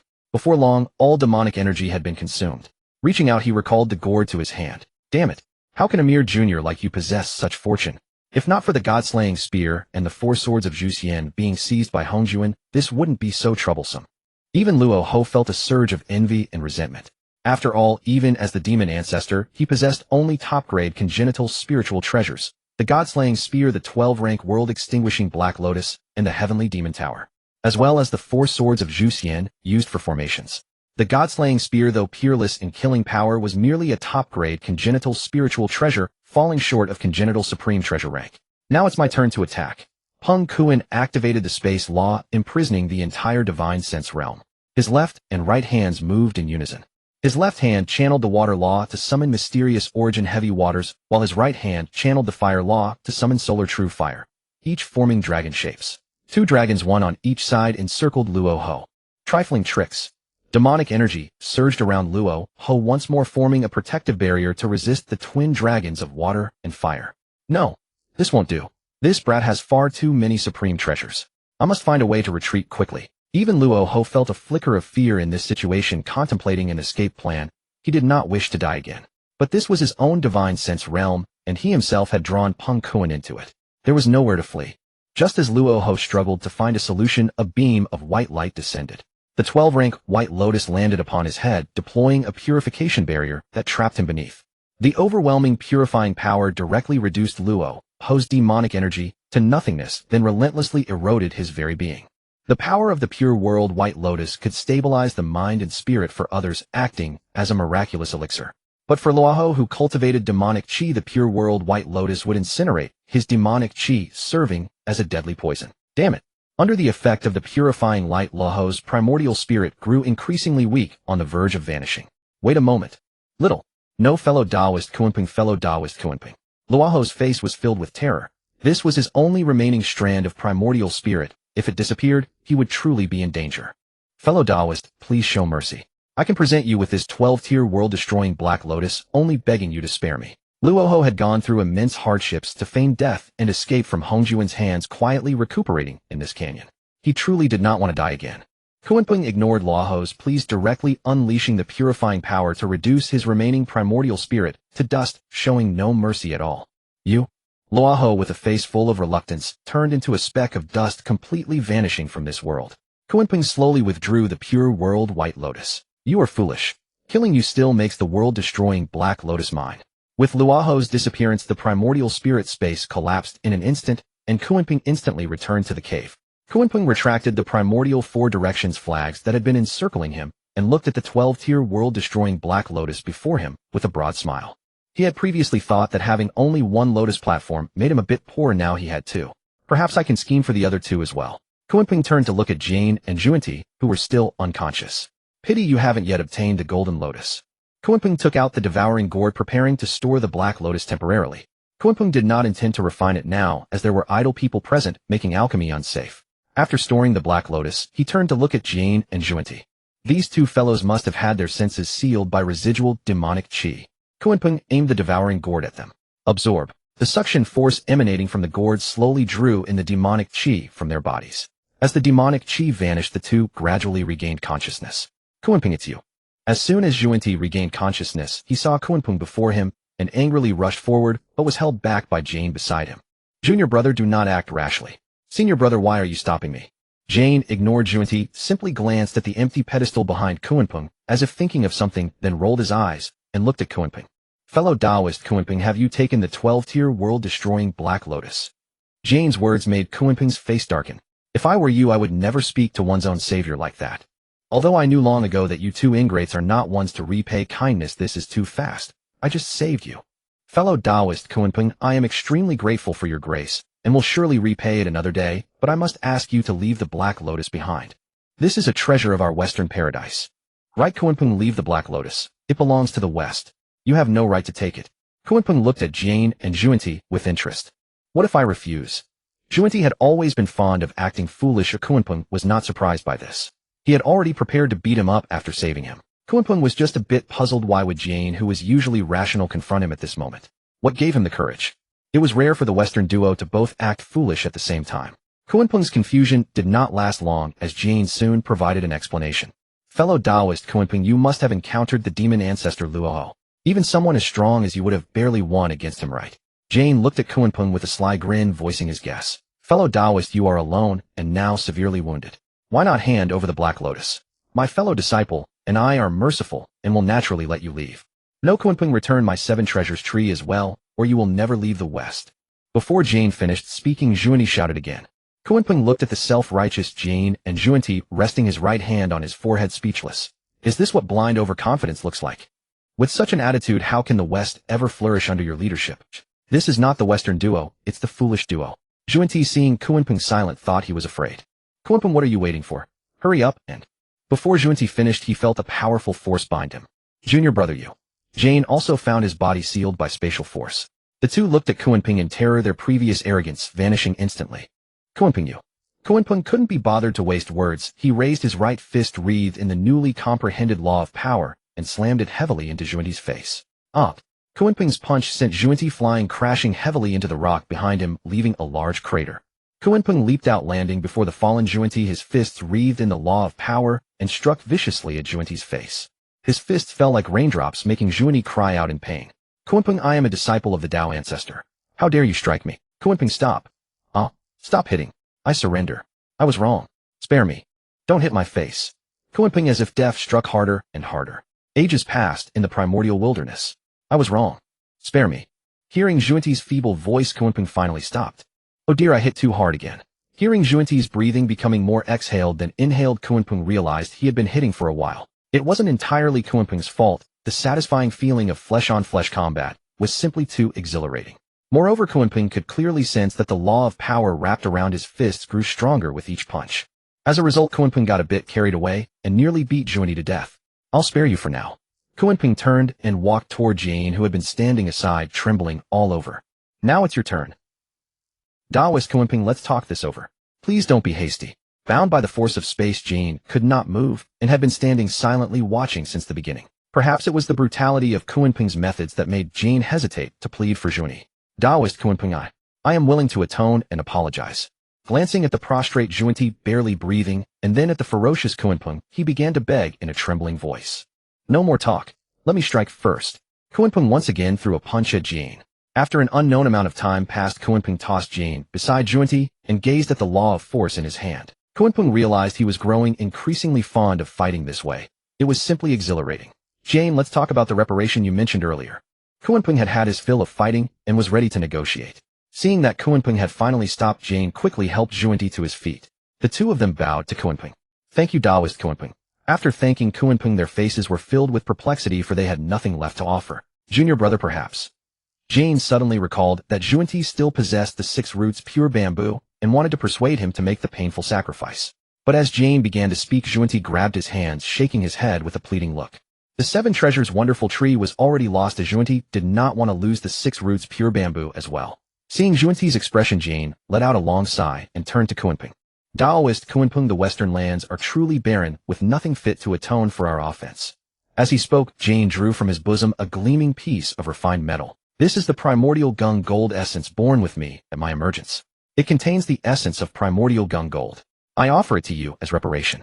The primordial gung gold essence, the most pure elemental gold in all of the primordial world, could be used for artifact forging or to comprehend the origin of gold. Jane was originally the first wisp of primordial gung gold chi, and his companion object was the gung gold essence. Kunpeng reached out, took the metal, and examined it with a peculiar expression. Gung gold origin. Kunpeng felt as though he was locked in a struggle with the 5 primordial elements. First the 5 direction banners, then the spirit pearl, and now the origin. Was it destined that he collect all 3 to form an unparalleled primordial 5 elements grand formation? Daoist Kunpeng, we possess no supreme treasures. We are willing to swear a heavenly Dao oath, owing you a karmic debt. What say you? Seeing Jane offer compensation, Junti quickly cupped his fists and proposed. Jane looked at Junti in astonishment. My junior brother, you don't want to give up anything. Do you really think owing someone a karmic debt is a good thing? Junti ignored Jane's gaze and looked at Kunpeng expectantly. Junti's reasoning was simple: karmic debts could be significant or trivial. If his future cultivation surpassed Kunpeng's, he could eliminate him and avoid repayment. Getting something for nothing, a sure win. Very well, as Daoist Junti suggests. Swear your oath, and you too shall owe me a karmic debt. Just as Junti was rejoicing, Kunpeng continued. However, not a heavenly Dao oath, a great Dao oath.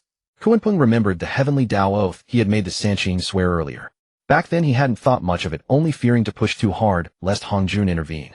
Now with the heavenly mechanism of this realm obscured, he naturally wanted Jane and Junti to swear a great Dao oath. Jane frowned at Kunpeng's demand, and was about to speak when Junti interrupted him. Agreed. I am willing. In Junti's view, the great Dao and the heavenly Dao were no different. He had no intention of honoring the dead anyway. Alas, my foolish junior brother. Jane sighed deeply and turned to Kunpeng. Very well then, as you say. Since Junti had already agreed, Jane could not refuse. They stood together. I, Jane. I, Junti. Hereby swear a great Dao oath. We owe Daoist Kunpeng a karmic debt. Should Kunpeng make a demand in the future, we shall fulfill it to the best of our ability. May the great Tao witness. As the words fell, a ripple passed through the void, and a layer of shackles descended upon them. Taoist Kunpeng, in that case, may we take our leave? Very well, fellow Taoists, please. Kunpeng stepped aside and immediately dispelled the spatial blockade, allowing Jane and Junti to pass. As if granted amnesty, they rushed toward the cave entrance. Watching their haste, a sly smile curled Kunpeng's lips. Just as they were about to reach the exit, a spatial fluctuation sealed the entrance once more. Wait! Jane and Junti screeched to a halt at the edge of the cave, turning back to Kunpeng. Taoist Kunpeng, what is the meaning of this? To their confusion, Kunpeng replied with a broad smile. You may leave, but first return my treasure. Kunpeng's words left them bewildered. Jane stepped forward, utterly perplexed. Taoist Kunpeng, when did we take your treasure? I once traveled the primordial world and came across a bitter bamboo. I intended to wait for it to mature and refine it into a treasure, but I later discovered someone had beaten me to it. Just now I sensed the residual aura I had left on that bitter bamboo upon Junti. Therefore return my bitter bamboo to me. Hearing this, Jane paused and turned to look at Junti. Though he knew Junti had obtained the bitter bamboo and refined it into the 6 roots pure bamboo, he had not been present when Junti acquired it, so he knew none of the details. Senior brother, don't listen to his nonsense. I sensed no special aura when I found the bitter bamboo. Junti's face was full of anxiety. Junti, return my bitter bamboo, or you shall not leave. Hearing Kunpeng's threat, Junti was both angry and desperate, and his hands began to tremble. Kunpeng, you are talking nonsense. Watching the indignant Junti, Kunpeng remained calm, simply turning his gaze to Jane, trusting that the senior brother would make a wise choice. As for whether what Kunpeng said was true or false, of course it was false. Kunpeng had never even seen the bitter bamboo. Jane, observing Kunpeng's unyielding gaze, pondered for a moment before speaking to Junti. Junior brother, returned the bitter bamboo to fellow Taoist Kunpeng. Senior brother, Junti tried to argue, but as soon as he opened his mouth, Jane scolded him into silence. Hurry, return the treasure to fellow Taoist Kunpeng. Jane's fierce attitude startled Junti. Seeing his senior brother's unyielding stare, Junti slowly pulled out the 6 roots pure bamboo, and with a face full of reluctance threw it to Kunpeng. Fellow Taoist Kunpeng, the bitter bamboo has been refined by my junior brother. Now I return the refined spiritual treasure to you. I apologize on behalf of my junior brother. Please forgive him. Jane's face was full of reverence, his words dripping with flattery. All right, since you two have already realized your mistake, I will not make things difficult for you. You may leave. Kunpeng waved his hand, lifting the spatial seal. Jane grabbed Junti and fled toward Shumi Mountain at the fastest speed of his life. Senior brother, I truly did not sense any special aura. Kunpeng must be talking nonsense. You have to believe me. Looking at the naive Junti, Jane was full of helplessness. I know Kunpeng was talking nonsense, and I never doubted you. Then why did you give him the 6 roots pure bamboo? Did you have any other choice? Jane asked Junti. Didn't you see Kunpeng's attitude? If you hadn't handed over the 6 roots pure bamboo, he would not have let us go. Would he dare to kill us? We are disciples of the Tao ancestor. He is also the Dharma protector of the mystic sect, and the Tao ancestor gave him that title voluntarily. Both in mental state and in his ability to handle situations, Jane was far superior to Junti. Moreover, do you have any idea how you and I earned the title of disciple? Hearing Jane's words, Junti finally calmed down. Yes, we earned our place through effort, while Kunpeng was specially chosen by the Tao ancestor. Are we really inferior to Kunpeng? Why does he deserve such fortune, while we too have toiled for the West only to end up like this? Junti was extremely dissatisfied, his face filled with grief and indignation. Seeing Junti's expression, Jane let out a long sigh. Junior brother, human effort can achieve anything.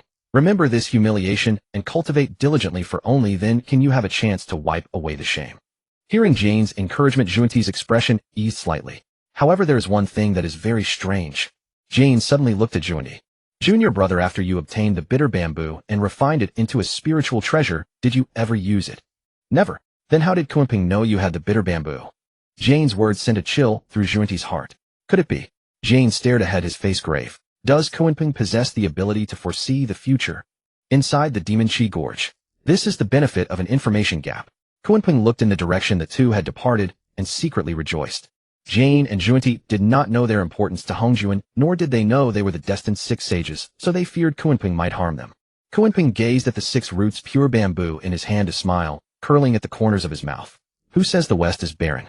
Isn't it quite rich? One trip here, and I got 2 top-grade innate spiritual treasures.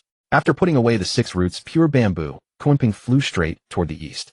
At Huiyun Palace. Senior brother, when do you think Master will return? I don't know. Wait. Inside Huiyun Palace, 2 young attendants were leaning against each other, chatting idly. One was dressed in white, the other in green. Senior brother, do you think Master has forgotten us? I don't know. Wait. Could something have happened to Master? I don't know. Wait, can you say anything else? I don't. Why do you keep asking me? My cultivation isn't higher than yours. How could I possibly know Master's whereabouts? Aren't you the senior brother? If I don't ask you, who should I ask? So you do know I'm the senior brother. Is that how you talk to your senior brother? Just as the two were bickering, a loud shout came from outside. Xiao Lu, shall he come out and see me? The two young attendants were overjoyed and quickly ran out of the palace gate, where they saw their master, whom they had not seen for a long time. Master, you're back. This person was Hongyun. Having stayed at Honghuang Temple for a long time, Hongyun, upon Jin Yuanzi's advice, finally decided to return to Huiyun Palace to see his two young attendants. Both young attendants had been enlightened by Hongyun long ago. One was an elk, the other a crane. After enlightening them, Hongyun had left them in Huiyun Palace and paid them no further attention. He hadn't even given them names, simply calling them Xiao Lu and Xiao He. Looking at his two adorable young attendants, Hongyun's face was full of apology. Xiao Lu, Xiao He, it was wrong of your master to abandon you here. Here, take these two fruits as compensation. Hongyun reached out and produced two fruits from behind his back. The two fruits were extremely peculiar. They had noses, eyes, and all 5 facial features. They had hands, feet, and complete limbs. A rich fragrance emanated from around the fruits, intoxicating all who smelled it. The two young attendants were overjoyed and quickly reached out their hands to take the fruits. With one bite, a dense aura circulated throughout their bodies, and even their cultivation realms improved slightly. Master, what kind of fruit is this? Seeing the expressions on his two young attendants, Hongyun's face was full of pride. This fruit is called the ginseng fruit, also known as the grass-returned elixir. It blooms once every 3,000 years, bears fruit once every 3,000 years, takes another 3,000 years to ripen, and can only be eaten after 10,000 years. Only 30 fruits are produced at a time. Eating one can instantly make you an immortal and grant you a lifespan of 47,000 years. These fruits have just ripened, so I picked 2 for you. Hongyun tilted his head back, speaking with pride and eloquence, while the two young attendants looked at him with admiration. Master, you are so amazing. To be able to obtain such a treasure. Hearing the praise from his two attendants, Hongyun's smile stiffened for a moment before he explained. Well, this is not your master's. It belongs to your uncle Jin Yuanzi. I merely borrowed 2 from him to give to you. Oh, thank you, master. The two young attendants were moved, while thanking Hongyun, they also wished to meet this powerful uncle. At Honghuang Temple, Jin Yuanzi gazed at the newly ripened ginseng fruit tree, lost in thought. 26. Jin Yuanzi turned to look at the two youths standing beside him. Have you picked the fruit? Master, it wasn't us. We haven't come here since the fruit ripened. This is our first time in the backyard. The two youths promptly replied. Oh, when did your uncle Hongyun leave? Was it before or after the fruit ripened? Jin Yuanzi already had a speculation. Only one person could have taken the fruit without being detected. Master, it should have been after they ripened. Very well, I understand. Go guard the entrance. If your uncle Hongyun returns, tell him he must repay the fruit before entering. Yes. At the edge of Wanshou Mountain. Is this Wanshou Mountain? Kunpeng had wandered aimlessly through the primordial wilderness for a long time and unknowingly arrived at Wanshou Mountain. Since I'm here, I might as well visit Hongyun and Jin Yuanzi. Kunpeng took a step and arrived before the Honghuang Temple. As he advanced, he saw 2 youths standing guard at the gate. Young lads, is this the Honghuang Temple, the dwelling of Taoist Zhen Yuan? The 2 youths also noticed Kunpeng. Greetings, great immortal. This is indeed the Honghuang Temple. Our master is inside. I am Kunpeng, a friend of your master. I have come specifically to visit today. Please trouble you to inform your master.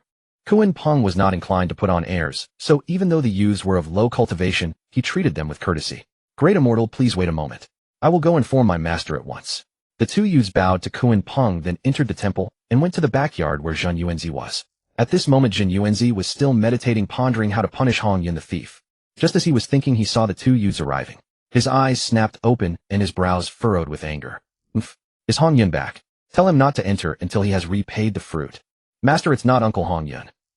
Then who is it? Jin Yuanzi looked puzzled. Master, outside the gate, there is a great immortal who claims to be your friend named Kunpeng here to visit you. Hearing the youth's words, Jin Yuanzi was slightly startled, then his face lit up with joy. So it's Taoist Kunpeng. Come, let us go out to welcome him. Jin Yuanzi adjusted his robes, took his whisk in hand, and walked toward the temple gate. Outside the Honghuang Temple, after the 2 youths had gone in, Kunpeng began to examine the temple's entrance. The gate was towering, made of special divine iron adorned with various Tao pattern engravings that exuded a faint pressure. To the left of the gate stood a massive stone stele inscribed with 10 large characters. Wanshou Mountain, Blessed Land, Honghuang Temple, Cave Heaven. Drawing closer, he saw 7 characters on each side of the gate. The immortal mansion of eternal youth, the Taoist home of heavenly longevity. Seeing this couplet-like inscription, Kunpeng felt an overwhelming sense of familiarity. He recalled that this was the very couplet from the journey to the west. Just then Jin Yuanzi emerged from the temple, beaming as he walked and spoke.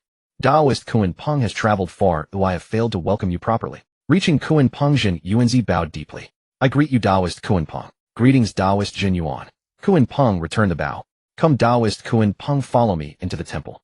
As he spoke, Jin Yuanzi stretched out his right hand, grasped Kunpeng's arm, and turned to lead him inside, as if greeting an old friend he had not seen for ages. The two youths stared at their master in astonishment, their faces full of bewilderment, but they said nothing, and simply returned to their posts on either side of the gate, silently awaiting Honghuang. Kunpeng did not resist allowing himself to be led, but he felt extremely puzzled. What is wrong with Jin Yuanzi? Are we really that close? Could he be mistaking me for Honghuang? Jin Yuanzi pulled Kunpeng all the way to the backyard to a table beside the ginseng fruit tree. Taoist Kunpeng, please sit. After they sat down, Jin Yuanzi turned to the two youths. Qingfeng Mingyue, prepare tea for Taoist Kunpeng. The two youths responded. Disciple obeys. Hearing Jin Yuanzi's words, Kunpeng turned to look at the youths, studying them carefully. Qingfeng wore a greenish Taoist robe with cloud patterns embroidered on the sleeves, while Mingyue wore a white Taoist robe with silver patterns on the sleeves. These can't be the same Qingfeng and Mingyue from the journey to the west, can they? The Qingfeng and Mingyue of the journey to the west lived only a little over 1,000 years. The ages don't match, but the names do match. Could it be that Qingfeng and Mingyue are not individual names, but a unified title? Though puzzled, Kunpeng did not ask further and quietly waited for them to pour the tea. After filling the cups, the two youths stepped aside. Taoist Kunpeng, please have some tea. Jin Yuanzi raised a cup toward Kunpeng. Kunpeng also lifted his cup, drank it in one gulp, and set it down. Seeing Kunpeng finish, Qingfeng and Mingyue hurried over to refill the tea. Poor toiling lads. Taoist Jin Yuan, where is Taoist Honghuang? Upon hearing Kunpeng's inquiry about Honghuang, the hand holding the teacup trembled violently, crushing the cup into pieces. He pointed toward the ginseng fruit tree. That Honghuang fellow stole 4 of my ginseng fruits and fled back to the Fire Cloud Palace. I am waiting for his return to teach him a lesson. Following the direction of Jin Yuanzi's finger, Kunpeng finally noticed the ginseng fruit tree behind them. The tree was towering, its bark resembling dragon scales, emitting a faint golden glow. At the top hung 26 fruits. Each fruit looked like a newborn infant with eyes, nose, hands, and feet swinging back and forth on the branches. Seeing the fruits, Kunpeng suddenly understood Tang Sanzang. Indeed, no wonder Tang Sanzang dared not eat them. If it were me in the past, I wouldn't dare either. All right. Qingfeng Mingyue fetched 2 fruits for Taoist Kunpeng to taste. Qingfeng and Mingyue had just replaced Jin Yuanzi's teacup when they had to hurry back to the bedroom, retrieve the golden striker, climb the tree, and knock down the fruits. Then they placed the 2 fruits on a tray, set them on the table, and stepped aside again. Fellow Taoist Kunpeng, please take your time. Kunpeng reached out and picked up a fruit. The fruit's limbs kept wriggling as he gripped it like a child struggling in the hands of a villain. This thing, who in later ages would dare to eat it? It's a wonder Tang Sanzang wasn't scared to death. Kunpeng held the fruit, placed its head into his mouth, and took a gentle bite. The fruit dissolved instantly upon entering, transforming into a stream of spiritual energy that coursed through his entire body. Kunpeng finished the remaining part in a few bites. This ginseng fruit is truly extraordinary. Although this fruit was inferior to his own Huangjong Li, it was still one of the 10 great innate spiritual roots, so its flavor was naturally marvelous beyond compare. However, that was all it amounted to. For someone of his cultivation level, the ginseng fruit could only satisfy his palate and had no substantive effect on his cultivation. If you like them, fellow Taoist, feel free to take a few more. Qingfeng Mingyue go and knocked down 4 more fruits. Qingfeng and Mingyue once again returned to the sleeping chamber, picked up the golden striker, knocked down the fruits, and brought them to the table. You can take them back and bestow them upon your disciples. Although this fruit is of little use to us, it is a priceless treasure for ordinary cultivators. Jin Yuanzi did not know that Kunpeng had already taken disciples, but he knew that Kunpeng had once lectured on the Tao, so he assumed that Kunpeng had lectured in order to recruit disciples. Jin Yuanzi's warm hospitality made Kunpeng a little embarrassed. Then I thank you, fellow Taoist. I will not refuse your kindness. Kunpeng waved his hand and collected all 5 remaining fruits. Embarrassed as he was, he still took what he should. After Kunpeng took the fruits, the two resumed their tea and idle chat. Before long, they heard a commotion outside the temple. Fellow Taoist Kunpeng, wait a moment. I will go see what's happening. Jin Yuanzi picked up his whisk and was about to head outside. Fellow Taoist, wait. I'll go with you. Kunpeng followed behind Jin Yuanzi, and the two left the backyard one after the other. Qingfeng and Mingyue sighed deeply after seeing them leave. Ah, they're finally gone. What do you think is wrong with Master? He's never been this warm, even to Uncle Honghuang. Qingfeng turned to ask Mingyue. I don't know. It feels like Master's relationship with this great immortal Kunpeng is even better than with Uncle Honghuang. Mingyue also looked puzzled. After Kunpeng and Jin Yuanzi left the backyard and headed to the temple gate, they saw Honghuang pulling and struggling with 2 young Taoist attendants. Hongyun was trying to step into the temple, but the two attendants refused to let him, each clinging tightly to one of his legs. "Oh, what are you doing? Let go of me." Hongyun swayed his body left and right trying to break free, but the two boys held on firmly. "No. Master said that unless you repay the fruits you're not allowed in." The two attendants looked stubborn, holding on without letting go. With his cultivation level, Hongyun could have easily broken free by force, but considering that these were Jin Yuanzi's attendants, he didn't dare to use violence and refrained from using his magical power. "Oh, let go. Let me explain to your master." Hongyun was still trying to persuade them. "No, you must repay the fruits." "The fruits are already eaten. How can I repay them?" "No, you must repay the fruits." The two attendants had no other words, they just kept demanding Hongyun repay the fruits. Hongyun, utterly helpless, pointed behind him to the two young attendants he had brought. "The fruits were eaten by those two. Why don't you ask them for compensation? Let me go inside first." "Xiaolu and Xiaoha. Master, wasn't it you who gave them to us?" The two attendants, hearing Hongyun's words, turned to look at Xiaolu and Xiaoha. "Xiaolu and Xiaoha." Xiaolu and Xiaoha's hearts tightened. Xiaolu quickly stepped forward and said to the two attendants, "Dear fellow Taoists, this matter was done by our master, not us. We were unaware. Please don't blame us." After saying this, he pulled Xiaoha and bowed their heads in silence. "Hongyun, what treacherous disciples. It can only be said that like master, like attendant. The master is unorthodox and the attendants are even more so." The two sold out Hongyun without any hesitation. Attendants are considered half disciples. This scene truly exemplified master's kindness and disciples' filial piety. "Ungrateful. Ungrateful. Why did I ever take you as my attendants?" Hongyun scolded them for a while, then looked again at the two attendants at his feet. "You two, let's discuss this. How about one of you go inside and report?" "No. Master said long ago that he won't see you. You must repay the fruits." "Oh." The two attendants were about to drive Hongyun mad with anger. Just then Jin Yuanzi and Kunpeng walked out of the temple. Hongyun first saw Jin Yuanzi, then Kunpeng behind him, and was overjoyed. "Brother Jin Yuan, fellow Taoist Kunpeng, please help me. Brother Jin Yuan, please control your attendants." Hongyun quickly sought help, then looked down at his legs. "You two, let go. Let go." Jin Yuanzi looked at Hongyun's awkward appearance, his face dark. "Hongyun, where are my ginseng fruits?" Hongyun, who was still struggling, froze when he heard Jin Yuanzi's words, his face full of a dry smile. Aha, I borrowed 4 of them and gave them to my two attendants. They've already eaten them all. Surely you wouldn't hold a grudge against 2 little boys, would you?" Hongyun's face was full of ingratiating flattery. Seeing Hongyun say this, Jin Yuanzi's expression softened a little. However, Hongyun's words shocked Xiaolu and Xiaoha, who were standing behind. Xiaolu and Xiaoha 4. Hearing the doubt from Xiaolu and Xiaoha, Hongyun quickly turned his head and secretly winked at them, signaling them not to expose him. But Xiaolu acted as if he hadn't seen the signal, stepped forward past Hongyun and looked at Jin Yuanzi. From Hongyun's words, he had already realized that the man in front was the Uncle Jin Yuan that Hongyun had mentioned. "Uncle Jin Yuan, my junior sister, and I each ate only 1. We know nothing about the 4.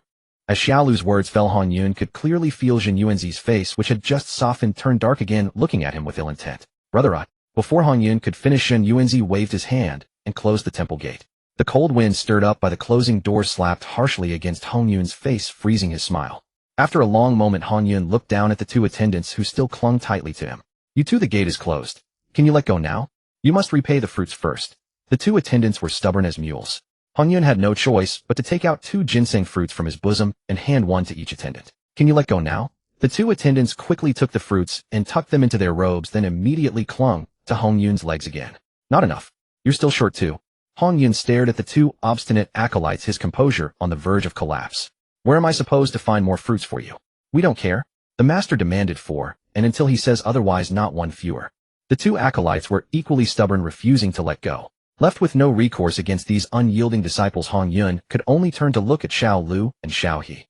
"You 2 unruly disciples, why don't you help your master?" A flicker of hesitation crossed Xiao He's eyes, but just as he was about to step forward, Xiao Lu stopped him. "Master, perhaps you should apologize to Uncle Jin Yuan. Uncle Jin Yuan is magnanimous and will forgive you." Hearing Xiao He's words, Hongyun steeled his resolve and, casting aside all pride, shouted toward the mountain gate. "Brother Jin Yuan, I was wrong. Brother Jin Yuan, Hongyun apologizes to you. If you are willing to calm your anger, Hongyun will make any reparation." "Brother Jin Yuan, open the gate."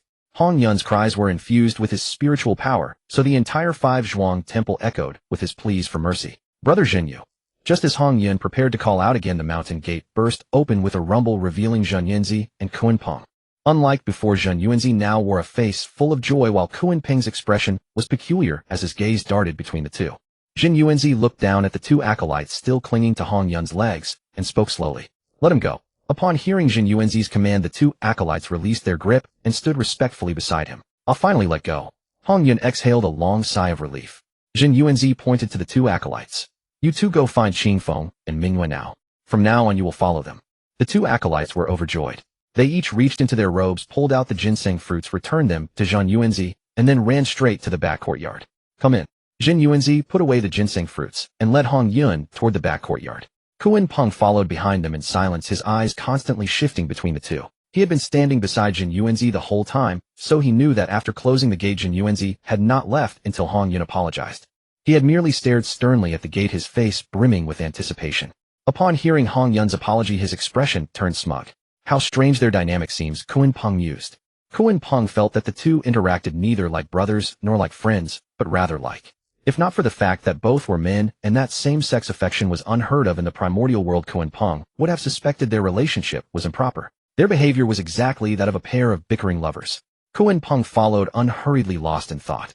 The three walked on until they reached the table where they had previously been drinking tea. Kunpeng and Jin Yuanzi sat opposite each other, while Honghuang helped himself to a teacup, sat down at the side, and then looked at Qingfeng and Mingyue. Qingfeng Mingyue poured tea. Qingfeng and Mingyue smoothly poured tea for Honghuang, then stepped back to their positions. Because Honghuang was always informal and treated everyone in the temple like friends, joking and bantering, he commanded little authority. But he didn't care. He raised his teacup and drank with relish. Kunpeng watched Honghuang's contented expression and reminded him, Brother Honghuang, haven't you forgotten something? What is it? Kunpeng didn't answer, merely turned his head toward the gate. Honghuang followed his gaze and immediately realized. All my disciples. Honghuang rushed out of the back courtyard in a fluster and soon returned leading the two acolytes. Come pay respects to your Uncle Jin Yuan and Uncle Kunpeng. Honghuang pointed at Jin Yuanzi and Kunpeng as he introduced them. Greetings, Uncle Jin Yuan, Uncle Kunpeng. The two acolytes greeted Kunpeng, and the others then stood behind Honghuang. After the greetings, Honghuang sat down again to drink tea, and only after a while did he look at Kunpeng. Oh, by the way, Brother Kunpeng, what brings you to Honghuang Temple today?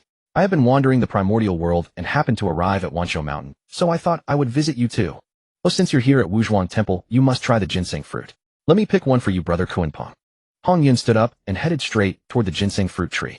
But before he had taken 2 steps, Jin Yuanzi struck him hard on the back with his fly whisk, making him stumble. Ouch, what are you doing, brother? I already gave Kunpeng a ginseng fruit earlier. If you're craving one yourself, just say so. Don't use Kunpeng as an excuse. Oh, is that so? His plan foiled. Honghuang sat back down. Jin Yuanzi turned to Kunpeng. Brother Kunpeng, since you rarely visit, how about we sit and discuss the Dao? Hearing Jin Yuanzi's proposal, Honghuang also looked at Kunpeng with anticipation. After all, among the three, Kunpeng had the highest cultivation, and discussing the Dao with him would surely yield great gains. Very well, let us begin. Agreed. A Dao charm emanated from each of the three as they started their discussion. Since they did not specifically dismiss the acolytes, the young disciples listened with rapt attention. Though they could not fully comprehend, they knew it was precious and strove to grasp as much as possible. After a long while, the discussion concluded. The Dao charms around the three gradually dissipated, and they opened their eyes. The Dao charms around Jin Yuanzi and Honghuang seemed to twist and shift, as if on the verge of a breakthrough. Both Honghuang and Jin Yuanzi were highly perceptive by nature. The discussion with Kunpeng had greatly benefited them. Kunpeng also sensed improvement in his own cultivation. A period of secluded meditation would be enough to achieve a breakthrough. You two seem close to breaking through to the quasi-sage realm. I too have benefited greatly and should return to seclusion. I will take my leave now. Kunpeng stood up and bid farewell to Jin Yuanzi and Honghuang. Farewell, brother. Since they were also on the verge of breakthroughs, Jin Yuanzi and Honghuang did not detain him. Kunpeng rose and left Honghuang Temple, heading toward Penglai Island. As Kunpeng continued his wanderings across the primordial world, the conflict between the two greatest clans was quietly unfolding. The demon clan established by Dijuan and the witch clan founded by Dijiang engaged in their first small-scale skirmish at the foot of Buzhou Mountain, with both sides suffering casualties. However, the leaders of both sides did not enter the fray, for the 12 ancestral witches Dijuan and Tai were all in seclusion, striving to break through to the quasi-sage and Honghuang golden immortal realms. They were making ample preparations for the great war to come. Thus, this confrontation was merely a friction among minor soldiers, not worthy of the attention of the mighty figures. Time in the primordial world is immeasurable. Kunpeng, employing the law of space, traveled at full speed and soon returned to Penglai Island. As soon as he stepped onto the island, he saw Ao Shui and Wu Jin sparring. Wu Jin wielded the Huanduan Bintai staff, sweeping it in wide arcs continuously, while Ao Shui repeatedly parried with a sword formed from condensed water. Neither used magical power. This was purely a test of martial skill. This time Kunpeng made no effort to conceal his form, so the moment he entered the formation array, the two spotted him immediately. They quickly ceased their practice and bowed respectfully to him. Your disciple greets you, master. Rise. There's no need for such formalities. What are you two practicing? At Kunpeng's question, Ao Shui stepped forward. Reporting to master, I have identified flaws in my combat techniques, so I asked junior brother to spar with me to improve. Since Wu Jun had inherited the legacy of the Chaos Fiend Monkey, he possessed an innate mastery of combat techniques, arguably making him the foremost expert in the entire primordial world. Combat techniques. The term felt unfamiliar to Kunpeng. Since arriving in the primordial world, no supreme being had ever engaged in close-quarters combat. Even the 12 ancestral Wu who cultivated the power of flesh and blood generally relied on the laws of heaven and earth rather than physical combat. His own memories of physical combat were limited to that single occasion in the western region when he had soundly beaten Jin and Junie, though that had been nothing more than brute force, not true martial skill. After all great powers required some measure of dignity, close-quarters combat was considered undignified. Only these young ones in the entire primordial world would concern themselves with such crude methods. Very well, carry on. With those words, Kunpeng departed for the Three Lights sacred water pool, summoned forth the White Lotus, and seated himself cross-legged upon it. Behind him the hollow willow appeared, and he began his seclusion. Ao Shui and Wu Jun resumed their sparring. Countless years passed without measure in the vastness of the primordial world. Mid-stage of Honghuang Golden Immortal. Kunpeng slowly opened his eyes and exhaled a wisp of turbid air. Before Hongjuan's 3 sermons, all except Laozi had only severed 1 phantom. Thus my cultivation now once again surpasses everyone. Breaking through from the peak of Daluo had been relatively straightforward. However, for most cultivators, advancement beyond the stage of Honghuang Golden Immortal or Quasi-Saint became extraordinarily difficult. The 6 saints ordained by heaven served as the simplest example. Despite their exceptional aptitudes, severing phantoms proved exceedingly arduous.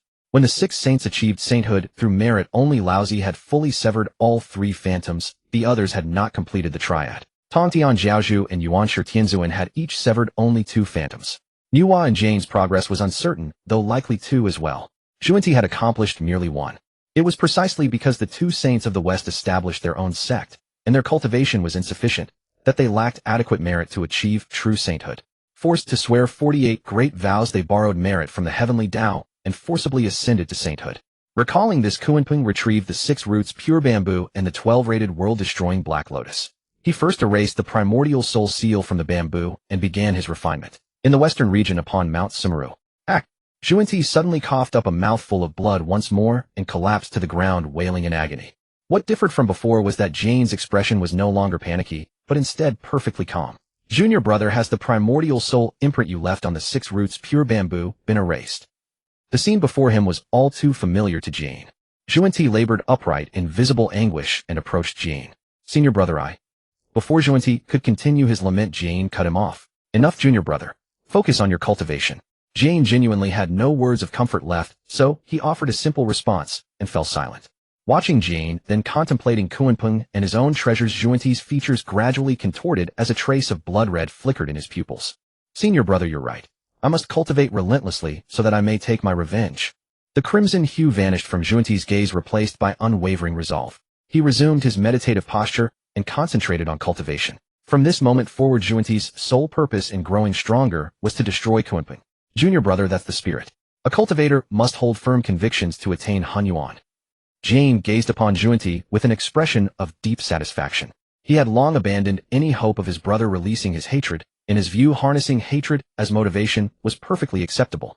Yet neither noticed how at the exact moment Zhuanti made his resolution, a fleeting aura of demonic energy radiated from his body, and a shadow passed across the corner of his eye. On Penglai Island, after refining the 6 roots pure bamboo, Kunpeng turned his gaze toward the 12-rated world-destroying Black Lotus.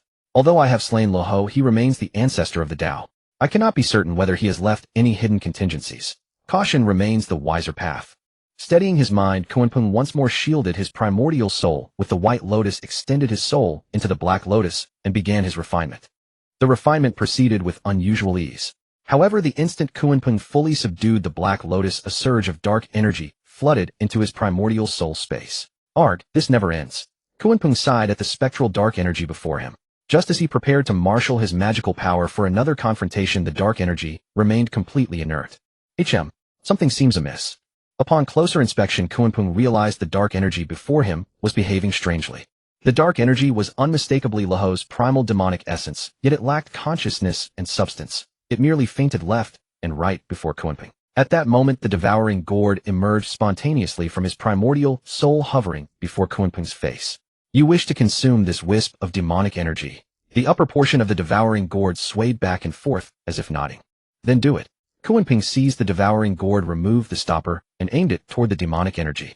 The instant the gourd absorbed the demonic energy, its entire body began trembling violently. After a long interval, the shaking gradually subsided. Kunpeng took the gourd in hand and began to examine it. Has this counted as an evolution? After inhaling Luoho's primal demonic energy, the devouring gourd had transmuted and absorbed it, converting the power into its own strength. From this point forward, the devouring gourd could freely generate both demonic energy and destructive demonic energy. In other words, this gourd now serves as Luoho's ultimate counter. Even if he still lies, as long as I wield this devouring gourd, he can never pose a threat to me again. Moreover, the demonic energy produced by the devouring gourd holds its own utility. What an unexpected boon. Luoho proves to be quite the benefactor indeed. Kunpeng found himself almost grateful to Luoho. After digesting his gains, Kunpeng withdrew his consciousness from the primordial soul realm back into the physical world. I now possess 2 of the 4 great lotus thrones. 2 remain. The Merit Golden Lotus is beyond my reach at present. Moreover, it will become the foundational treasure of the Western sect in due time. Acquiring that throne will prove rather challenging. As for the Karma Fire Red Lotus, Kunpeng turned his gaze toward the direction of the Netherblood Sea and fell into silent contemplation. Kunpeng gazed toward the Netherblood Sea, pondered for a long while, then slowly shook his head. It won't work. There's no justification. Though Kunpeng did not consider himself a righteous person, Mingi had not provoked him. Attacking him without reason felt improper. He would have to wait for the right opportunity. With that thought, Kunpeng set aside his concerns about the lotus pedestal and retrieved the ancestral dragon pearl once more. The previous attempt was blocked by a barrier. Let me try again now. Kunpeng channeled his spiritual energy into the ancestral dragon pearl, once more seeking to unravel its mysteries. After a long while, Kunpeng realized that although the spiritual energy had not been blocked this time, it had been entirely absorbed. He could sense powerful laws within the pearl, yet he could not resonate with them. I should consult Zhulong about this and check whether his cultivation has recovered. With that in mind, Kunpeng made his way over to Ao Shui and Wu Zhan. Ao Shui, Wu Zhan, come with me to the Dragon Palace. Kunpeng intended to take them to the Eastern Sea Dragon Palace, so Ao Shui could reunite with her father, while he himself would seek out Zhulong to ask about certain matters. The creature should have regained his strength by now. As for bringing Wu Zhan along, Kunpeng felt it was time the monkey ventured beyond his confines, as such was his nature. Since their clash with Ao Shui, Wu Zhan had devoted himself to cultivation with tireless diligence, matching her own relentless discipline. Both now stood firmly anchored in their respective realms, seemingly on the verge of breakthrough. Master, may I return to see my father? Shifu, can we go out and explore? Ao Shui yearned to return home and reunite with her father, while Wu Zhan buzzed with excitement at the prospect of leaving Penglai Island. Though the fruit was plentiful, the monotony of endless days there was growing tiresome. Very well, let us go. Kunpeng waved his sleeve, and the 3 mounted auspicious clouds, speeding toward the Eastern Sea Dragon Palace. Meanwhile, across the waters, Purple Manor Island lay in quiet seclusion. The secluded East King Duke finally emerged from his cultivation retreat, having successfully broken through to the early stage of Quasi-Sage, and employed his bonded spiritual treasure, the Pure Yang Pearl, to sever his virtuous corpse. Nearly as soon as he broke through, the East King Duke summoned his followers, led by Taoist Qingmu and true person Qi Yang, with thousands of newly recruited disciples trailing behind. Surveying the massive assembly before him and reflecting on his recent breakthrough, a surge of pride swelled within the East King Duke, and in that moment, he felt like the most powerful being beneath heaven. The East King Duke threw back his head and laughed loudly for quite some time before his gaze fell upon true person Qi Yang. Qi Yang, where is the Queen Mother of the West and her female immortals? By his understanding, she should have come to join him after his emergence from seclusion, yet she was nowhere to be seen. His brows furrowed in confusion. At his summons, true person Qi Yang stepped forward. Your Majesty, the Immortal Emperor. When I visited the Western Kunlun earlier, I conveyed your Majesty's request to the Queen Mother of the West. She declined to leave and had me driven away. And did you not manage to borrow the Plain Cloud Realm banner? Your Majesty, I appealed to her with both emotion and reason, yet the Queen Mother not only refused to lend it, but also cursed your Majesty in fury and cast me out once more. How dare she slight your Majesty so? True person Qi Yang recounted the events at Western Kunlun with embellishment, his face twisted in apparent indignation on behalf of the East King Duke. The Queen Mother of the West openly disregards my authority as Immortal Emperor. Unforgivable. The East King Duke slammed his fist against his throne in rage. He failed to notice the faint black miasma that had been emanating from his body since emerging from seclusion, a sign that calamity had begun to shadow him. Once I have eradicated the Dragon Clan, my next move will be to demand an explanation from the Western Kunlun. Your Majesty's wisdom is profound. True person Qi Yang quickly chimed in, a sinister smile tugging at the corners of his lips. Enough. That is for later. For now, all of you follow me. We march directly to the Eastern Sea Dragon Palace. At the East King Duke's command, thousands mounted their auspicious clouds and set forth in a mighty procession toward the Dragon Palace. Within the Dragon Palace at that moment, Ao Shui spotted Ao Guang and threw herself into his embrace without hesitation. Father, my dear daughter, have you reached the early stage of Tai Golden Immortal? Yes, father, thanks to my master's guidance. Ao Guang gently pushed his daughter away, his eyes gleaming with golden light as he sensed her realm. Turning to Kunpeng, he bowed deeply. Lord Ao Guang, I am deeply grateful, fellow Taoist. You need not stand on ceremony, Dragon King. Since Ao Shui has become my disciple, it is only natural that I aid her in advancing her cultivation. Kunpeng helped Ao Guang to his feet and began to address the matter at hand. Dragon King, I have come regarding fellow Taoist Zhulong. Is he still at the CIA? The ancestor is resting there, and fellow Taoist Kunpeng may visit whenever he wishes. At Ao Guang's reply, Kunpeng gestured toward Wu Zhen. Very well, let Wu Zhen stay at your Dragon Palace for now. I shall go see Zhulong. With that, Kunpeng transformed into a streak of luminous light and sped directly toward the Eastern Sea's focal point. Ao Shui glanced at her father. Father is ancestor Zhulong at the CIA. Only then did Ao Guang realize he had never mentioned Zhulong to her. That is correct. Ancestor Zhulong is alive and has fully recovered his strength. Though such knowledge was not meant for many ears, Ao Guang did not wish to deceive his own daughter. More importantly, she had already become Kunpeng's disciple, so there was no harm in telling her. With Kunpeng protecting her, she would come to no harm. In other words, our Dragon Clan once again has a powerhouse guarding us. Ao Shui's face lit up with delight. Hearing her words, Ao Guang frowned displeasedly. What do you mean finally again? Even without the ancestor, is your father not enough? I too am a Daluo powerhouse.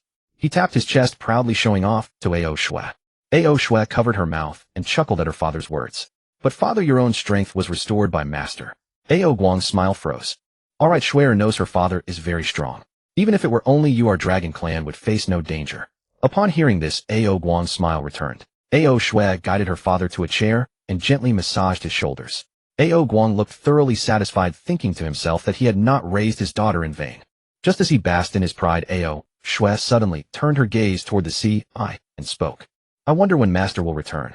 Ao Guang cast a sidelong glance at Ao Shui, his expression growing strange. Why did he sense something peculiar? It seemed as though his daughter held more affection for her master than for her own father. Wu Zhen stood aside, glancing between Ao Shui and Ao Guang, then looking in the direction Kunpeng had departed. His simian mind raced, and suddenly his eyes widened. I think I've discovered something quite extraordinary. The East Sea. As soon as Kunpeng arrived at the sea, he saw Zhulong in human form. Fellow Taoist Zhulong, how is your recovery? Hearing Kunpeng's words, Zhulong slowly opened his eyes, a faint trace of profound temporal law involuntarily flickering in his gaze before vanishing. Then with a face full of joy, he looked at Kunpeng and stepped forward proactively. Thanks to fellow Taoist Kunpeng, my Honghuang realm has fully recovered. Then congratulations, fellow Taoist. Knowing that Zhulong's cultivation had recovered, Kunpeng was also delighted. Now he had a Honghuang late-stage enforcer. Zhulong, as a veteran powerhouse who also mastered the law of time once his strength was restored, would likely be invincible throughout the primordial world. As long as the saints and heavenly Tao did not intervene, Zhulong could roam the primordial world as he pleased, unmatched. Even Kunpeng would be no match for him, which could be described as terrifyingly formidable. Kunpeng had long anticipated this. If Zhulong had not declared his allegiance earlier, Kunpeng would never have helped him restore his strength. Fellow Taoist Kunpeng, you have also entered the Honghuang mid-stage. I must congratulate you as well. What brings you to me this time? After exchanging pleasantries, Zhulong inquired about the serious matter, for Kunpeng had come all the way to the Dragon Palace, not for idle chat. Oh, I came to ask you about the ancestral Dragon Pearl. Kunpeng reached into his bosom and took out the ancestral Dragon Pearl. Why can't I use this ancestral Dragon Pearl? Hearing Kunpeng's words, Zhulong looked at him in confusion, as if not understanding what he meant. After obtaining the ancestral Dragon Pearl, I tried to activate it with my mana, but my mana was blocked by an invisible barrier. After entering the Honghuang mid-stage, I tried again. This time the mana was not blocked, but it dissipated like a clay ox entering the sea, leaving no trace. Fellow Taoist Zhulong, do you know why?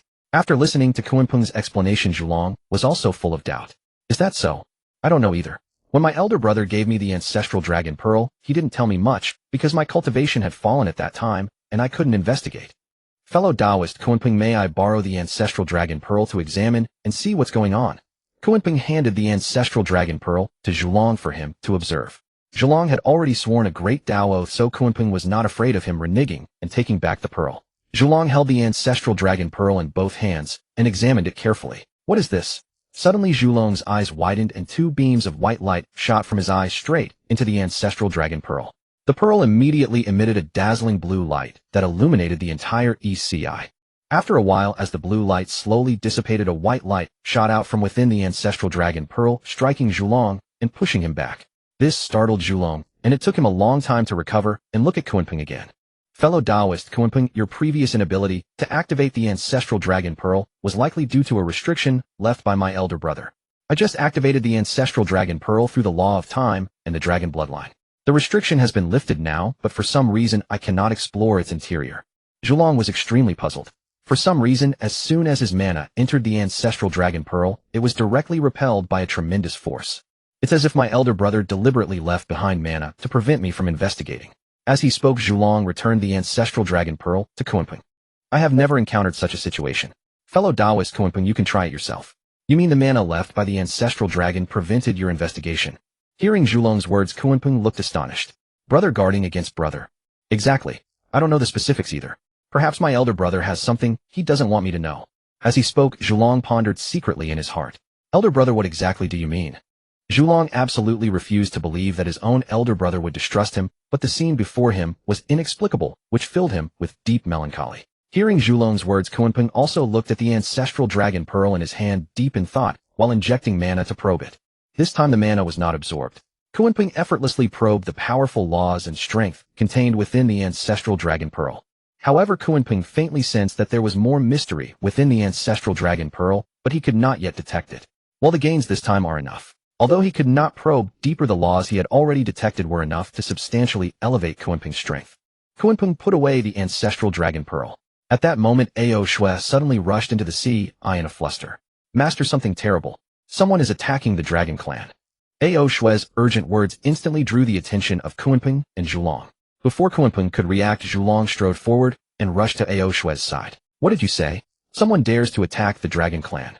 Ao Shui looked at the anxious stranger before her, startled for a moment, then immediately realized that this man must be the ancestor Zhulong she had never met. Greetings, ancestor Zhulong. Ao Shui slightly bowed to Zhulong. Enough, no need for formalities. Just tell me what happened, Zhulong said with an anxious face. Seeing Zhulong's loss of composure, Kunpeng gently patted his shoulder, pulled him back, and then stepped forward to look at Ao Shui. Ao Shui speaks slowly. What exactly happened? Master, just now someone sent an envoy to the Dragon Palace to declare war on my father, demanding that our dragon clan submit or be annihilated. Hearing Ao Shui's words, Kunpeng and Zhulong exchanged a glance. By this time Zhulong had calmed down. Kunpeng looked at Ao Shui, pondering slightly. Ao Shui, did the one who declared war reveal his identity? Master, it's the man whose hand and ear you cut off at Prenglai Island. Qingwu Taoist. Hearing Ao Shui's words, Kunpeng's heart stirred, and a sly smile curled at the corner of his mouth. There's fun to be had again. So the one who wants to attack the dragon clan is Dong Wenggong. Yes, master, it should be. Kunpeng looked at Zhulong with an amused expression. Fellow Taoist, why don't you make a move? Kunpeng was quite eager to see Zhulong in action, curious to witness the true capabilities of this former second strongest fighter of the dragon clan.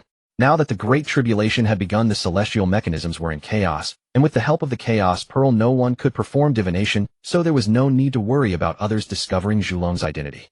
Upon hearing Kunpeng's suggestion, Zhulong pondered for a moment. Taoist Kunpeng, are you certain that my intervention will not bring about trouble? The once valiant Zhulong had now lost all his fighting spirit, his sole desire being the safety of the dragon clan. Rest assured, the dragon clan has already submitted to me, and I will not let them perish. What Zhulong feared was none other than the heavenly Tao, but in truth the heavenly Tao cared little for him. After the three patriarchs withdrew from the world, the dragon phoenix and Qiling clans were no longer regarded by the heavenly Tao. Moreover, the so-called partiality of the heavenly Tao only applied to major trends. In the primordial era, the great trends were immutable, but minor ones could be altered. As long as Zhulong did not affect the great trends, the heavenly Tao would not appear. Unless Zhulong were to kill Dijuan and the 12 ancestral sorcerers right now, the heavenly Tao would not bother with him. The great Tao yields 50, the heavenly Tao yields 49, leaving one thread for sentient beings to contend. What they win is fortune, what they fail to win is fate. Even the heavenly Tao cannot prevent all beings from seeking that sliver of hope. If the heavenly Tao were truly omniscient and omnipotent, there would be no such thing as variables. Very well, then I shall follow your advice, Taoist Kunpeng. Kunpeng and Zhulong together with Ao Shui emerged directly from the sea, and shot straight toward the surface. As soon as they broke the surface, Kunpeng used the power of the law of space to conceal the three of them in the void, silently observing the scene before them. Ahead, the East Sea Dragon King, accompanied by some dragons and water tribes with lighter karmic burdens, was confronting Dong Weigong on the sea. Dong Weigong, why have you brought the celestial court to my East Sea? East Sea Dragon King, the Tao ancestor personally appointed me as the chief of male immortals. Today I have come in person to accept the submission of your dragon clan. If you do not wish the dragon clan to suffer annihilation, you will obediently swear a heavenly Tao oath and submit to me. Dong Weigong looked down haughtily at Ao Guang below. Dong Weigong, my dragon clan has no intention of participating in the struggle for supremacy. If you wish to expand your claws, seek someone else. Ao Guang showed no fear in the face of the arrogant Dong Weigong, for with Kunpeng and Zhulong backing him, Dong Weigong could not stir up much trouble. Ao Guang, a wise man, submits to circumstances. You must understand that your dragon clan is no longer the mighty overlord that once dominated the primordial era. The current dragon clan is no better than homeless dogs. For me to demand your submission is an honor. If you know what's good for you, submit immediately. Otherwise, I will reduce your dragon clan to eternal damnation in an instant. Seeing that Ao Guang dared to refuse his demand, Dong Weigong was consumed with rage. His aura erupted in full force, his robes billowing without wind. The cultivation base of the quasi-saint initial stage descended upon Ao Guang as a wave of pressure. The overwhelming power of a higher realm drenched Ao Guang in sweat. Master. Seeing her father suffer, Ao Shui looked anxiously at Kunpeng. Before Kunpeng could act, Zhulong extended 2 fingers, and a beam of white light surged into Ao Guang's body. A more formidable pressure radiated from Ao Guang, repelling Dong Weigong. Daoist Kunpeng, let me show you my skill. Then Zhulong raised his right hand, wiped it across his eyes, and when he withdrew his hand, 2 beams of white light shot from his eyes into Ao Guang's body. Kunpeng observed Zhulong's movements and could clearly sense that the 2 white beams contained the profound law of time. As the 2 beams entered Ao Guang's body, his aura began to surge. Deluo Golden Immortal Midstage. Deluo Golden Immortal Late Stage. Deluo Golden Immortal Peak. Ao Guang had directly reached the pinnacle of Deluo. Daoist Zhulong, what is this? Even Kunpeng was stunned, looking at Zhulong with bewilderment. Daoist Kunpeng, this is the marvel of the law of time. I used the power of time to bring the realm Ao Guang would achieve in the future across the river of time and bestow it upon his present self. With my cultivation at the Honghuang late stage, manipulating the future cultivation of a weaker being with the law of time is a simple matter. If you are fortunate enough to master such profound time laws in the future, you could do the same. Listening to Zhulong's explanation, Kunpeng's heart churned with astonishment. Truly, time is supreme. In a single thought, one could alter the cultivation of a weaker being. The strange pressure emanating from Ao Guang and his sudden breakthrough made Dong Weigong's pupils contract sharply. What is this? Dong Weigong's face was filled with shock, his previous disdain vanished, and a hint of seriousness appeared in his eyes. Ao Guang was also bewildered by his own transformation. Just as he was at a loss, a voice echoed in his ear. Ao Guang, your ancestor has enhanced your power and will assist you in secret. Strike without fear and teach this insolent brat a lesson. Zhulong was also enraged by Dong Weigong's contemptuous words. Ao Guang understands. Hearing Zhulong's voice, Ao Guang's eyes gleamed with determination. Empowered by Zhulong, he struck with full force, sending towering waves across the sea, crashing toward Dong Weigong. A paltry trick. Dong Weigong brandished his dragon-headed golden staff, conjuring a golden dragon phantom that dispersed the seawater. Ao Guang raised his right hand, gathering the seawater into a precious blade. Then seawater from all directions converged upon the blade, forging a colossal sword 10,000 zhang long. Dong Weigong, behold this strike. Ao Guang swung the giant sword downward, aiming straight at Dong Weigong. Unfazed, Dong Weigong lightly tapped the air before him with his dragon-headed staff, creating a barrier of pure yang that blocked the attack. The giant sword formed of seawater clashed with the barrier for only a moment before being shattered and evaporated by the powerful pure yang energy, turning into mist. Ao Guang, you've exhausted your tricks. Now it's my turn. Dong Weigong raised his dragon-headed staff and swung it downward, conjuring 7 pure yang swords of formidable power that shot rapidly downward. Taste my pure yang 9 tribulation sword. 3 of the 9 swords hovered above Ao Guang, while 6 circled around him, radiating pure yang sword energy and trapping him. Extreme Yang 9 Tribulation Array. As Dong Weigong's staff gleamed, the 9 swords each emitted pure yang sword energy, connecting to form a formation centered on Ao Guang. Ao Guang crossed his arms, gathering seawater around him into a barrier. 4 seas converge. The barrier emitted streaks of blue light. 4 avatars materialized around Ao Guang, each extending their arms in a defensive posture, struggling to hold on. Seeing Ao Guang on the verge of collapse, Dong Weigong smirked, and slowly approached the edge of the array. Stop struggling. This is the fate of those who defy me. The gap between Quasi-Saint and Deluo was too vast. With a wave of his staff, the sword energy within the Nine Tribulation array shredded Awakens' avatars one by one. Then the sword slashed at the seawater barrier, shattering the deep blue shield, and continuing unabated toward Awakens' physical body. Awakens, die? After you die, I will take over the Dragon Clan anyway. Just as the sword energy was about to touch Awakens, a white light radiated from his body, freezing all the sword energy in the void. Then the white light intensified and expanded, enveloping the entire formation. The Extreme Young Nine Tribulation array ceased to operate instantly. What is this again? What is this again? Dong Wanggong stepped back 2 paces, staring in horror at the strange white light before him. He could clearly sense that his connection with the Grand Formation had been severed by a peculiar force. Awakens, what is this? Before Dong Wanggong could finish his questioning words, the Extreme Young Ninefold Tribulation array, covered by the white light, collapsed, instantly vanishing without a trace. Then the white light converged into one and struck directly at Dong Wanggong, freezing the space-time around him with the powerful law of time. The overwhelming force of imprisonment sent a violent tremor through Dong Wanggong's heart. He could not understand why Awakens, who was of lower cultivation, suddenly erupted with such power. Awakens was momentarily stunned by the scene, then immediately realized it was the work of his ancestor. Awakens, this old ancestor, has sealed his magical power with the law of time. Now you can make your move. Hearing Zhulong's telepathic message, Awakens' gaze turned sharp. Dong Wanggong, now it's my turn. Awakens gathered the power of the sea into his hand and fiercely punched Dong Wanggong, sending him crashing to the bottom of the ocean. Then Awakens transformed into a dragon and began a second battle with Dong Wanggong in the water. It was less a battle and more a one-sided beating, for Dong Wanggong could not mobilize a shred of his magical power at that moment and could only watch helplessly as Awakens relentlessly attacked him. While Awakens fought energetically in the water, the scene on the shore among the Immortal Court members was quite different. Qingmu Daoren looked at Dong Wanggong below with deep concern, then turned to glance at the others behind him. Things are not looking good. The Immortal Emperor is being beaten. Who among you will go down to help? The Immortal Court members exchanged glances, then lowered their heads in silence. At that moment, Qiyang Zhenren stepped forward. Brother Qingmu, among us you have the highest cultivation.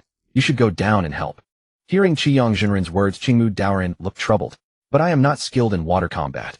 Why don't you go? Your cultivation is not low either. Qiyang Zhenren shook his head repeatedly. No, my cultivation is still shallow.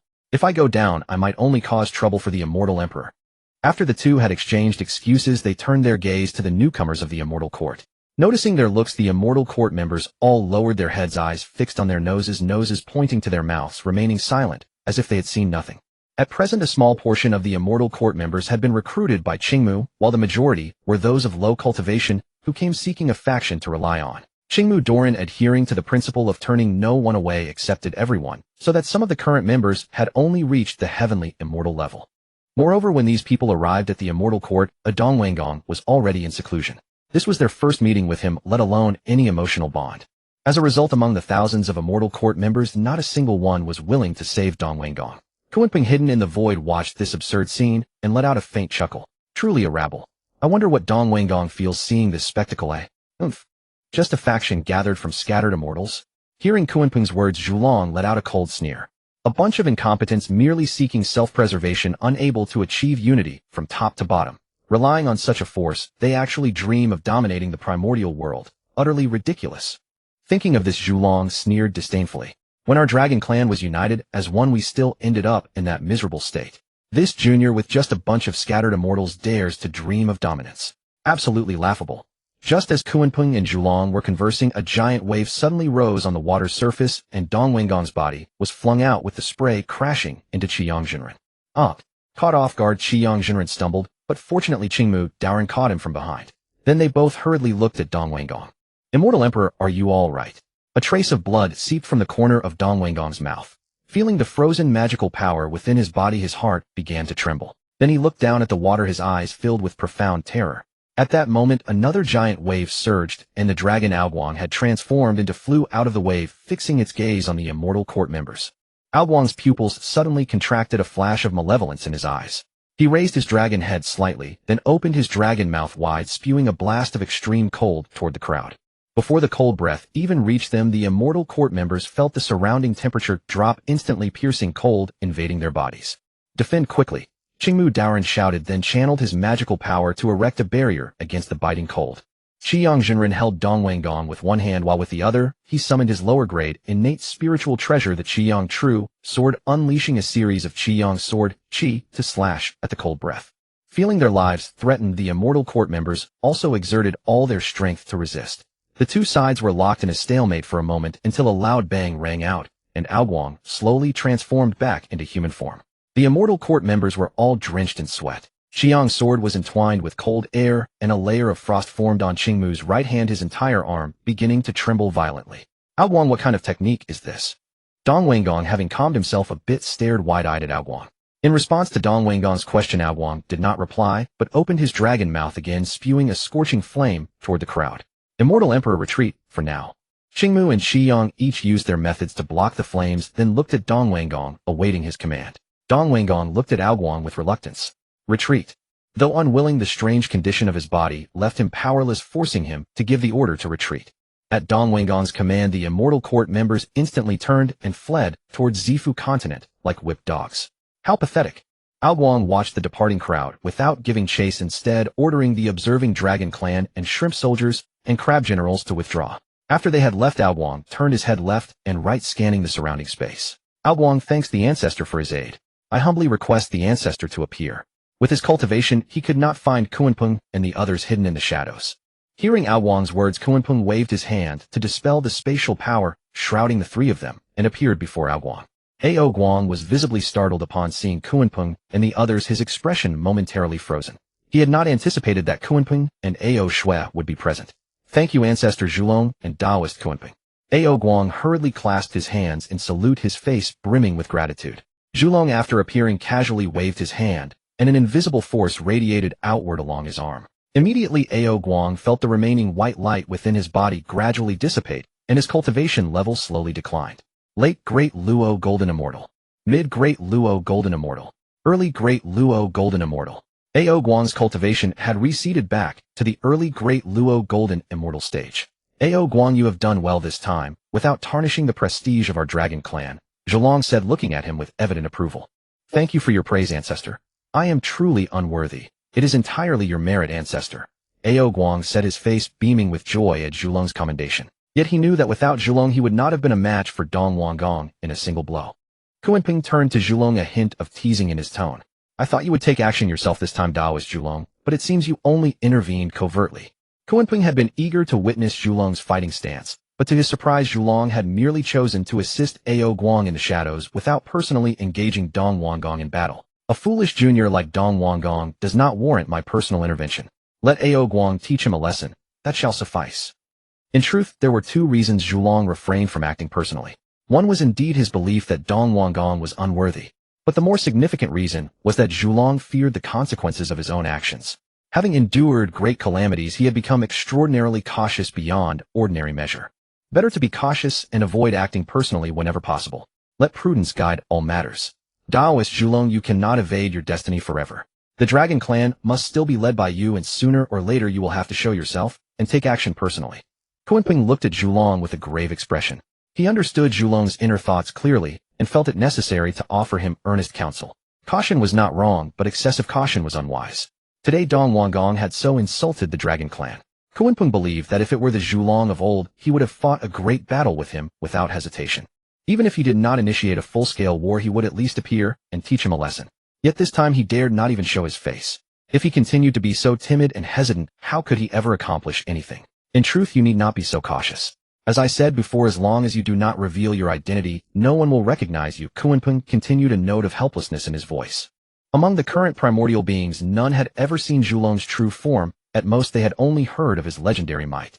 Throughout the entire wilderness, the only ones who had ever seen Zhulong's true face were, besides the four Dragon Kings, perhaps none but Hongjun. Zhulong listened quietly to Kunpeng's advice, his brow slightly furrowed, deeply lost in thought. After a long while, he let out a long sigh, a glint of resolute determination flashing in his eyes as he slowly lifted his head to meet Kunpeng's gaze. Thank you for the reminder, Taoist. I understand now.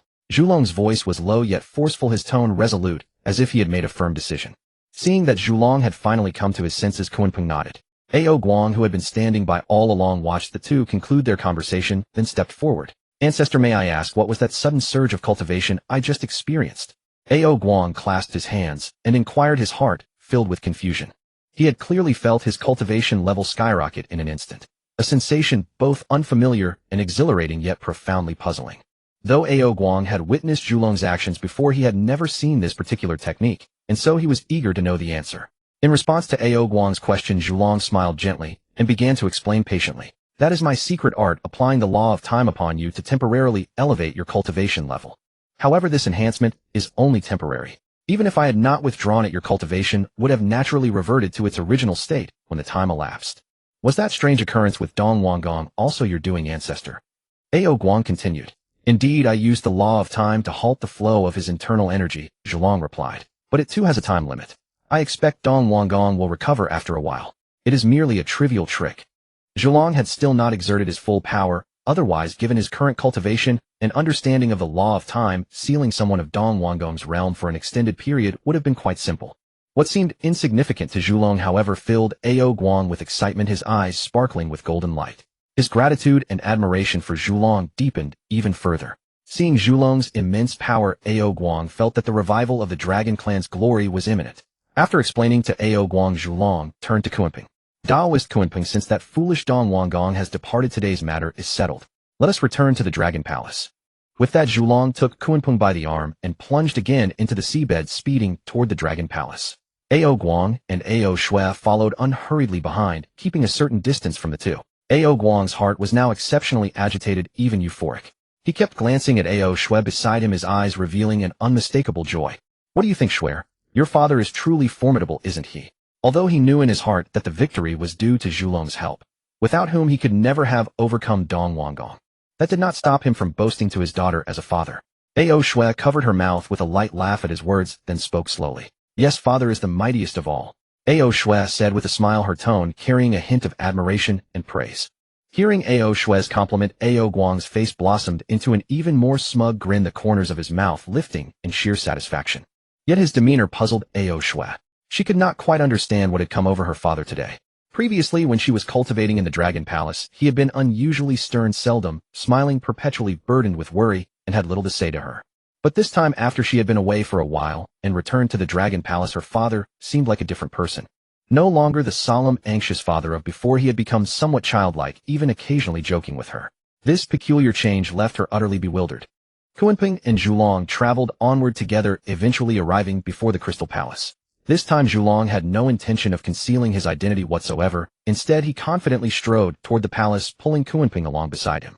Upon witnessing this scene, the shrimp soldiers and crab guards along the way couldn't help but cast bewildered glances their direction, falling into hushed whispers. Who is this celestial being? I've never seen him before. How could he be accompanying Lord Kunpeng?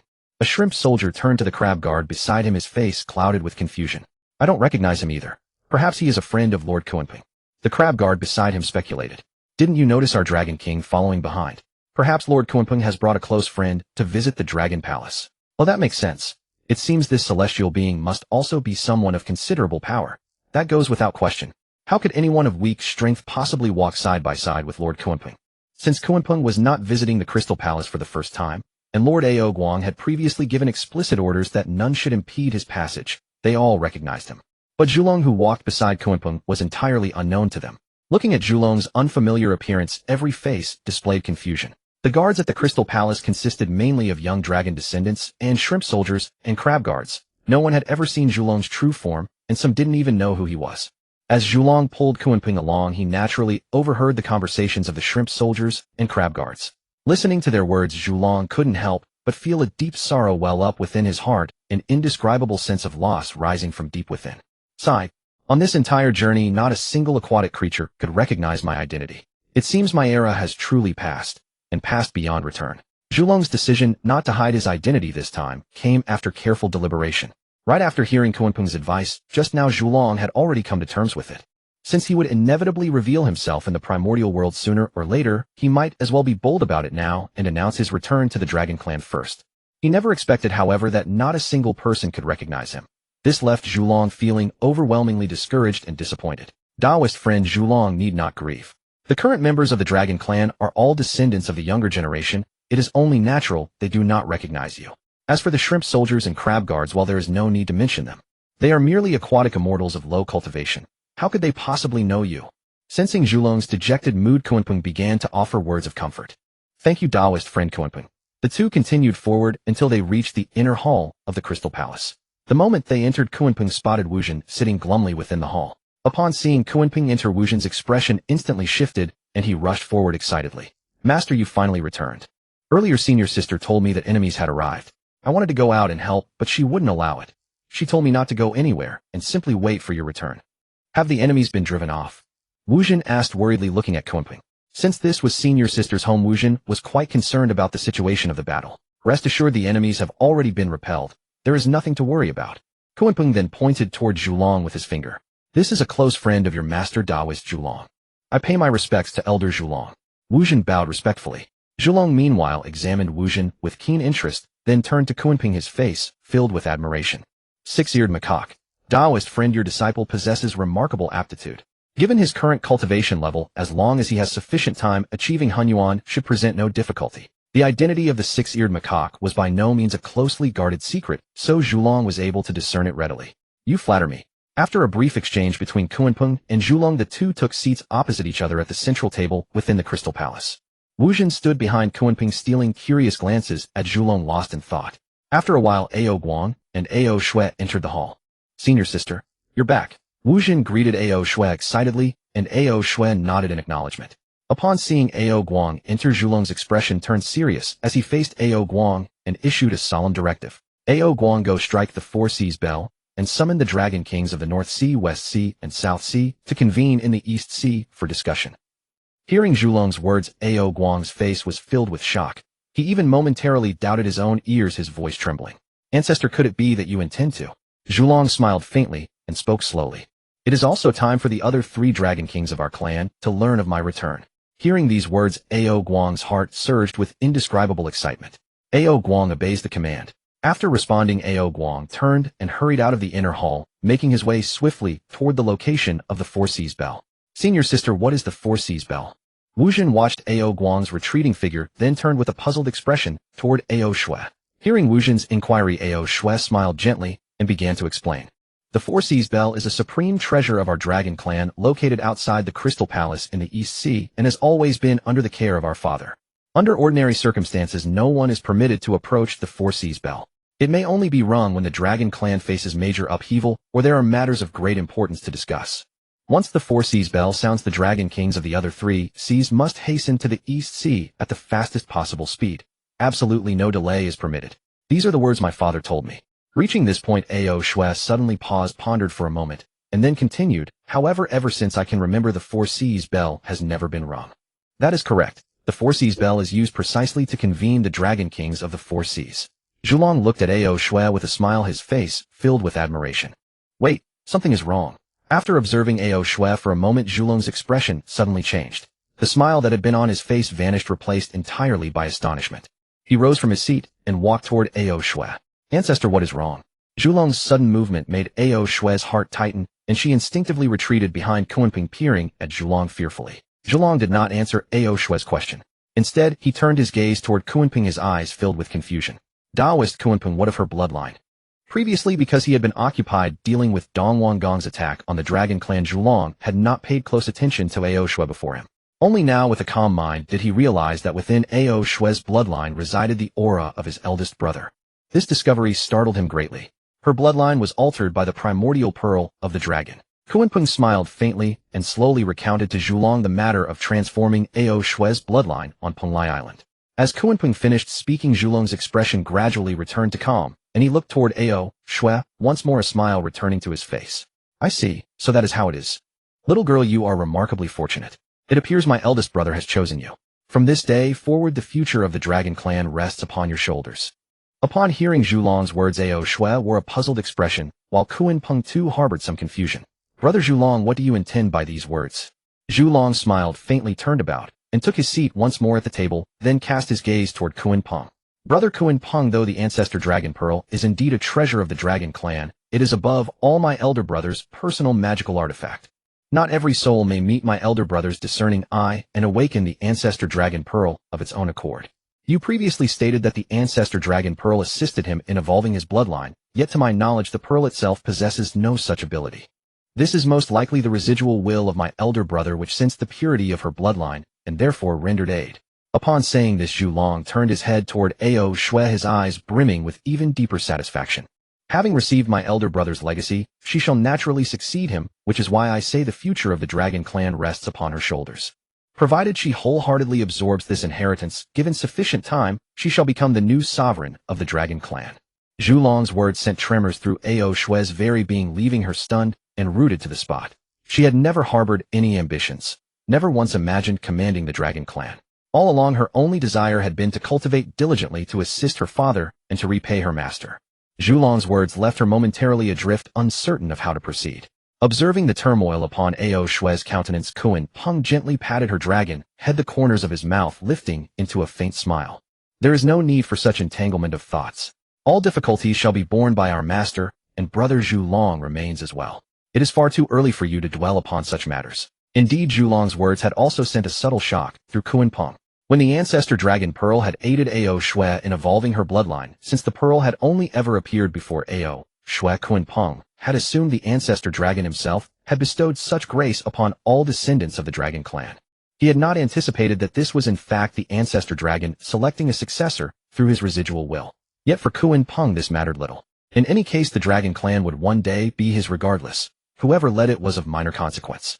Besides, Zhu Long himself was still alive. There was no need whatsoever to thrust leadership upon Ao Shui at this time.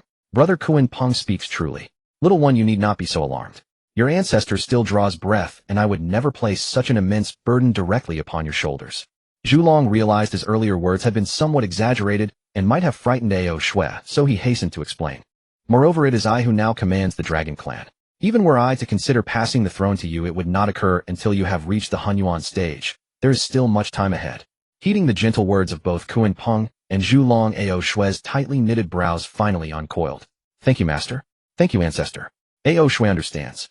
Just then a thunderous rumble resounded from beyond the Crystal Palace. Clang! Ao Guang had arrived at the location of the Four Seas bell and struck it. In the primordial world, the east, southwest, and north seas were interconnected, linked by passages between them. As the bell's resonance spread across the four seas within a short while, Ao Qin, the Dragon King of the South Sea, Ao Shun, the Dragon King of the North Sea, and Ao Run, the Dragon King of the West Sea, arrived from three directions. The three Dragon Kings proceeded directly to the Four Seas bell and found Ao Guang waiting there.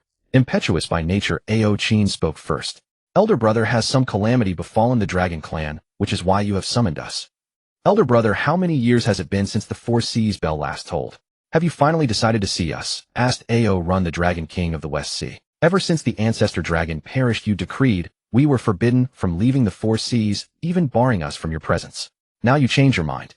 Following the Great Dragon conflict, when Ao Guang saw the situation deteriorating, he had issued strict orders for the three Dragon Kings to each defend their respective seas, forbidding any meeting save for matters of utmost importance. Thus the four Dragon Kings had not seen one another in countless years. Ao Guang's sudden summoning by way of the bell left the other two profoundly astonished. My dear brothers, your elder brother is compelled by circumstance. You are not unaware of the secrets of the Great Dragon conflict. If I had not strictly ordered you to guard the Four Seas, the Dragon Clan would surely have faced annihilation. Ao Guang explained with an expression of utter helplessness. Unlike the attitudes of the West and South Sea Dragon Kings, Ao Shun, the Dragon King of the North Sea, gazed at Ao Guang with deeply furrowed brows. Elder brother, has your cultivation recovered? Ao Shun, being perceptive, had noted Ao Guang's cultivation the moment he laid eyes upon him. At Ao Shun's words, the other two kings suddenly realized and began scrutinizing Ao Guang from top to bottom. Elder brother, what is the matter with your cultivation? Elder brother, not only has your cultivation returned, but all your karmic debts have vanished as well. What is going on? Elder brother, truly, what is the explanation? All three Dragon Kings regarded Ao Guang with bewilderment, seeking answers from his lips. Facing their questions, Ao Guang merely smiled faintly, offered no reply, and turned to stride toward the interior of the Crystal Palace. My dear brothers, follow me. I shall introduce you to two individuals. Can you not speak plainly right here? Asked Ao Qin once more.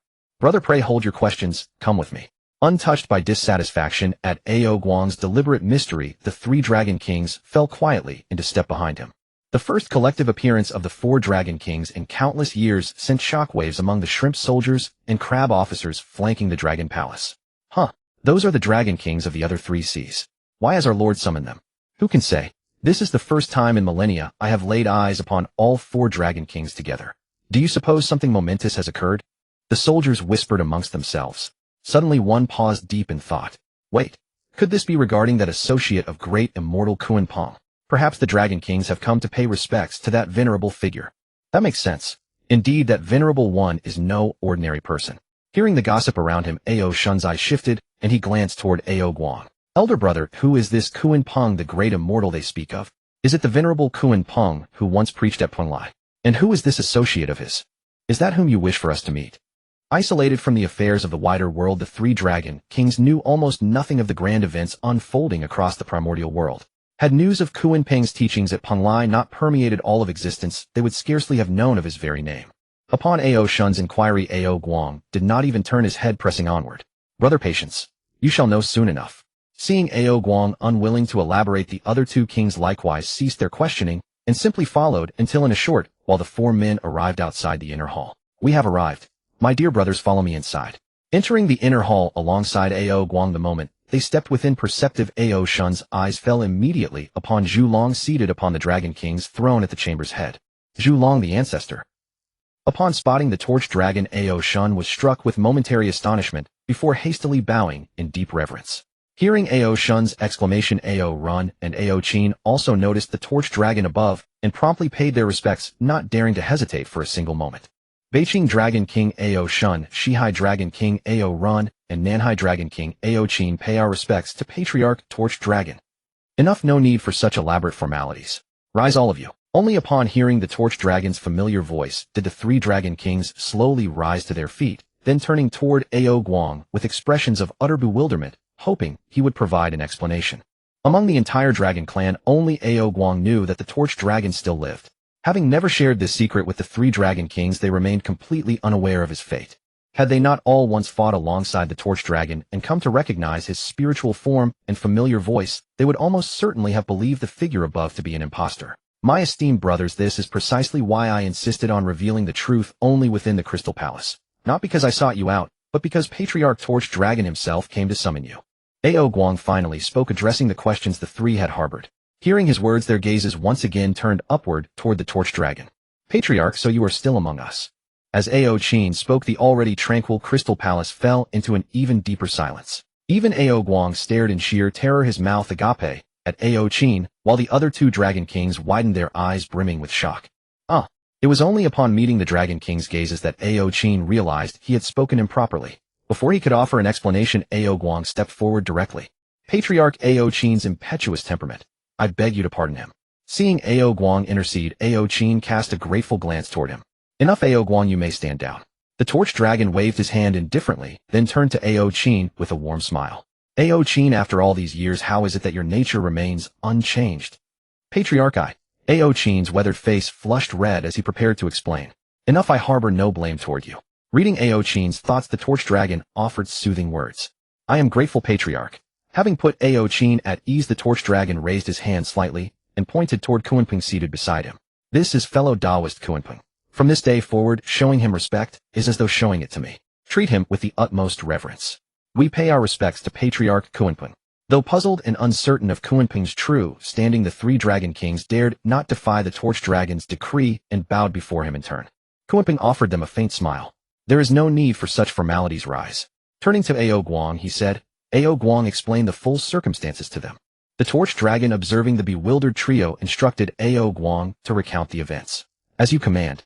Ao Guang then turned to face them and began to relate the story in meticulous detail. Ao Guang described how the Torch Dragon had recuperated from his wounds in the Eastern Sea, how Kunpeng had aided both him and the Torch Dragon in restoring their cultivation, the matter of taking Ao Shui as a disciple, and Dong Wanggong's assault upon the Eastern Sea. With each detail, the three Dragon Kings grew ever more awestruck. Once Ao Guang concluded, all three turned simultaneously toward Kunpeng and performed a deep bow of reverence. We three offer our sincerest thanks to Patriarch Kunpeng. Unlike their earlier compelled obeisance, this time their gratitude and respect were genuine and heartfelt. Kunpeng slowly raised his hand, and an invisible force gently lifted the three Dragon Kings. Enough, dear Dragon Kings, there is no need for such deference. Since fellow Taoist Torch Dragon and I share a bond, it is only natural that I would aid the Dragon clan. Kunpeng deliberately refrained from revealing that the Torch Dragon had submitted to him, sparing the Torch Dragon's dignity. After all, such matters needed only to be understood between them, and certainly required no explicit declaration.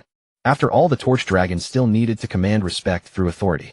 Feeling the invisible force enveloping them, the three Dragon Kings grew even more apprehensive. They could clearly perceive the profound strength of that power. Even at the zenith of their cultivation, they remained vastly inferior to Kunpeng. Only then did the Torch Dragon slowly speak, revealing the purpose of this assembly. During our Dragon Clan's campaign for supremacy over the primordial world, my elder brother commanded our principal forces, while the younger members of lesser cultivation were distributed across the 4 seas under your leadership. Now my elder brother has vanished, and all of the Dragon Clan's finest warriors have perished in battle. I alone remain. When Dong Wanggong, a junior by comparison, led his gathered wandering immortals to besiege the Eastern Sea, it opened my eyes. If the Dragon Clan continues to fracture across the 4 seas, we risk being defeated one by one. Therefore, I have decreed that from this day forward, all Dragon Clan members and our subordinate aquatic forces shall be consolidated within the Eastern Sea. Henceforth, there shall be no 4 seas Dragon Clans. Only the Dragon Clan. All Dragon Clan affairs will be coordinated under my sole command. Though his tone was measured, an unmistakable authority resonated through his words. With the Torch Dragon's decree delivered, tempestuous waves surged within the hearts of the 4 Dragon Kings. The division of the Dragon Clan across the 4 seas, each section guarded by appointed envoys, had been the direct order of the ancestral dragon himself. Now the Torch Dragon was effectively overturning those ancient arrangements. Yet despite their astonishment, the 4 Dragon Kings understood that the Torch Dragon's decision was the wisest course. Only through unity, cohesion, and concerted effort could the Dragon Clan withstand the dangers that loomed ahead. Ao Guang, Ao Qin, Ao Shun, Ao Run. We receive your commands. Very well. You 3 must return to the 3 seas immediately and prepare for the mass relocation of your clans. As you command. The 3 seas Dragon Kings responded in unison, then turned and exited the Crystal Palace, striding swiftly toward their respective dominions. Patriarch, have you given this thorough consideration? Ao Guang could not resist offering a reminder. The aquatic folk have long grown accustomed to the arrangement of the 4 seas. Forcing them all into a single locale will undoubtedly cause considerable discomfort for many. They will adapt whether they like it or not, for if they do not, it shall be far too late once our destruction arrives. The Torch Dragon let out a cold snort, his tone resolute. The Torch Dragon speaks with reason. In days of yore, the ancestral dragon divided you among the 4 seas merely to better train and shield the newer generation. Times have changed since then. The Dragon Clan can no longer afford to splinter its strength. Kunpeng, of course, welcomed the Dragon Clan's consolidation. A unified clan would be far easier to administer and command. Moreover, it would allow the Dragon Clan's fortune to be gathered in one place. Though the Dragon Clan now suffered from the erosion of karmic retribution, even a centipede does not cease to move upon death. Even in their weakened state, the Dragon Clan's accumulated fortune remained formidable. Should Kunpeng be able to consolidate and wisely harness this power, it would undoubtedly yield tremendous benefit. Fellow Taoist, Kunpeng is correct. This matter is settled, then, let it be as decided. Perceiving the Torch Dragon's unwavering determination, Ao Guang ceased his objections. However, my present identity is not yet suitable for disclosure to all Dragon Clan members. The Torch Dragon cast his gaze toward Ao Guang. Since the younger generation of Dragon Clan does not recognize me, I shall simply remain unseen. All matters shall be decided by me, but proclaimed through your authority. On the surface, you shall continue to rule over the Dragon Clan of the 4 seas. The idea of letting Ao Guang continue to openly rule the Dragon Clan had just occurred to Zhulong. After all, no one in the Dragon Clan recognized him now. Under these circumstances, rather than making a grand return, it would be better to simply retreat behind the scenes. Letting Ao Guang be the public leader while he stayed hidden, Zhulong wished to experience the thrill of being the puppet master. Ancestor, is this truly appropriate? Upon hearing Zhulong's idea, Ao Guang hesitated. In his view, now that Zhulong, the Dragon Clan's ancestor, had returned, he should abdicate and let Zhulong resume his rule, commanding the Dragon Clan with absolute power. There's nothing inappropriate about it. You've been the Dragon Clan's lord for so long, continuing the role is only natural. Zhulong spoke nonchalantly, as if the position of Dragon Clan Lord were utterly insignificant. Don't worry, I'm not abandoning the Dragon Clan. I'll assist you with any major matters. In that case, Ao Guang obeys. Hearing Zhulong's promise, Ao Guang finally set his mind at ease and gladly accepted the position of Dragon Clan Lord, bowing to Zhulong in acquiescence. Taoist Zhulong, since your Dragon Clan affairs are settled, I shall return to Penglai Island.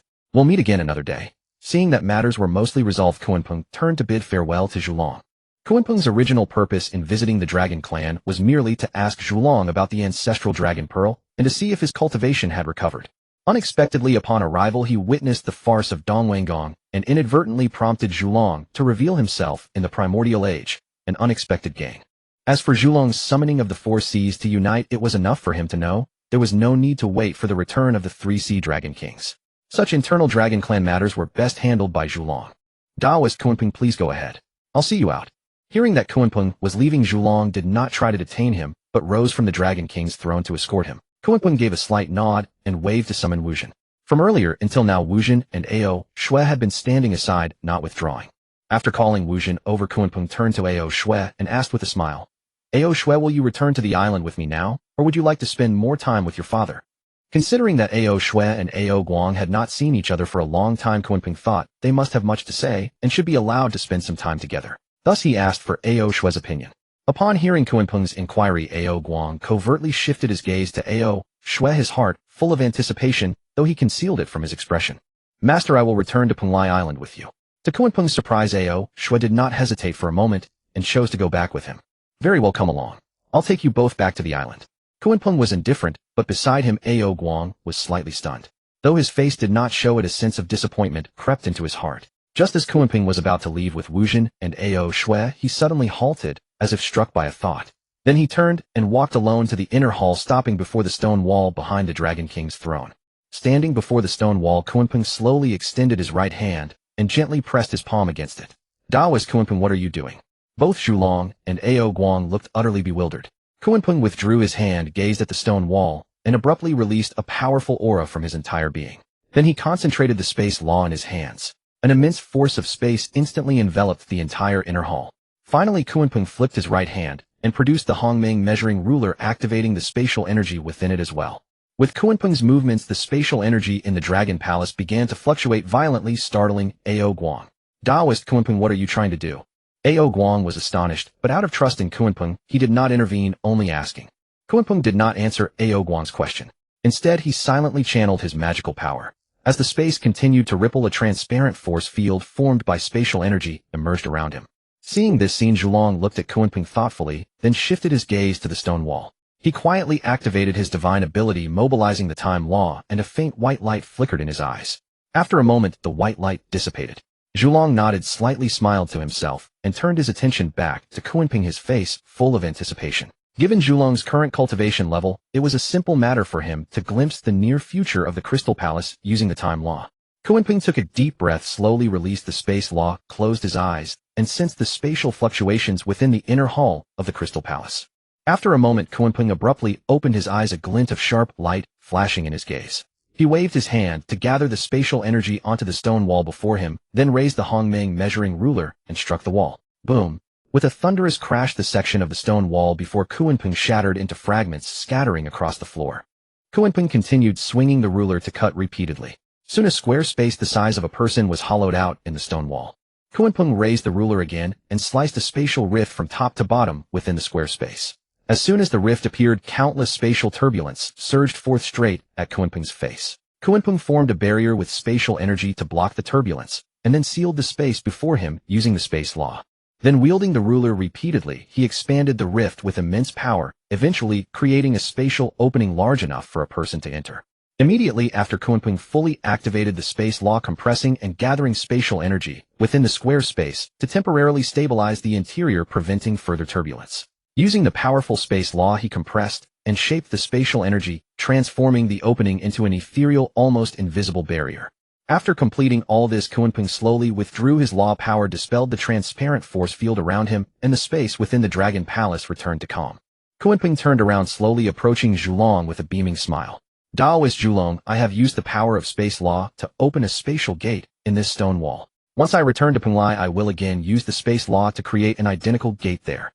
At that time, I can connect the two gates through spatial resonance. From then on, whenever there is a need, I can directly traverse the gate to the Dragon Palace. You too can come to my Penglai Island through the gate. This ability to open spatial gates was something Kunpeng had comprehended after breaking through to the middle stage of the Honghuang Golden Immortal Realm.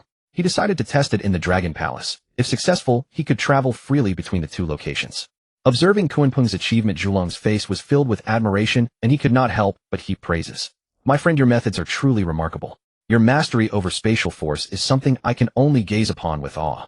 Zhulong was utterly astonished by Kunpeng's proficiency in spatial force. After all, he himself cultivated the law of time, and though he knew a little about spatial law, he was extremely unskilled in it. Such formidable spatial power. In my memory, only my elder brother could rival you. When it came to the mastery of time law, Zhulong could be considered the foremost figure in the primordial world of the present era, but spatial law was the main law cultivated by Ancestral Dragon, and Zhulong had not delved deeply into it. Zhulong, my friend, you flatter me. Now that the space gate has been opened, Kunpeng shall take his leave. Zhulong, my friend, please wait at the space gate. Once I connect Penglai with the Dragon Palace, I will invite you to visit Penglai. Very well, I shall stay here by this stone wall, without moving an inch, awaiting Kunpeng's news. Kunpeng bid farewell to Zhulong, then led Ao Shui and the others out of the Crystal Palace, mounted a cloud of auspicious colors, and sped toward the direction of Penglai. Ao Guang and Zhulong escorted Kunpeng out of the Crystal Palace and watched him depart. Kunpeng, my friend, is exceptionally talented and vastly powerful. It will not be long before his cultivation realm surpasses mine. It seems my choice for the Dragon Clan was correct. Zhulong gazed at Kunpeng's receding figure, sighing in admiration, and began to feel fortunate about his earlier decision. Ao Guang, however, was lost in thought, his eyes complex and contemplative. Ao Guang, what is the matter? Seeing Ao Guang distracted, Zhulong could not help but ask.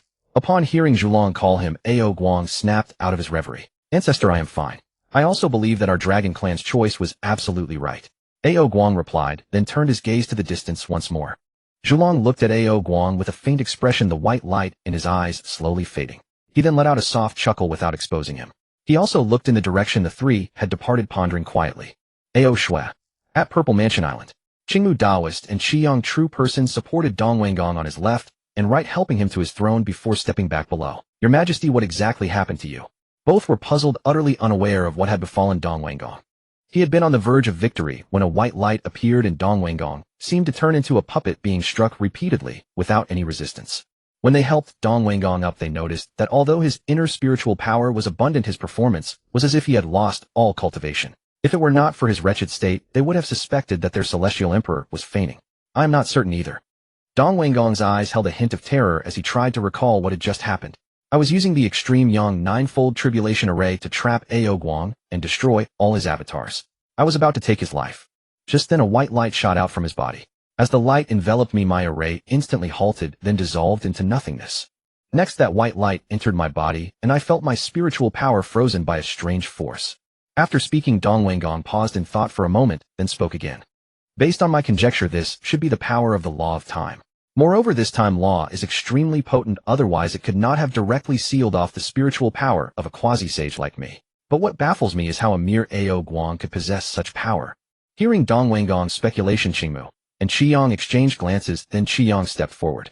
Your Majesty, if that is the case, then the one who acted might not be Ao Guang. What do you mean? Dong Wangong was utterly puzzled. Your Majesty, while you were confronting Ao Guang, I observed closely from the side. When the white light appeared, Ao Guang also looked startled. Clearly the white light was not his doing. It is very likely that someone secretly helped Ao Guang. Qiyang True Person slowly put forth his conjecture.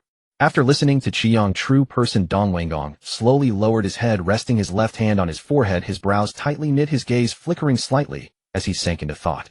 After a long while, Dong Wangong slowly raised his head. You are right. I also noticed that Ao Guang's expression was not one of prior knowledge. During the battle, I did not pay attention, but now I realize that someone indeed helped him. At this, a flash of anger appeared in Dong Wangong's eyes.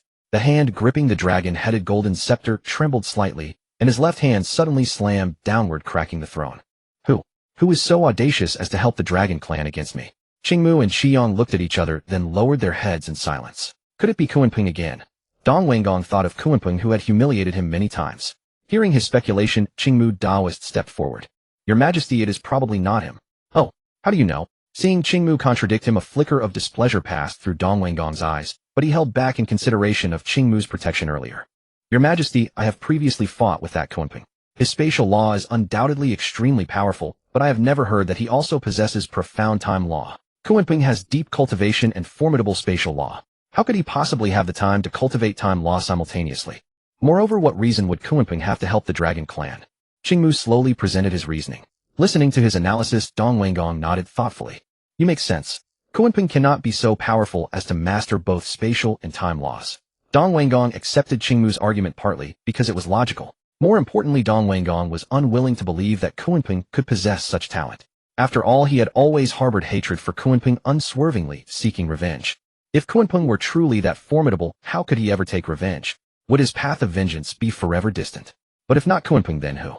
Could there be another powerhouse emerging in the primordial world? And why would he help the Dragon Clan?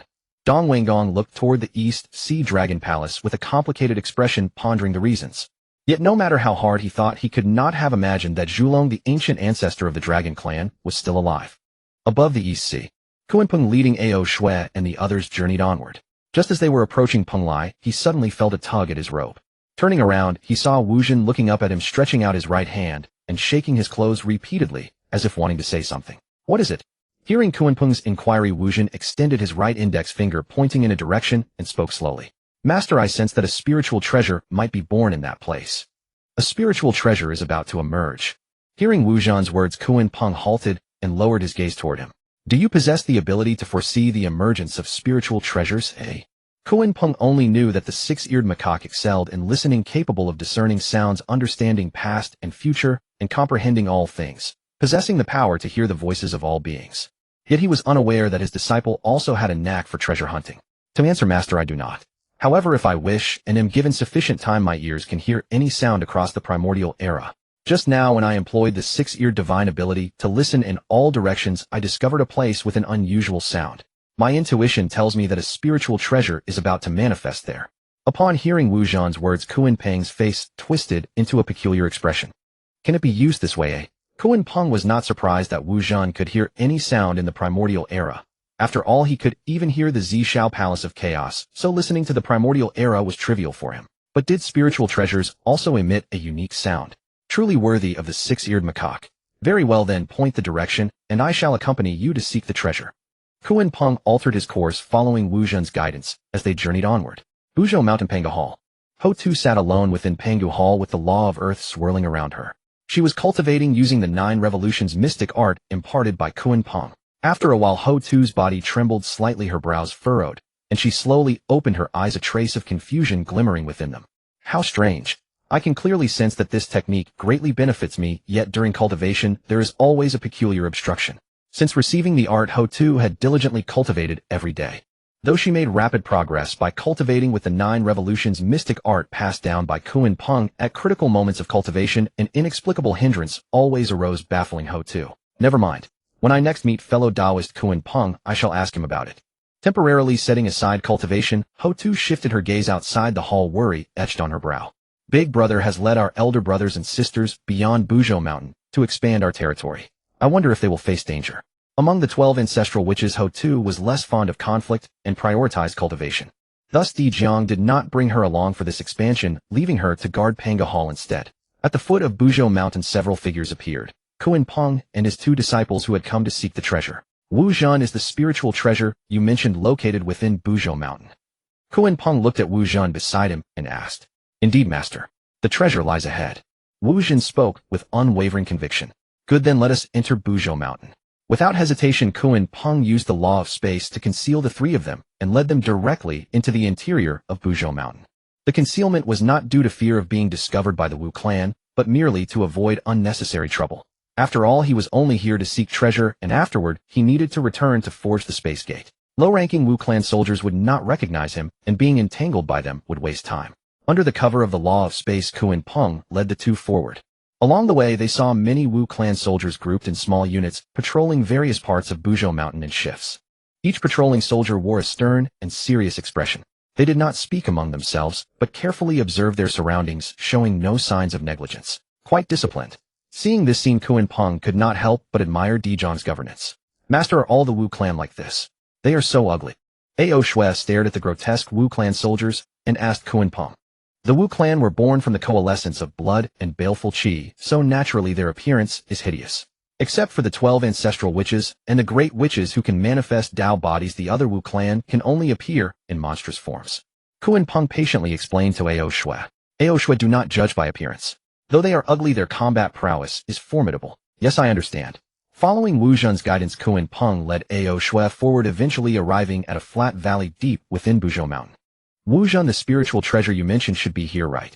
Kunpeng looked at the empty flat ground ahead, waved his hand to dispel the law of space, revealing the 3 of them, and then asked Wu Zhen. Yes, Master, it is right ahead. I can clearly sense the treasure, but I cannot see it, and I do not know why. Wu Zhen scratched his head, full of confusion.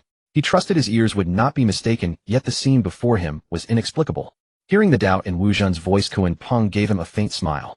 Of course you cannot see it. There is a spatial restriction here. Kunpeng now specialized in the law of space. As soon as he arrived in the valley, he immediately sensed a spatial force.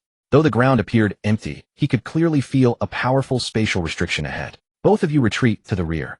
Upon hearing Kunpeng's stern tone, Ao Shui and Wu Zhen hastily stepped back until they reached the stone wall at the back of the valley. Seeing his two disciples safely at a distance, Kunpeng spread his arms and unleashed the power of space, shattering the ground around him. Then he dispersed the spatial force outward until it filled the entire valley. Kunpeng slowly gathered this immense spatial power covering the restriction, then took out the Honghuang measuring ruler and struck the space directly ahead with a spatial slash. Hope it! The spatial slash collided with the restriction, producing a deafening roar that echoed through the valley. After a long while, as the restriction was shattered, Kunpeng withdrew his magic power and the roar gradually faded. Before Kunpeng's eyes appeared a primordial banana tree bearing 4 large leaves. A primordial banana tree. It was one of the 10 primordial spiritual roots, the primordial banana tree. As the banana tree revealed itself, it instantly burst forth with myriad rays of colorful light shooting straight into the sky. Kunpeng gazed at the radiant light and slowly shook his head. Such a grand commotion. It seems impossible to avoid disturbing others. I suppose Zhulong will have to wait a little longer. There was no helping it. When a treasure of the level of the 10 spiritual roots emerges, it is inevitably accompanied by myriad rays of light. This is a rule of the primordial world. Moreover, this light was special. Even Kunpeng's spatial seal could not block it. Only the innate restriction of the spiritual root itself could contain such radiance. Thus obtaining it covertly was impossible. At that moment, 2 more individuals arrived outside Buzhou Mountain, a middle-aged Taoist and a white-haired elder. As soon as they reached the mountain, they saw the dazzling light filling the sky. Brother, the place where the light emanates should be the opportunity you mentioned, right? The middle-aged Taoist turned to the white-haired elder. It should be here. Second brother, let us hurry without delay. We must not let anyone else beat us to it. After the white-haired elder offered his parting instructions, the two concealed their forms through spiritual power and headed toward the radiant glow. Not long after they departed, another Taoist appeared beyond Mount Buzhou. The man wore a blood-crimson robe, his countenance eerie and unsettling. Long crimson hair streamed about him in the wind, and he exuded an overwhelming aura of killing intent and bloodlust.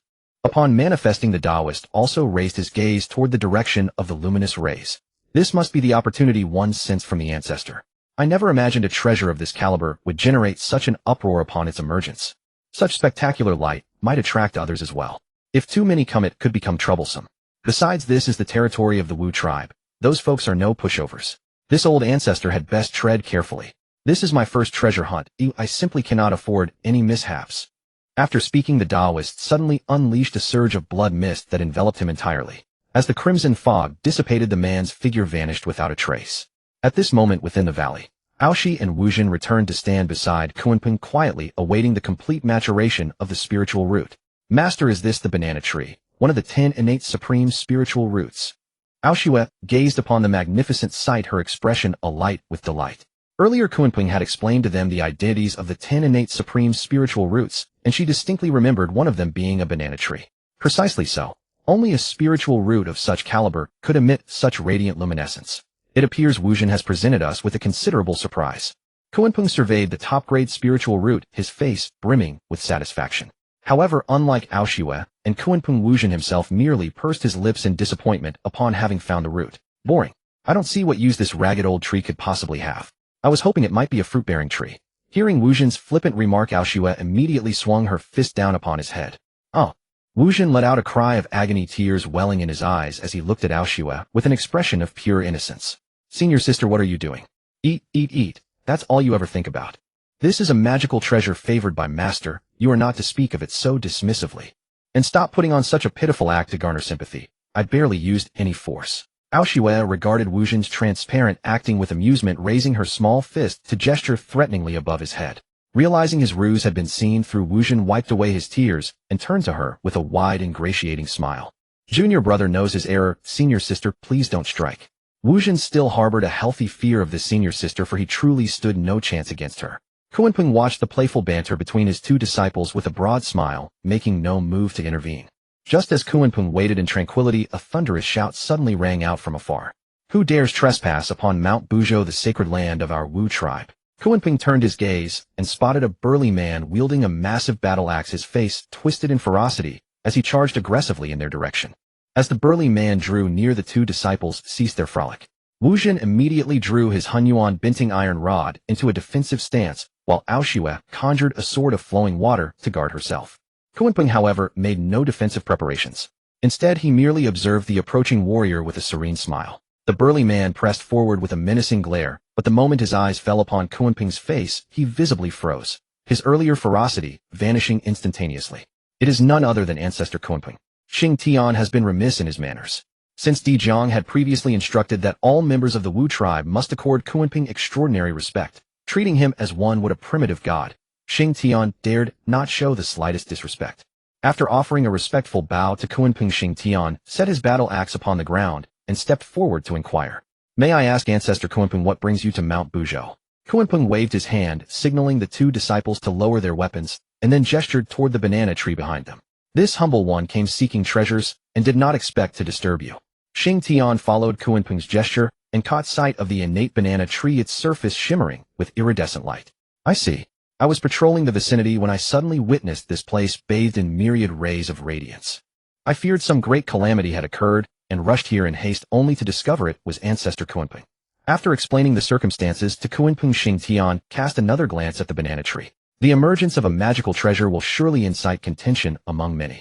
Ancestor Kunpeng, please wait here while I report to Ancestral Witch Hutu and bring her to assist you. No sooner had Xing Tian spoken than he swiftly retrieved his battle axe, and sprinted toward the Pango Hall at tremendous speed. Before Kunpeng could utter a single word of protest, the man was already gone. Master, do you share a close relationship with the Wu tribe and the 12 ancestral witches? Observing Xing Tian's attitude toward Kunpeng, Aoshue's face was etched with bewilderment. Not particularly close, I suppose. In truth, I merely struck a great bargain with them, rendered them a significant favor, and thus far we are not yet friends. Indeed, this reflected Kunpeng's deepest conviction. Though the Wu tribe held amiable relations with him, they had not yet reached the level of genuine friendship. Within the Pango Hall, Xing Tian hurried inside and sought out Hutu. Ancestral Witch Hutu, Ancestor Kunpeng has arrived at Mount Buzhou. What? Are you certain? Has Taoist Kunpeng truly come? Hutu, who had been meditating with closed eyes, instantly opened them, her face lighting up with delight as she gazed upon Xing Tian. She could not quite explain why, but the mere news of Kunpeng's arrival filled her with inexplicable joy. What business brings Taoist Kunpeng to Mount Buzhou, and where is he at present? Hutu spoke with evident urgency. Hearing her anxious tone, Xing Tian promptly recounted the entire sequence of events to her in meticulous detail. Upon finishing her listening, Hutu pondered for a moment. Xing Tian, I shall go find Taoist Kunpeng first. You go locate Hui, and then both of you come meet me. No sooner had Hutu's words left her lips than the aura of Wutu energy radiated from her form, and she transformed into a streak of golden light, vanishing in an instant. Ah, is it really that urgent? Seeing that Hutu had already departed, Xing Tian did not hesitate, and quickly exited the Pango Hall to find Hui. Meanwhile, within the valley at this moment, as time slowly passed, the radiant light gradually subsided, and the innate banana tree was on the verge of complete maturation. Upon its four leaves, four distinct elements swirled, representing earth, water, fire, and wind. The wind and fire leaves on the left. The green leaf, symbolizing wind, was encircled by swirling hurricane gusts, while the red leaf, embodying fire, emanated an extraordinary spiritual flame. The earth and water leaves on the right. The black leaf, representing water, displayed faint wisps of moisture, while the yellow leaf, signifying earth, was shrouded in the profound chi of protoplasmic yellow. It appears the innate banana tree is about to fully mature. Speaking these words, Kunpeng waved his hand and released a surge of spatial power to shield Aoshue and Wu Jin within its protective embrace. Master, what are you doing? Kunpeng's sudden movement left both disciples thoroughly bewildered. Rather than answering their questions, Kunpeng fixed his gaze with fierce intensity upon the void behind them and spoke, his tone carrying a subtle edge of threat. The innate banana tree is moments from maturity.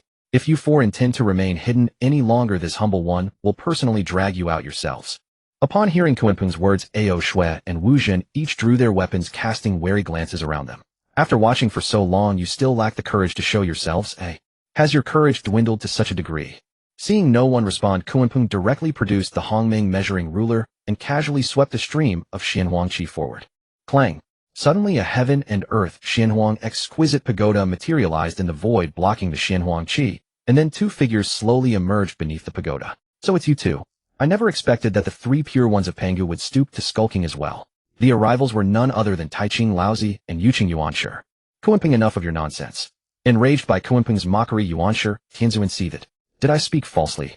Not even daring to show your face. If that's not skulking, what is? Kunpeng regarded Yuanshi Tianzuan's fury with utter disdain, as if he were a mere defeated foe. Yuanshi Tianzuan was about to retort, but Laozi restrained him.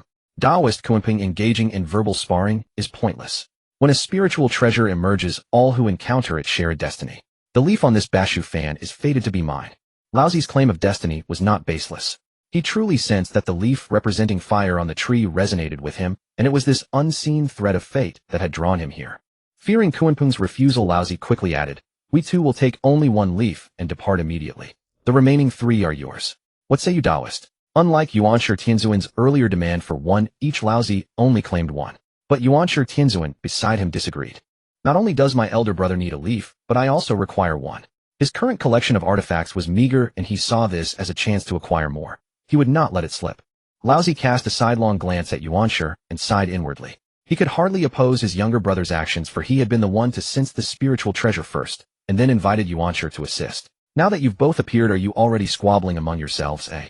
Kunpeng found their conflicting words amusing. "Kunpeng, cease your divisive talk. If you refuse, we shall settle it with a duel." Yuanshi Tianzuan flipped his hand, producing the 3 treasures Rui, and glared at Kunpeng, poised to strike at the slightest provocation. Kunpeng ignored Yuanshi Tianzuan's arrogant outburst, and instead turned his gaze elsewhere. "Kunpeng, dare you disregard me?" Seeing that Kunpeng paid him no heed, Yuanshi Tianzuan grew even more enraged, channeling his magical power into the 3 treasures Rui, ready to unleash it at any moment. "They've already emerged. How much longer do you intend to hide?" "What?" Kunpeng's words startled Laozi and Yuanshi Tianzuan, and they both followed his gaze involuntarily. Both were on high alert, and the magical power Yuanshi Tianzuan had infused into the 3 treasures Rui instantly subsided. Could there be someone else? Laozi was deeply astonished, for neither he nor Yuanshi Tianzuan had sensed any other presence. "Ha ha ha." Amid a burst of cold laughter, a blood mist suddenly exploded in the void ahead, revealing a blood-robed Taoist. "Mingi!" Laozi and Yuanshi Tianzuan exclaimed simultaneously. As the most reclusive figure in the primordial wilderness, Mingi's concealment technique was unparalleled, so neither had detected his presence. After a brief shock, Laozi turned his gaze back to Kunpeng. While marveling at Mingi's extraordinary stealth, he also felt a hint of fear toward Kunpeng. Neither my younger brother nor I sensed Mingi, yet Kunpeng not only detected him, but pinpointed his exact location. Could his cultivation have reached such a height? Kunpeng, unaware of Laozi's conjecture, merely scrutinized Mingi before letting out a light laugh. "No, you are not Mingi. You are his severed 3 corpses, specifically the evil corpse, are you not?" Honghuang's method of severing the 3 corpses varied. The first 2 emanations depended on the individual's predominance of good or evil thoughts. Most cultivators severed the good corpse first, but there were exceptions. Mingi, born in the sea of blood and steeped in its baleful energy, severed the evil corpse first. Taoist Kunpeng is indeed astute. I am the original's evil corpse. Hearing Kunpeng's accurate guess again, Laozi and Yuanshi were startled, and even Yuanshi felt a flicker of retreat. How did Kunpeng discern that? Kunpeng carefully examined Mingi's evil corpse. Truly fitting of Mingi, not daring to come in person for the treasure, only sending his evil corpse. "Have you come for the Bashu tree as well?" "I only seek the wind leaf, the rest are yours." Before Kunpeng could respond to the evil corpse's words, Yuanshi Tianzuan's voice rang out again. "Kunpeng, I want the earth leaf, and my elder brother takes the fire leaf. You cultivate the water law, so the water leaf suits you. Let's divide them this way." Taoist Kunpeng, there are 4 of us now, and 4 leaves. An equal division seems fitting. Surely you won't object. Laozi had initially feared an alliance between Kunpeng and Mingi, but seeing Mingi's interest in the leaves, his worry dissipated. He doubted Kunpeng would oppose so many for a spiritual treasure. "You go too far? We discovered the Bashu tree first." Even Ao Shui, unable to bear their shamelessness, began to denounce them. "Indeed, our master, and we have been waiting here for a long time, and you arrive and want to carve up the treasure. It's outrageous." Wu Zhen also spoke with indignation. "What do you juniors know? Spiritual treasures belong to those with virtue, a truth beyond your understanding." Yuanshi Tianzuan sneered disdainfully. "Taoist Yuanshi speaks truly. You juniors should not meddle in these matters." Mingi echoed in agreement. "Even we juniors no shame, yet you as elders who have cultivated for eons by force and deceit. What kind of Tao have you cultivated?" Ao Shui's words shocked Kunpeng, who stood beside her, his expression brimming with admiration. However, this only further enraged Yuanshi Tianzuan. "How dare you?" Yuanshi Tianzuan unleashed his quasi-saint cultivation, releasing a suffocating pressure aimed at Ao Shui. "Second brother, stop." Yuanshi Tianzuan's sudden assault caught even Laozi off guard. He only sought the treasure, not to provoke Kunpeng outright. Moreover, attacking a junior was a grave breach of decorum. But before Laozi's words of restraint could be uttered, the pressure had already reached Ao Shui. Laozi watched intently. The pressure dissipated instantly upon reaching Ao Shui blocked by the spatial force Kunpeng had preemptively laid. At the same time Laozi noticed that the ever-present smile on Kunpeng's face had vanished. Seeing Kunpeng's face darken, Laozi hurriedly explained, "Daoist Kunpeng, that was my younger brother's momentary rashness. Please do not take offense." Kunpeng stared expressionlessly at Yuanshi Tianzuan. "It seems the previous lesson didn't teach you anything. Since that's the case, you will stay here today." As soon as Kunpeng finished speaking, he unhesitatingly summoned the ruler of heaven and earth and struck it at the Honghuang Linglong pagoda. Clang! The violent tremor caused the Honghuang qi on the pagoda to overflow. "Daoist Kunpeng, don't be impulsive. Let's talk things over." Laozi strained to maintain his magical power, already feeling the disparity in strength, and he was certain that Kunpeng had not unleashed his full force. "I am perfectly calm, Daoist Tai Ching. The treasures in our hands are both acquired merit artifacts. Let me see which is stronger, my Hongming ruler of heaven and earth, or your Honghuang Linglong pagoda." Kunpeng once again channeled the ruler of heaven and earth to strike at the Linglong pagoda. Seeing the ruler approaching, Laozi grew increasingly anxious and poured all his magical power into the Linglong pagoda to enhance its defense. Just as the ruler was about to hit the pagoda, a chilling blood demon aura suddenly descended from the sky, enveloping the Linglong pagoda. This blood demon aura, together with the original Honghuang qi on the Linglong pagoda, flanked the pagoda and combined to block the attack.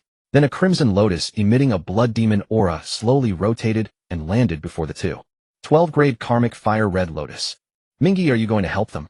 Kunpeng turned to look at Mingyi's evil corpse, having noticed earlier that this evil corpse had been making some small moves, and he thought it was about to attack him. He had already secretly activated the 12-grade white lotus in preparation for defense, but it turned out that the evil corpse only helped Laozi to block the attack. Mingyi did not answer Kunpeng, but walked to the lotus pedestal and turned to Laozi. "Daoist Laozi, it seems Daoist Kunpeng is unwilling to share the supreme treasure with us. Why don't we join forces?" From Kunpeng's attitude just now, Mingyi's evil corpse had discerned Kunpeng's thoughts. He knew clearly that Kunpeng would never be willing to share the supreme treasure, but he was unwilling to give up the treasure, so he could only choose to ally with Laozi and Yuanshi. Hearing Mingyi's words, Laozi was still hesitant, but Yuanshi Tianzuan on the side eagerly spoke first. "Fine, let's join forces to drive Kunpeng away and then divide the treasure." Having been taunted by a junior for so long, Yuanshi Tianzuan was now so angry that he had lost some of his rationality. Under normal circumstances, Yuanshi Tianzuan would never agree to ally with Mingyi, since he who prided himself as the orthodox descendant of Pangu looked down on everyone. But now he could not care less. Moreover, he noticed that his elder brother was struggling to withstand the attack, so he thought to join forces with Mingyi and the others. He believed Kunpeng could not be so powerful as to fight three alone. "Second brother, you." Laozi was utterly helpless with his younger brother, but since the words were already spoken, he could not refute them. "Hopefully Kunpeng is not as strong as I imagined," Laozi thought to himself. After reaching an agreement, the three stood side by side, each summoning their supreme treasures, facing Kunpeng. Mingyi's evil corpse let out a series of cold laughs. "Ha ha ha. Daoist Kunpeng, since you are unwilling to share the supreme treasure with us, then please leave." As he finished speaking, Mingyi's evil corpse instantly emitted a dense blood demon aura. Then he raised his hands high, condensing the aura into two blood-red swords pointing at Kunpeng. Yuanshi Tianzuan stepped forward, leaving the range of the Honghuang Linglong pagoda, and poured his magical power into the 3 jewels jade rui, causing it to emit a 3-colored glow. Laozi looked at the two on his left and right side and continued to hold the Honghuang Linglong pagoda over his head, then took out the coiled dragon flat cane, watching Kunpeng warily. Kunpeng paid no attention to the other two, but took a deep look at the 12-grade karmic fire red lotus under Mingyi's evil corpse. "Didn't bring the twin swords of Abi and Yuan too. What a pity."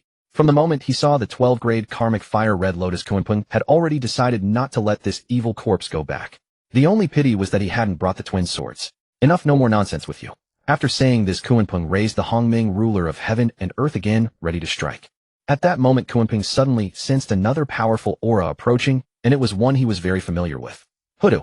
As the aura drew near, the entire valley began to tremble violently, and countless rocks tumbled down from the cliffs. "What is this?" Hutu's earth law resonated with the rocks in the valley, instantly forming a rock giant thousands of zhang tall, which swung its fist at Yuanshi Tianzuan. Second brother dodge. Yuanshi Tianzuan leaped backward, and the rock giant's fist slammed into the ground, sending out a shockwave that echoed through the valley. Yuanshi Tianzuan dared not be careless and directly summoned the 3 jewels jade rui, hurling it at the giant's head. The jade rui emitted a 3-colored divine light upon impact, smashing the giant back into rubble. "Who is that skulking in the shadows, hiding your head and showing your tail? What kind of—" Before Yuanshi Tianzuan could finish his rant, Hoodoo had silently appeared behind him, her fist wrapped in earth law, and struck him with full force. Taken by surprise, Yuanshi Tianzuan was instantly sent flying, spitting out a mouthful of blood, and slammed heavily into the stone wall behind, creating a large hole. Hudu, it's you. Only then did everyone see who the newcomer was. Daoist Kunpeng, you came to Buzhou Mountain without telling me. Hudu walked over to Kunpeng, greeted him with a smile, then turned to scan the three of them. This is Buzhou Mountain, the territory of my Wu clan. Who gave you the audacity to trespass on our land? As she finished speaking, the smile on Hutu's face vanished instantly, and she transformed into her true form as a primordial, which glaring at the three. Mingyi's evil corpse, seeing the ferocious Hutu, stepped back half a step and his heart began to tremble. The evil corpse shared memories with Mingyi. When Hutu had beaten Dong Wanggong in front of the Zixiao Palace, Mingyi was present. That brutal scene was something even he could not match. Although Laozi was not afraid of Hutu, he became more cautious and was already considering how to retreat. He was certain that if Kunpeng and Hutu joined forces, he and his younger brother would have no chance of winning. As for Mingyi's evil corpse, Laozi considered it useless. Hutu, how dare you ambush me? Yuanshi Tianzuan flew out of the hole with a furious face, and with all his might summoned the three jewels, charging straight at Hutu's face, unleashing his strongest attack since his debut. Still throwing it out? Well then, thank you. Watching the approaching three jewels, Jade Rui, Kunpeng curled a sinister smile, bent his right arm across his chest, and a copper coin with wings appeared at the tip of his finger.